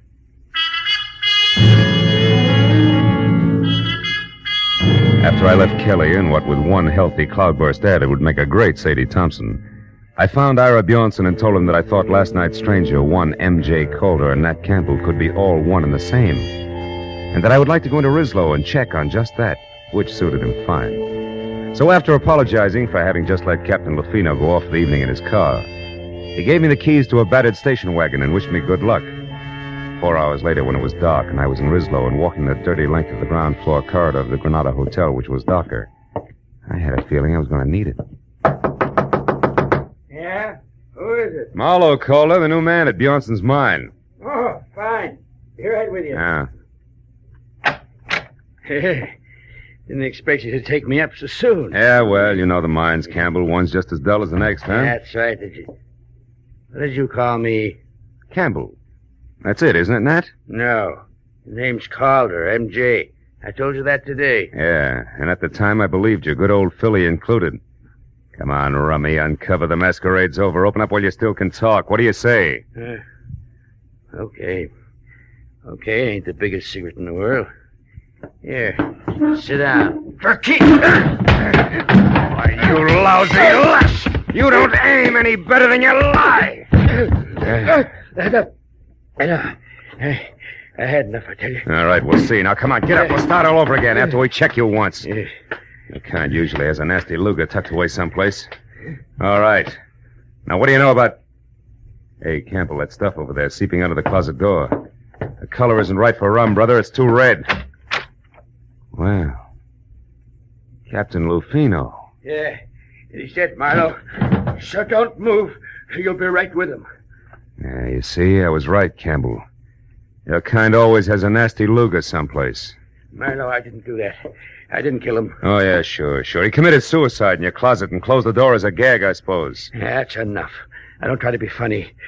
I didn't even know he was here. I was out. When I come back, I found him. Campbell, that line retired with a flintlock rifle. If you hadn't parboiled your brains in fusel oil, you'd realize it. But it's the truth. I'll tell you what the truth is, cousin. Lafino had a piece of evidence that tabbed you as being out of Bjornson's mind last night at 11 o'clock. But he passed it off as a fountain pen that meant nothing because he resented me horning into his territory. Then he came here alone to put a pinch on you and get the credit. Only you dropped him instead. That's a lie. And I can prove it for the best witness in Mexico, next to Bjornson himself. Who are you talking about? One Mr. Elliot Flory, that's who. I was in the Cafe Quilota last night at 11, and Flory saw me there. No dice, Campbell. Flory didn't get in from no galleys until this morning. You're pretty seedy for a big city boy. Yeah? You can check the bartender at the cafe and see if I'm not right. But right now, I'm going to put you away so I can get out of here. Turn around and walk slow. Out the back way and down the stairs. Go on. Move. What are you going to make my murder look like? Robbery? Don't act so brave. You'll live because I figure you'll clear me one way or another, whether you like it or not. Now, hold it. That's far enough. Now open that cellar door. Okay. When you get out, don't waste time looking for me. I won't be around. So long, countryman. Don't hurt yourself. Go down!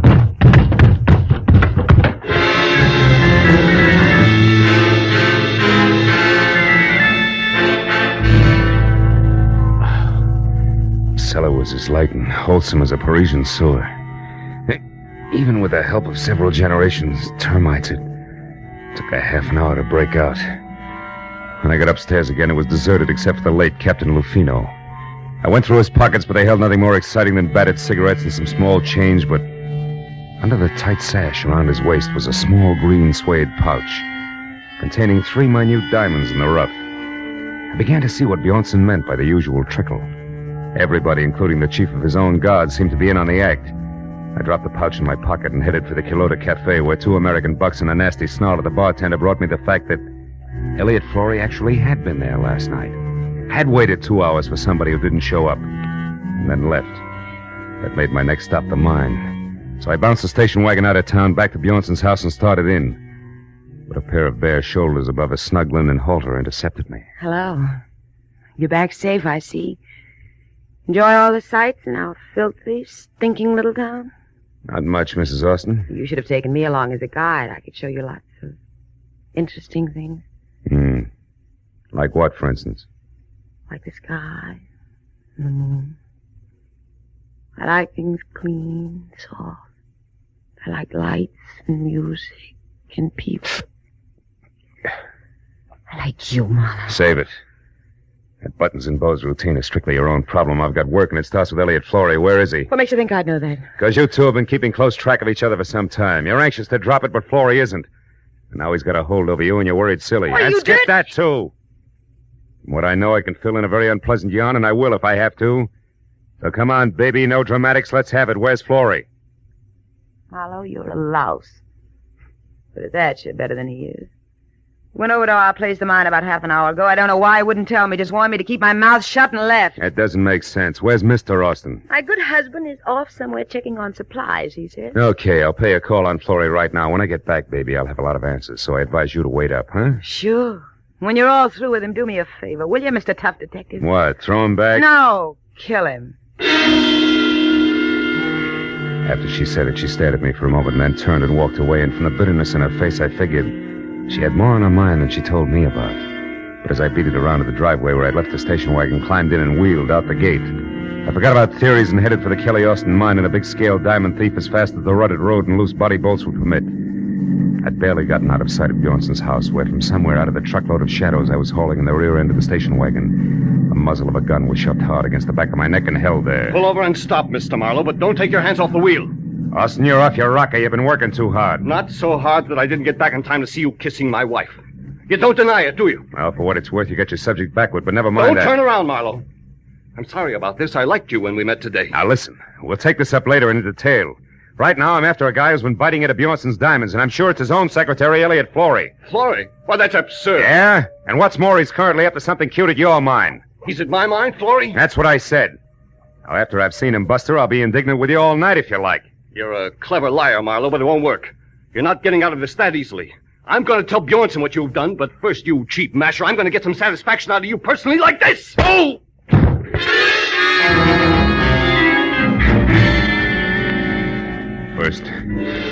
First one side of my head and then the other exploded like Roman candles. I fell a long way out of the car door to the road. And I finally stopped falling and started back to my feet. I had a double handful of Mexico in my mouth.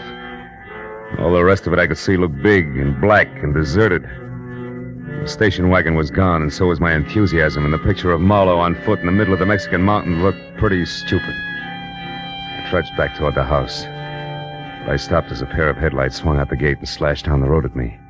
Came to a sandstorm halt. Marlowe, what happened to you? It's a long story, Mrs. Austin. The less you hear about it from me, the better for all of us. What do you mean? That Kelly, your husband, was watching when you wanted to show me the Mexican sky and the moon. Up there at the house. He was just a teensy bit irate about it. Oh, is that all? That's enough. What about Florrie in the mine, Marlowe? How should I know?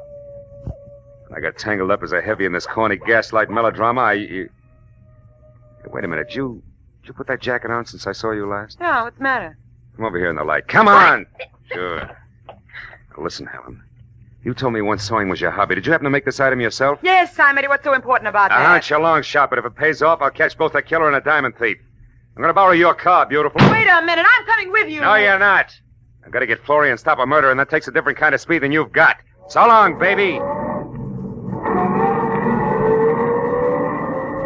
With every jolt of the car, another Roman candle went off in my head, but I kept the gas pedal jammed to the floor until I saw the turn-off sign for the Austin mine. Then I cut the lights and pulled over. It was 400 yards up the side road to the gate where a Mexican sentry in a battered sombrero leaned against a post on a barbed wire barricade. I skirted him and followed a path outside the fence until I found the landmark I was looking for. There was another sombrero, and a few feet away, sprawled out, sleeping soundly from a blow on the back of his head, was its owner. 2 strands of the barbed wire had been cut, so I crawled through and up to the edge of the big pit. It looked black and bottomless, until a tiny flicker of light down deep inside winked on for an instant, and then went out again. That was my cue. But I was 15 tooth-and-nail minutes playing mountain goat on tiptoe down 150 vertical feet of ladders and catwalks before I was near the bottom and close enough to hear a pick biting hard clay.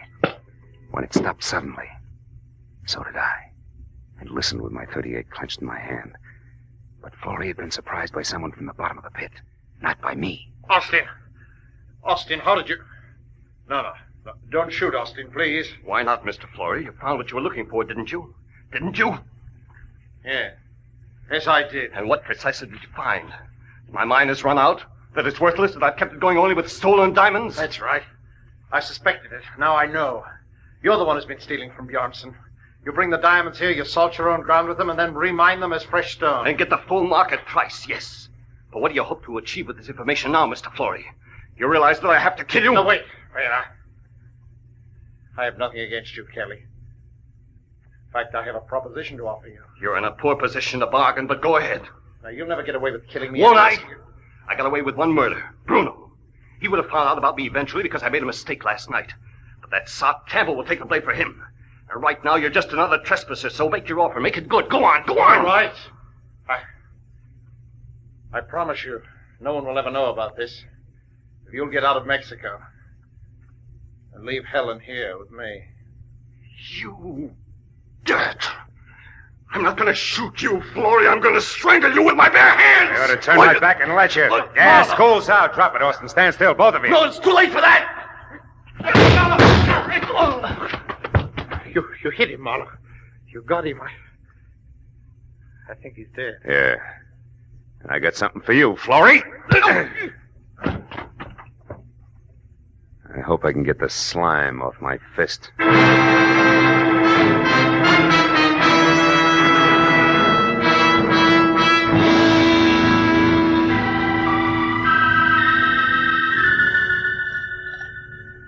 Please, Marlowe, pour yourself another here. It'll help your headache to go away. Oh, thanks, Mr. Bjornson. It's cooler out here than there was inside. It's better now, thanks.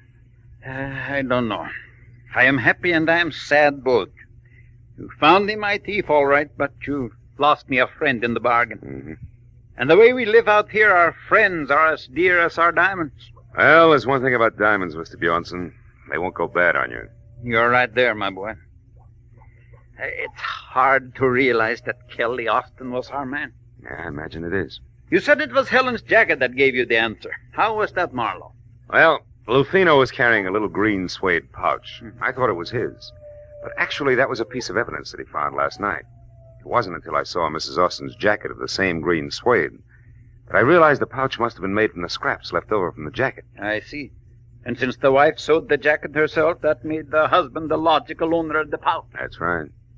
You know, in a way, you might say Helen's responsible for the whole mess. How do you mean, Marlowe? Well, it all adds up like this. Helen wanted diamonds bad. Her husband started stealing for her. Things went well until he almost got caught. That was last night, huh? That's right. Running across the lawn, Kelly dropped the little pouch. Lufino, who caught sight of him, followed and found the pouch with the 3 diamonds. But Captain Lufino thought Campbell was the thief and went to Campbell's quarters in Rislo to force a confession out of him. Mm-hmm. Kelly followed him, killed him before he learned too much, knowing that the rum-soaked Campbell would take the rap. That Austin woman, she's got no business here in this desolation. She loves diamonds, but not in the rough. No. She wants them around that beautiful neck of hers, with big city lights bouncing off them in all directions.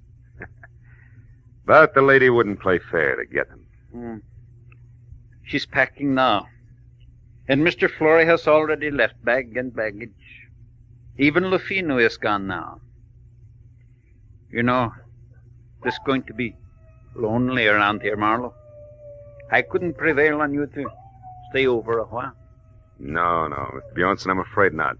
I'd probably catch myself picking little pebbles out of every clay bank I found. And the first thing you know, I'd be stuck here, too. Besides, what would Hollywood Boulevard do without Marlowe? And vice versa.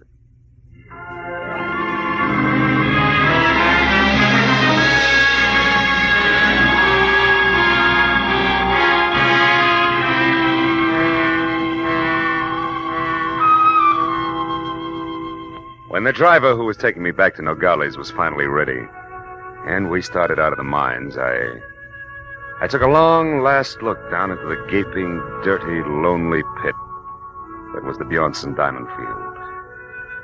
And then, as we headed north and for the border, I settled back and thought about my own diamond field. The one that stretched out for 50 miles from the San Fernando Valley to Long Beach in blazing brilliance. Yet, in its own way, I knew it was just as dirty, just as lonely, and just as tough as the pit at Rislo. But it was my hometown.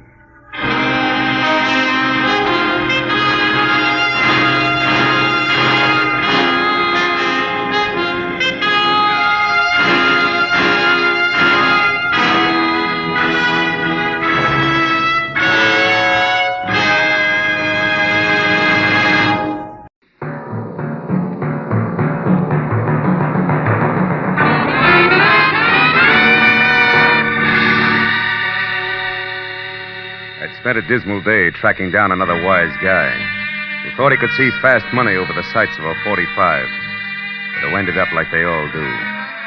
He was flat on his face in an alley, his life dripping into a sewer. It was what he deserved, and the only feeling I got from it was that I wanted a bath bad. So I went home, but when I stepped out of the elevator and started down the hall, I knew I'd have to postpone it, because leaning on my doorbell was a redhead who looked very good from a distance. But she lost ground with every step I took, because the closer I got, the more I saw of a mouth shaped by indecision, of eyes that were nothing but mascaraed caginess and shallow green, and flashy clothes that carried the kind of bargain basement label you can't tear off. Good evening. Looking for me? Yeah, you're a private detective named Marlowe. I am. Come on in. Have a chair, miss. Johnson, thanks. What's your difficulty, Miss Johnson? Oh, it's not me. It's my sister up in Santa Barbara. Can you go there right away, 812 Seaview Road? Maybe you should tell me what it's all about, huh? Well, she loaned a gentleman friend of hers some money. Okay. That's enough of the sister act, baby. What's the gag? Gag? I don't think I understand. Number one, there's no 812 on Seaview Road. It runs into the ocean at the 600 block. I know. I used to live there. But Number two, when picking a phony name, Johnson is the second most popular in the book. Yeah, but and number three, baby, me hiring out as a patsy of any kind is lousy for my business. So you better... Stick him up. Oh, no. I mean it, and I'll shoot if you follow me. Okay, kid. Just don't slam the door on your way out. She backed out fast, pulling the door closed as she went. I gave her 5 seconds head start and then looked in time to see the top of her hat disappearing down the stairs. But before I could follow her, the elevator gate slid open and a dapper man with a square face I'd seen somewhere before hailed me. Certainly glad I found you, sir. Remember me? Ramsey, Mr. Ivan Pack's chauffeur. Oh, yeah. He wants to see you, sir. Says it's very urgent. Yeah, but Well, okay, Ramsey. Where's Mr. Pack now? Waiting downstairs in the car, sir. I'll show you. We tried your office first, but it was locked. We're afraid you might have gone out of town. You aren't going, I hope. No, but it was close. By the way, how is Mr. Pack these days? Still confined to his wheelchair? Yes, sir. But he gets around fairly well with me to help him, of course. Mm-hmm. What's the matter, Mr. Marlowe? Looking for someone? Not exactly, Ramsey. Chances are she ducked out the back way and still running. Oh, I beg your pardon, sir. This way, Mr. Marlowe. Here we are. Oh. Hello, Ivan. Get in, Marlowe. Thank goodness we found you. Oh, just drive around the block, Ramsey. Yes, sir. He said it was urgent. Is it really that bad? Yes, it is. Roll up the glass there, Marlowe. It's best if even Ramsey doesn't hear this. Okay. That's it. Marlowe, I'm being blackmailed again. Huh? It happened 6 months ago for $10,000. This time it's $50,000. Brother. What have they got on you, Ivan? What's the lever? The lever is that I happen to love my wife, Leona. That I happen to feel it's my duty as a husband to protect her reputation and shield her from heartbreak. I still don't get it. Marlowe, I tell you this because you're the only person I can trust. Leona spent a year in prison back east when she was a kid, but that's nothing to be ashamed of all your life. I know. Take it easy. I'm sorry. Bluntly, I can't afford to throw that much money away. On the other hand, if I don't pay, they threaten to expose Leona as a jailbird. She couldn't stand that, Marlowe. Mm-hmm. I know her. She ran away the first time this happened. Said she wouldn't be that kind of burden to me. If she finds out about this new demand, she may do something even more desperate. Blackmail's always tough. Who's doing it? I don't know. It's more, all we have to go on is this letter. Let's see it. Here. It's got an L.A. postmark. The stationery is a high grade that doesn't match that cheap envelope. Mm-hmm. The top of the page has been cut off, see? Yeah. Strange backhand, too, huh? Hey, this demands a payoff by 12:30 tonight. Why didn't you give me more time? I just got the letter this afternoon. Yeah. Look, Marlowe, I realize what you're up against, but try, will you? Find out who wrote that letter. I have two alternatives. Pay him or kill him. Well, I'm no killer. I'll pay if I have to. But maybe, with luck and your help, we can find a soft spot in his armor. What do you say? Well, I'll try. Don't take any bets, Ivan.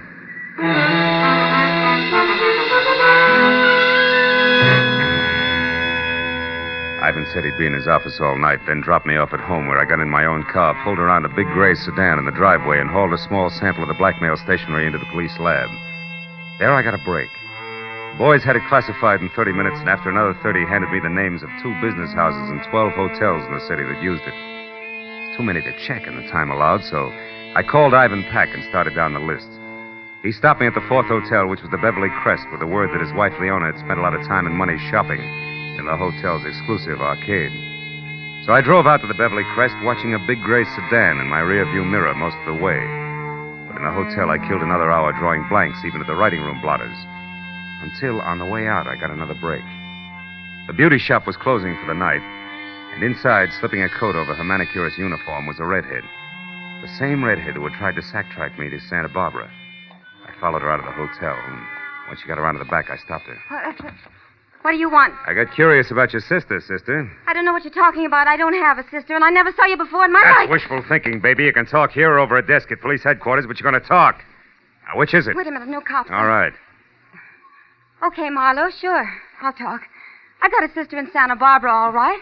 She's a mermaid. She comes up once a year to fish for seagulls, and she wanted you to bait the hook. Come on. Straighten it out. You're smack in the middle of a lot of trouble, and it's getting deeper fast. Believe me. No, I'm not, wise guy. You're in the middle. In fact, you got trouble right behind you, sucker.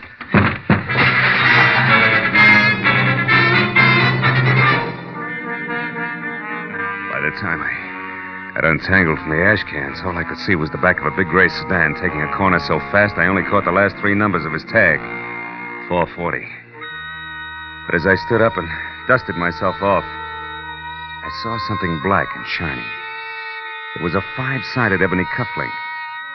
I dropped it in my pocket as I went inside the hotel again. The 5 to a bellhop got me the manicurist's real name, Rhea Fleming. But even a 10-spot failed to raise her address, so I called my client again, tried Ria's name on him. When that missed, I asked permission to go and see Leona about it. That got me 60 seconds of argument, 10 of dead silence, and finally a very reluctant okay from Ivan. 20 minutes later, I pulled up at 94 Camden Drive. In front of a house sprawling in Spanish that was home to Ivan and Leona Pack. And the delicate dark girl with the shy gray eyes who answered the door was Leona herself. Yes? I'm Philip Marlowe from the Sequoia Accredited Justice, Mrs. Pack. I'm told you patronize a manicurist, Miss Rhea Fleming, at the Beverly Crest Hotel. Why, yes, occasionally. Is anything wrong? Oh, no. Nothing serious at all. May I come in? Oh, of course. I'd like to ask you a few questions about Miss Fleming. Well, I really don't know her very well. Oh, I understand that. But you might know where she lives, for instance, huh? Well, I did happen to drop her off one evening Oh? at the corner of Sunset and Mariposa, I think. Oh, won't you sit down, Mr. Oh, Morrow? thanks. Where did she live before she came to Los Angeles? I have no idea. You don't, huh? Well, do you happen to know if she writes in a heavy, angular backhand? A heavy... Mm-hmm. Mr. Morrow, may I see your credentials? Why, of course, if you wish. No, don't bother. Happened again, hasn't it? Ivan's received another letter, and I'm the... Who are you, really? Private detective working for Ivan? Oh, that was a cheap trick, I admit it. But we wanted to keep this from you, Leona. I won't let it happen to Now, wait a her. minute. I won't. Listen to me. Ivan's doing everything possible to stop this business. Now, give us a chance. You're running away now. It would be the worst thing you could do to it. That's so terribly unfair, Marlowe. We're on your side. Don't you understand that? And you're in a position to help us if you will. Marlowe, is it Rhea Fleming? Well, she's in on it, but not alone. She doesn't have the brains. But whoever is behind it belongs to this Ebony cufflink. Ever see it before, Leona? Think hard. No, I haven't. Oh, it's too bad. Well, do you happen to know anybody who drives a big gray sedan? The license number ends in 440. Well, that might be Bruce Moracek. Moracek, who's he? An artist Ivan hired to do a portrait of me. Mm-hmm. The picture isn't finished yet. It may never be. Bruce is too temperamental and exacting. But why did you ask about him, Marlowe? Oh, because I've been tailed by a gray sedan since I first started in this mess. Oh, it couldn't be Bruce. I'm sure of that. Now, we'll see. And Leona, until you hear from me again, promise you won't do anything rash, huh? Where are you going now, Marlowe? Put some pressure on Rhea Fleming. Her character has all the sterling qualities of mud pie, and I think she'll crack just as easily. So long, Leona. I'll call you. In spite of what Leona had said, I still thought there might be more to Bruce Moracek than ever got on canvas. When I was out of the house and halfway to my car, I knew I'd have a chance to find out because across the street, a door flew open on a big gray sedan. Better than 6 feet of swarthy but handsome man clambered out and rushed toward me. It wasn't the lock of black wavy hair that dangled dashingly over one eye, but the fact that his hands were curled into very large fists. It gave me a definite them or us feeling about him, and the closer he got, the more certain I was that I'd have to let him have it first.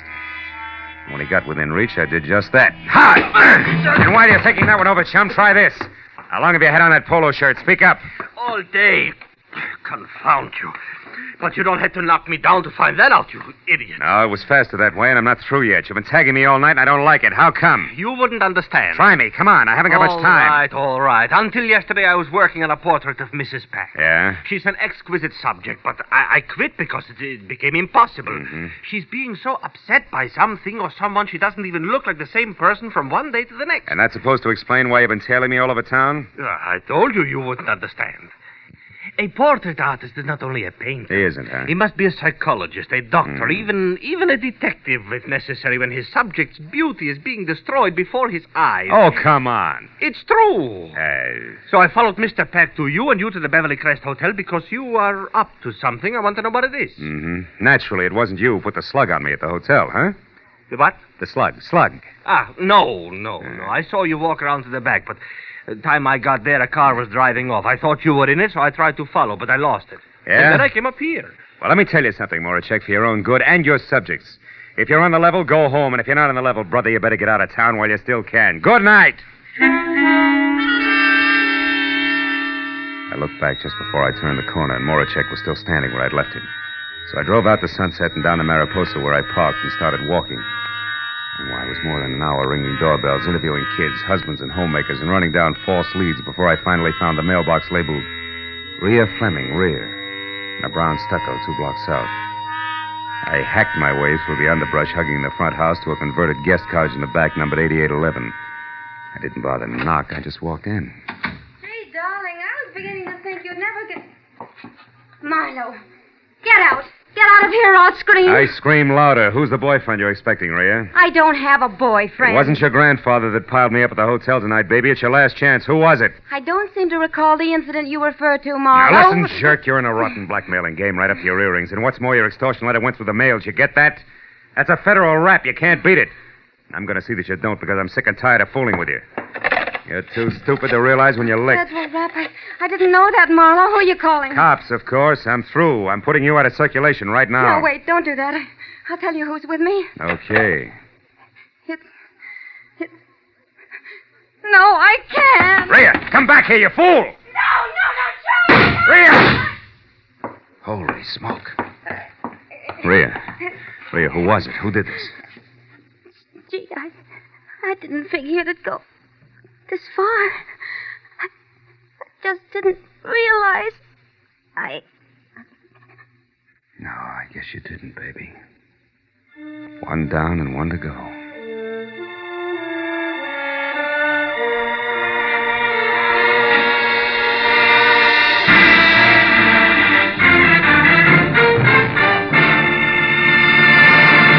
In just a moment, the second act of Philip Marlowe. But first, if you like the weather here, cloudy with threats, torrid with action, showers of trouble later tonight and tomorrow, you'll find more of the same on Sundays when Danny Clover and Sam Spade go into action. Danny Clover is the thoroughly human, fast-thinking detective of Broadway is My Beat. And Sam Spade is the... well, who else but the Sam Spade of Dashiell Hammett's fertile, ingenious brain.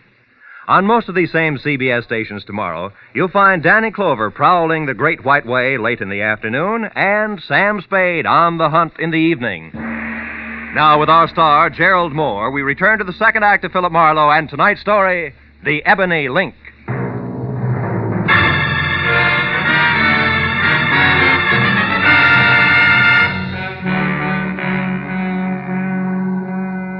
As Rhea Fleming's face relaxed in death, the gaping, frightened people who make up every street scene began to gather. And as each newcomer timidly edged forward and then caught his breath at the sight of the dead girl, and in a small, tight voice asked whoever was standing next to him what had happened, only one thought kept running through my mind. Leona's blackmailer and the murderer of Rhea were one and the same. So leaving my card with an old, toothless biddy who demanded to know why I was running away before the police arrived, I piled into my car and headed for Ivan Pack's office on La Brea. I pulled to a stop just as a chauffeur named Ramsey darted out of the building and into the family limousine, parked at the curb, and pulled away fast. But since Pack was the man I wanted to see, I dismissed the thought of a not-so-merry chase, went to the door, and knocked. 5 minutes went by before my client wheeled himself out of an inner cubbyhole and opened up. And another 5 while I brought him up to date, blow by blow, the redhead's violent death included. Murdered Marlowe? Yeah. And for my money, the noose fits whoever she's working for, who was also the party that dropped me in the alley behind the Beverly Crest Hotel, and this ebony cufflink in doing it. Ever see it before? Why, no, I haven't. You sure, Ivan? Sure it wasn't once holding a lot of fancy shirt together for one Mr. Morochek, maybe? Bruce? Well, why him, Marlowe? Because he's been tagging me all night. Say, tell me, Ivan, how well do you know him? I met him about 6 or 7 months ago at my club. I don't remember who introduced us. Yeah, well, that fits. The blackmail started just about that time. Now, look, just to make it a little tighter all the way around. You can't recall who recommended him to you as just the right man to paint Leona's picture, can you? No, I can't. But on the other hand, Marlowe, neither can I recall having heard anything bad about him. No. Now, look, you say he's been following you all night. Close enough to do a time step. What are you getting at? Just this. Was he around the place where the girl was killed? Well, to my knowledge, no. But that shouldn't mean too much because the murder happened after we had our little run-in. So he'd naturally be careful about my seeing him. Well... Besides, Ivan, he was going to commit murder, so it's a cinch he'd arrive and depart from 8811 Mariposa without fanfare. Mariposa? Yeah. 8811 Mariposa, Marlowe? Yeah.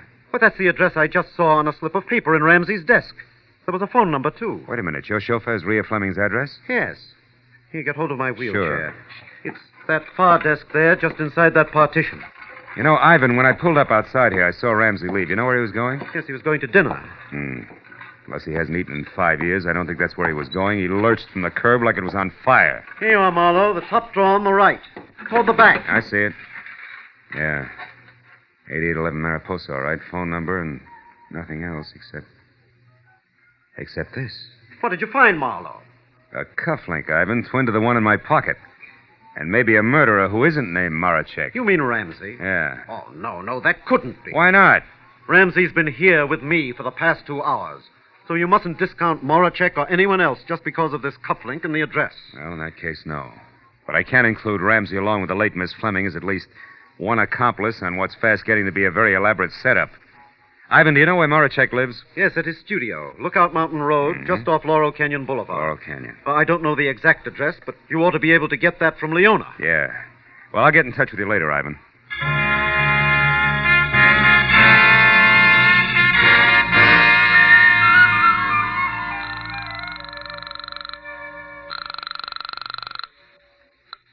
Hello? Hello, Leona. Now, listen hard. Did Bruce Marachek come up to see you after I left? Yes, he did. What'd he say? Well, only that he'd collided with you on the stairs and that he wanted to know who you were, what business you had with me. Did you tell him? Of course not. I wouldn't tell anybody anything about this. He didn't like that, huh? No, as a matter of fact, that's the reason he went home. Right away? Within 5 minutes. He said he was going back to his studio and would be there all night if I needed any protection. But why? Is it because of something you found out at Rhea's place? No, it runs the other way. It's what I didn't find out. She was murdered, Leona. She was... Rhea? Who could have done it, Phil? Whoever's blackmailing you, I'm positive. But whether or not that's Marachek, I don't know yet. Now, look, what's the number of his place on Lookout Mountain Road, Leona? Come on, fast. 173. 173. Thank you, and goodbye.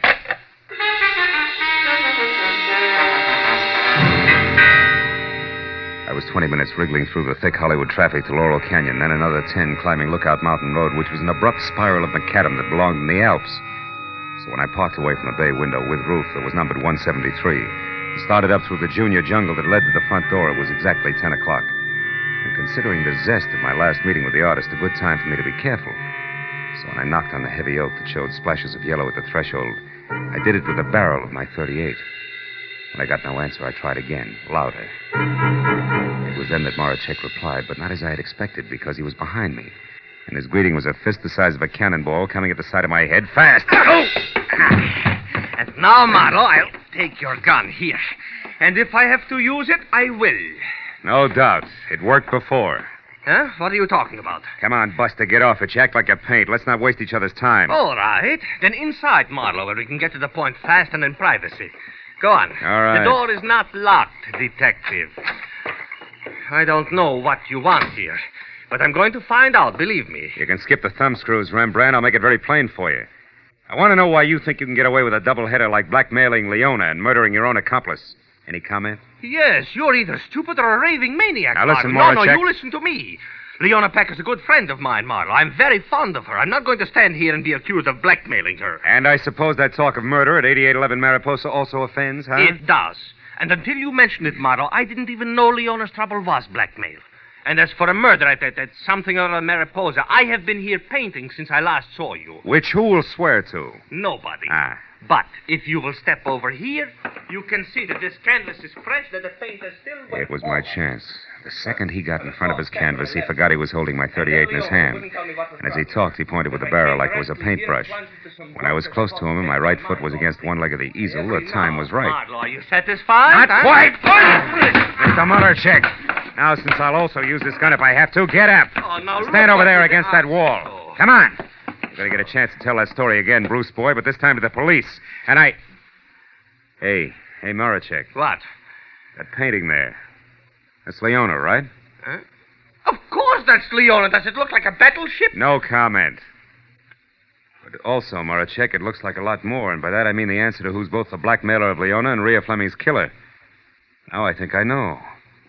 Apologies and farewell, Buster. You're nothing worse than a sucker. But Marlowe, I don't understand. Where are you going? To Leona's place. Friend Ramsey is due there at the moment, and that may mean murder again. So long, Rembrandt.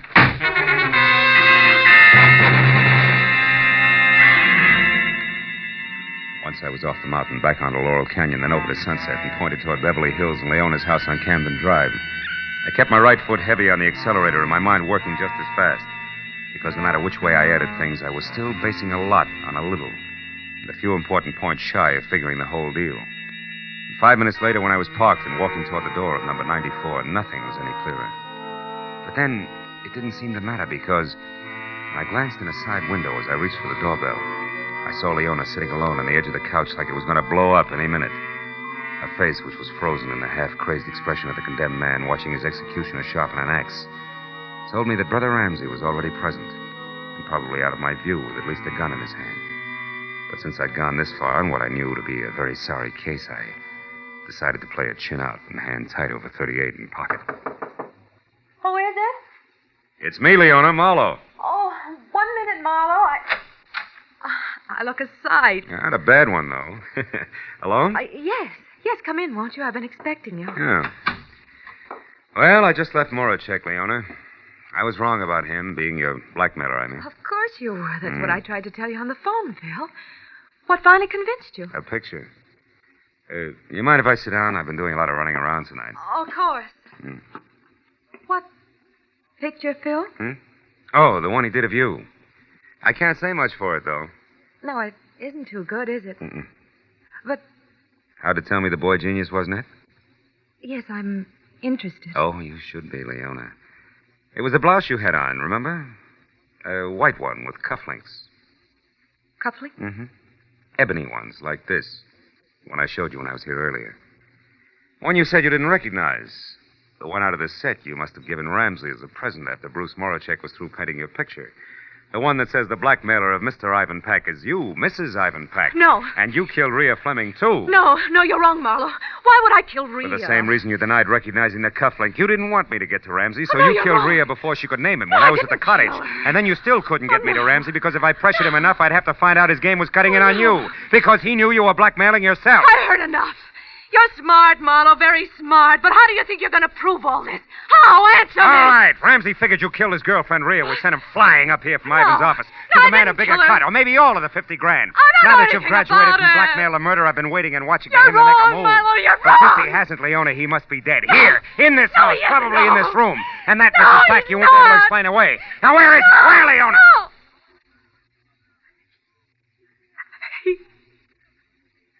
He's there, Marlowe. Behind the couch.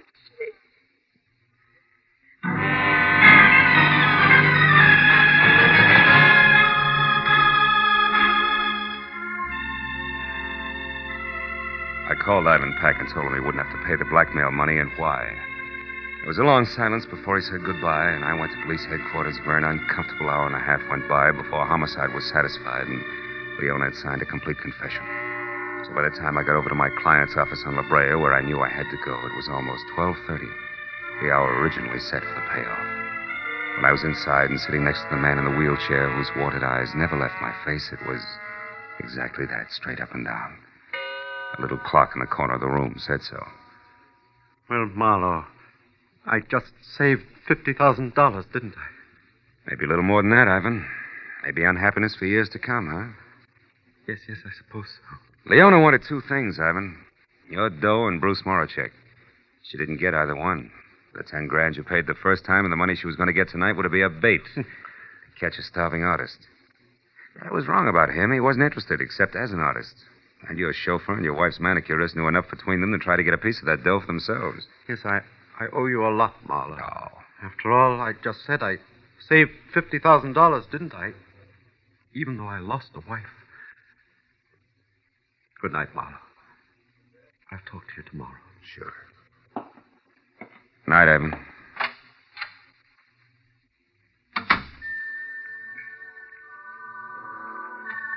Outside, the night air was clear, almost cold. Felt good against my face, so when I got to where my car was parked, I didn't get in right away, but stood next to it. Thought about Ivan Pack, two people he trusted most, his wife and his chauffeur. One already dead, the other soon would be. I reached into my pocket for a cigarette and came out and stayed with the cufflink. The ebony cufflink. Jet black, clear through. I dropped it into the gutter where it belonged, then got into my car and went home.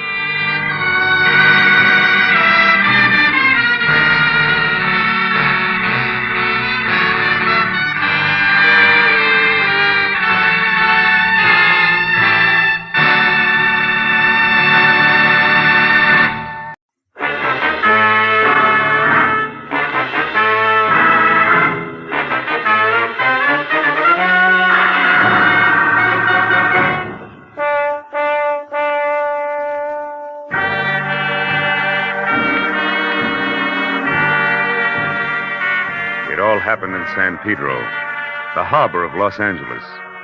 The lights on the ships were fuzzy through the wet mist that creeps up out of the ocean every night. And I drove slowly looking for the establishment of Mike Basso, my new client. One side of the crooked street was nothing but the smell and the sound of oily salt water sloshing through the pilings beneath the piers.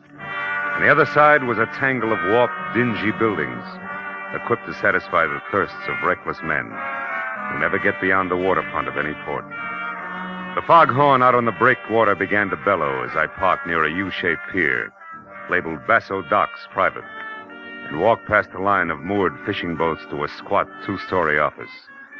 The bottom floor was dark, but the second floor had lights on. So I started up the steep wooden stairs and was halfway to the top when I caught the voices. I don't want dumb excuses, Sharp. One I'd already heard over the phone when I was hired. It was my client, Mike Basso. But you'll make them jump or I'll get somebody who can. These boats got to be handled faster. Why, even the crook Johnny Dyke was better on this job than you are. Johnny Dyke? Why, I oughta... Get out of my way.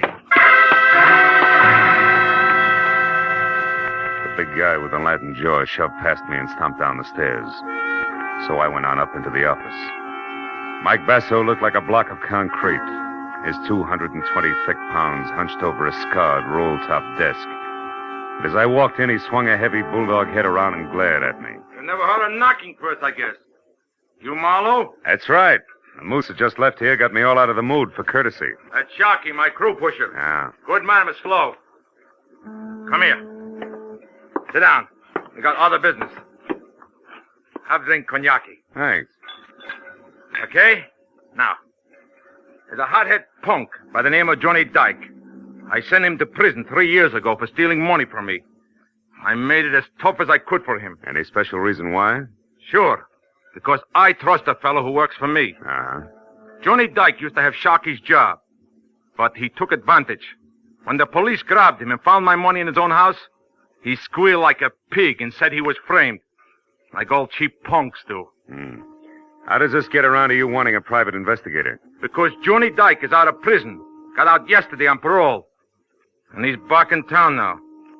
Hey, you. What you looking at? Your clock. How come it says 11:30 at 20 to 8? It's electric. It was turned off last night, and I didn't start it yet. Now, look. I was here with Ed Giles when he heard some noise on my private launch out there. He went down to see about it, and... Who's Ed Giles? My general manager. While he was gone, the lights went out in here. That's when I got clubbed on the head. And when I went down, I got kicked around. Plenty. I'd be killed right now, but Sharky happened to come along, and the guy was scared off of me. Well, did you happen to see who it was? No, Ed Giles did. He got a good look. He admitted it. Only he claims he don't know who it was. He lies. On account of he's an old friend of Johnny Dyke's. Well, maybe Giles isn't lying. What makes you so certain it was Johnny who slugged you? They found this. Just a book of matches, huh? Mm-hmm. But see how the edges are crimped. Johnny Dyke always did that. He's nervous, all the time fidgeting. Sure. He might as well have left his calling card for me. It was Johnny, all right. Okay, Basso, but before you get too far in, I'll tell you something. I don't go in for bodyguarding. Who wants a bodyguard? Here's what you do, Marlowe. Find that punk, see what he's got in mind. He beat me up once. Maybe that's all he wants. Or maybe he's coming back to put a knife in me. Just find out and let me know. That's all.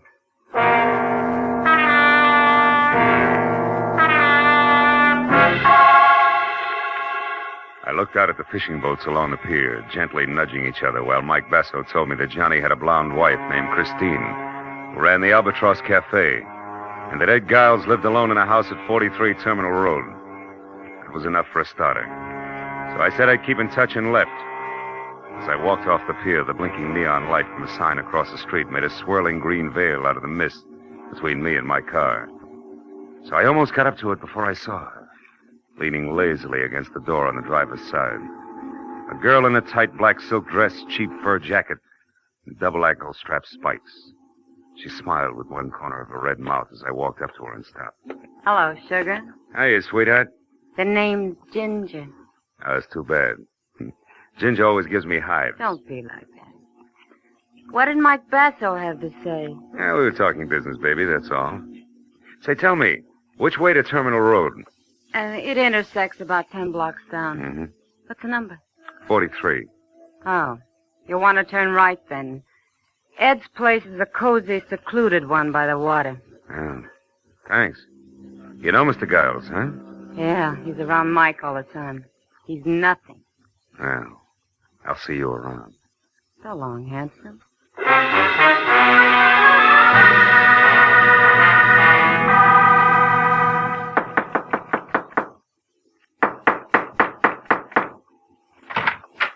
Yeah? Want something? You Giles, Mike Basso's man? Yeah. So what? I'm Marlowe, private detective. I'm looking for Johnny Dyke. Why'd you come here? Because you're a friend of his, the only one? I haven't seen or heard from him, so I'm afraid I can't help you. Now, wait a minute. Let's go inside. I'd like to talk about the kid. Now, look. He's put himself in a pretty hopeless situation coming back here to Pedro. What do you think? Because he's got enemies like Mike Basso and Sharkey? Yeah. What's he going to do? Fight it out or be smart and leave town? Listen, private investigator, I told you once. I don't know because I haven't seen him. You're a liar. You saw him last night. You're working for Mike, aren't you? Get out, beat it. Don't shove. I'll shove harder than that, brother. Okay, Giles. We'll try it the hard way. Now, where's Johnny? I don't know. Come on, get up, get up. Let's play again. You saw him last night, didn't you? Didn't you? Oh, all right. I saw him about 11:30. I was standing on the deck of Mike's launch when I heard a commotion and looked up. I saw Johnny jump down the stairs from Mike's office and run off the pier. I haven't seen him since, and that's the truth. Okay. Sorry I had to make a squeal on a friend. Now, where's the Albatross Cafe? The Albatross? Yeah. On the corner of Front and Castle Avenue. But look, can't you leave Chris out of this? She's a good kid. She's been through a lot already. Think Johnny's going to leave her out of it? Besides, it's for her own good that I want to see her. I suppose you're right. But I'll tell you something for your own good, too, Marlowe. If you find Johnny Dyke, don't push him too hard. He was tough before he left. Now he'll have rawhide for brains. Depend on it.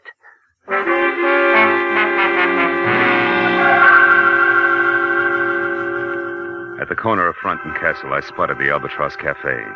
Half on land, half teetering on a set of spindly stilts, ringing the high water mark with jagged lumps of barnacles. I parked down the street and started back when the door swung open and the lantern-jawed moose Sharkey lumbered out. I watched him cross the street without seeing me and disappear between two buildings. I waited a couple of minutes and then I went in. Took a booth near the front. Place was neat and clean, even to tablecloths. A soft, brown-eyed blonde in a crisp peasant dress picked up a menu and came over. Good evening, sir. Chris? Yeah? Oh. Well, Chris, it's probably not on the menu around here, but how about a double order of plain facts, straight? What are you talking about? Johnny. You remember Johnny Dyke, your husband? Who are you, mister? Private detective named Marlowe. All I want to do is talk to him, Chris. Just talk. Is he here? No, I haven't seen him. He hasn't even called me. How do you feel about this bird known as Sharky? He's a lout. Oh? Gotta get back. He always crowded Johnny, and now he's got his job. I hear he knows something. Have you seen him lately? No, I haven't. That's funny. He just left here. Okay, so I'm a liar. Maybe you're just blind. I've heard that love does that, baby. Maybe. Is there any skin off your nose? No. Cigarette? Then how about a match for me, huh? I suppose so. Let's see. Yeah. Here. Thanks.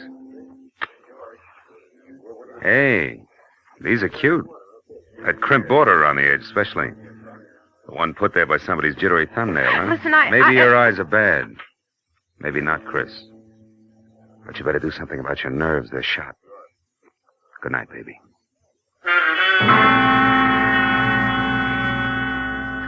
I didn't look back, but I knew she was watching me all the way out the door and down the street, so I made it real good, as far as the next block and around the corner. Then I doubled back fast and stayed in the shadows until I got within sight of the Albatross Cafe again. And in time to see a man ease out a side door and slip out of sight among the pilings under the building. I moved in closer and found a rickety trail of greasy planks that led out through the forest of slimy pilings under the piers. I'd have felt better on a tight rope, but it was home ground to Johnny Dyke. I felt my way slowly along the slippery planks. And from behind the piling, an arm like steel springs snapped under my chin while a hand pressed the point of a long, thin knife with a curved white handle up against my throat. You said you wanted to talk to me, Marlowe, so talk. But fast, because I don't have much time. Ease up on my throat, will you? Okay. There. You're a sucker. Why don't you try to give up? Trying to even the score. Get out of town and forget it. Yeah, sure. Sure, to you, that's easy. You didn't spend 3 long years in the cooler for something you didn't do. I'm going to get even, all right. I don't know how for sure yet, but I will. Wind up right back in the coop, sucker. If it keeps this time, is it going to be worth it? Could be. I was a good boy up there. Every time I wanted to slug a guard, I said, Mike Basso to myself instead. Now I got it all bottled up inside me. I'm not going to carry all that hate around forever. I'm going to get rid of it, and there's only one way to do it. Ed Giles was right. You've got rawhide for brains. You better put the knife away, Johnny. I think we got visitors. Sure we have, Marlowe. Rats. Big ones. The piers are full of them. You should feel right at home, Just punk. don't sleep too long, pal. Oh!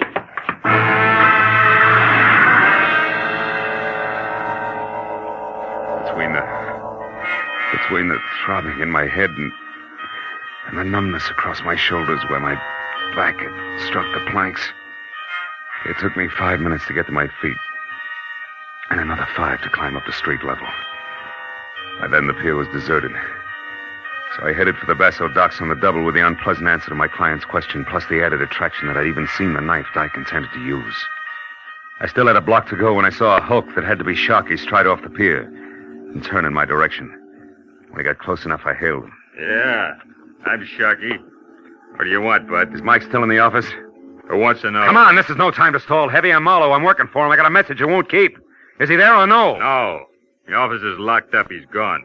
I'm looking for him myself. Why? What do you want him for? Because I'm pretty sure that Johnny Dyke is holed up in the back room of the Albatross Cafe. Yeah, I only wish you were right, Sharkey, but you're about a half hour too late. Hey, what was that? Came from up the street there. Yeah, let's go, Sharkey. Maybe we're both too late. Let's find out. Yeah. Hey, what? The dame by the guardrail. That's Ginger, a pal of Mike Basso's. Yeah, you're right. Ginger? Ginger, what's the matter? What happened? Go down there. Take a look, will you? I'm scared. Down where, Ginger? In the water. I think maybe I'm going to be sick. Marlowe. Hey, Marlowe, come here. Look. Holy smoke. That's Mike down there with a knife in his back. Yeah. A long, thin knife with a curved white handle.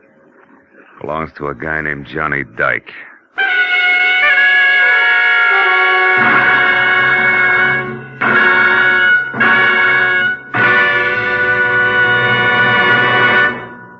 In just a moment, the second act of Philip Marlowe. But first, he may be a close neighbor of yours. At least he lives quite near you. You go to the polls, you elect him, you bid him farewell, trusting him to represent you in Washington.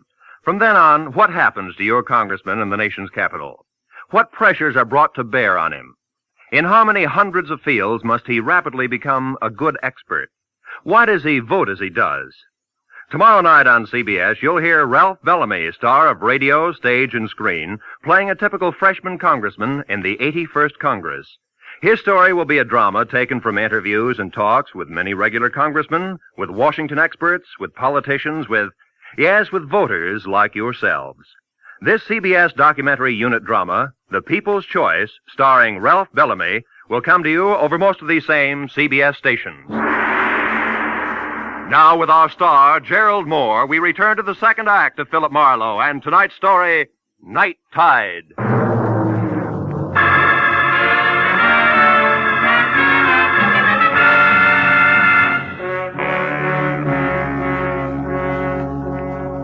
Lying with his face muzzled into the sand and the rest of him half submerged in the shallow lapping water, Mike Basso was violent death at its ugliest.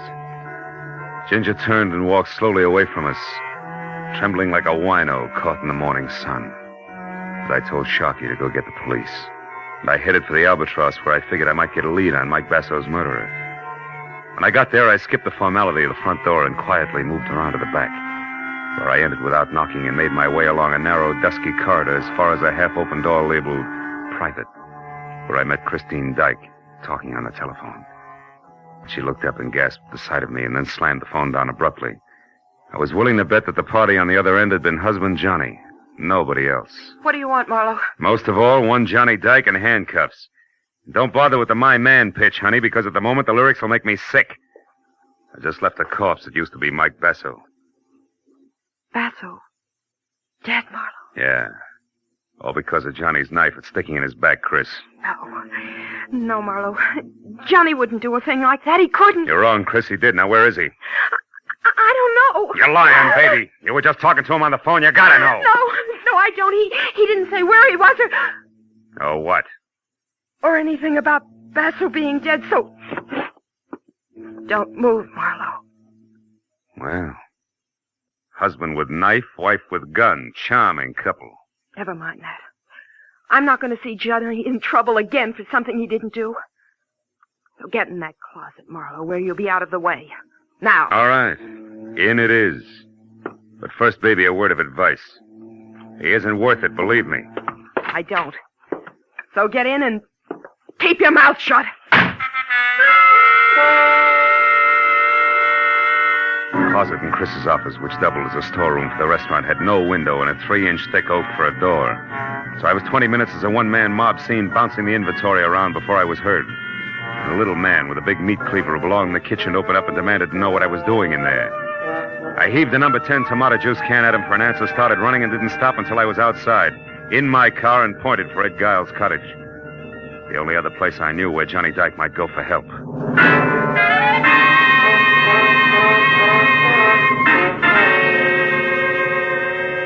When I came to a stop at the house and found Giles himself standing on the outside steps looooking puzzled at a pair of taillights that were blinking out of sight, I knew I was too late. Yeah, Marlowe, it was Christine. And all upset about getting her hands on $500. Said I had to lend it to her for Johnny's sake. She say why? No, only that he needed help. Murderers usually do. Your boy Dyke just killed Basso Giles. A knife in his back. Johnny killed Mike.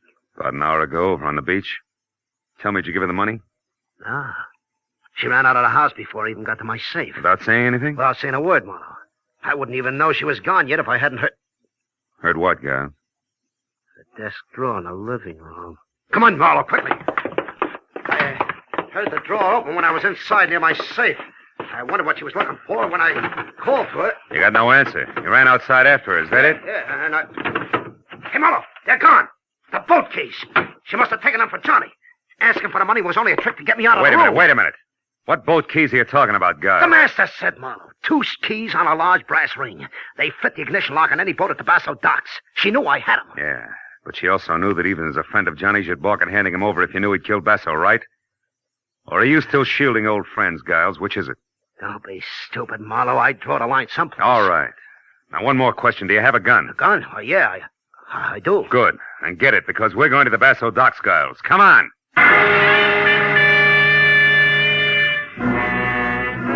Both piled into my car, and in something less than 10 minutes, ripped through the wide, empty streets to the Basso docks, which were 2 parallel piers set about 100 feet apart and jutting out deep into the bay with more than a score of boats moored to the inboard side of each. But when we were out of the car and saw nothing of Johnny Dyke or the girl, and heard no sound other than the dull thump of wood on wood and the rhythmic slap of water against the hulls, I decided that we should split. And I told Giles to search one pier carefully while I took off for the other. But a minute later, just as I started out alone over the oil-soaked planking, I remembered the panoramic view of the docks I'd gotten earlier that evening from Basso's office. So I stopped, then turned and ran for the flight of wooden steps that led to it. I was halfway up them when I stopped again. There was somebody ahead of me and with a key opening the office door. I crouched low, then moved closer one slow step at a time toward what I knew might be Johnny Dyke. But in the next second, a light clicked on in the office, and I forgot all about being subtle and leveled the .38 in my hand at the belt buckle of the sharply silhouetted figure. It was Sharkey. I wouldn't move if I were you, Buster. Who is it? Marlowe, Sharkey. Who are you expecting? Nobody, funny man. But I wouldn't want it to be Johnny Dyke at the moment. He might want to settle old scores. You know, Marlowe, the price for 2 murders is the same as the price for 1. So I've heard. But now, lest we stray from the subject, Sharkey, do you mind telling me what you're doing here? And don't say I'm getting personal or I will. Come on, talk up like a big boy. All right. I'm here because I don't like cops. Right now, they're down on the beach swimming around Basso's body like kids around a maypole. Also, I figured that before he blew, Dyke might come up here after the money he knew Basso always kept on hand. Satisfied? In a word, no. Why not? Because I buy the switch first. You're here, Sharky, to steal that dough and let people think that Dyke took it on his way out. You can't prove that, Marlowe. Only because I haven't got time. You see, Sharky, it's an odds-on bet that Dyke's out on one of those boats right now. Just waiting for the... What is it, Marlowe? Sharky, what time is it? Huh? The time! Quick, what is it? It's 11:35. Why? What's that got to do with Dyke shoving off? From where I stand, everything. Now, look, Sharky, get back down to those cops. Get them up here. And... Marlowe, look. Over there at the end of the starboard pier. It's Dyke. Yeah, and trying to get away. Go on, Sharky. Get to the cops fast.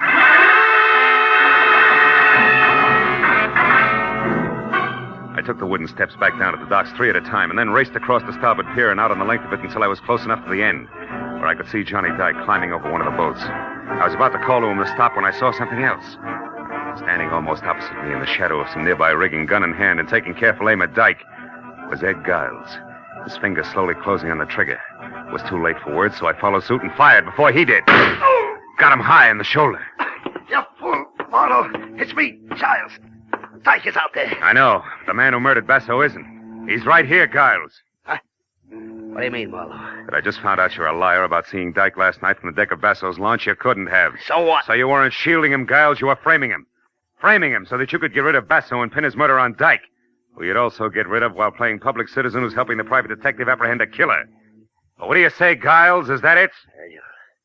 You're a smart guy. Figure it out for yourself. Come clean, Giles, or I'll blow your head off. All right, Chris and I framed Dyke. Chris? Yeah. What are you giving me? Honest, Marlowe. We figured that we'd be in the clear with the money we took from Basso. And with Johnny well tucked away in a big, strong prison. You dirty louse. Keep talking. So we took advantage of Johnny's loud mouth and incidentally, you as well. With Basso gone, I was going to step into his spot. You're the one with the loud mouth, Giles. Well, Little Red Riding Hood. And I went for your line. Funny what a sucker a smart guy can be. He wasn't the only sucker, baby. Johnny!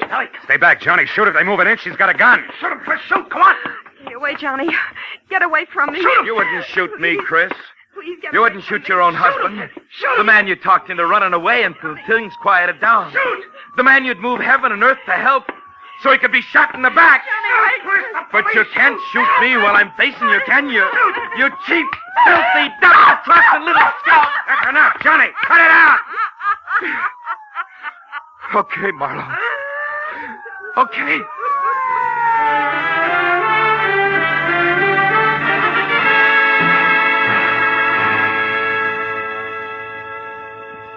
It was a long hour of questions and answers before the police were finished. And they'd left with Chris and Giles in tow.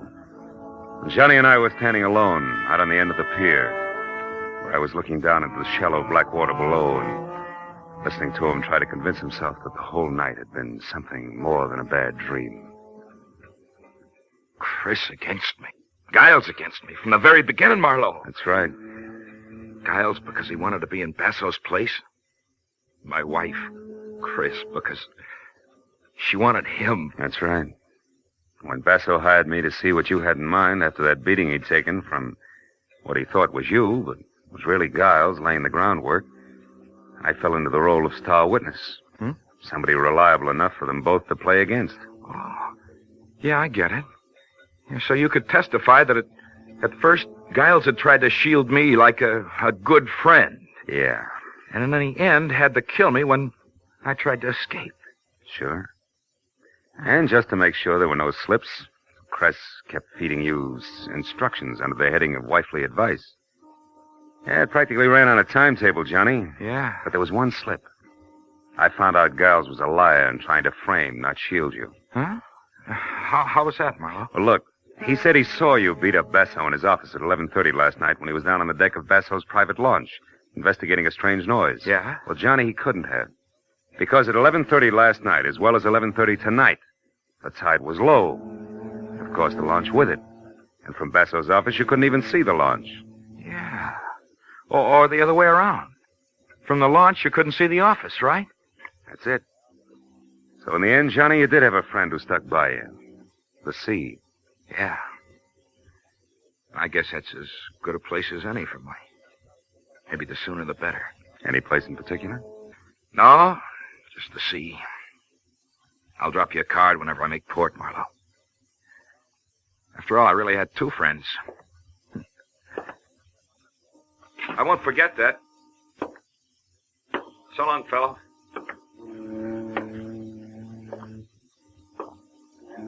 I watched him walk away until he'd gone the length of the empty pier and was swallowed up in the emptier night.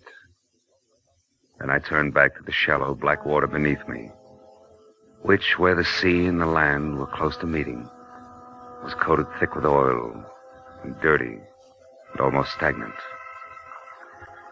And I thought a lot about Johnny, people like Chris and Giles he'd mixed with and trusted. I felt sorry for him. But then I looked up a little, away from the water at the pier and out toward the open sea where it was deeper, cleaner. The further I looked, the cleaner it seemed to be. Then I remembered that was where Johnny Dyke was heading. And I felt better.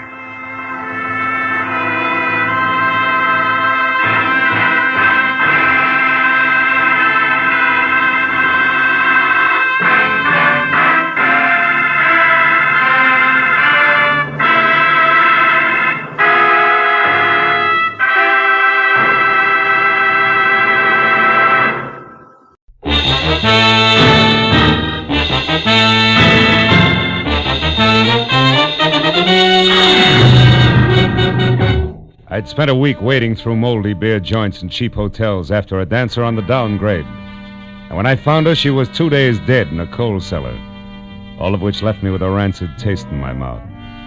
But when I woke up after a night's sleep to the tune of a robin on my windowsill, I realized it was spring and time for Marlowe to take a long, easy weekend someplace.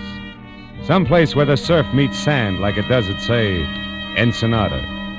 Without so much as a second thought, I threw some clothes in a bag, phoned the Riviera Pacifico for reservations, and charged out the door, where I ran head-on into a funny man with a studious face charging in. I'm awfully sorry.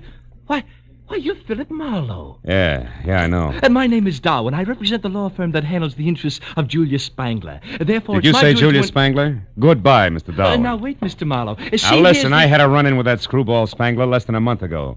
A man was knocked down a flight of stairs, I got shot at, and the apartment house was set on fire, and Julius called it a practical joke and laughed himself silly. Best I could do for him was 3 days in jail. It should have been 3 years. Goodbye, Mr. Darwin. But that sort of thing is all over now, Mr. Marlowe. Mr. Spangler is dead. Spangler's dead? Yes, he died last week in Brazil, the result of a hunting accident. And he has named you in his will. He's named me? You mean I... Precisely. You're one of Mr. Spangler's heirs. Oh. I shall read the will tonight at 8 o'clock in his home on Catalina Island. I trust you'll be present? Not on your life. It's me for Ensenada, and nothing's going to stop me. Goodbye, Mr. Darwin. There are only 5 other heirs. Huh? And the estate runs well over $500,000. Oh? Almost any way you split that much up, Mr. Marlowe, it comes out something more substantial than a weekend at Ensenada. Goodbye, Mr. Marlowe.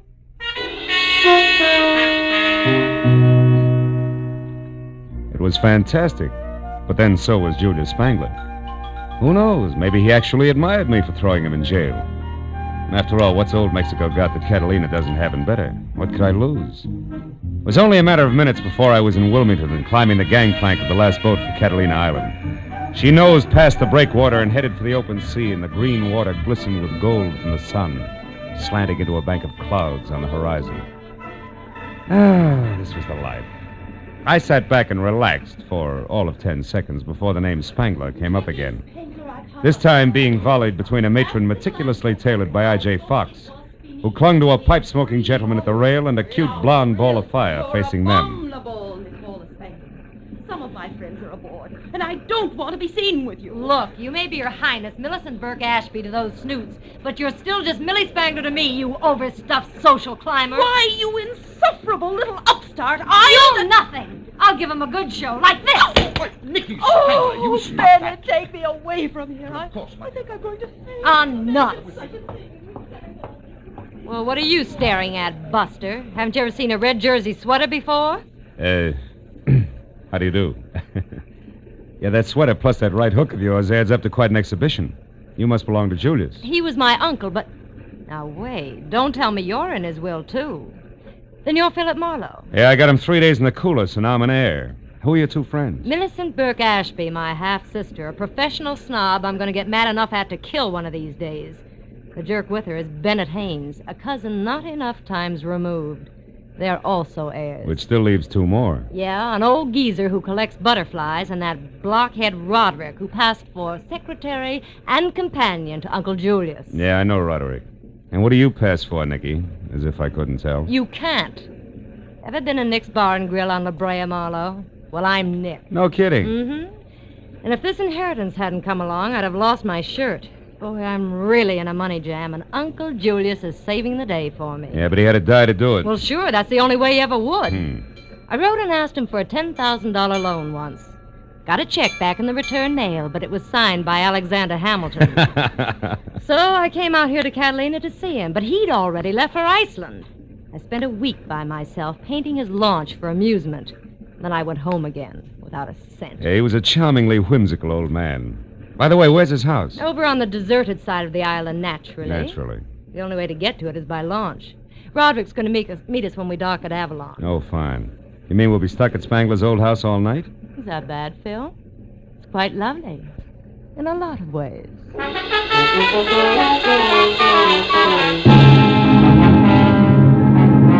2 hours later, we docked at Avalon. The clouds that had been on the horizon were now overhead and looking very soggy.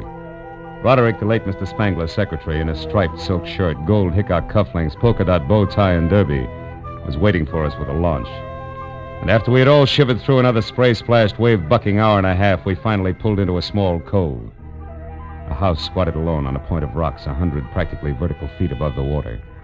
And as we laboriously made our way up to it, the rains came. Julius Spangler would have loved it. When the door closed behind us, everyone dashed for the nearest fireplace, except me. I was cornered by a septuagenarian with a shock of white hair, a scraggly yellow mustache, and spectacles so thick they looked like shot glasses with horn rims.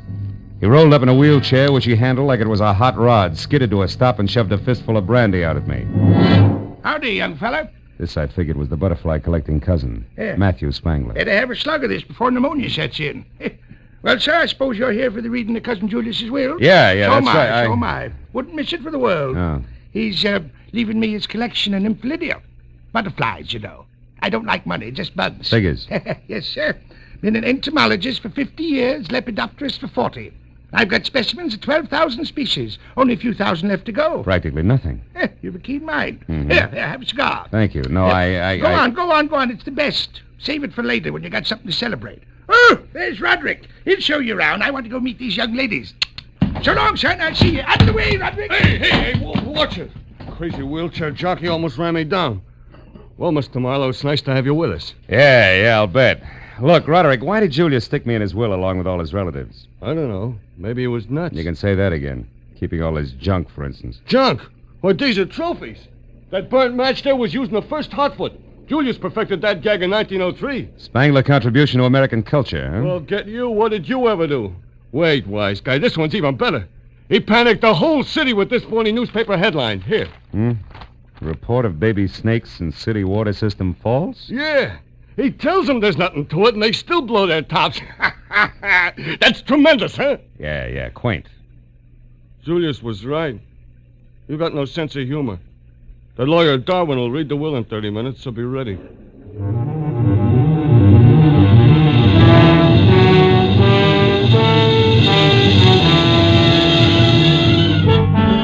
I passed the half hour at a window with Nicky, watching the rain slash at the glass.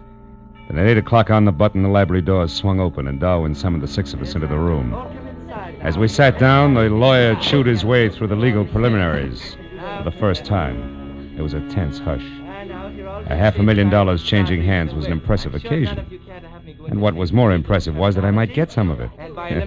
I even caught myself wondering about inheritance tax as Darwin completed the introduction of the will. Yes, it will bring us up to the disposition of the real and personal property of Julius Spangler, who passed away this life March 26, 1949. Oh, poor old Julius. I can't believe he's really gone, Millicent, you know. Oh, he was a darling beneath it all, Bennett. Poor, lonely, dear Uncle Julius. Oh, quiet. Get on with it, you old relic. Read it. Yes, go on, please. Yes. Well, there you are. First, to my dear cousin Matthew, I leave my cyanide jar, the silk net, and the collection of nymphalidia.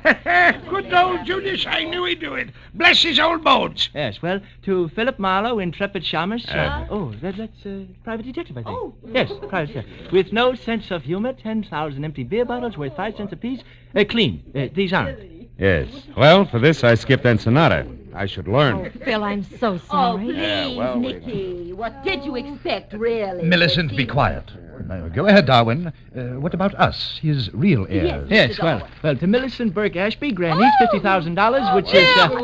Uncle Julius. Which is the value of a fish market at Central and Northrop Streets on the condition that she personally operate this market for 1 year. Fish market? Oh, good heavens, I'm sick. I'm going to faint. Oh, shut up, Matthew.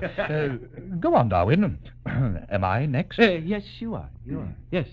$75,000 and a dog sled.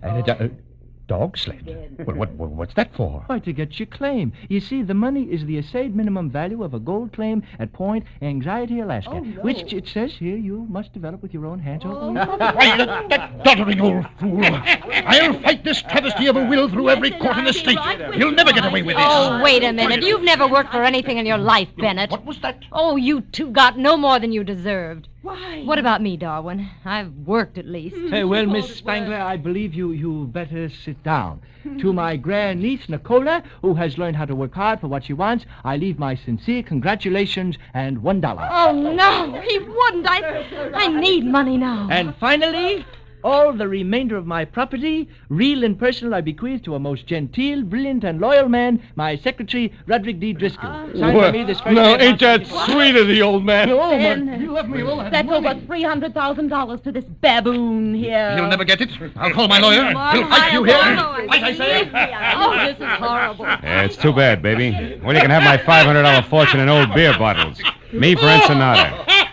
Oh, what's so funny, Matthew? He got what he wanted, Nicky. Let him laugh. I'll say I did. Wow! Shut up, Matthew. Stop it, Matthew. You're hysterical, Matthew. Hysterical, huh? I sure am, kiddo. But Matthew... Get a load of this! We all stood there with our mouths hanging open as the old invalid leaped to his feet, tipped over his wheelchair, made a grab for a shock of white hair with one hand and ripped it off. It was a wig, and a good one. With the other hand, he tore the phony yellow mustache off his lip and, still laughing like a ticklish hyena, he identified himself as the one and only Julius Spangler, alive and in the flesh.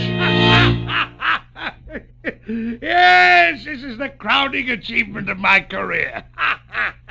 Look at you. Look at your silly faces. I wasn't going to give it away till tomorrow, but I couldn't hold it back. Ooh, this is rich. The best gag we ever pulled. Right, Roderick? Roderick! Huh? Oh, yeah. Yeah, right. This is humiliating. I'm calling the firm at once. You're mad, Julius. Absolutely insane. Why? Why? Because you can't stand the smell of fish? Oh, you... What about you, Marlowe? Did I get the last laugh on you, or didn't I, eh? You did. You're still nothing but a mixed-up jerk, Julius. Wonderful. But I want to see you mixed up with those dirty beer bottles. Wash the labels off. Get a nickel back, you know. I'd like to break every one of them across the bridge of your nose, funny man. That's what I like. A good sport. How about it, Nicky? Isn't it funny? Not very. What do you mean? I sat in at the reading of my own will, so now I know what you really think of me. Not quite, you don't. Because I think this. But, you vixen, you spit on me. How dare you? I'll kill you for No, you that. don't, Spangler. Stop it. You lay a hand on it, or I'll flatten you in spite of your years. That goes for you, too, Roderick. Stay back. None of you can take a joke. Look after these fools, Roderick. Give them anything they want. I'm going to have a good laugh all by myself.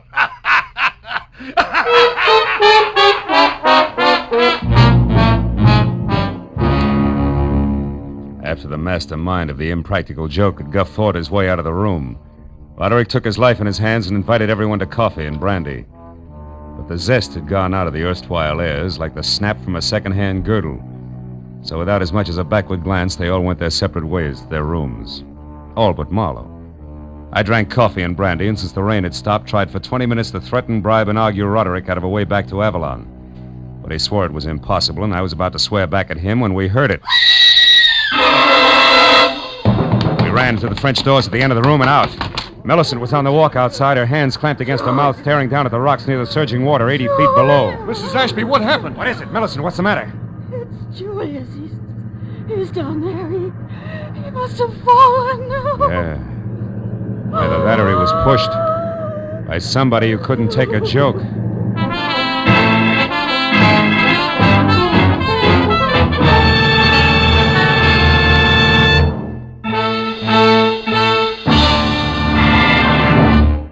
In just a moment, we will return to the second act of The Adventures of Philip Marlowe. But first, it stands to reason.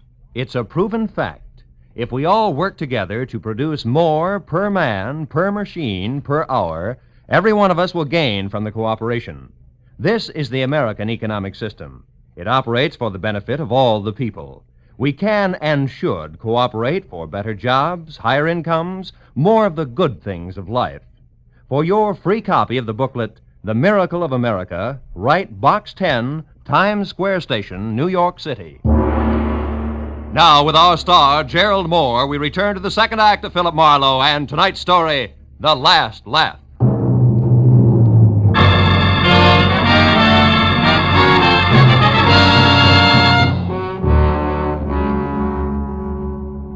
It was 80 feet from Spangler's balcony to the ugly jumble of sharp black rock that lined the shore. And it was there, minutes after Millicent's all-out scream, that Roderick and I found the broken body of the man whose raucous laugh still seemed to be tangled in the wind around us. And when we turned our eyes up from the death at our feet back to the balcony above, we could barely make out the crosspiece of the porch rail still dangling at a crazy angle from its single remaining support, with all the ominous silence of a gallows. Gee, Mr. Marlowe, I can't believe that he's gone and that all this really happened. So, Mr. Marlowe, what are you looking at? Up there on the balcony. Huh? There's someone moving, Roderick, which makes this a good time to start counting noses. Let's go, huh? Well, what about Millicent? Shouldn't we look after her? No, for the time being. Come on, Roderick. I want the fastest way over those side stairs there. They lead us back up to the balcony because right now I'm in one big hurry.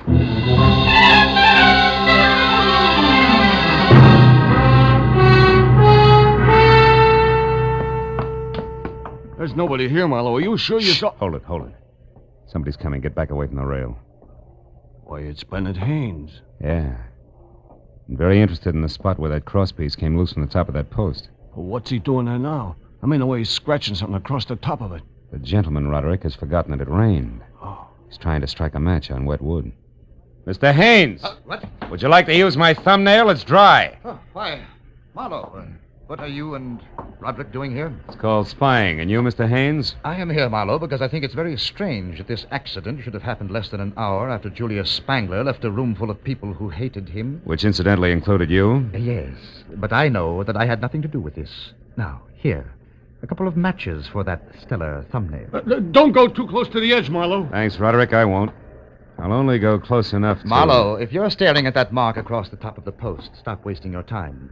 I just made it with that match that wouldn't light on wet wood, remember? Mm-hmm. But that mark is not what I'm staring at. It's this green one here on the edges of the top of the post.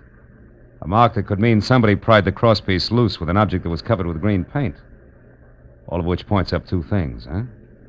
First, that someone murdered Spangler by loosening this rail, and second, that I've still got a couple of noses left to count. One belongs to a lawyer named Darwin, and the other to the fancy owner of Nick's Bar and Grill. What's that? It's Millicent there, down below. In trouble. Come on. Let's follow the leader with me out in front, back down the wooden stairs and over to the spot where Millicent Burke Ashby, the tailored lady, was sprawled over a lot of soft ground. Unhurt, but coming apart at the seams in more ways than one. I sent Bennett Haynes off to find Darwin and then helped Millicent to her feet. Shook well and waited for results. Millicent, make sense. Come on. Take it from the top, will you? Tell us what happened. Oh, it was Nicky. Yeah? I saw her running away from the house. Go on. She was running toward the water. And when you tried to stop her, she knocked you down? Oh, yes, she slapped me and said I should keep my mouth shut. Did she say why? No, she just said something about green paint. Green paint? What about it? Come on, Millicent, think hard. What about the paint? I don't know. What does this mean, Marlowe? We gotta get to Nicky Spangler fast. Roderick, she was headed down toward the water. How many boats are tied up there? Just the launch and a little... Yeah? No, wait a second. There's the outboard. She used to run that herself. All right, then we split. You for the launch and me for the outboard. Now, where is it? We're down there in that boat shed behind the trees. But you better let me take care of that, Marlowe. It's dark and slippery in there, and I know my way around. No, thanks. I'll take my chances. At the moment, I'm very anxious to meet up with that lady again in person. Now, you get to the launch, and you, Millicent, back to the house. Whoever finds her, yell. Good and loud.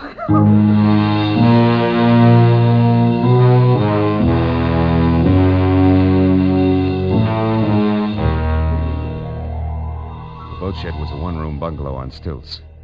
When I started inside, slowly, unsure of both my footing and the company on hand, I was suddenly very sorry that I'd left my .38 back in L.A. But in the next minute, I began to breathe easier because just visible ahead of me was a Spangler outboard. And when I got closer, I saw that it was empty. Then I heard somebody behind me. I turned just in time to see a thick, crooked branch coming at my head fast. Oh! Oh! I couldn't tell if the warm blood trickling from the cut just below my ear was from where the branch had hit my head or from where my head had hit the planking. But it didn't matter because either way it hurt. I got to my feet slowly. I reached into my pocket for one of the matches that Haynes had given me in the faint hope that a little light might reveal something about whoever had been guilty of relaxing me like a chocolate soldier in a Turkish bath. But then, even as I was about to strike the match, I stopped. Framed at one side of the open doorway was the silhouette of a man. I stood where I was and waited motionless while he slowly took a step toward me and then another. When he started on his third, I grabbed him. Let go of me. I'm twisting your arm, Darwin, just in case you're still carrying a thick branch. I haven't got anything in my hand. All right. Now, what are you doing here? Come on, barrister. At the moment you're my witness, so talk. Why are you here? I spoke to Millicent. How, Mr. Marlowe? Is the witness relieved? Yeah, I guess so. Sorry about your arm, Darwin, but the last visitor here wasn't empty-handed. This time I wanted to be ready. Do you have any idea who the visitor was, Mr. Marlowe? No, I don't. I was just going to strike this match to see if I...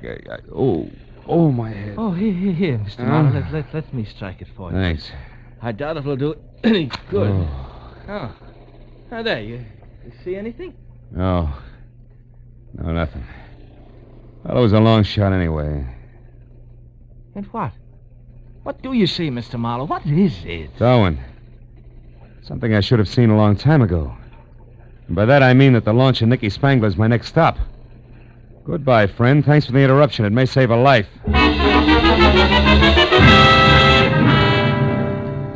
It was a 4:40 with plenty of obstacles and no lights from the boat shed down to the launch. But even as I got there out of breath with the shooting pains in my head making a dartboard out of the lining of my scalp, I knew who had murdered Julia Spangler. What I didn't know were the whys and wherefores of the green paint that had everybody running. A minute later, I quietly climbed aboard the launch and started slowly for the stern where I could hear voices. I knew that the explanation wasn't far off. When I was close enough to see Nicky standing in the reflected light of the moonwash, I didn't have to hear anything because, clenched in her hands and held close to her side, was the answer to the marks I'd seen on the post on Spangler's balcony. It was a crowbar, the business end of it covered with green paint. Opposite her was the reason for the fear in her voice. It was the man who had killed the practical joker, Julia Spangler's ever-faithful secretary, Roderick. You're being awful stubborn, Nicky, which is something you must have got from your late granduncle. Now, give me that crowbar. Why? So you can get rid of it, me too, and then return to the others and mourn the loss of your employer? Sure. I just love everyone to think that I miss him terribly when the truth is that I kill him. I hated him and his stupid jokes every minute of every day that I worked for him. Hated him, Nicky, the way I hate you and your snooping ways. Now give me that crowbar! Don't do it, Nicky. Don't move, Roderick. I'll blow your head off. Marlowe! Phil, thank goodness. I'll get back, Buster. Get away from her and stay in one place or I'll shoot. So help me. Marlowe, he did it. He killed Julius because he hated him. That and a chance at $500,000, right, Broderick? I don't know what you're talking about. Then, oh, my head. What is it, Marlowe? Nothing, honey. I walked into a branch that our friend here was holding a little while ago. I still don't know what you're talking about. And I'll make it real plain. Roderick, you killed Julius Spangler because you wanted to turn his greatest practical joke into a bonanza for yourself. You wanted that screwy will to stand. Nobody else was in on the gag, not even the lawyer. So nobody else would ever know that it was only a gag. Nor would anybody care that some wacky old cousin who who, like butterflies, accidentally fell to his death. But, Marlowe, Julius was killed after we all knew the whole thing was only a practical joke. Yeah, but that wasn't part of the original plan, Nicky. Julius wasn't going to unmask himself in the joke about the will until the next morning. Isn't that also correct, Roderick? Yeah, that's correct, smart guy. Yeah. I was going to get everything. But when that failed, I still wanted him to die. And I would have gotten away with that if this dame here hadn't been so curious about those green markings on the railing. And, Roderick, if this same dame hadn't also remembered a crowbar that she'd once spilled some green paint I on. heard enough! Yeah, for the time being, I guess you have. Oh, Marlowe, it's your head again, isn't it? Yeah, isn't it the poor boy? No, you don't, Roderick! Stay back! Oh, Marlowe, you all right? Huh? Are you? Not exactly, honey. Did you get him? Yeah, with the crowbar, no less. Oh. But you better give me your gun in case he wakes up suddenly. I can't. I haven't got one, baby. You don't have one, but you're going to pass out. What'll I do with him? Oh, baby, there's only one thing to do. Let him have it again.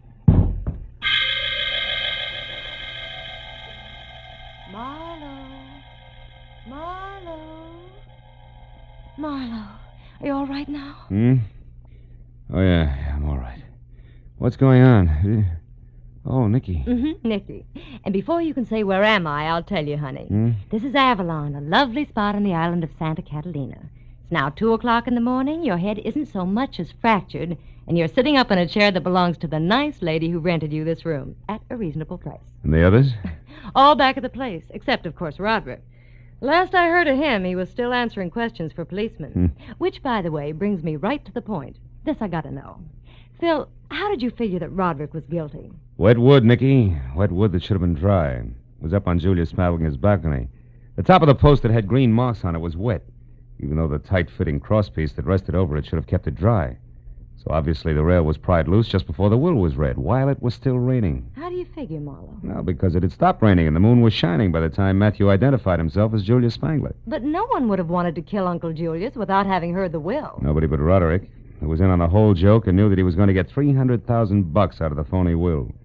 So he merely pushed the old man off the balcony, made it look like an accident, see? Yeah. And you doped all this out just like that? No, not just like that, Nicky. Finally, I caught on. And now, sweetheart, in spite of the bandage, I think a little stroll along the beach is going to do me a lot of good. You know, I'm officially on vacation. Rest and recreation for 2 full days at least. Here in Avalon, maybe? Where else? See you later, Nicky.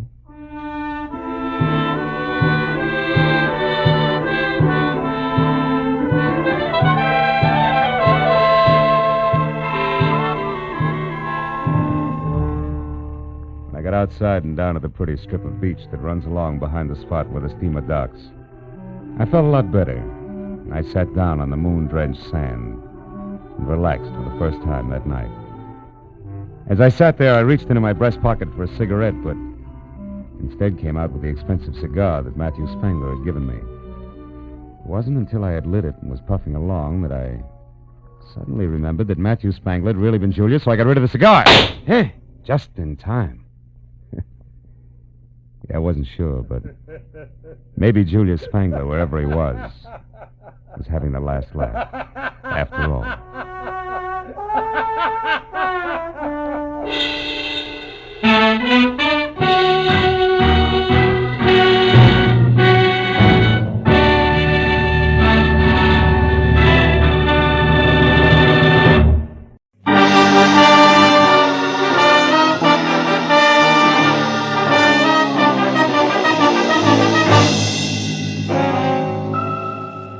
It had been the kind of early start, late finish crowded in between day that had made breakfast coffee, lunch a ham sandwich on the run, and dinner nothing. So by the time it finally ended, it was pushing 9 o'clock, and I was both a little tired and a lot hungry. All of which made the feast I could imagine spread out in front of me over an emerald green tablecloth something better than good enough to eat. Blue Point oysters on a half shell, a Caesar salad, veal scallopini topped with mushrooms the size of silver dollars. Oh, I was ready for it. Yes, well, the oysters once again became a blue ashtray. The scallopini a notebook. The green cloth underneath all, my desk blotter. Hello, Marlowe speaking. Dodie Whitmore, Marlowe. Ever hear of me? I have. I've also heard you own half a dozen screen magazines, a local radio station, and a daily published for the motion picture industry called the Hollywood Trades. Does that cover it? Not quite. Today I acquired something else.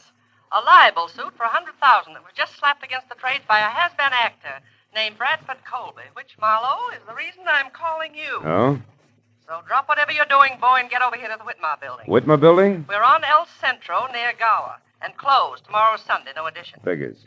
When the night watchman lets you in, turn left, keep walking till you get to an office numbered 116. You got that? Yeah, 116. But if you don't mind, Miss Whitmer, I'd like to do something. I'd like to eat first. Make it coffee and a ham sandwich at the outside and get over here fast. Coffee? Look, Miss Whitmer, I'm starving. Marlowe, how much do you get a day? 25 in expenses. Why? I'm willing to pay 125, and you keep track of the expenses. Now what do you say, boy? Boy says coffee and a ham sandwich will leave him stuffed. Goodbye, Miss Whitmer.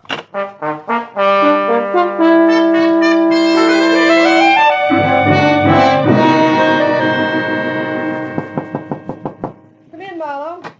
Sit down over here, and if you smoke cigars, don't. I can't stand them.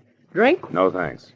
Marlowe, our A1 gossip columnist, Stanley McGrath, had this to say in today's edition of The Trades. Mm-hmm.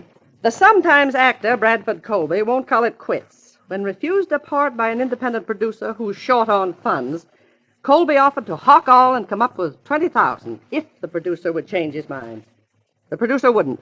End of quote. And beginning of noise from Colby, huh? Yes, a clamor that we can only silence by proving that McGrath, what he said, is true.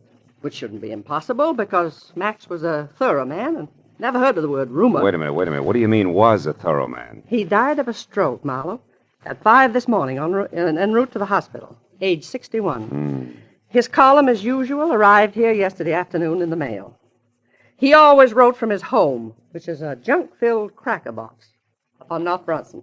Now you're being sued by Colby for damages, huh? The late Mr. McGrath isn't around to prove what he said is true. You catch. And being very unpopular with producers myself these past 30 years, Marlowe, I've no chance of any help from the one who actually turned Colby down for that part, whoever he is. All of which makes my job what? Precisely this. Find Mac's source of information. Come in, Larry. Larry North, Marlowe. My editor and anybody's Napoleon. Larry, meet Mr. Marlowe. How do you do? How do you... Doty, I've just found out that old Mac's only legman, a queer duck named Leonard Phipps, left town sometime yesterday for San Diego. May or may not be back by now. Where's Marlowe going to start? Well, I figured... At old Mac's place. Larry and I have already checked there, Marlowe. 8312 North Bronson. Maybe you'll grab onto something that we overlooked. Here's the key. Thanks. Mac lived alone. Don't get wrapped up in his notes. That gibberish. And remember, my lawyers are sure that we lose this case if we can't prove what Mac said was the truth. Well, yeah, Call as soon as you get a lead, and if I'm out, Larry will be in his office next door. And, Marlowe, don't waste any time. There's a lot at stake, boy.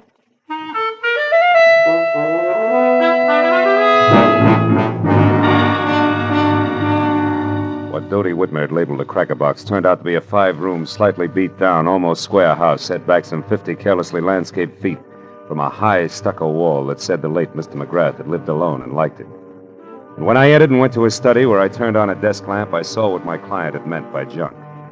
There were the odds and ends that a man collects in a lifetime. On his desk, a tarnished loving cup for excellence in reporting, dated 1927. Beyond that, on the mantel, an autographed picture of Teddy Roosevelt, and next to it, a paperweight from Niagara Falls. And then an item I hadn't expected. In a shadowed corner of the room, there was somebody else. A tall, gaunt somebody else, wearing horn-rimmed glasses and papers sticking out of every pocket. He was slowly, an inch at a time, backing off from the edge of the circle of light in which I stood. I took one casual step toward the desk and then nailed him! Oh, get your hands off me. Why? So you can start running, Mr. Leonard Phipps? How do you know my name? I'm psychic. I also know you just got back from San Diego. What I don't know is what you're doing here. Now, come on! Talk, fast! Please let go. Leave me alone. I'll talk. I've got nothing to hide from the right party. Who are you? Philip Marlowe, private detective, who's working for Doty Whitmer, a lady impatient to know which producer McGrath was talking about.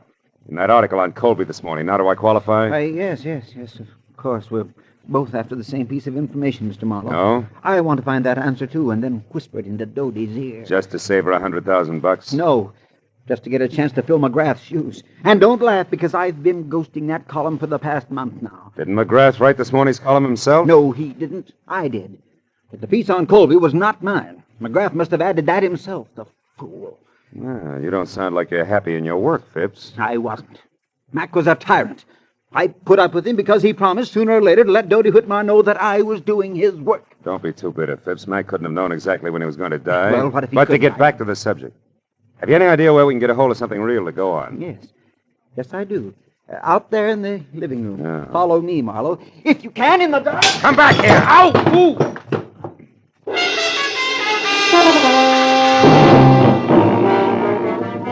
By the time I got to my feet, Phipps was gone.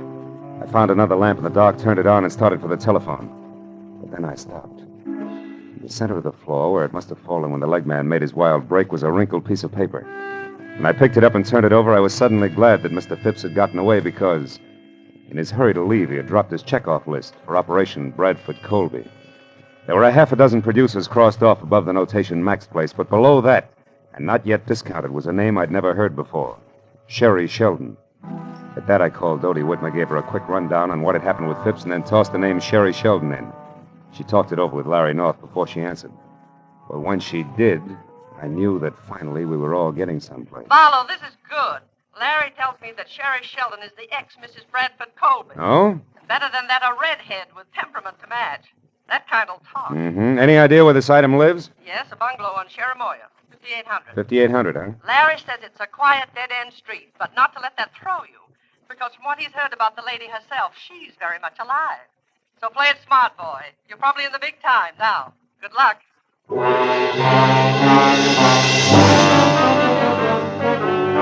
Only a furlong plus the bungalow on Cherimoya, so when I pulled up and parked away from number 5800, I was still wondering exactly what play it smart boy meant when the lady in question was known far and wide as a shock of red hair capping so much dynamite. But a minute later, as I walked toward the house, I labeled that thought introspection, dismissed it, and concentrated instead on an acre of tweed jacket that was unfolding out of a long, honey-colored sedan parked a little ahead of me. When it straightened up to something over 6.5 feet, slammed the car door shut, and stomped inch-thick soled brogans off in a king-sized huff, I knew that this was an angry man. And in the next second, I knew that it and the thespian Bradford Colby were one and the same.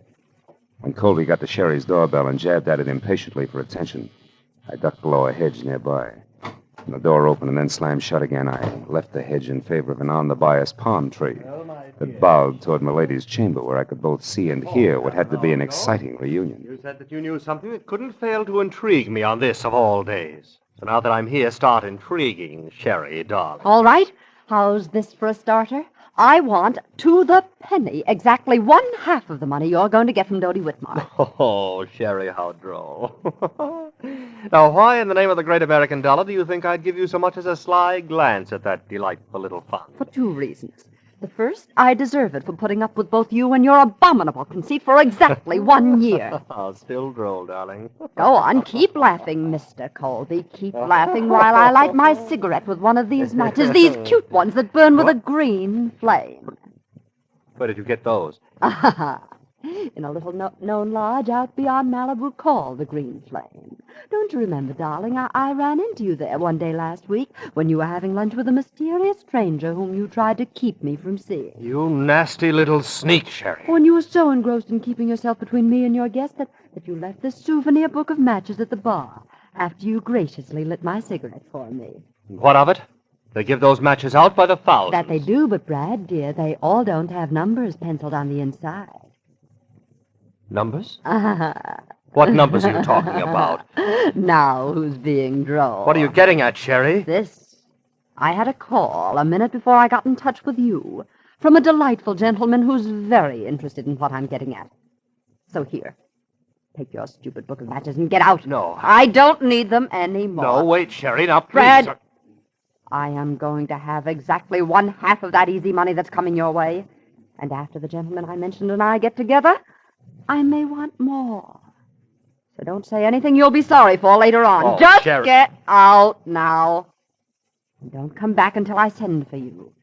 Dear Brad.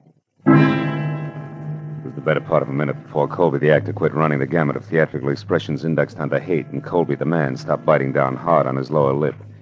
Then, without another word, he slammed out of his apartment, ran to his car, and started off. I waited long enough for the steam in the room to condense, and then I walked to the front door and rang the bell delicately, the way I imagined a delightful gentleman like Mr. Leonard Phipps might. Yes? Can I help you? I think so, Miss Sheldon. It's only a matter of a simple question. Did you give that Brad Colby story to McGrath yesterday? Wait a minute. Who are you? Why, Leonard Phipps, of course. I talked to you on the phone, remember? Oh, yes. It was only half an hour ago, Mr. Phipps, and yet in those 30 minutes, it's surprising how your voice has gone from tenor right down to bass. Good night, Dad. Not so fast, baby. It's out on my shoe shine. All right. Come in. I'll tell you what you want to know. I did give that story to McGrath. I did it for revenge. I hate Colby. Uh-huh. And when your revenge boomeranged and the X came out 100,000 ahead of you, you decided to cut back in. Is that it? Yeah, Wait a minute. You've been listening. How else would you know all this about Brad and me? Same way I know you're a liar about giving McGrath that story. Your in, honey, is strictly something different, like a book of matches that burn with a green flame, an accidental meeting at the lodge of the same name. Let's take it from there. Yes, why don't you? Right outside, where both you and it belong. Good night, mister. Marlowe, Philip Marlowe, Sherry. But tell me, why the hurry? Anxious to powder your nose before Mr. Phipps arrives? Frankly, Philip, I'm anxious to do just about anything that doesn't involve talking to... What is that? Somebody's hit. Come on. He's over there near the curb. The car didn't stop, Marlowe. Oh, and that scream sounded pretty bad. Oh, he's dead, isn't he, Marlowe? Yeah. That can mean only one thing to you, baby. To me? Why, who is it? Your late date, Sherry. One Mr. Leonard Phipps.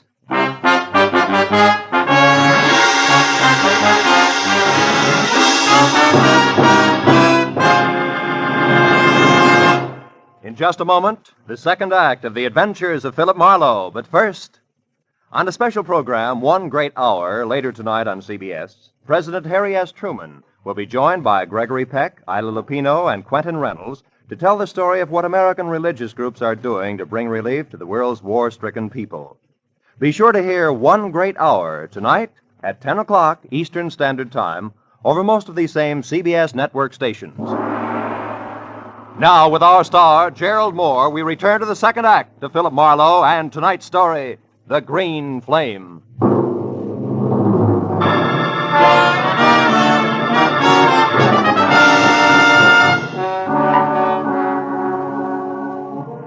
As the red-haired, sophisticated eyes stared down at what seconds ago had been Leonard Phipps, the sound of the powerful car that had slammed the life out of him whirred into silence far down the street. All that was left of Stanley McGrath's overambitious leg man was a twisted, broken scarecrow, sprawled over the curb and half up on the sidewalk. It wasn't pretty, and the sight of it cracked Sherry's self-assurance like a rock through a window pane. When she stopped pressing the knuckles of one hand against her mouth and looked at me, she was scared. Clear through. Mama, this horrible thing, it was an accident, wasn't it? Oh, sure. About as accidental as if they'd use a sledgehammer on him. Oh. Oh, yes. I only wish it was an accident because you're next in line and you know it. Remember, he was on his way to see you when this happened to him. I don't know what you mean. I mean, it's a high-priced game, baby, and they're playing for keeps. So you better level with me and fast. What's so important about those green matches? I don't know. You're a liar. You're going to wind up looking like Phipps here before the sun comes up. No, And stop tell me it, the Mama. truth, you little fool. Come on. I am, I swear. Phipps called me because he thought I might have given McGrath that story on Brad, but I didn't. And why was Phipps still interested? Why did he want to talk to you? Because I told him I'd seen Brad with someone at the Green Flame last week, and that Brad was very upset when he found me there. All right, who is he with? I don't know. That's not the impression you gave your ex-husband, beautiful. I was swinging in the dark, Marlowe. 5 people left the Green Flame at the same time. I couldn't tell which one had been with Brad, but I'd know them if I saw them again, and Phipps thought that together we could figure out who it was. Go on. What about the numbers in that book of green matches? What were they? 811. They were 811? written inside, yes. What does that fit, a hotel room? Well, I don't know that either. You mean it was just another swing in the dark? Yes, but it connected, Marlowe. It scared him when I mentioned it, so it must be important. Yeah? Take another look at Phipps, baby. See how important it is. Now try again, real hard. Remember what 811 means. Marlowe, I just don't know. Please believe me. Maybe you're just thick. Maybe you got too much nerve, but I'll tell you one thing, Sherry. I wouldn't be in your spot for 10 times $100,000 because I don't think you're going to live until morning. Oh, I didn't think that Brad would go this far. What I've told you is the truth. Wait a minute. Shut up. Somebody's coming. It might be Bradford. Now you get out of here. Well, I don't have my car. Take mine, that coupe. Here are the keys. Go down to the office of the Hollywood Trades. He won't show his face around there. Find Larry North or Doty. Well, all right, but what about Go you? on, will you? Beat it. stepped into the shadows of the trees that bordered the walk and waited. I heard Sherry slam the door on my car and burn $5 worth of rubber off my new fist tires getting away. A second later, the visitor I was expecting showed up, but it wasn't Brad Colby. It was Larry North. He ran 3 bustling steps out into the street and watched my coupe scoot out of sight. Then he spotted the corpse. His mouth fell open and he tiptoed slowly toward it like he was afraid he might wake it up. When I moved out into the light, he saw me and turned. Marlowe! Do you know about this? Who is it? It's Leonard Phipps. Phipps? McGrath's leg man? Yeah. Driver didn't so much as look back. What a stinking break. Phipps in a hit-and-run accident at a time like this. Look, you jump to your conclusions, North, and I'll jump to mine. Eh? What do you mean? Phipps knew something fishy about that item in McGrath's column, and Sherry Sheldon knew something fishy about Colby. So from where I stand, Colby couldn't afford to let them get together. No accident? That's a daring observation, Marlowe. For $100,000, I know plenty of guys who do a thing like this every day in the week. You can buy a lot of distance with that kind of money. Hey, you're right, of course. What exactly does the Sheldon girl know? Did you find out? Only partly. Bradford's mixed up with someone else on this deal. Sherry doesn't know who, but if we can get the other tie-in, she'll be able to identify that person on sight. Yeah. Well, did she have anything else? Number 811 in a book of matches. Mean anything? 811? No. Hey, come on, North. Quit staring at him. You're making yourself sick. Let's get out of here. Yes, all right. I guess I better. Bradford Colby must be out of his mind. Maybe. I'll let you know. I'm going to drop in on him now before the cops do and check my theory over with him. Where does he live? Yeah, on Wilcox, a villa in the Midcliff Gardens. Marlowe, I'm going in and talk to Sherry. Maybe I can find out who Colby's working with. No, she's not here. I sent her down to the paper in my car to stay with you or Doty until things cool off. Yes, but Doty isn't there. She went out for some reason right after you called. There's no one there now but the night watchman. Oh, great. Now, look. Drop me off at Colby's place, and you get down there and find Sherry. She's worth $100,000 to Doty Whitmer, but only if she lives. Now, let's go. While the natty little Napoleon in the elevator scurried off to fetch his car, I ran inside, put a fast call through to the police, and submitted the shortest report on record of a hit-and-run death. By the time I got back, North was waiting at the curb with the door open. I piled in beside him, and 10 minutes later we glided to a stealthy stop on Wilcox at the ivy-covered archway over the Midcliff Garden gate. Neat slices of amber light poured through a big Venetian blind on the window of the villa at the rear of the court, which North identified as Colby's, and in the same breath reminded me that the actor was a strapping 6'6" and a desperate man. He urged me to be careful, and I urged him to hurry, and as he left, I walked toward the big window and saw Bradford inside, slumped deep in the lap of a suede easy chair, doing a solo with a bottle of Paul Masson champagne, and looking about as desperate as a sleepy St. Bernard. I walked around to the front door, decided to try the shock treatment to blast him out of his blasé attitude. Yes, what do you want? Get inside. Go on, move! Take your hands off me! You might have gotten away with that trumped-up suit for damages, Colby, but you're not going to get away with murder. You killed Leonard Phipps, didn't you? What are you raving about? Who's Leonard Phipps and who are you? Name's Marlowe, and I'll tell you something, Colby. The only reason I'm not busy knocking your head off at this minute is because I want to hear the whole story right from the top. Now, first, who wrote that item in McGrath's column for you? Are you mad? McGrath wrote it himself, the venomous little creature. He and Doty Whitmer used that to damage my reputation, and now they're going to pay for it. Oh, stop it. You knocked your reputation into a cocked hat every time you step in front of a camera. Well, your damage suits are phony, and you know it. Now, where's that book of matches with the famous 811 inside? 811? Mm-hmm. Oh, yes. Those that burn with a green flame. Yeah, You've been talking with my imaginative ex-wife, I see. She's burning with quite a green flame herself, isn't she? How that woman hates to see me get ahead. Never mind. Where is it? If you'll allow me, Marlowe, I'll just answer this.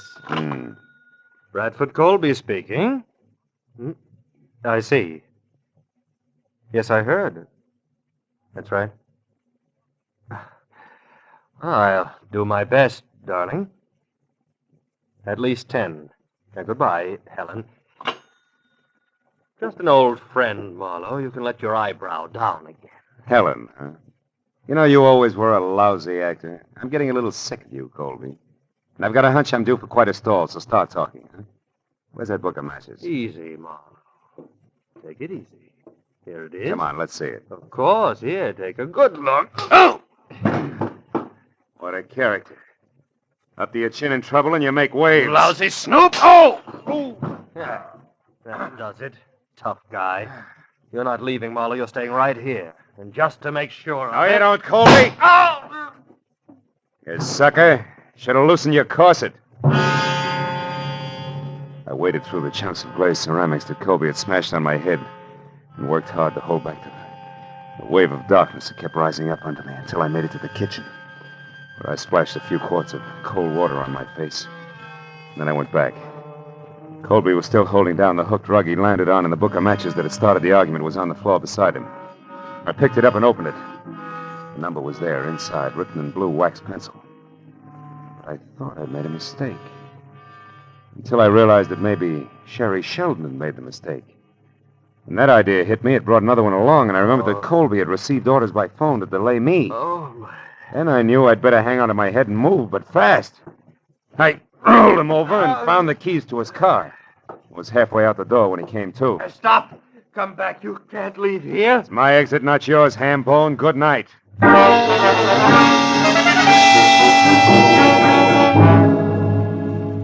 It took all of 5 minutes to get from Wilcox to El Centro in Colby's long, honey-colored sedan. And on a hunch, I drove down the alley to the back door of the Whitmer building. The hunch paid off.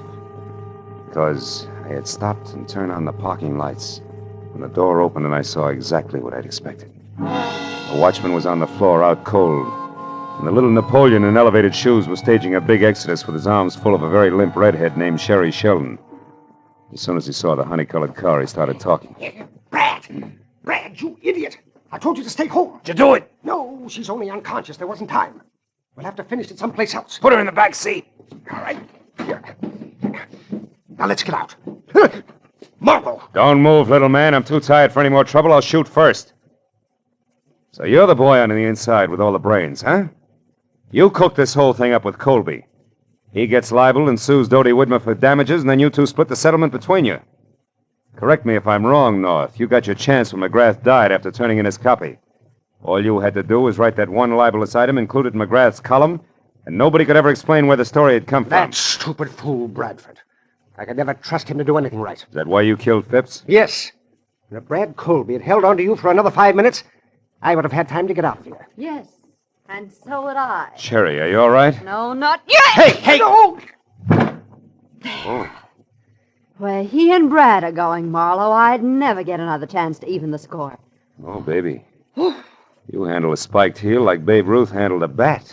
He's out. Yeah, but Phil, you should see what he hit me with. Oh, brother. Come on, beautiful. It's time to turn out the lights, get in touch with Dodie, and call the law. Let's go.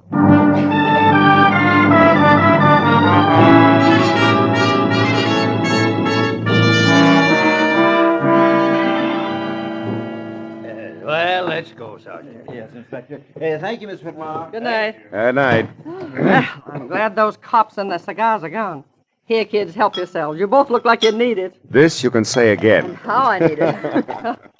Marlowe, you could have slid me through the hole in a lifesaver when you said my own editor, Larry North, was it. Yeah, it gave me a jolt, too, Dodie. Yeah, and me. The hard way. But, Phil, I am sorry about that mistake I made. I could have saved us some trouble. What mistake is this? Well, you see, honey, we knew that whoever was working with Colby had written down a number for him in a book of matches. Sherry here thought it was 811. But when I saw it, it was upside down from that, so it came out 118. 118? Mm-hmm. Why, that's Larry's office number and phone extension. Check. Yours is 116, and his was right next door, I remembered. So 118 was it. That, coupled with the fact that it was written in blue pencil, which is standard equipment for all editors, gave me the tip. Honest now, Phil. Did you figure that out, or was it luck? Well, it's a trade secret. Hey, you know something? I missed dinner tonight. You know I'm starving? Well, I know a wonderful place. They have matches like this, see? It burns with a green flame. Will you join us, Dodie? Yes, we would love to have you. You'd rather have whooping cough. Go on, you. Get out of here and good night. Good night, Dodie. Oh, and it will be from here on in. I guarantee it. A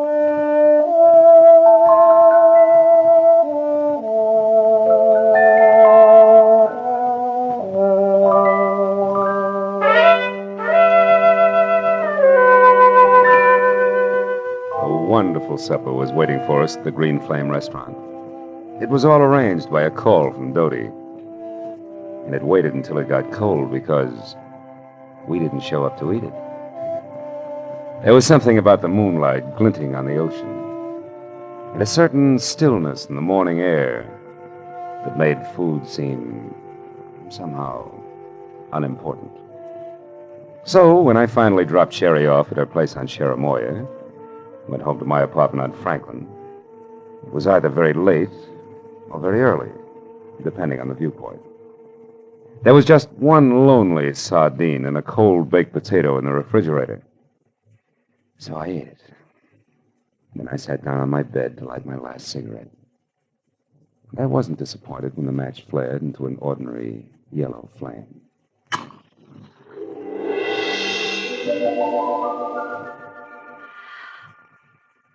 Good night, Phil.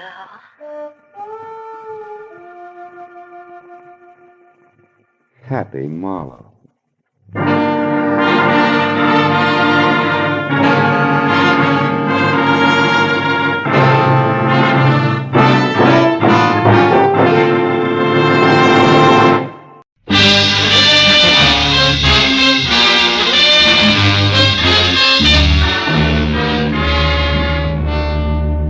The telegram I found stuck in the mail slot when I got back to my office after a long and roundabout day read. Enclosed, find a $50 money order. I want you to investigate a man. A table is reserved for you at the Saddle Club where I work. Come in time for the second show at 11, important. It was signed Beth Tyler. So at 11:15 with $50 worth of inspiration behind me, I drove over the Cahuenga Freeway and out Ventura to the Saddle Club, which pretended to be Old English by showing its beams through a flagstone facade. I went in the carefully rough-hewn oak door, and even before my eyes became adjusted to the cozy lack of candle power inside, Neil Redmond, owner and operator of the place, glided toward me, sporting his genial host smile, which tonight was even more forced than usual. How are you, Marlowe? It's been a long time. Business a pleasure, Phil. It's always a pleasure to come to the Saddle Club, Neil. I've even got a reservation. You know my food better than that, Marlowe. Aha. Just don't let it get rough, will you? Come on, I'll find your table down front. I want you to see this show. A pair of twins in a twin piano act that's sensational. Yeah? Edie and Beth Tyler. Oh, here, how's this? Fine. Incidentally, Edie will be the one on the left. Well, if they're twins, what's the difference? Plenty. Edie may be Mrs. Redmond one of these days. Mr. Redmond, but you are wanted on the phone, sir. Get the number, George, and I'll call back. This gentleman said you would talk to him, sir. It is Mr. Paul Cedar. Paul Cedar? Oh, yeah. Excuse me, Marlowe. This is important. I better take you. Redmond reacted to the name Cedar like a punch in the nose. But I figured that was none of my business, which was more than I could say for a flabby, dough-faced character at the next table, who followed the nightclub owner all the way out of the room with a pair of watery red eyes, which he deliberately avoided turning in my direction. But at that point, an MC stepped out on the stage, and so I stopped worrying about Flabby in favor of a first look at my client. The Saddle Club is proud to present its second show of the evening, featuring the incomparable piano stylist Edie and Beth in Dancing Hands. Here they are, ladies and gentlemen. Bring them out. The curtains parted on a stage set with an oversized full-length mirror which reflected a grand piano, a black vase of yellow flowers, and a tall brunette with a wry, crisp waistline, who touched up a piled-high hairdo, put on a pair of long black gloves, checked her hemline, and sat down at the piano. Then she ran through an involved arpeggio while her reflection in the mirror looked on in admiration. It was an old but cute routine, and the illusion was perfect because the Tyler twins were practically identical. I took another look at Flabby, whose face was pushed up in a nasty leer. He stood up, dropped his cigarette into his drink, and tossed a crumpled bill down on the table, just as the lights went out for the trick part of the act. On the dark stage, two pairs of purple hands danced over two glowing silver keyboards, which would have been good except that the pair of hands on the right, which belonged to Beth, suddenly stopped in midair and hit blue notes like a 9-year-old at her first recital. When the lights came up again, my client's face was as white as Middle C, and the Flabby character, oozing a victorious smile, was on his way to the door. Well, they wrapped it up fast after that, and Beth ran into the wings, leaving Edie to take the bow alone. The band took over in a hurry and brought things down to normal, so as couples moved down to the dance floor and George the waiter headed for my table, I sat back and waited for that message from my client. Here you are, sir. Compliments of the house. Oh, thanks. Any message with this? No, sir. Just that Mr. Redman had to leave. Oh, thanks, George. I sipped the double scotch and wondered if I should take the initiative and contact my client. When the message I'd been waiting for came, good and loud. I jumped up, shoved my way through the gaping dancers to the dressing room hallway behind the stage. A gang of club personnel was bunched in front of a door, obviously locked, labeled Edie and Beth Tyler. It was one of the twins, wasn't it? Hey, what's the matter? It's one of the twins. She screamed. We got to get in. That door's locked. Well, break it down. But Get out of the way. Hey, it's Edie. It's Edie. All right, now, wait a minute. Hold it. She's all right. Clear out and give her a chance. Come on. Outside, everybody. Beat it. That means you two. Come on. Out. Here, Miss Tyler, take it easy. You're all right now. Come on, sit down. Tell me what happened. I don't know for sure. I was worried about Beth. I came back and didn't see her anywhere. Then I heard a noise in here. It was dark. I came in and someone grabbed me. A man? Yes. I don't know who it was. Mm-hmm. I screamed. He knocked me down. Then locked the door and got out through the window there. Who are you? Well, I'm Philip Marlowe, a private detective. Your sister hired me to investigate a guy. I was to meet her here after your number and find out about it. Any idea what's up? No, I can't imagine. But gee, Beth has been terribly upset ever since last night. Oh? What happened last night? Well, for one thing, my purse was stolen. Mm-hmm. But I don't see why that should upset her. Gee, there was nothing in it but $12 and my makeup stuff. Where's Beth now, do you know? No, I haven't seen her since she ran off the stage. I'm not even sure she came in here. No, she was here, all right. She dropped one of her gloves. You're still wearing both of yours. Where do you girls live? Maybe she went home. Well, Beth has a cottage out on Hazeltine, 4179. You don't live together? How come? Well, gee, Mr. Marlowe, just working with Beth is hard enough. She's so sarcastic. Okay, I'll wear my thick skin. One more thing, Miss Tyler. Do you happen to know where Neil went? Neil's gone? Mm-hmm. Gee, that's funny. He always stays till the place closes. Oh, he must be coming right back. I'll take a look. Then I'm going out to see your sister. Sarcasm and all.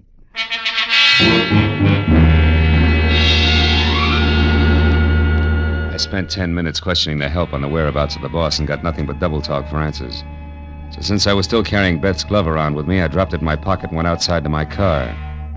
I'd opened the door and slid far enough under the wheel so I couldn't back out before I realized that the dough-faced Flab was already there on the seat.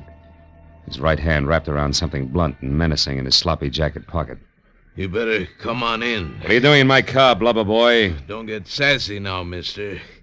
And the name is Sippy. That's no improvement, and that's no answer. All right.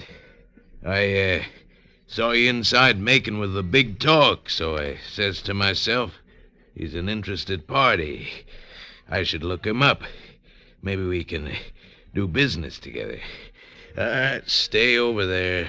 What kind of business? I'm particular about the gutters I crawl in. It has to do with the twins inside there. You can get in touch with me later for further details. I got an angle, mister. You'll see when I leave. Yeah? When you tried to work that angle, you got to the wrong twin in the dressing room. Did you know that? I don't know what you're talking about. Mm-hmm. Okay, Sippy, where can I reach you? You'll find out if you really know what's up. Don't try to follow me, though. I'll be seeing you. When Sippy slid out of the car and beat it, I made one move after him and then stopped cold. Because lying on the seat where he'd been sitting was a green leather handbag with the name Edie etched on it. I snapped it open.